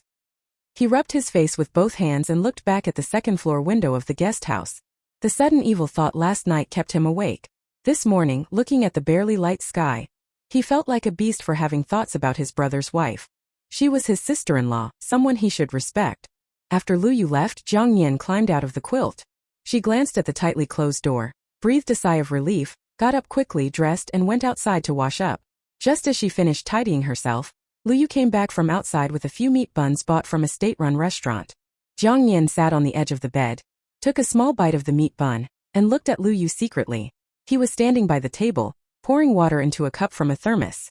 She swallowed the meat bun, coughed lightly, feeling the need to explain to Lu Yu, so he wouldn't misunderstand her as an unruly woman. About last night. Have some water. Lu Yu handed the cup to Jiang Nian and spoke first, cutting her off. What happened last night is in the past. I know you didn't mean it, and I didn't take it to heart. Jiang Nian sighed in relief. That's good. She took the cup and drank a few sips. After finishing breakfast, Lu Yu packed up their things and left the guest house with Jiang Nian. Jiang Nian thought for a moment and decided to tell Lu Yu about what Sister Feng had said. After speaking, she added in a low voice, I want to visit the state-run embroidery workshop. Lu Yu replied, I'll take you there. Jiang Nian smiled. Okay. Lu Yu glanced at Jiang Nian's bright eyes and quickly looked away, lightly coughing before leading her to the state-run embroidery workshop. The state-run embroidery workshop wasn't big. An old-style building with a sign outside that read, State-run embroidery workshop. Lu Yu waited outside while Jiang Nian walked in. The inside was lit, with framed embroidery paintings on the walls. On the left was a red lacquer wooden counter, behind which sat a woman with half of her hair down, wearing a polka dot top and trousers. She was holding a needle and thread, stitching a pattern. Hearing footsteps, the woman looked up. Seeing a woman who, though not dressed fashionably, didn't look like a country person, with her hair tied back and a few bangs scattered on her forehead, looking fair and pretty, the woman thought she was there to buy embroidery patterns. She put down her work and walked over to ask, Are you here to buy embroidery patterns? Jiang Nian shook her head lightly. My neighbor said that last time when she was at the hospital with her child, the director of the state-run embroidery workshop saw the embroidery pattern on my child's school bag, and asked my neighbor to tell me to come to the workshop if I was interested. Oh, I see. So, it's you. The woman looked Jiang Nian up and down and smiled. Sister Gu has been talking about you since she got out of the hospital. We thought you were an older master. I didn't expect you to be so young and skilled. After a sigh, she added, You came at a bad time. Sister Gu went to another place yesterday to take care of her daughter, who just had a baby a few days ago. She probably won't be back for a month. Can you come again at the end of next month? Jiang Nian felt a bit disappointed but smiled. I'll come back next month then. Oh wait, why don't you leave your address? Sister Gu asked us to get your address if you came when she wasn't here so she can find you when she gets back. Jiang Nian turned around and saw the woman smiling warmly. She pursed her lips and gave her Lu Yu's address. The woman was stunned for a moment and then smiled. So you're a soldier's family. She glanced at Lu Yu standing outside the shop, holding several bags. Even so, he stood straight, his profile sharp and defined, a rather handsome man. The woman said, Your husband is really good-looking. Jiang Nian. She thought for a moment and explained, I'm his sister-in-law. The woman? After leaving the state-run embroidery workshop, Jiang Nian and Lu Yu headed straight to the bus station. Many people were also returning from the city to the county today, but luckily there was an empty seat. Jiang Nian sat down while Lu Yu put the bags away, standing beside her to shield her from the crowd boarding the bus. Jiang Nian noticed that since they left the embroidery workshop, Lu Yu hadn't asked her a single question. He maintained a proper distance, not interfering with her personal matters but not ignoring them either. Jiang Nian looked up at Lu Yu and proactively said, The owner wasn't there. The woman said she'll be back in a month. Lu Yu, gazing out the window, heard Jiang Nian's voice and, surprised that she initiated the conversation, lowered his eyes. It's okay. The two simple words inexplicably reassured Jiang Nian. When they arrived home it was lunchtime. Lu Yu carried the bags, and as they passed by, military wives and aunts stared. Their gazes were full of contemplation as they looked at Jiang Nian walking behind. They thought this woman was truly lucky to have such a considerate brother-in-law. Feng Mei's family was eating in the yard.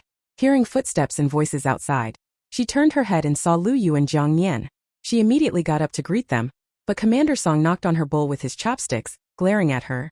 They just got back, don't bother them. Sit down and eat. Feng Mei huffed in displeasure, biting into her corn pancake. Song Xiangdong and Song Xianghong also turned to look outside curiously, but Commander Song scolded them too. After that he asked Feng Mei, By the way, how is Lu Jijun? Feng Mei snorted. Can't you go see for yourself? Commander Song's eyes widened in anger. Hey you tigress, are you picking a fight with me? Feng Mei took a sip of porridge, glancing at Commander Song over the rim of her bowl, and muttered, The doctor said he needs to stay in the hospital for 10 days for observation. Song Xiangdong glanced cautiously at Commander Song, afraid of being scolded. Commander Song noticed Song Xiangdong's nervousness and smiled. What are you afraid of? I'm not scolding you. He looked outside again and seeing no one around added in a low voice. If anyone bullies you, fight back. You're my son, you should stand your ground. He would only say this in front of family, never in public. Song Xiangdong nodded. I understand, Dad. Song Xianghong echoed. I understand too. Back at the next door courtyard, Lu Yu placed the items on the wooden table. Sister-in-law, you sort all the things. I'll go and make lunch. Jiang Nian replied. Okay. They had bought quite a lot. She folded the clothes Lu Yu bought for her and put them in the wardrobe, arranged the fabric, planning to take Lu Yu's measurements in the coming days to make some clothes for him. After organizing everything, Jiang Nian swept the courtyard and tended to the vegetable garden. Tomorrow was the Mid-Autumn Festival. Tonight, she planned to make mooncakes and pastries. She had bought glutinous rice in the city and intended to make red sugar sticky rice cakes and glutinous rice balls. After all, this was her first festival here. Lu Yu made noodles for lunch. After eating, he went to their private plot to tend to the vegetable garden. Jiang Nian washed the dishes and then began to prepare the dough. Jiang Nian. From a distance, Feng Mei's voice called. Jiang Nian turned and saw Feng Mei walking into the kitchen. How did it go? Jiang Nian was confused. How did what go? Feng Mei rubbed the needle against her head. The embroidery workshop thing. That's a good money-making opportunity. Jiang Nian kneaded the dough and smiled. I was unlucky. The director's daughter just had a baby, and she went to take care of her. She'll probably be back at the end of next month. Feng Mei clicked her tongue in disappointment. Isn't it just a month? We'll wait. She sat on a stool at the kitchen door, stitching the shoe sole and chatting with Jiang Nian intermittently. Suddenly she remembered something. Do you know who's coming? Jiang Nian, steaming the glutinous rice, asked. Who's coming? Feng Mei replied. Captain Lu's mother is coming. He applied to have her stay at the family quarters because Lu Jijun injured his leg, and Zheng Hong couldn't manage to take care of him alone. She chuckled gleefully. From her laughter, Jiang Nian inferred that Zheng Hong's mother-in-law was not an easy person to deal with. In the book, Zheng Hong's mother-in-law never appeared, so Jiang Nian had no idea what kind of person she was. Feng Mei smirked. When Captain Lu married Zheng Hong, I saw her mother-in-law. That woman looked tough. If she comes, Zheng Hong's hard days are ahead. Jiang Nian smiled slightly. Mothers-in-law and daughters-in-law are natural adversaries, and Captain Lu would likely have a tough time caught in the middle. The glutinous rice was ready. Jiang Nian put it in an enamel basin and used a rolling pin to mix it. Feng Mei, curious, asked, "What are you making?" Jiang Nian replied, "Red sugar sticky rice cakes and glutinous rice cakes. I'll make some for you to try." Feng Mei, having never heard of these treats, got excited and went to the well to wash her hands. Rolling up her sleeves, she said to Jiang Nian, "Step aside, let me do it. I have the strength." Jiang Nian's arms and hands were indeed tired, so she didn't refuse Feng Mei's offer and went to do other tasks. After stirring for a while, Feng Mei asked, "How does it look now?" Jiang Nian, cracking walnuts, stood up and took a look, smiling. "Sister Feng, you're really efficient. It's done already." Feng Mei was easily pleased by compliments. Whenever someone praised her, she would find work everywhere and want to do everything. So, she kept asking Jiang Nian how to make this or that. After everything was done, she sat by the stove again, saying, "I'll keep the fire going for you." The dough needed more time to rise, so Jiang Nian started making red sugar sticky rice cakes and glutinous rice cakes. She had cracked walnuts earlier and made some walnut crisps. The red sugar bought last time was enough for this round. The sweet aroma filled the kitchen, and Feng Mei sniffed vigorously.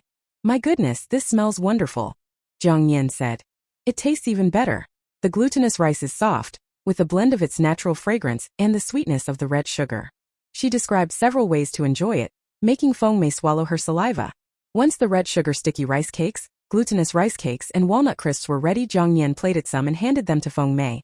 "Take these home for the kids and Commander Song to try. Thanks to your help, I would have been busy until evening if I were alone." She praised Feng Mei again. Feng Mei laughed. "It's nothing, I have plenty of energy." Taking the plate, she said, "I'll head back now." Jiang Nian nodded. "Okay." Shortly after Feng Mei left, Su Yan came in with a basket.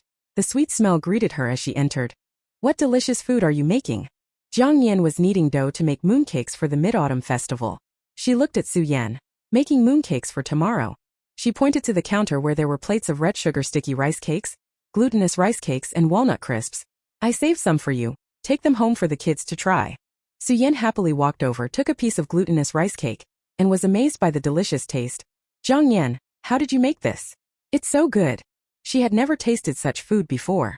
Su Yan uncovered her basket, took out 2 pounds of pork, and placed it on the cutting board. Jiang Nian was surprised. "Why are you giving me pork?" Su Yan couldn't help but laugh, whispering, "I managed to get some money from Lu Chang using your advice. It really worked." She had been using the tactics Jiang Nian taught her, sweet-talking Lu Chang, and it paid off.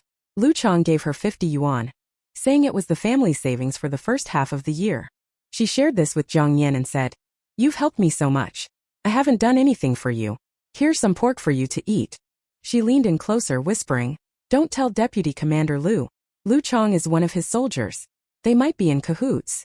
Jiang Nian suppressed a smile. She realized Su Yan no longer trusted any man, so she nodded. "I promise not to say anything." She put the meat away and turned to Su Yan.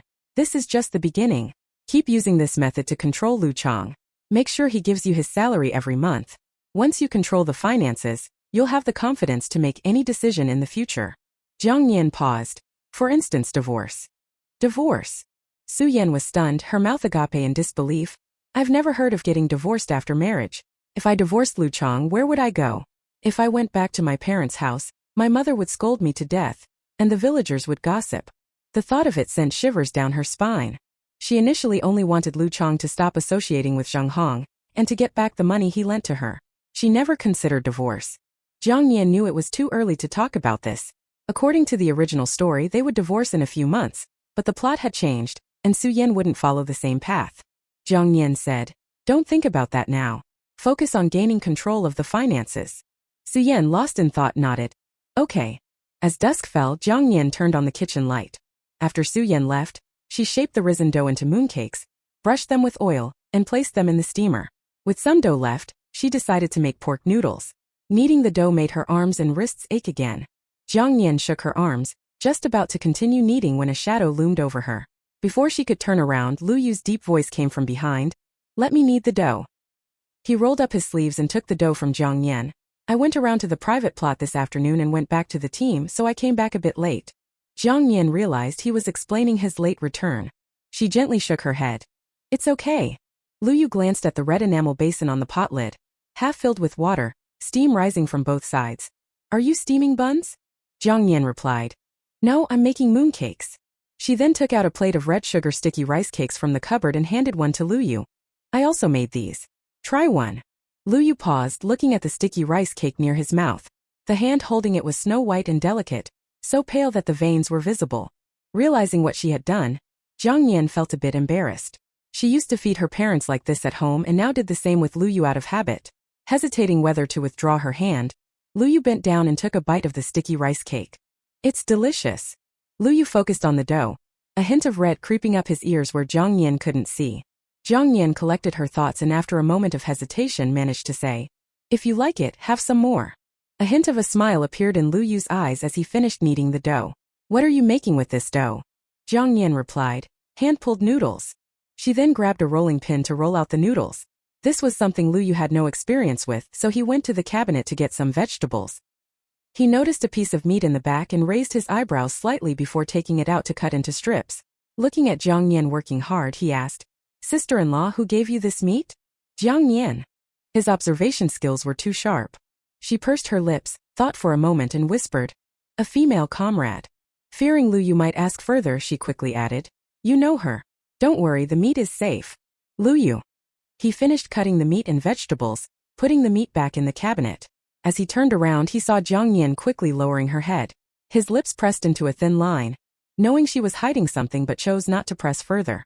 If he guessed correctly, Su Yan probably gave the meat. But why she gave it was a mystery to him.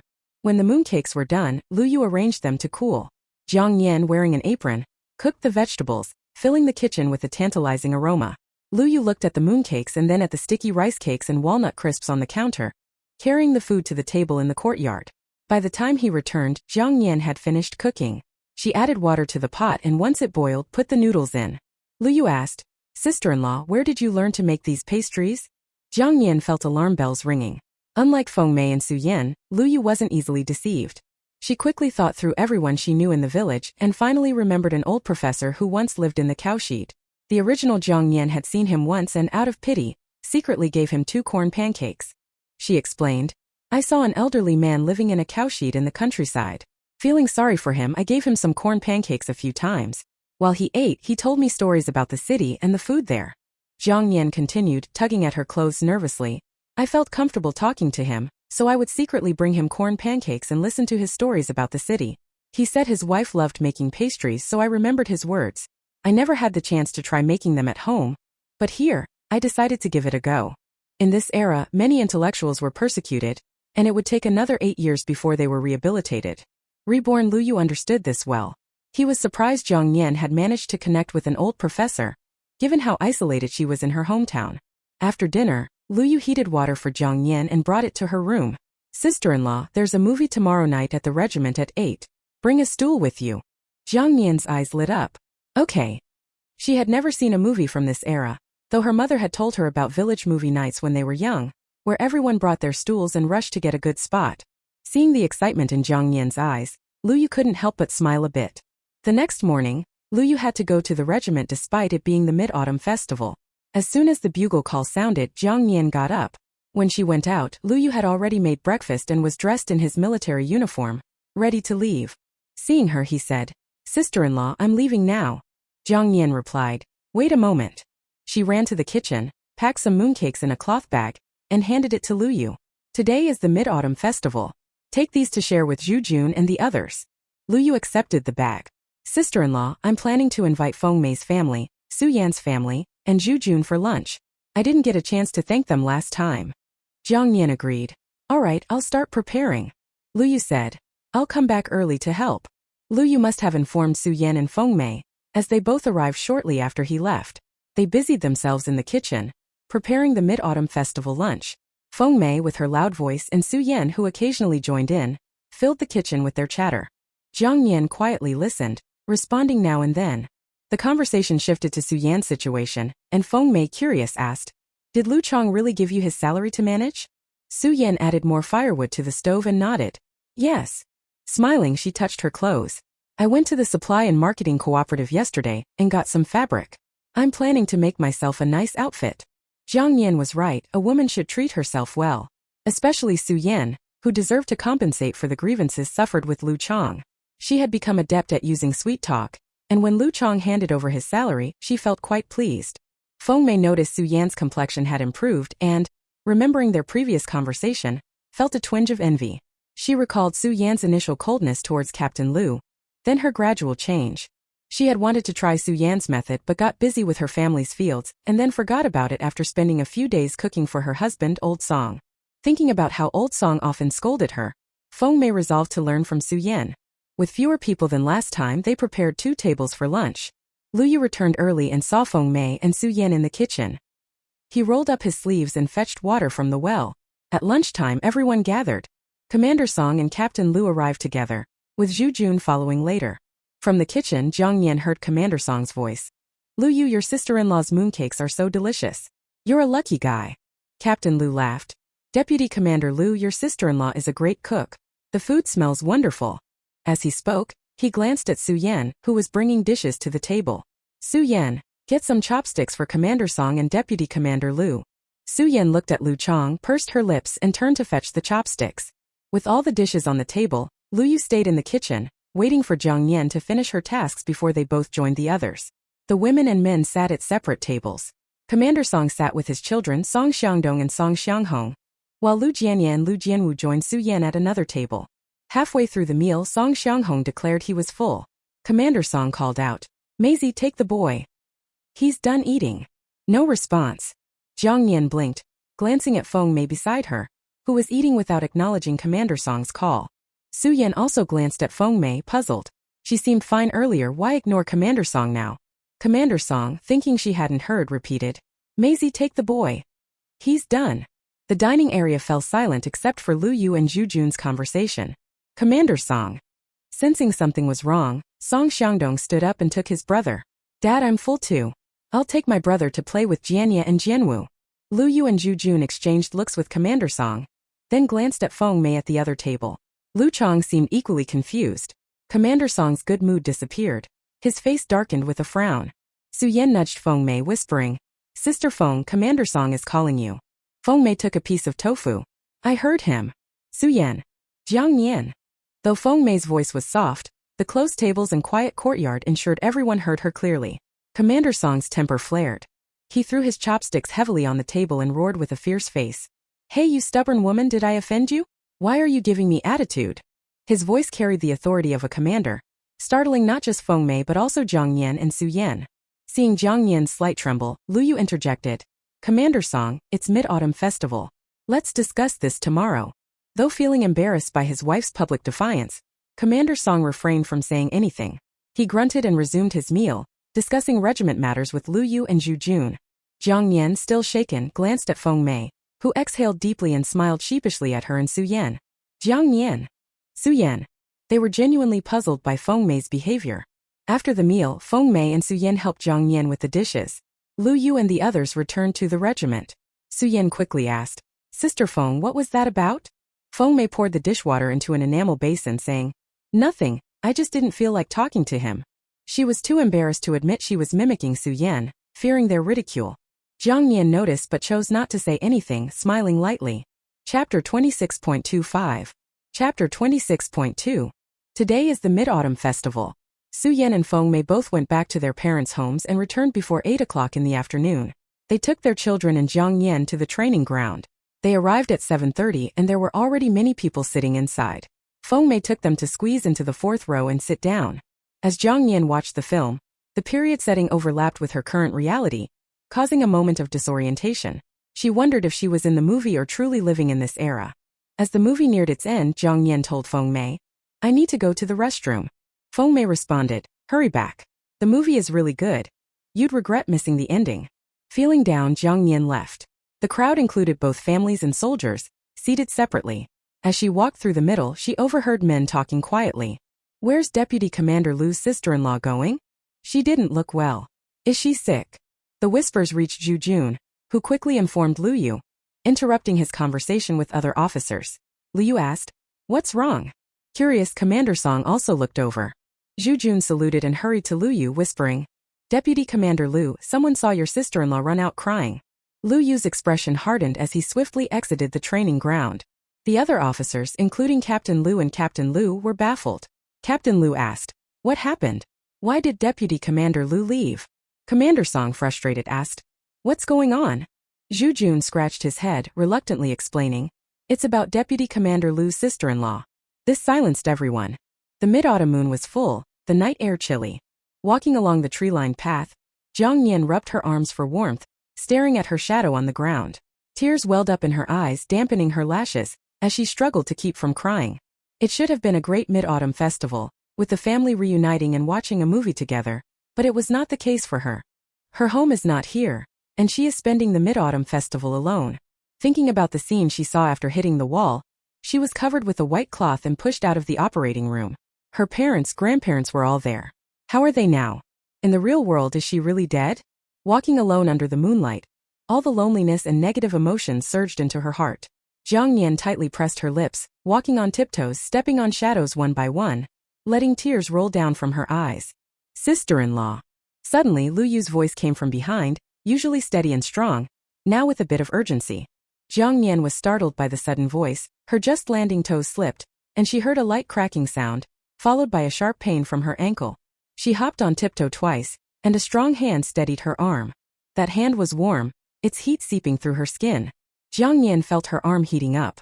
She was about to look up at Lu Yu when he quickly grabbed her hand and placed it on his shoulder, then squatted down to hold her sprained ankle. Ah, it hurts. Jiang Nian frowned in pain, holding Lu Yu's shoulder and then gripping it tightly. But the man's muscles were taut, causing her fingers to ache. Her voice, tinged with a sob, carried a hint of plea and coquettishness. Lu Yu's hand stiffened for a moment. He felt the grip on his shoulder and heard her crying, releasing her ankle and supporting her arm. His eyes unintentionally met hers, moist with tears. He cleared his throat. It's a sprain. It needs a good massage to reset the tendon. Seeing Jiang Nian's teary eyes, Lu Yu averted his gaze but still said firmly, resetting the tendon is painful, but it'll pass. If left untreated, your ankle could have lasting issues.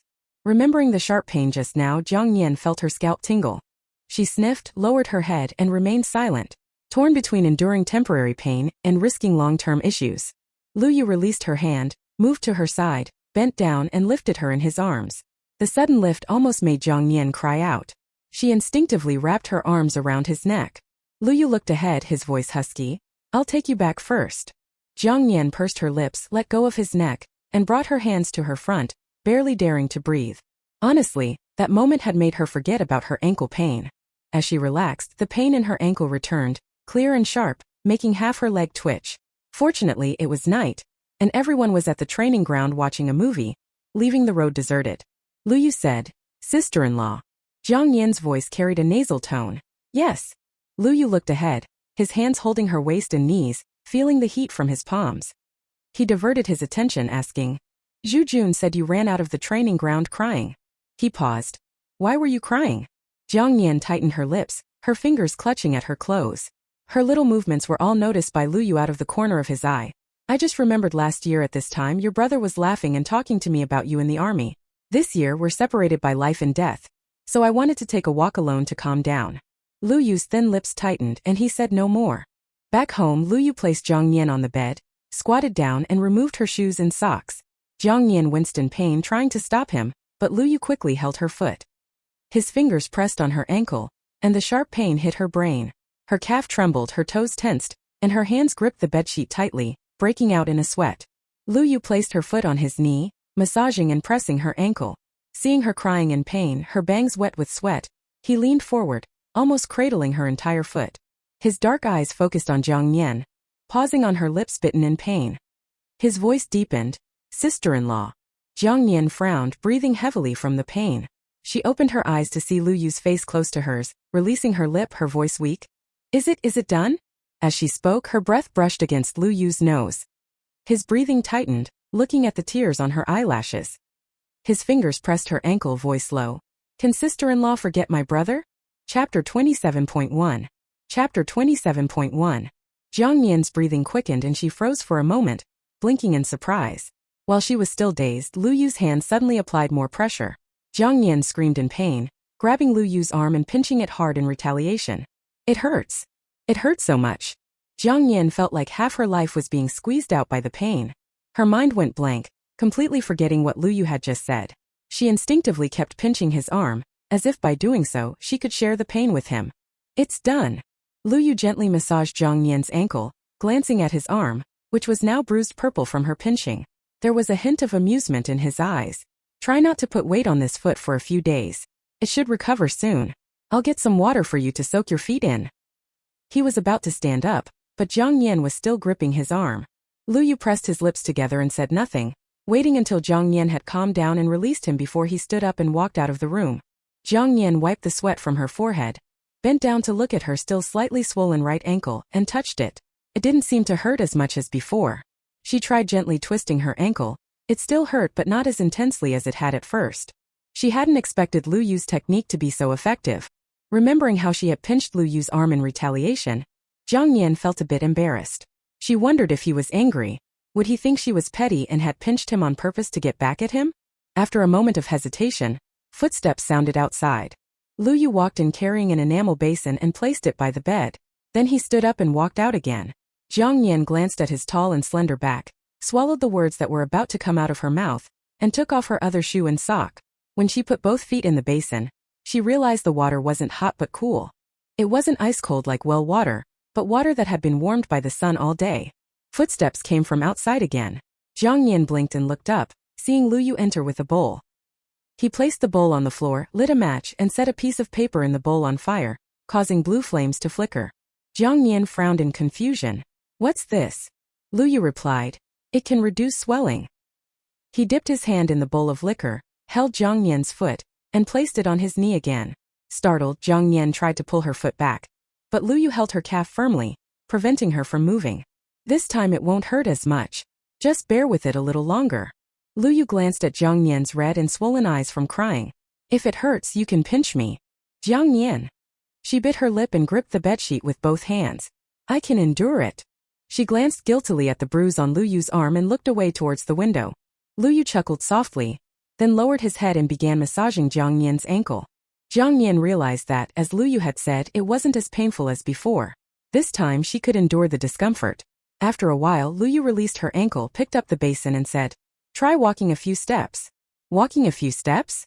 Jiang Nian was stunned, thinking she had misheard. Lu Yu patiently repeated, "Try walking a few steps. It should feel much better." Jiang Nian slipped on her cloth shoes, stood up by the bed, and tentatively put weight on her right foot. The expected pain didn't come. Instead, there was only a slight discomfort. She took a couple of steps, feeling only a mild ache. Nothing like the intense pain from before. She looked at Lu Yu in surprise, her eyes shining. "I can walk already. You're amazing." Lu Yu looked at her bright eyes and his voice softened. "Although you can walk, you still shouldn't put weight on that foot for a few days. I'll get some safflower oil tomorrow and massage your foot a couple more times, and it will be fine." Jiang Nian nodded. "Okay." She sat back down on the bed, looked up at Lu Yu and sincerely said, "Thank you." Lu Yu picked up the basin and as he left said, "Brother is gone. Sister-in-law, you should look forward. Brother wouldn't want you to be stuck in the past." Watching Lu Yu's back, Jiang Nian bit her lip, thinking about what he had said earlier. Sister-in-law, forget about brother. Perhaps he genuinely wanted her to let go of the past and live well in the present. Although she wasn't thinking about Su Chang, the sentiment Lu Yu expressed was the same. Since she was living in this world now, she should forget everything from before. After the movie ended, Feng Mei and Su Yan came back. Hearing that Jiang Nian had twisted her ankle, they rushed to check on her. Feng Mei placed a stool beside Jiang Nian.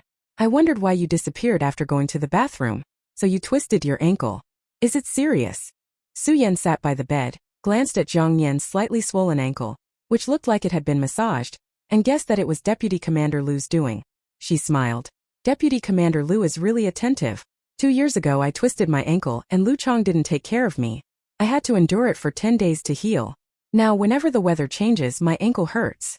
Mentioning Lu Chang, Su Yan's tone turned less friendly. The two chatted for a while before leaving. Jiang Nian lay in bed, looking at the closed door Feng Mei had shut for her, and felt that the earlier pain was like a nightmare. After the movie ended, everyone returned to the family quarters. Su Yan returned from Jiang Nian's home. Lu Jianye and Lu Jianwu were sitting on the threshold. Seeing Su Yan return, they happily ran over. Su Yan patted their heads and asked, "Are you hungry?" Lu Jianye shook his head. "Not hungry." Lu Jianwu grinned. "I'm hungry." Lu Jianye glared at him. "You just want Aunt Zhang's mooncakes."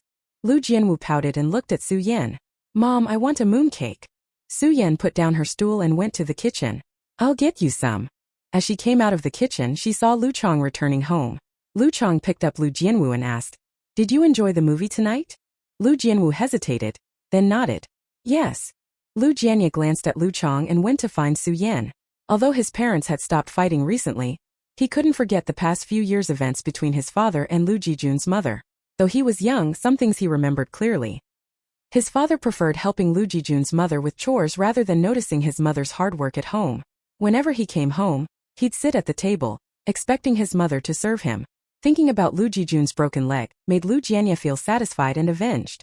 Lu Chong put down Lu Jianwu, glanced at his eldest son who was distant from him, and tried to get close to him, but his son always avoided him, running to his mother whenever he saw her. Su Yan handed a split mooncake to the two children, half each, and told them to go to bed after eating. She went back to the bedroom to tidy up the bedding. Lu Chong followed her, hugging her from behind and asked, "Why were you so cold to me at Deputy Commander Lu's house? I didn't do anything to upset you, did I?" Su Yan's hands paused as she grabbed the bedding. She turned to look at Lu Chong and cautiously said, "When will you go to Zheng Hong's house to ask for the 50 yuan back? The new year is coming up, and with that money, I can buy more fabric to make new clothes for Jianya and Jianwu. We could also have a better feast." Lu Chong frowned, releasing Su Yan, and said impatiently, "Why bring her up now?" Su Yan's face turned cold. "Will you get the money back or not?" Lu Chong's expression turned cold. Jijun just broke his leg and it cost a lot for his hospital stay. Their family is short of money now.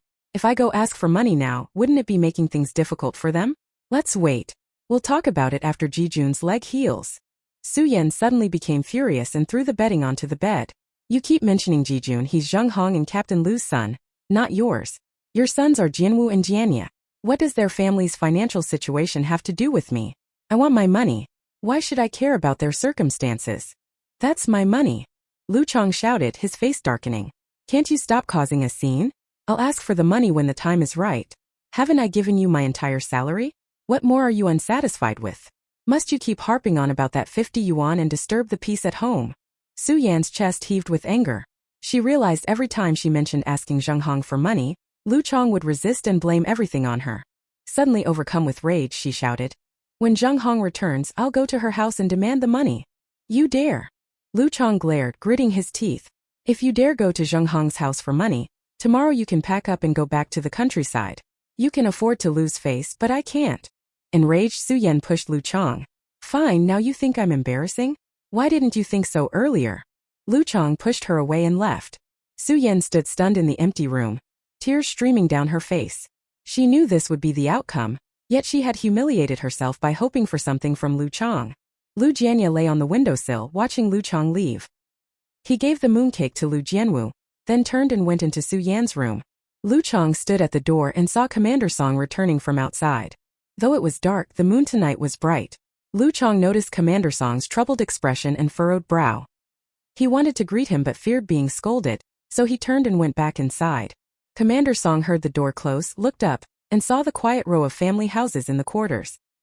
He rubbed his head, returned home, and found his son's room dark. So he went to his own room and saw Feng Mei lying in bed, flipping through Song Xiangdong's school bag as if trying to find something. "What's wrong with you today?" Commander Song took off his shoes and asked. Feng Mei didn't even look at him, just turned around and faced away from him. "Commander Song."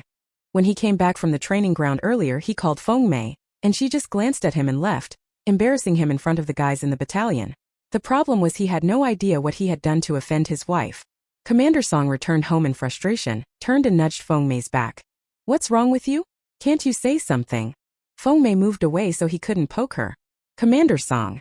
Hey, this is really frustrating." The next morning when Jiang Nian woke up, Lu Yu had already prepared breakfast. She looked at her ankle and found that the swelling had subsided a little, and it was not as painful as last night. She put on her cloth shoes, and when the bugle call sounded, Lu Yu came out of the kitchen and saw Jiang Nian standing at the door. "Sister-in-law, don't cook for lunch. I'll bring food back from the cafeteria." Jiang Nian thought for a moment and nodded. "Okay."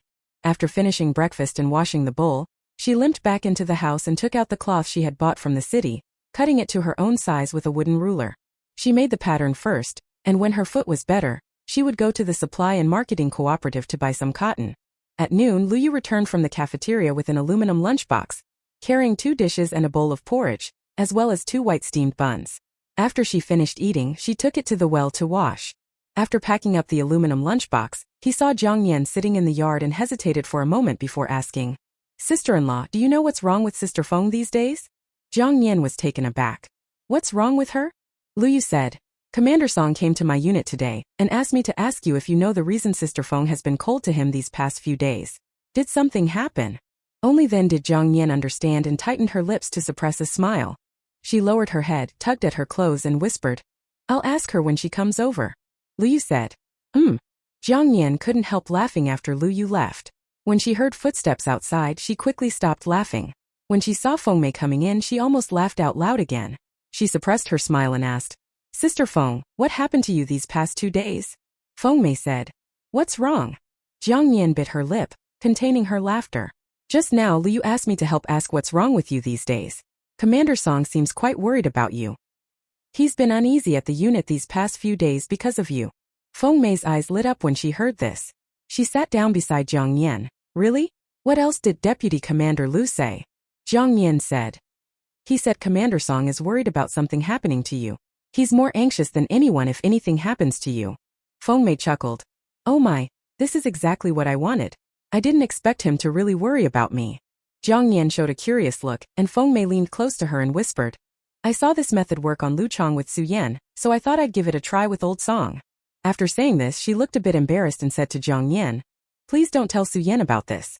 I'm afraid she'll make fun of me." Jiang Nian suppressed a smile. "Don't worry, I'll keep your secret safe, Sister Feng." Feng Mei leaned in and whispered a few more words into Jiang Nian's ear. Jiang Nian's eyes widened in surprise. "Sister Feng, isn't this a bit risky?" Feng Mei scoffed. "What's wrong with that?" Jiang Nian remained silent. That night after dinner, Lu Yu went to the clinic and bought back some safflower oil. Jiang Nian went back to her room earlier, and after a while, Lu Yu came in with the safflower oil. He lowered his eyes and looked at Jiang Nian's feet resting on the edge of the bed. "I bought the safflower oil. Let me massage your feet again." The room was already small, and Lu Yu's tall figure made it even more cramped. Jiang Nian's heart inexplicably skipped a few beats. She bit her lip, took off her socks, and Lu Yu half-crouched beside the bed, holding Jiang Nian's right foot against his knee. He poured safflower oil into his hand and began massaging the injured area on her foot. It hadn't hurt much before, but as soon as he massaged it, the pain surged back. Jiang Nian muttered a few times in pain, gripping the bed sheets tightly. Lu Yu's voice was deep and steady. "Bear with it a bit more, it'll get better soon." Jiang Nian teared up from the pain, sniffing, holding back until the intense pain slowly subsided, finally heaving a sigh of relief. Lu Yu's forehead was covered in a thin layer of sweat, looking at the small, delicate foot in his hand. He listened to Jiang Nian's soft moans of discomfort and felt it was a kind of torment. He dared not apply too much force, only using gentle pressure to massage her injured area. In the quiet night, with Jiang Nian's warm foot in his hand, and her occasional soft moans, Lu Yu's Adam's apple rolled a few times. He poured a little more safflower oil into his palm, gently rubbing it this time. The warm yellowish light from the light cast a slanted shadow on the man. Jiang Nian looked down at Lu Yu half-crouching at her feet. From her angle, she could see the man's lowered brows and eyes, his thin lips slightly pursed, his angular and handsome face looking somewhat cold. She blinked and her gaze fell on her foot enveloped by his palm. His hand was large enough to hold her entire foot. The injured ankle was warm where his fingers touched, feeling as if feathers were brushing over it, slightly ticklish and a bit uncomfortable. Jiang Nian suddenly felt awkward and curled her toes, wanting to retract her foot. "Almost done." Lu Yu held her ankle, his voice low and deep in the dim room. Lu Yu, something's wrong." Quickly, Maisie fainted from stomach pain. In the quiet night, Commander Song's loud voice suddenly rang out. Before Lu Yu could release Jiang Nian's foot, Commander Song had already rushed in, staggering and grabbing onto the doorframe, seeing the brother and sister-in-law in the room. The sister-in-law was sitting on the bed, with one bare foot exposed. The brother was half-crouching on the ground, holding onto the sister-in-law's foot. He paused for a moment, turned around and faced them with an urgent voice. "Maisie fainted from stomach pain. Quickly go to the military district and borrow a car. I'll carry her to the hospital first."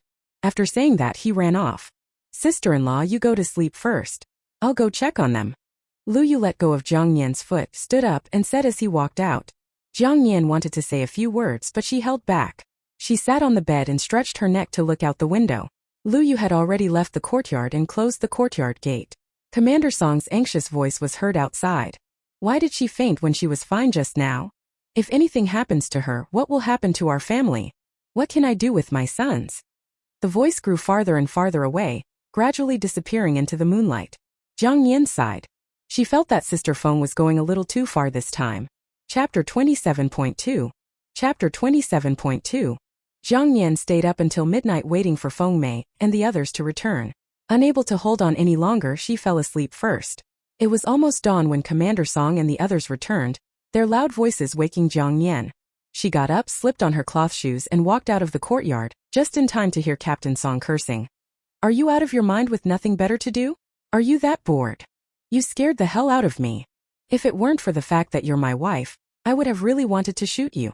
Get out of here. She didn't hear Sister Feng's voice, only the sound of Song Xiangdong and Song Xianghong crying and calling for their mother.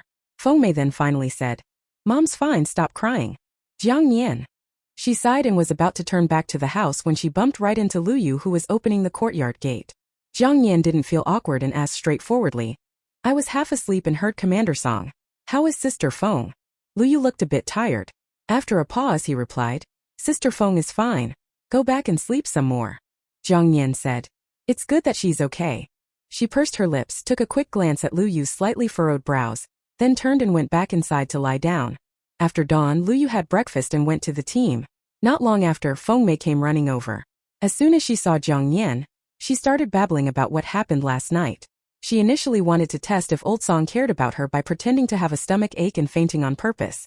Who knew Commander Song would be so worried that he called Lu Yu to borrow a car from the military district? Hearing this, Jiang Nian curiously asked, What happened in the end? Judging by Commander Song's cursing this morning, it was clear that Feng Mei's act had failed, but Jiang Nian was curious about how it failed. Feng Mei laughed embarrassedly, her face turning a bit red. Old Song carried me on his back, calling my name the whole way to the car and then to the hospital. The doctor used some device to press on my stomach, and it tickled me so much that I couldn't hold back my laughter and woke up. Jiang Nian. Actually, Commander Song and Sister Feng were just having small quarrels but had been caring for each other for half a lifetime, just like ordinary couples. It was different from Lu Chong and Su Yan. She felt that Feng Mei didn't need to go through all this trouble, but she couldn't say this to Feng Mei. However, after this incident, she thought Feng Mei might calm down. Sure enough, Feng Mei smiled and said, I won't make trouble anymore. After what happened last night, I can see that Old Song cares about me and worries about me. Jiang Nian smiled and said, Commander Song has always cared about you, Sister Feng. It's just that he's an official and cares about his image outside, so he has a different way of showing his affection. Look, when Commander Song came to find Lu Yu last night, his face was pale with anxiety. Feng Mei felt even happier. But then she thought of something else. She looked at Jiang Nian and hesitated before saying, You. Jiang Nian was puzzled.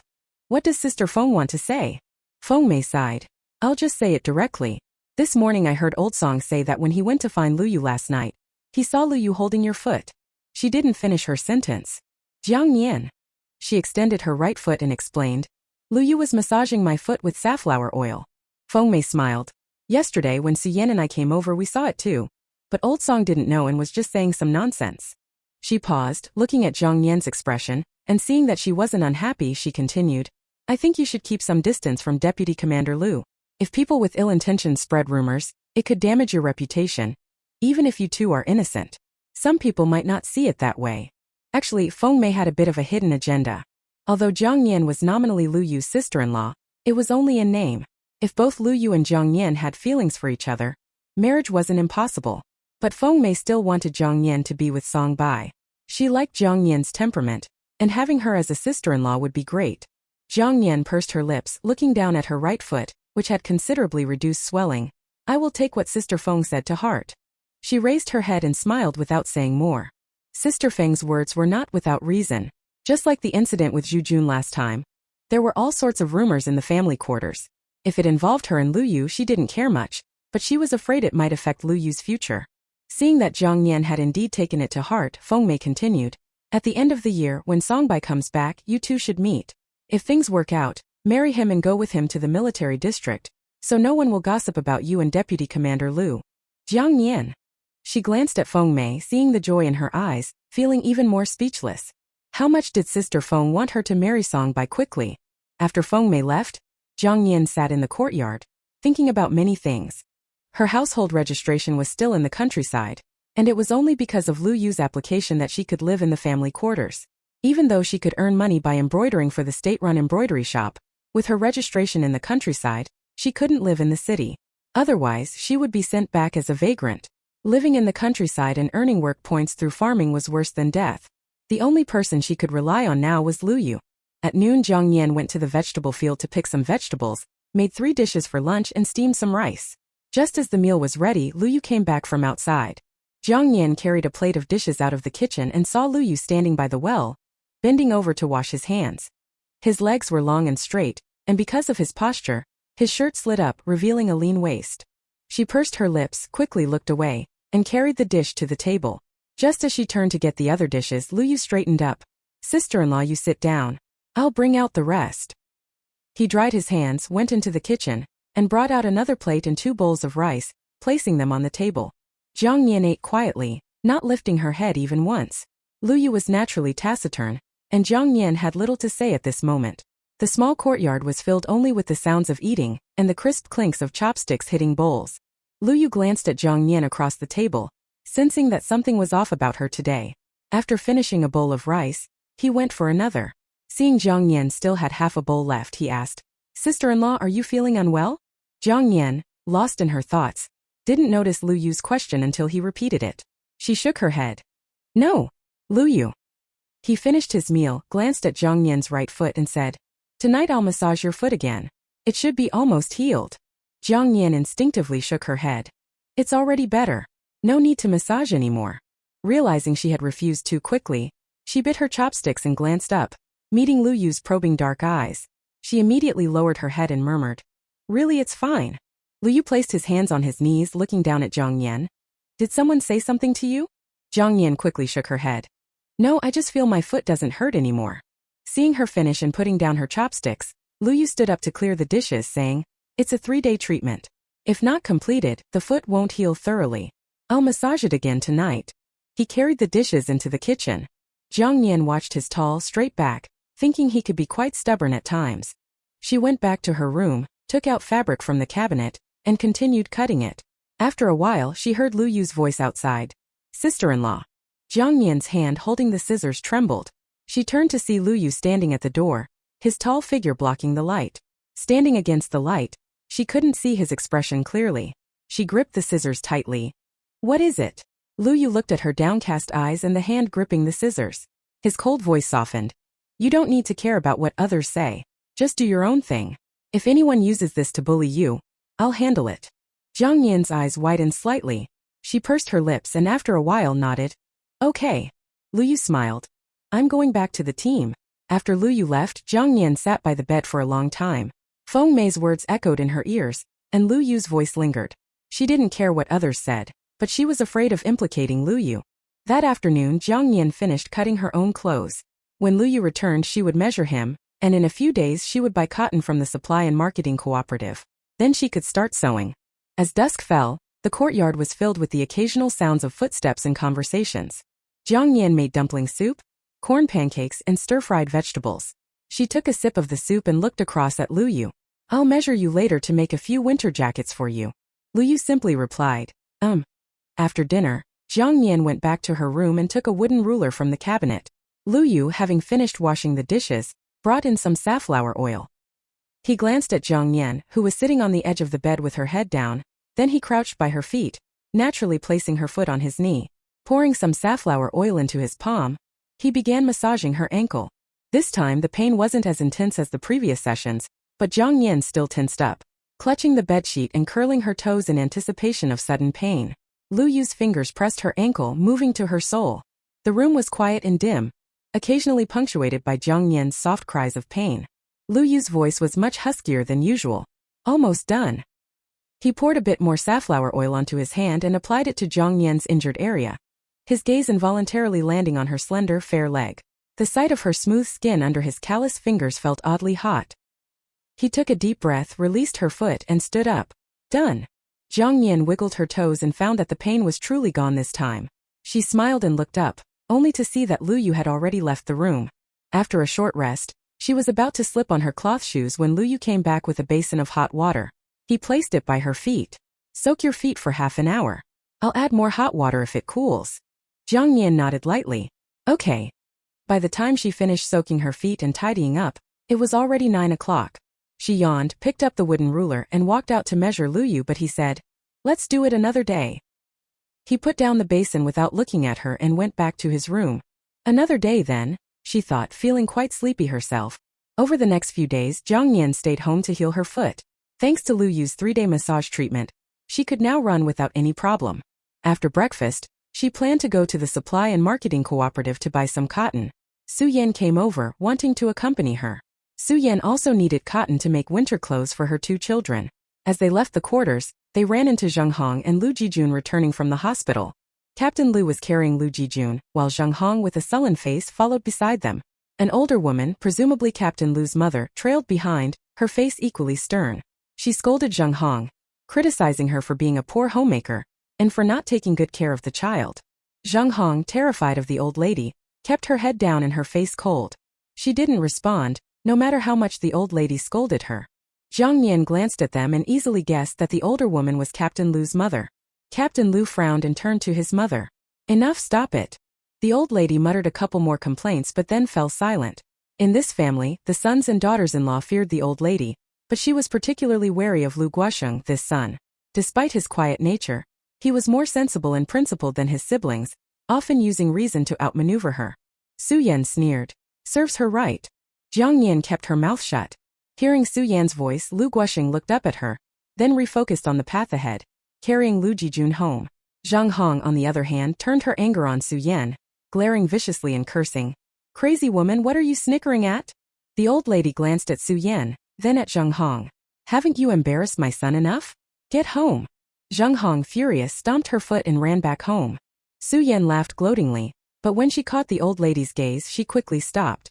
The old lady didn't say anything more and followed Captain Lu home. Jiang Nian watched her leave, then turned to walk to the supply and marketing cooperative with Su Yan. For some reason, Jiang Nian felt that Captain Lu's mother seemed to be a reasonable person. Su Yan remarked, "Zheng Hong really deserves it.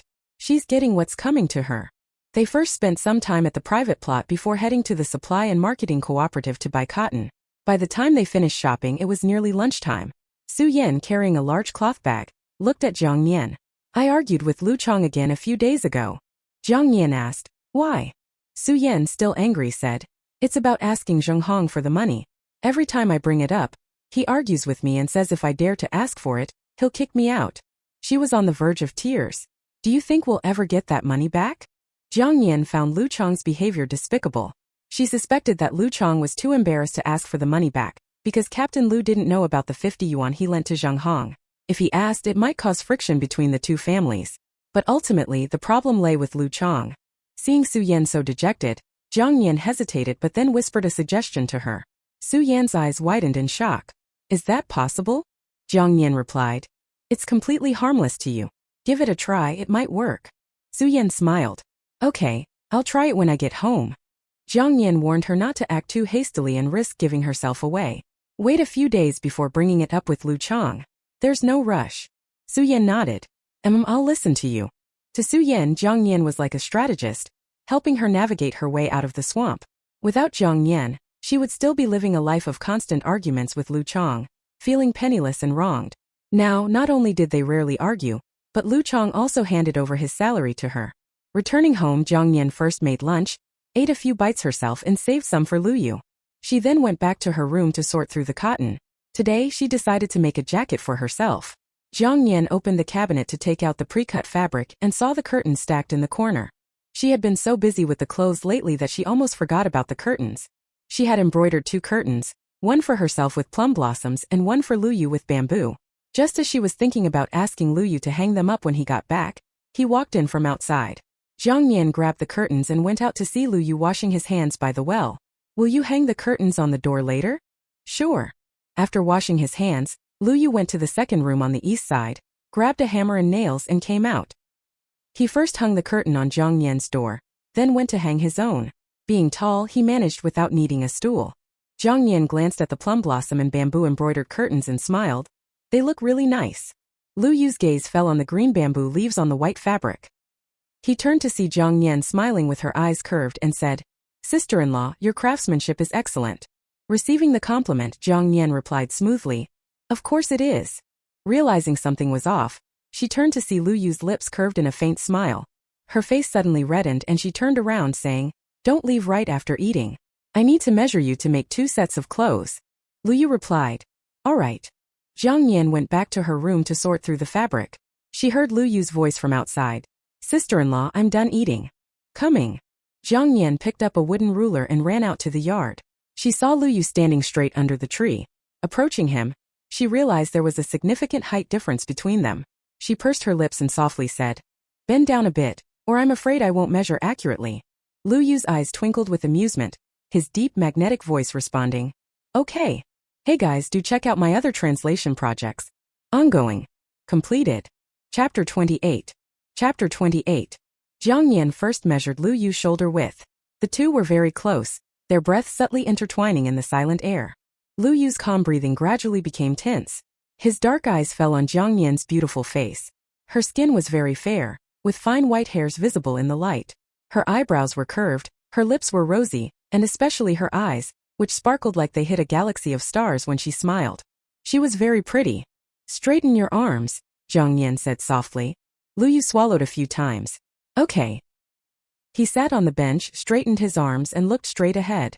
Even through the thin layer of clothing, he could clearly feel a hand measuring his arm up and down, the light touch like a feather brushing over a lake, stirring up ripples that were hard to suppress. Lu Yu tensed his body, trying hard to ignore the strange sensation. Jiang Nian finished measuring his arms and moved on to measure the width of his back and shoulders. Finally, she brought out a fabric tape measure and asked Lu Yu to stand up. Focused entirely on the measurements, she reached around Lu Yu's slim waist, passing the tape measure from her left hand to her right. Lu Yu glanced down at the slender arms encircling him, then tightened his thin lips and looked towards the kitchen, his breathing becoming lighter. When Jiang Nian finished measuring his legs and said she was done, he felt a huge sense of relief and quickly ran out of the yard before she could step back. "Jiang Nian?" She blinked and looked at the tape measure that had been pulled to the ground, frowning in confusion. What was wrong with him? Outside the yard, Commander Song encountered Lu Yu, called out to him, and caught up when Lu Yu stopped. He started talking about the orders from the higher-ups over the past few days. Mid-sentence he looked up and asked, "Hey, why are your ears so red?" Lu Yu coughed lightly. "Just got bitten by mosquitoes." Commander Song. "Oh." Over the next few days, Jiang Nian stayed home making clothes, preparing meals just before Lu Yu was about to come back, and timing her work to see when the boss of the state-run embroidery shop would return. Meanwhile, there were no more incidents at Su Yan's or Zheng Hong's homes, but Lu Yu's behavior was somewhat off. Jiang Nian noticed that Lu Yu seemed to avoid her whenever he could. When they sat at the same table for meals, he would quickly run back to the kitchen after eating, as if she had some contagious illness. As dusk fell, Jiang Nian finally finished making a piece of clothing for herself. She went to the kitchen to make dinner but waited for a long time without seeing Lu Yu. Instead, she heard Lu Chong yelling again in the courtyard next door. Could it be that Su Yan has started it? Jiang Nian ran to the corner, stood on a tree stump and peeked over the wall.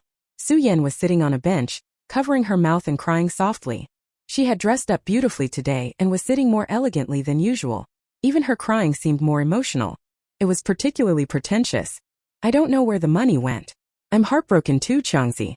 What are we going to do next?" Su Yan looked up, grabbed Lu Chong's sleeve and gently tugged, blinking her teary eyes at him. Then she stood up, held Lu Chong's hands and shook them slightly, biting her lower lip and saying pitifully, "I'm sorry I was wrong. Please don't be angry, okay? It would break my heart to see you upset." After saying this, she even scratched his palm with her finger. "Jiang Nian." She shivered, thinking Su Yan had become a natural at this act. Even she was starting to believe it. Lu Chong had initially helped Zheng Hong so much because he liked women who were pretentious and manipulative. Exactly like Zheng Hong.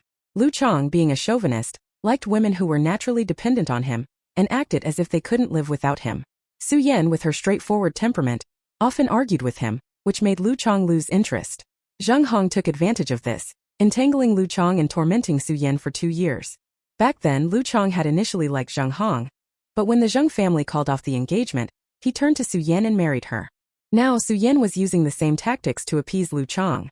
Seeing Su Yan's pitiful and aggrieved look, her pretty face covered in tears, her eyelashes fluttering, Lu Chong's anger and desire to scold her dissipated. Lu Chong sighed, holding Su Yan's hand.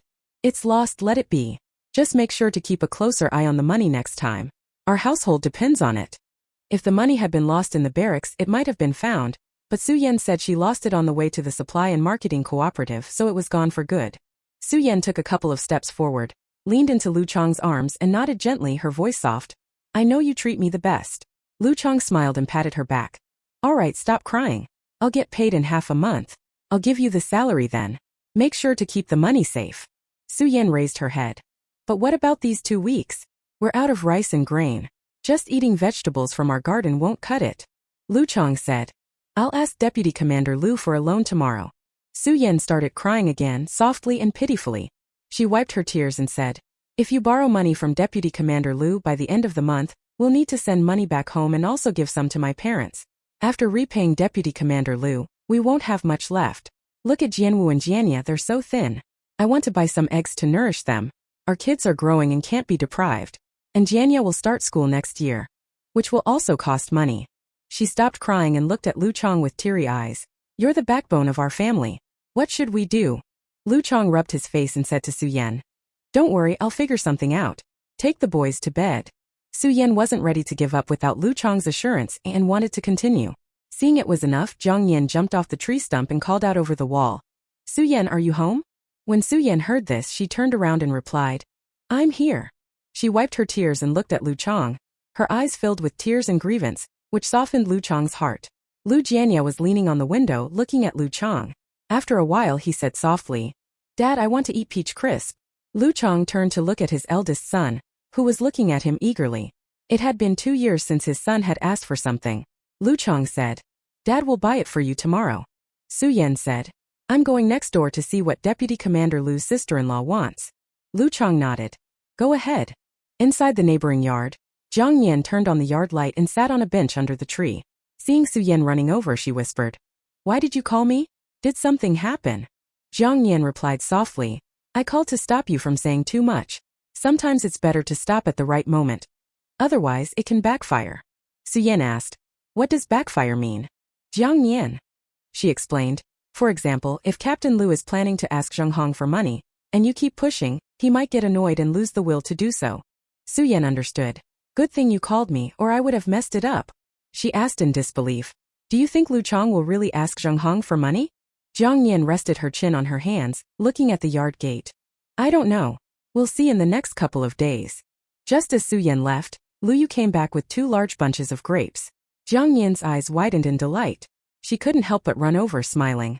Where did you get these grapes? Lu Yu said. I bought it from a fellow villager in the next village. I tried one and it was quite sweet. He handed the grapes to Jiang Nian and seeing her smile added, If you like them, I'll buy more in a couple of days. Jiang Nian nodded. Okay. Her favorite fruits were watermelon and grapes and durian, though she couldn't get durian here. But watermelon and grapes were available. She went to the well to wash the grapes and told Lu Yu, The food is in the pot. Please bring it out. Jiang Nian washed the grapes and put them in a small enamel basin, then sat on a small bench eating them one by one. Lu Yu said, Eat some food first, then the grapes. Jiang Nian agreed happily. Okay. She picked up chopsticks and ate a few bites of the dishes, her face full of joy. Lu Yu's gaze lingered on her face for a few seconds. He noticed that his sister-in-law was much happier when she had her favorite food, and was more cheerful than when she first arrived at the army. Jiang Nian looked up and met Lu Yu's dark eyes. She paused, looked down at her clothes and touched her face, thinking she had something dirty on her, and asked curiously, What's wrong? Lu Yu lowered his eyes. Nothing. After dinner, Lu Yu volunteered to wash the dishes. He stood by the kitchen window watching Jiang Nian sit on the bench, enjoying the grapes, and couldn't help but smile. Jiang Nian ate so many grapes that she had to go to the bathroom several times during the night. The next morning, she didn't get up until almost noon, missing the bugle call. When she finally got up, Lu Yu had kept her breakfast warm. She ate a few bites and was about to start working on Lu Yu's clothes when Feng Mei came running in, grabbing her arm and pulling her. Hurry, Zheng Hong's family is fighting. Let's go watch the show. Jiang Nian. She stumbled a couple of steps. Why are they fighting? Feng Mei, eager to watch, spoke rapidly. Captain Lu went to Captain Lu's house to ask for money. Zheng Hong denied that Captain Lu had lent her 50 yuan, accusing him of extorting her. She even claimed he bullied her when Captain Lu wasn't home. Captain Lu is now at a loss for words. Zheng Hong is sticking to her story, and Su Yan almost fought with Zheng Hong. Captain Lu almost fought with Captain Lu too. Jiang Nian. What a mess. She and Feng Mei ran to Zheng Hong's house, where many military wives and aunts had gathered. They could only see rows of heads in front of them. Feng Mei lamented. Oh, why are there so many people? She glanced around and pulled Jiang Nian to run over to the crooked neck tree opposite Zheng Hong's house. Come on, let's climb up and have a look. Jiang Nian. Feng Mei was always eager for excitement. She couldn't resist watching. She grabbed the tree trunk and climbed up the crooked neck tree. Standing high, she could see everything happening in Zheng Hong's courtyard clearly. She waved at Jiang Nian. Come see, you can see everything clearly from here. Jiang Nian listened to Lu Chang scolding Zheng Hong and grew curious herself. She grabbed onto the crooked neck tree and was pulled by Feng Mei to stand on the trunk. Captain Lu's face was dark and unpleasant, and his mother's expression was equally grim. Zheng Hong stood by the well, her clothes disheveled, hair in a mess with a visible slap mark on her face. It wasn't clear who had hit her. Lu Chang was red-faced and angry, pointing at Zheng Hong, recounting how she had begged him for help with water and labor excuses over the past 2 years, especially when Captain Lu was not at home. He had helped her out of goodwill, never expecting her to turn around and bite him, accusing him, a soldier through and through, of bullying her. He insisted that Zheng Hong's accusations were baseless and urged the regiment to investigate. Having served in the military for so many years, Lu Chang knew in his heart that he had never crossed any boundaries. If anyone now harbored the most resentment towards Zheng Hong, it was undoubtedly Lu Chang. Su Yan stood by Lu Chang's side, her hair slightly disheveled but much better than Zheng Hong's. At this moment, Lu Chang was determined to protect Su Yan from Zheng Hong's irrational behavior. Captain Lu gritted his teeth, seeing Zheng Hong still babbling incessantly. He yelled angrily, "Shut up!" His voice was loud, startling Zheng Hong. Captain Song and Deputy Commander Lu are here. One of the military wives shouted. Feng Mei exclaimed, "Oh no, we have to go down quickly. I need to go in and intervene. If Old Song finds out I was here watching, he'll scold me later."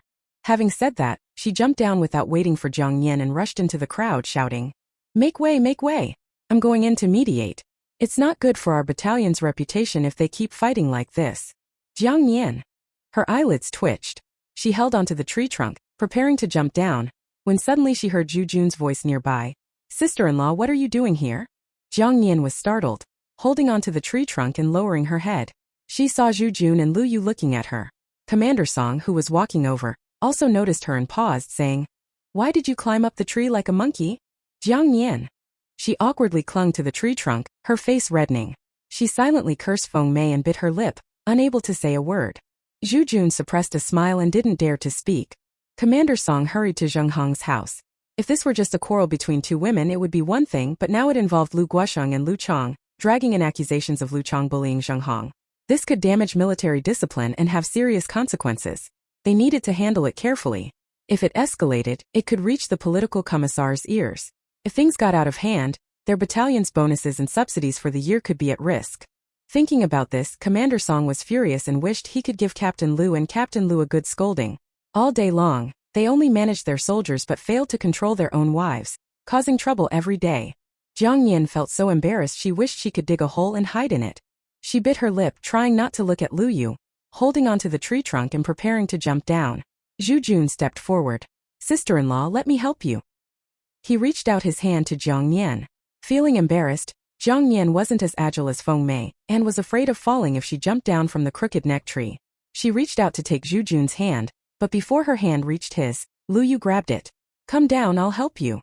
Chapter 29.1. Chapter 29.1. Seeing Lu Yu make a move, Zhu Jun quickly stepped back. Jiang Nian nervously replied, Using Lu Yu's momentum, she jumped down, her body swaying unsteadily. Lu Yu supported her by the waist, his palm briefly touching her through the thin clothes before withdrawing. He also didn't ask why Jiang Nian was on the tree, only saying, "I have things to attend to." Jiang Nian nodded quietly. After they left, Jiang Nian finally breathed a sigh of relief. When she looked up, she unexpectedly met Zhu Jun's gaze. He grinned, and seeing Jiang Nian's embarrassment, he stifled his smile and scratched the back of his head. Jiang Nian didn't pay attention to this farce anymore. She quickly turned and went home, locking herself in her room, feeling incredibly embarrassed. By noon, the commotion involving Zheng Hong had also subsided. Jiang Nian made hand-pulled noodles and a cold dish. Just as the meal was placed on the table, Lu Yu returned. She lowered her head and went to the kitchen to fetch chopsticks. When she turned around, Lu Yu had just finished washing his hands. She placed the chopsticks on the bowl and said softly, "Let's eat." Her voice was low and somewhat uneasy. Lu Yu picked up some noodles with his chopsticks and said, "Sister-in-law, was it Sister Feng who took you tree climbing today?" Jiang Nian lifted her head momentarily. Words stuck in her throat, unsure of what to say. Finally, she could only ambiguously reply, I won't climb trees next time. Luyu said, tree climbing is very dangerous. If you fall, you'll suffer. Jiang Nian nodded. I understand. She ate the noodles in small bites, her cheeks turning red with embarrassment like never before. It was quiet at the dinner table, only the sound of Luyu eating his noodles loudly. He finished 3 bowls and then gathered the dishes together. Looking at Jiang Nian, who still had her head down, he chuckled slightly. Sister-in-law, you were quite brave this time. Jiang Nian? She looked up, full of confusion. Luyu continued. Being able to climb a tree in front of so many people.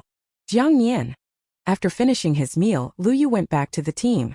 Jiang Nian stayed in the room to sew clothes, measure cotton, and ignored the footsteps outside. Soon Feng Mei's voice came from the door. Jiang Nian, are you making clothes? Jiang Nian pursed her lips and didn't respond, asking even though you know the answer. Feng Mei knew Jiang Nian was upset with her. She walked over and stuffed 2 eggs she was holding into Jiang Nian's hand, saying, Stop being mad at me. I was afraid Old Song would scold me again. He's as fierce as a bear when he gets angry. Jiang Nian. It was the first time she heard someone compare fierceness to a bear. She suppressed a laugh and handed the eggs back to Feng Mei. Okay, keep the eggs for the children to nourish their bodies. Feng Mei chuckled. As long as you're not mad anymore. She plopped down on the edge of the bed and continued. Do you know how they handled Zheng Hong's situation earlier? Jiang Nian asked. How did they handle it? Feng Mei said. Captain Lu said he believed Captain Lu without a doubt, and immediately returned the 50 yuan to Captain Lu. He also made Zheng Hong apologize to Su Yan. Guess what Captain Lu's mother said? Jiang Nian didn't speak, waiting for Feng Mei to continue. Feng Mei said, Captain Lu's mother didn't expect her son to be so reasonable. She scolded Zheng Hong and drove everyone else away. Saved Old Song a lot of trouble. At lunch, Old Song even said, Captain Lu's family finally has a sensible woman. But as everyone was leaving, I heard the old lady cursing Zheng Hong, saying she had brought shame to their family. If it weren't for Zheng Hong's mother hiding her past relationship with Captain Lu, she would never have agreed to Captain Lu marrying her. Things became even tougher for Zheng Hong at home after that. But Jiang Nian felt the fire wasn't big enough yet. She hadn't retaliated against the rumors Zheng Hong had spread about her. Although it was Kang Xiu who spread the rumors, Jiang Nian was sure Zheng Hong was behind it. Feng Mei admired the clothes Jiang Nian made, examining them inside out. Wow, your hands are really skilled. These clothes are so beautiful. Even better than what's sold at the store. She couldn't stop touching them and remarked. It's almost the end of the month. The female comrades from the state-owned embroidery workshop should be back soon. Right? Jiang Nian said. Yes, I'll go to the city to check next month. The incident at Zheng Hong's house caused quite a stir. She falsely accused Captain Lu of mistreating her, and the story about him lending her 50 yuan and her failing to repay it spread throughout the family quarters. All sorts of rumors circulated. Some said Captain Lu and Zheng Hong were both willing participants, while others criticized Zheng Hong for her shamelessness and greed. Dealing with Lu Jijun's leg injury cost the Lu family quite a bit of money.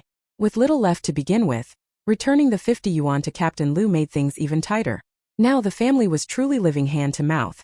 The old lady couldn't stand Zheng Hong and scolded her for days on end. Feeling wrong, Zheng Hong turned to Captain Lu.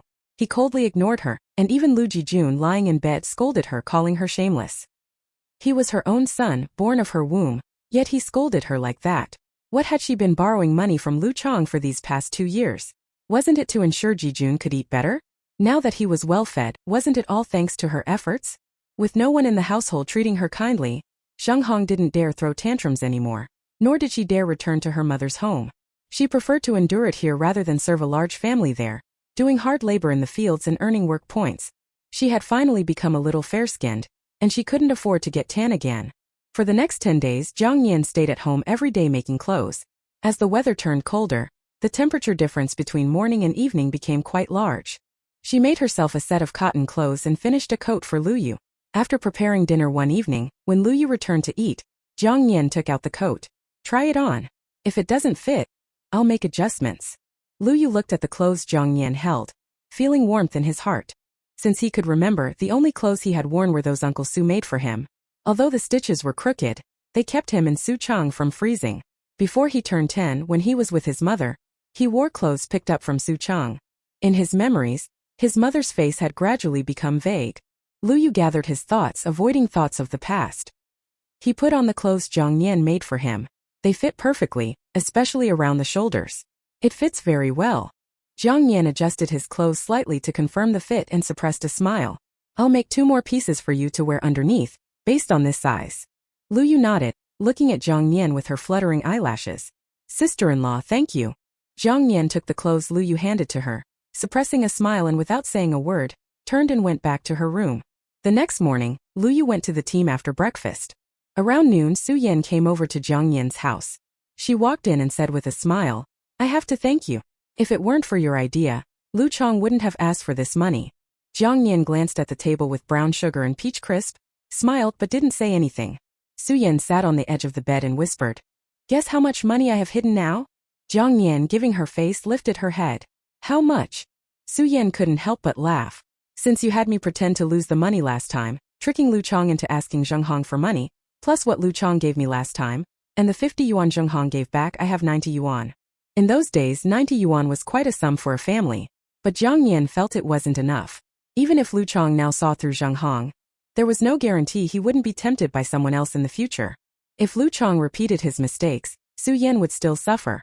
Seeing Su Yan gleeful about money matters, Jiang Nian wanted to remind her, Don't tell Lu Chong about your savings. Su Yan hesitated for a moment, thinking about how Lu Chong and Zheng Hong had completely fallen out. She thought her own life had improved. She also wanted to tell Lu Chong about this, but Jiang Nian's words made her hesitate. She asked, Why not? Jiang Nian didn't say much more. Don't let Lu Chong know how much money you've saved. Having money gives you confidence. She didn't know if Su Yan had taken her advice to heart, but she had said what she needed to say. In the afternoon, someone from the guard office outside the military base came to the family quarters looking for Jiang Nian. The person was dressed in military uniform, standing straight outside the gate and calling into the quarters, Comrade Jiang, there's someone outside looking for you. Jiang Nian heard the voice and walked out asking, Who is looking for me? The guard replied, It's a woman who says she's from the state-run embroidery shop. She wants to see you and discuss something. Jiang Nian didn't expect it to be her. She smiled and said, I'll come over right away. She followed the guard to the guard office outside the base. From a distance, she saw a woman looking in the direction of the base. She wore a brown shirt and wide gray trousers, old-fashioned black leather shoes on her feet, and had shoulder-length hair. Her appearance exuded a strong, capable aura. Gume waited outside the army for about 15 minutes, but neither the guard nor the female comrade who could embroider showed up. She turned to the east and saw the guard and a female comrade coming quickly. The female comrade was dressed in the most ordinary clothes and pants, wearing common black cloth shoes. She had 2 braids and unexpectedly beautiful facial features with fair and smooth skin, curved eyebrows and eyes sparkling like pearls. Gume had seen her fair share of pretty girls her age, but this colleague had a unique charm. Seeing them approach, Gume didn't put on any airs and smiled. You must be Comrade Jiang. It was a statement, not a question. Jiang Nian smiled. I'm Jiang Nian. May I ask your name? Gume was genuinely surprised. At first, she thought the woman who could embroider was an older woman, likely around her age. But after she rushed back to the state-run embroidery shop, Zhang Xiao told her that it was a young and beautiful girl. She was surprised for a while. She didn't expect to see her now, discovering that she was not only young and beautiful but also seemed educated in her speech and manner. Suppressing her surprise, Gume smiled. I'm Gume. I'm older than you. You can call me Sister Gu. Jiang Nian didn't feel distant and happily called her Sister Gu. She asked the guard, Can I take Sister Gu inside? The guard said, I need someone from the regiment to sign off. Jiang Nian hesitated for a moment, wanting to tell Gume that she would go get Lu Yu, but coincidentally saw Captain Lu. She walked over and said, Captain Lu, could you sign this for me? I want to take my sister in for a chat. It's quite far to go to the regiment to find Lu Yu, so I'd like to trouble you. Captain Lu glanced at Jiang Nian with some surprise. He had heard of Deputy Commander Lu's sister-in-law, known to be introverted and timid. Zheng Hong had bullied her so badly she tried to commit suicide by hitting the wall. He didn't refuse. Jiang Nian smiled. Thank you, Captain Lu.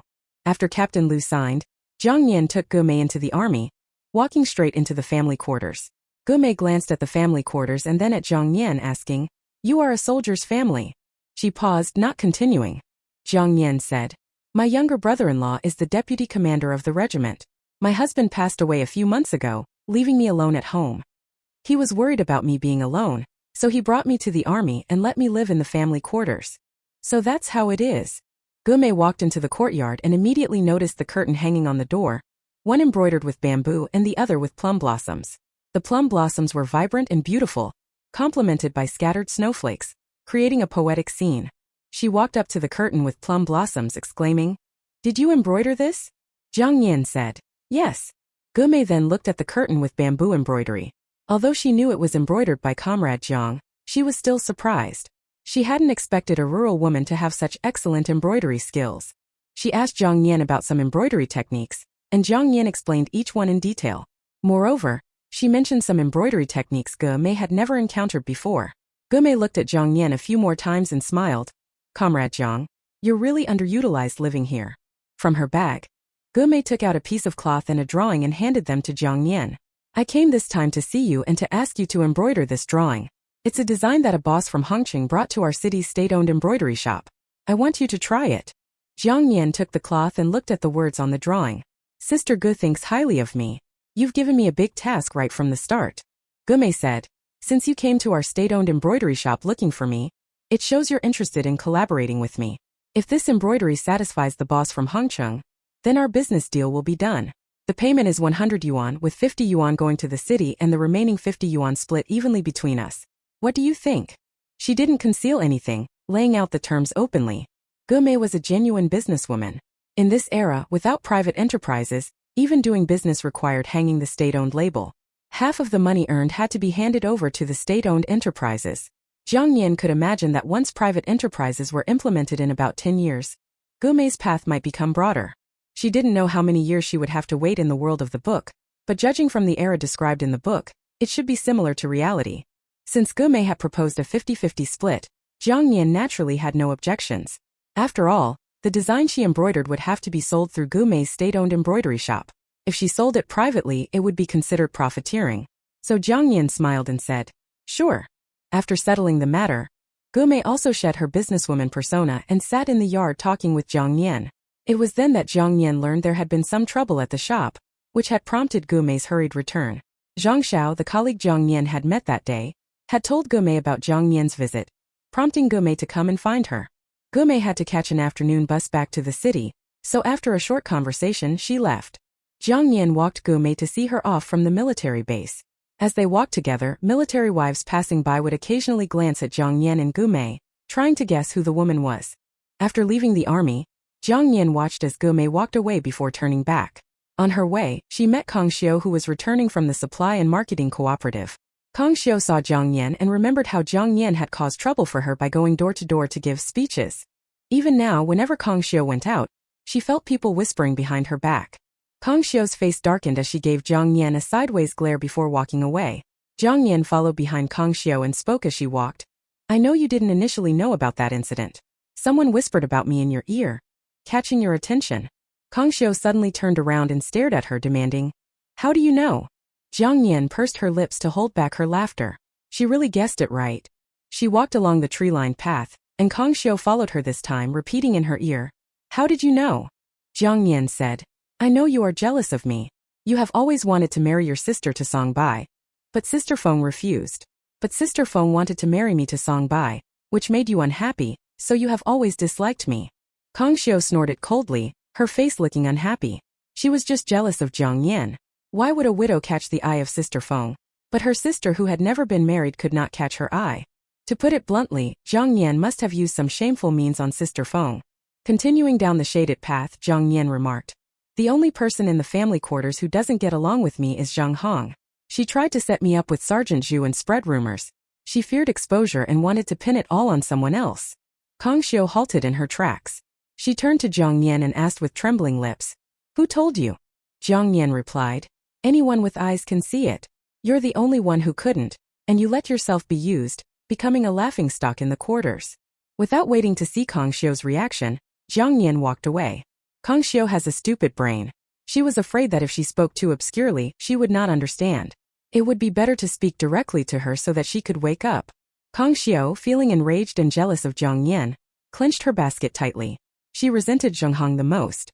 She had initially been jealous of Jiang Nian, but now her anger surged as she recalled how Zheng Hong had manipulated her into causing trouble. Jiang Nian was right.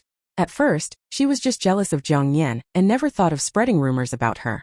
As for the matter with Sergeant Zhu, Zheng Hong told her when they were going to the market together that Jiang Nian seemed to be hooking up with Sergeant Zhu. If this matter got out of hand, Jiang Nian's reputation would be ruined, And then Sister Feng would give up the idea of introducing Jiang Nian to Song Bai. She had this idea after hearing what Zheng Hong said. Whenever Sergeant Zhu went to Deputy Commander Lu's house, she would follow him secretly and spread rumors of what Jiang Nian had cooked for him and what they had done, exaggerating everything. Thinking about how she had to explain things to people door to door that day, and thinking about Zheng Hong's expression as if she was enjoying the show, Kong Xiu instantly became furious. She picked up the basket and ran straight to Zheng Hong's house. This stinky woman treated her like a puppet, and she would not be able to swallow this anger unless she cursed her back. Meanwhile, Jiang Nian strolled home calmly. Along the way, she encountered Captain Lu and smiled, recalling how he had just helped her sign something. His expression froze briefly upon seeing her before he nodded, and they passed each other.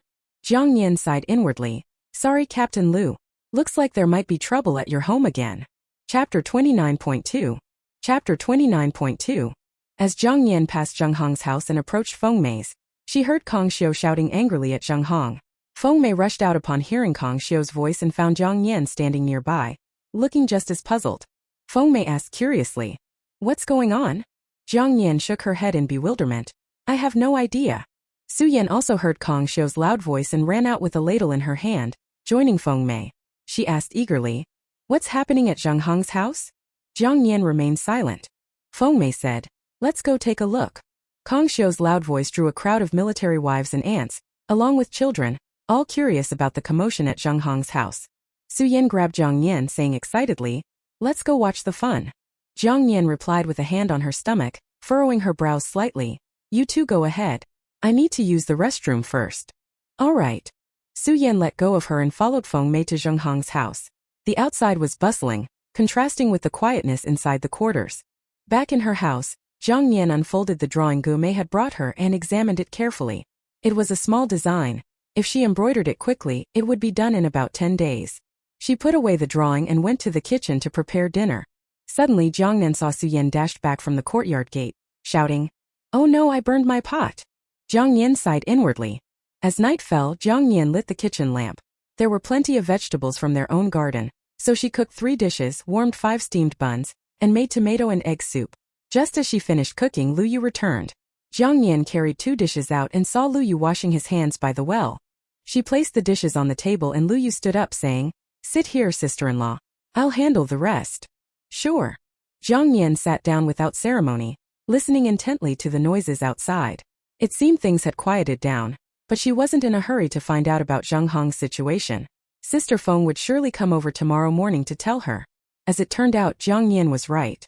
The next morning after breakfast, Feng Mei arrived.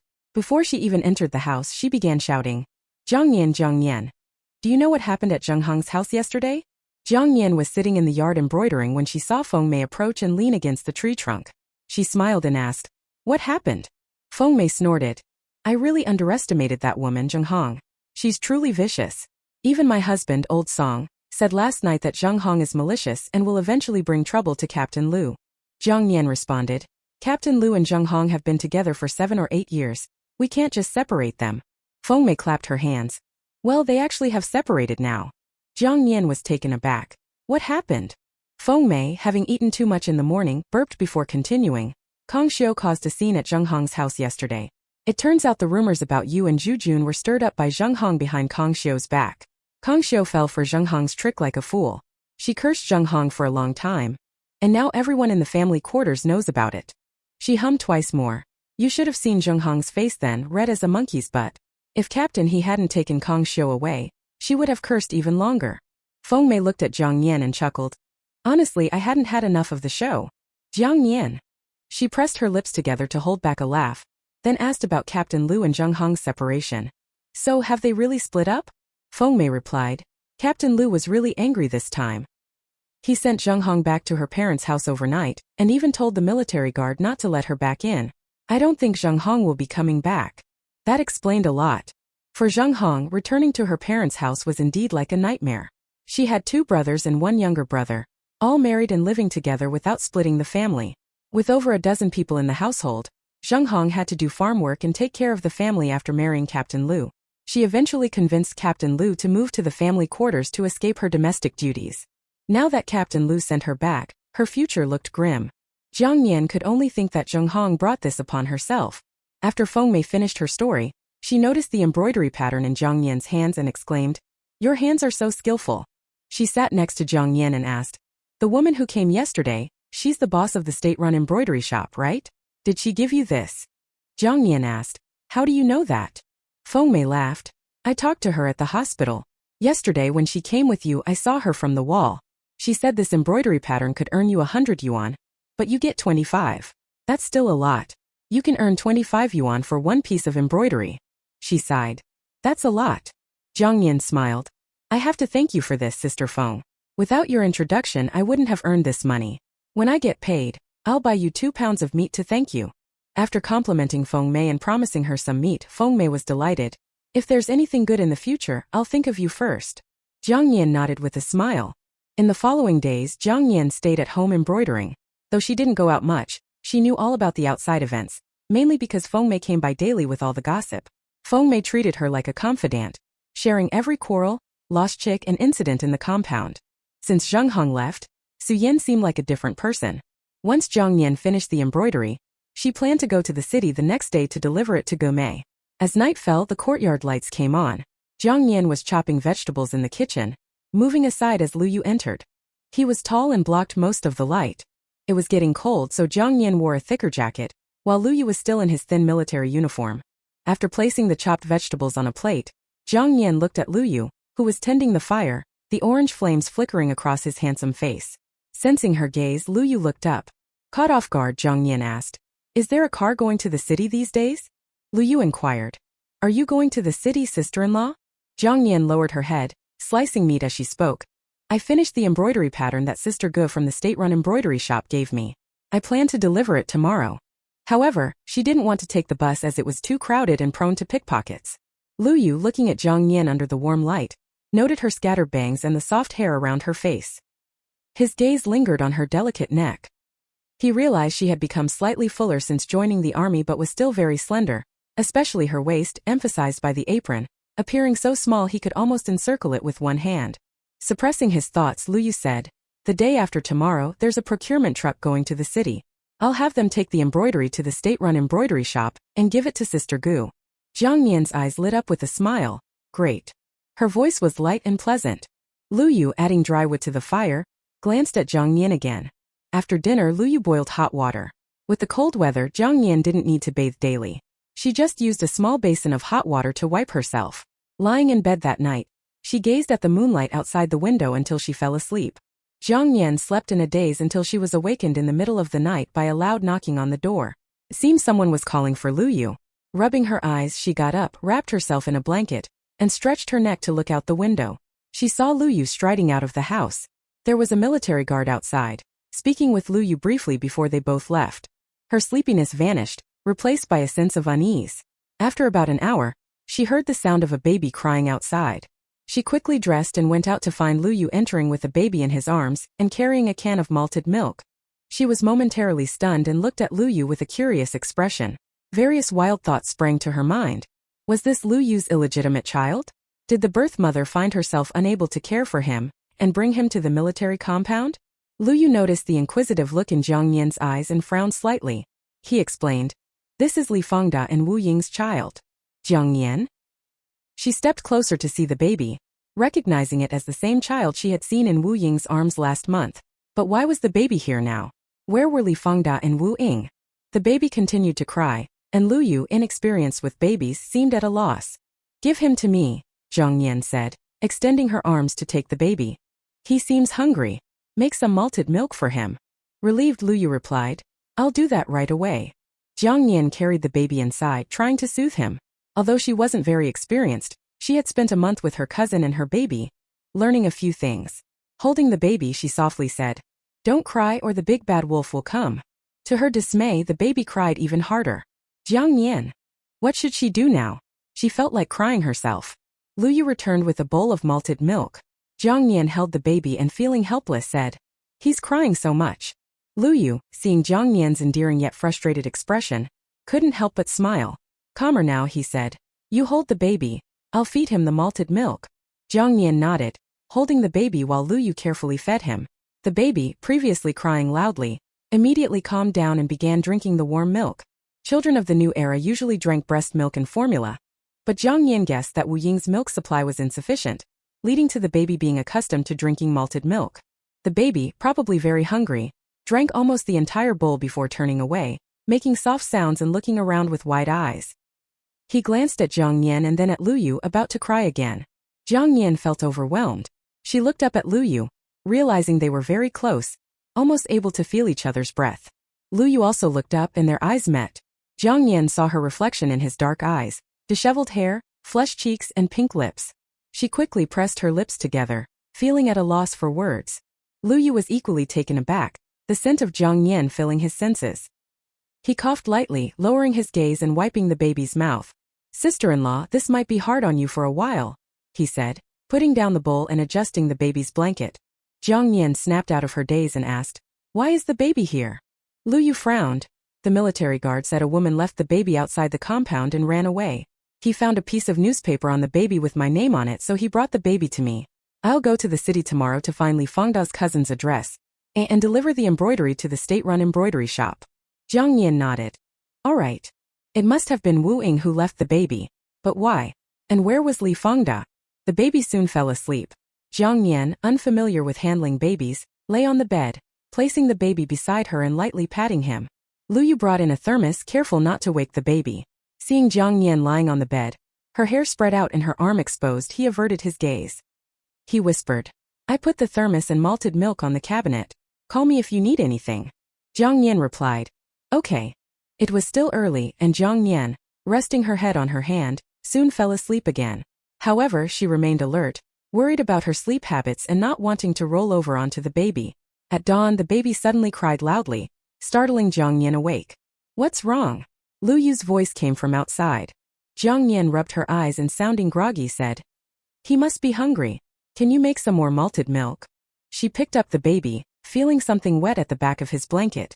"Jiang Nian." She stiffly turned her head and saw a wet spot where the baby had been lying. Lu Yu, bringing the malted milk, followed her gaze and saw the wet patch. "Lu Yu." He cleared his throat. "The baby must have wet his pants and feels uncomfortable." Jiang Nian bit her lip, then placed the baby on the bed. "You feed him the milk while I cut some cloth for him to use as a diaper." Fortunately, she had saved the waste fabric from making clothes before, and was able to make several diapers for the child. Lu Yu held the baby and fed him the malted milk slowly. He glanced at Jiang Nian, who was standing by the cabinet, cutting the fabric with scissors, and said, "When it gets brighter, I'll go find Sister Feng and ask her to come help. I'll try to come back as soon as possible." Jiang Nian finished cutting the cloth, turned and walked over to Lu Yu, nodding. "That sounds good. Sister Feng has experience and knows a lot about these things." After the baby finished drinking the malted milk, Lu Yu laid him on the bed and started to untie his swaddling clothes. A foul smell quickly spread, and both of them realized the baby had soiled himself. Jiang Nian stepped back holding the diaper cloth, and for the first time, looked at Lu Yu with a pitiful expression. I don't know how to handle this." Lu Yu took the fabric from her, his deep voice softening a bit. "You go get a basin of hot water. I'll clean him up." "Okay." Jiang Nian immediately ran out, and as he watched her leave without hesitation, a hint of amusement appeared in Lu Yu's eyes. The baby kicked his chubby little legs, his round eyes looking at Lu Yu with a smile. Lu Yu, holding the baby's feet with one hand, used the cloth to clean the baby's bottom. When Jiang Nian returned with the hot water, he used the cloth to wipe the baby clean and then put on a fresh diaper. He took the soiled bedding and diaper outside, washed them with well water, and hung them on the line to dry. As the morning bugle call sounded, Lu Yu washed his hands, quickly prepared breakfast, and brought the baby over so Jiang Nian could eat first. After breakfast, Lu Yu said, "I'll go inform Sister Feng and then request leave from the regiment to head to the city." Jiang Nian, holding the baby, paced in the yard. "All right, come back quickly." She truly couldn't handle the baby alone and was afraid he would soil himself again, which she couldn't manage by herself. Lu Yu nodded. "Okay." As he left, he glanced back. The yard was planted with vegetables, and Jiang Nian was slowly walking under the tree with the baby in her arms. From his angle, he could only see her profile, bathed in the morning light, exuding a serene and beautiful tranquility. Hey guys, do check out Eileen's other translation projects. Ongoing. Completed. Chapter 30. Chapter 30. What's wrong? Jiang Nian looked up and asked when she saw that he hadn't left yet. Lu Yu withdrew his gaze. "If there's anything, please ask Sister Feng for help first." After saying this, he left. Before long, Feng Mei arrived. As soon as she entered, she took the child from Jiang Nian's arms. Jiang Nian shook her hands and hearing the child cry, rushed into the house to make some malted milk. When Feng Mei saw Jiang Nian come out with a bowl of malted milk, she widened her eyes. Oh my, you're really extravagant, giving the child malted milk. No matter how wealthy the family is, they can't afford to waste it like this. Jiang Nian was stunned for a moment, then slowly fed the malted milk to the child. There's no formula at home, and I didn't know what else to give him, so I let him drink malted milk first. Porridge, rice gruel, egg custard, he can have a bit of those too. I'll tell you more about other options later. Feng Mei took the bowl from Jiang Nian and slowly fed the child. How can we afford formulas? My children, Xiangdong and Xianghong, have never tasted formula since they were born. I haven't even seen the formula myself. Feng Mei was skilled at handling children. After the child drank half a bowl of the malted milk, he smiled in Feng Mei's arms, revealing his pink gums. She asked, "What's the matter with this child?" Jiang Nian sighed. Do you remember the soldier who followed my husband 4 years ago? His name is Li Fangda. He hurt his arm and later retired to the countryside. Feng Mei nodded. Of course I remember. She suddenly widened her eyes. This is Li Fangda's child? Jiang Nian recounted the events of that day when she and Lu Yu saw Li Fangda and Wu Ying in the city. Feng Mei clicked her tongue. It must have been Wu Ying who sent the child to the army. But why would she give away her own child? And did Li Fangda just let her do it? Jiang Nian shook her head. She didn't know either. The child started crying again and Feng Mei said, he needs to pee. She held the child in a position to help him pee, and Jiang Nian looked and saw that it was true. Su Yan heard the child crying and came over, asking Jiang Nian what was going on. Feng Mei, quick to speak, told Su Yan everything Jiang Nian had shared with her. Su Yan said to Jiang Nian, wait a moment, I'll get the clothes and bedding Jianwu used as a child. It's cold at night, we don't want the child to catch a chill. With Su Yan and Feng Mei's help, Jiang Nian felt much more at ease today. As dusk fell, warm yellow lights illuminated the small courtyard. Lu Yu hadn't returned after being out the whole day. Jiang Nian waited until the child fell asleep before going to the kitchen to cook. Just as she started, the child woke up again, and his loud cries reached the kitchen. On the verge of tears, Jiang Nian put down the spatula and ran to the room, picked up the child and took him to the courtyard to help him pee, imitating Feng Mei's actions. Children are truly carefree. This one in particular didn't mind strangers even at night. After peeing he started crying for food again. Jiang Nian placed him on the bed and quickly served the food from the pot. Hearing the child's loud cries again, she ran back to the room to make more malted milk. Please, ancestor, stop crying. Woo woo woo, I want to cry too. Please, I've already made another batch of malted milk. The freshly made malted milk was too hot to drink, and the child cried heart-wrenchingly. Jiang Nian, on the verge of collapse with red-rimmed eyes, pleaded, please stop crying. I'll add some cold water for you. She walked out of the room with tears in her eyes and ran into Lu Yu, who had just returned home. The small courtyard was lit up. Lu Yu looked at Jiang Nian standing at the door, her bright eyes glistening with tears. He had overheard everything she had just said. He didn't expect his sister-in-law to be so interesting when alone at home. You're finally back. Jiang Nian was on the verge of breaking down. She held back her helpless tears, sniffled and said, go to the kitchen and get me some cold water. The child is hungry. Okay. Lu Yu strode to the kitchen, brought in the cold water, and mixed it with the hot malted milk. He then took the child from Jiang Nian's arms and slowly fed him. Jiang Nian sat wearily by the bed, watching Lu Yu soothe the child, feeling like she finally had someone to rely on. She asked, how is Li Fangda?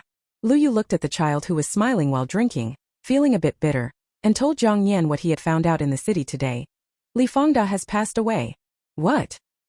Jiang Nian suddenly looked up, remembering the time she saw Li Fangda.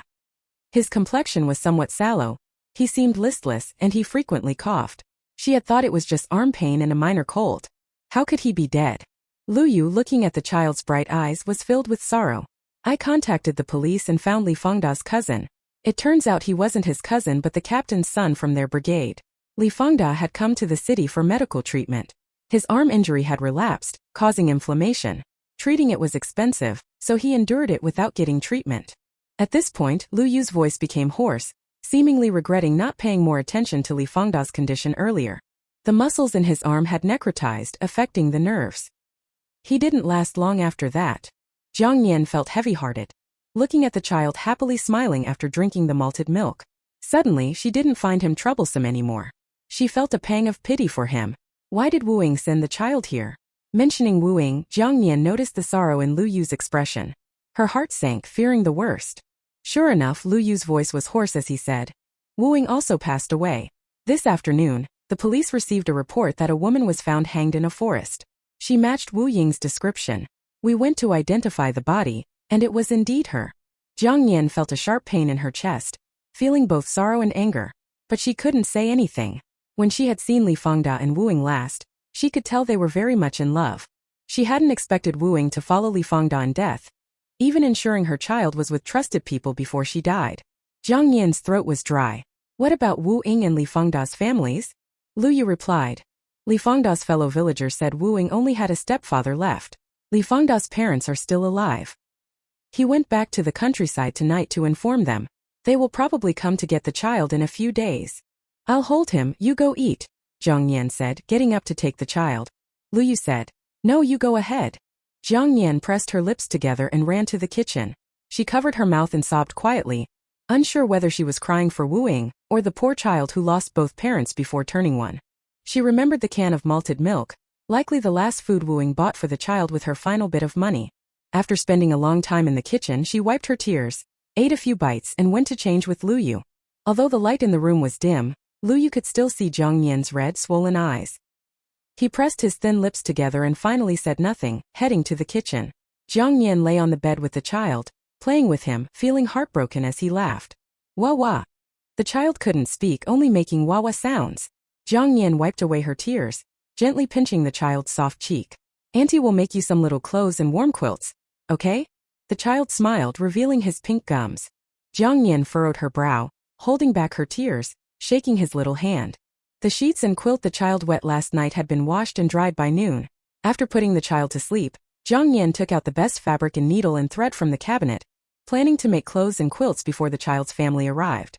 Sister-in-law. A tall figure stood in the doorway. Jiang Nian turned to see Lu Yu walking to the table, taking 25 yuan from his pocket and placing it on the table. This is your payment from Sister Gu. Seeing Jiang Nian's red, tear-stained eyes, Lu Yu finally smiled a little. Your quilt got wet. You can stay in my room tonight. I'll sleep in another room. Jiang Nian was taken aback and shook her head instinctively. No need, I dried the quilt today, it's fine now. Lu Yu nodded. That's good. As he left, he added, don't work on needlework at night, it's bad for your eyes. Do it tomorrow. Jiang Nian looked at the fabric in her hand, thought for a moment, then put it away and lay down with the child. For the next few days, with Feng Mei and Su Yan helping, and Lu Yu comforting the child at night, Jiang Nian found some free time. She quickly made 2 small clothes for the child. The small clothes were easy and fast to make. After finishing the clothes, she ran out of cotton for the quilt. She went to the supply and marketing cooperative to buy some cotton. Seeing they sold formula, she bought 6 bags, spending all the 25 yuan she had just earned. In those days, formula wasn't cheap. Combined with the cotton, she spent 12 yuan. No wonder Feng Mei said they couldn't afford it. For an average family, it was indeed too much. When Li Fangda's parents came to the army to take the child, Jiang Nian had just finished making the quilt. She put the formula and quilt in a big cloth bag and handed it to Li Fangda's mother. This is for the child. Li Fangda's parents seemed to have cried all the way there. Both had red, swollen eyes, especially Li Fangda's mother, who burst into tears when she saw the child, nearly suffocating from crying. Jiang Nian stood by, not knowing how to comfort them. She looked at Lu Yu, who remained silent. She knew that at such a time, nothing anyone said could console them. Losing both son and daughter-in-law was a pain no parent should endure.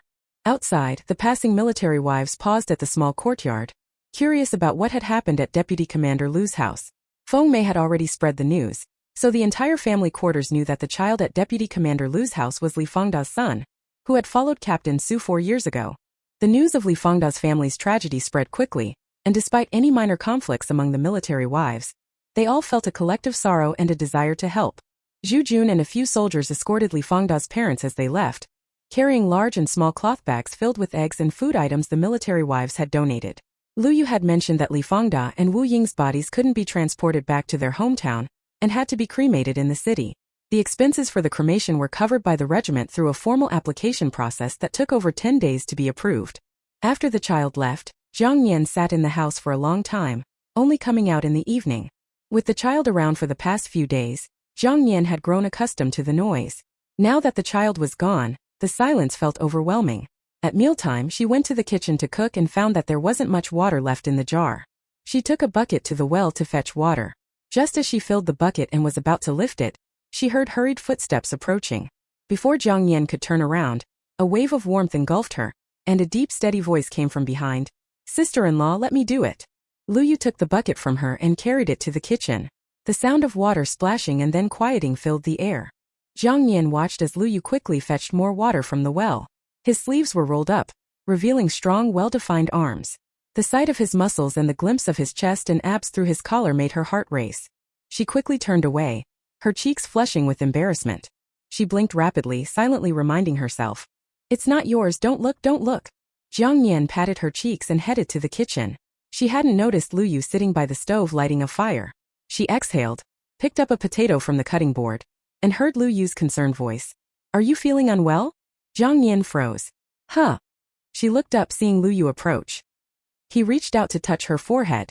The warmth of his touch made her feel guilty, and she took 2 steps back to avoid his hand. I'm fine, just a bit hot. A hint of doubt flashed in Lu Yu's eyes. It was already November, and soon they would be using the fire pit. How could she be hot? Seeing Jiang Nian lowering her head to chop vegetables, Lu Yu still felt uneasy, worried she might fall ill again like last time. He pressed her wrist gently and checked her forehead again. You have a slight fever. Jiang Nian. She struggled a bit, feeling a bit guilty. I'll drink some hot water and be fine. Lu Yu took the knife from her hand. Go back to your room. I'll boil some hot water for you. Jiang Nian didn't argue further, afraid that if she insisted, Lu Yu might notice her embarrassment, which would be even more mortifying. She went back to her room, sat on the bed swinging her legs, and occasionally glanced at her right ankle. She remembered how Lu Yu had massaged her sprained ankle, which hadn't hurt since then. Hearing footsteps outside, Jiang Nian looked up to see Lu Yu entering with an enamel mug. He handed it to her. Drink some hot water first. Noticing her right foot hanging off the bed, he asked, Is your ankle hurting again? Jiang Nian quickly lowered her foot. No. Lu Yu watched as she sipped from the mug, her bangs falling softly by her temples, her eyelashes fluttering. Sister-in-law. Jiang Nian kept her head down, her cheeks still slightly red. She didn't dare look up and replied quietly, Yes. If you're not feeling well, just let me know. Don't keep it to yourself.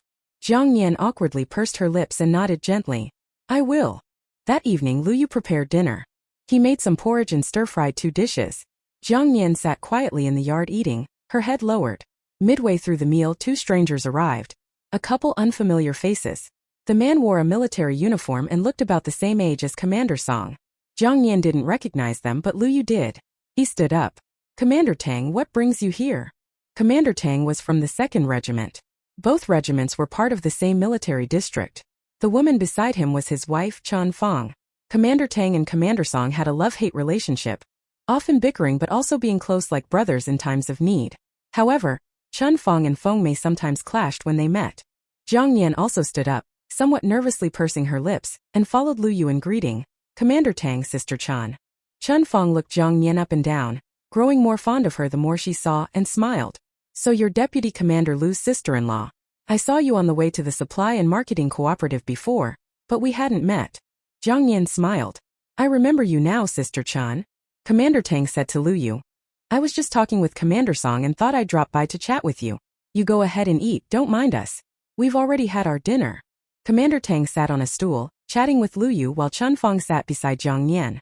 Seeing that Jiang Nian was almost done eating, Chan Fong asked with a smile, How old are you this year? Jiang Nian's eyelids twitched, looking up at Chan Fong, who was smiling warmly at her. Jiang Nian. She had a feeling Chan Fong had an agenda. Jiang Nian bit her lip. I'll be 23 after the new year. Chan Fong said. That's not small but still very young compared to me. Jiang Nian smiled but didn't know how to respond. She had a faint suspicion that Chan Fong might be trying to set her up. Glancing at Lu Yu, she caught his gaze. She couldn't decipher the look in Lu Yu's eyes, but it felt significant. Xiao Nian, is it okay if I call you that? Chan Fong smiled, seeming quite familiar already. Jiang Nian shook her head. No. Chan Fong said. When I see you, I think of my younger brother Tang Zhe. He's 5 years older than you. Last year he lost his wife too. He doesn't have any children either, just living alone. He's always away training in the military.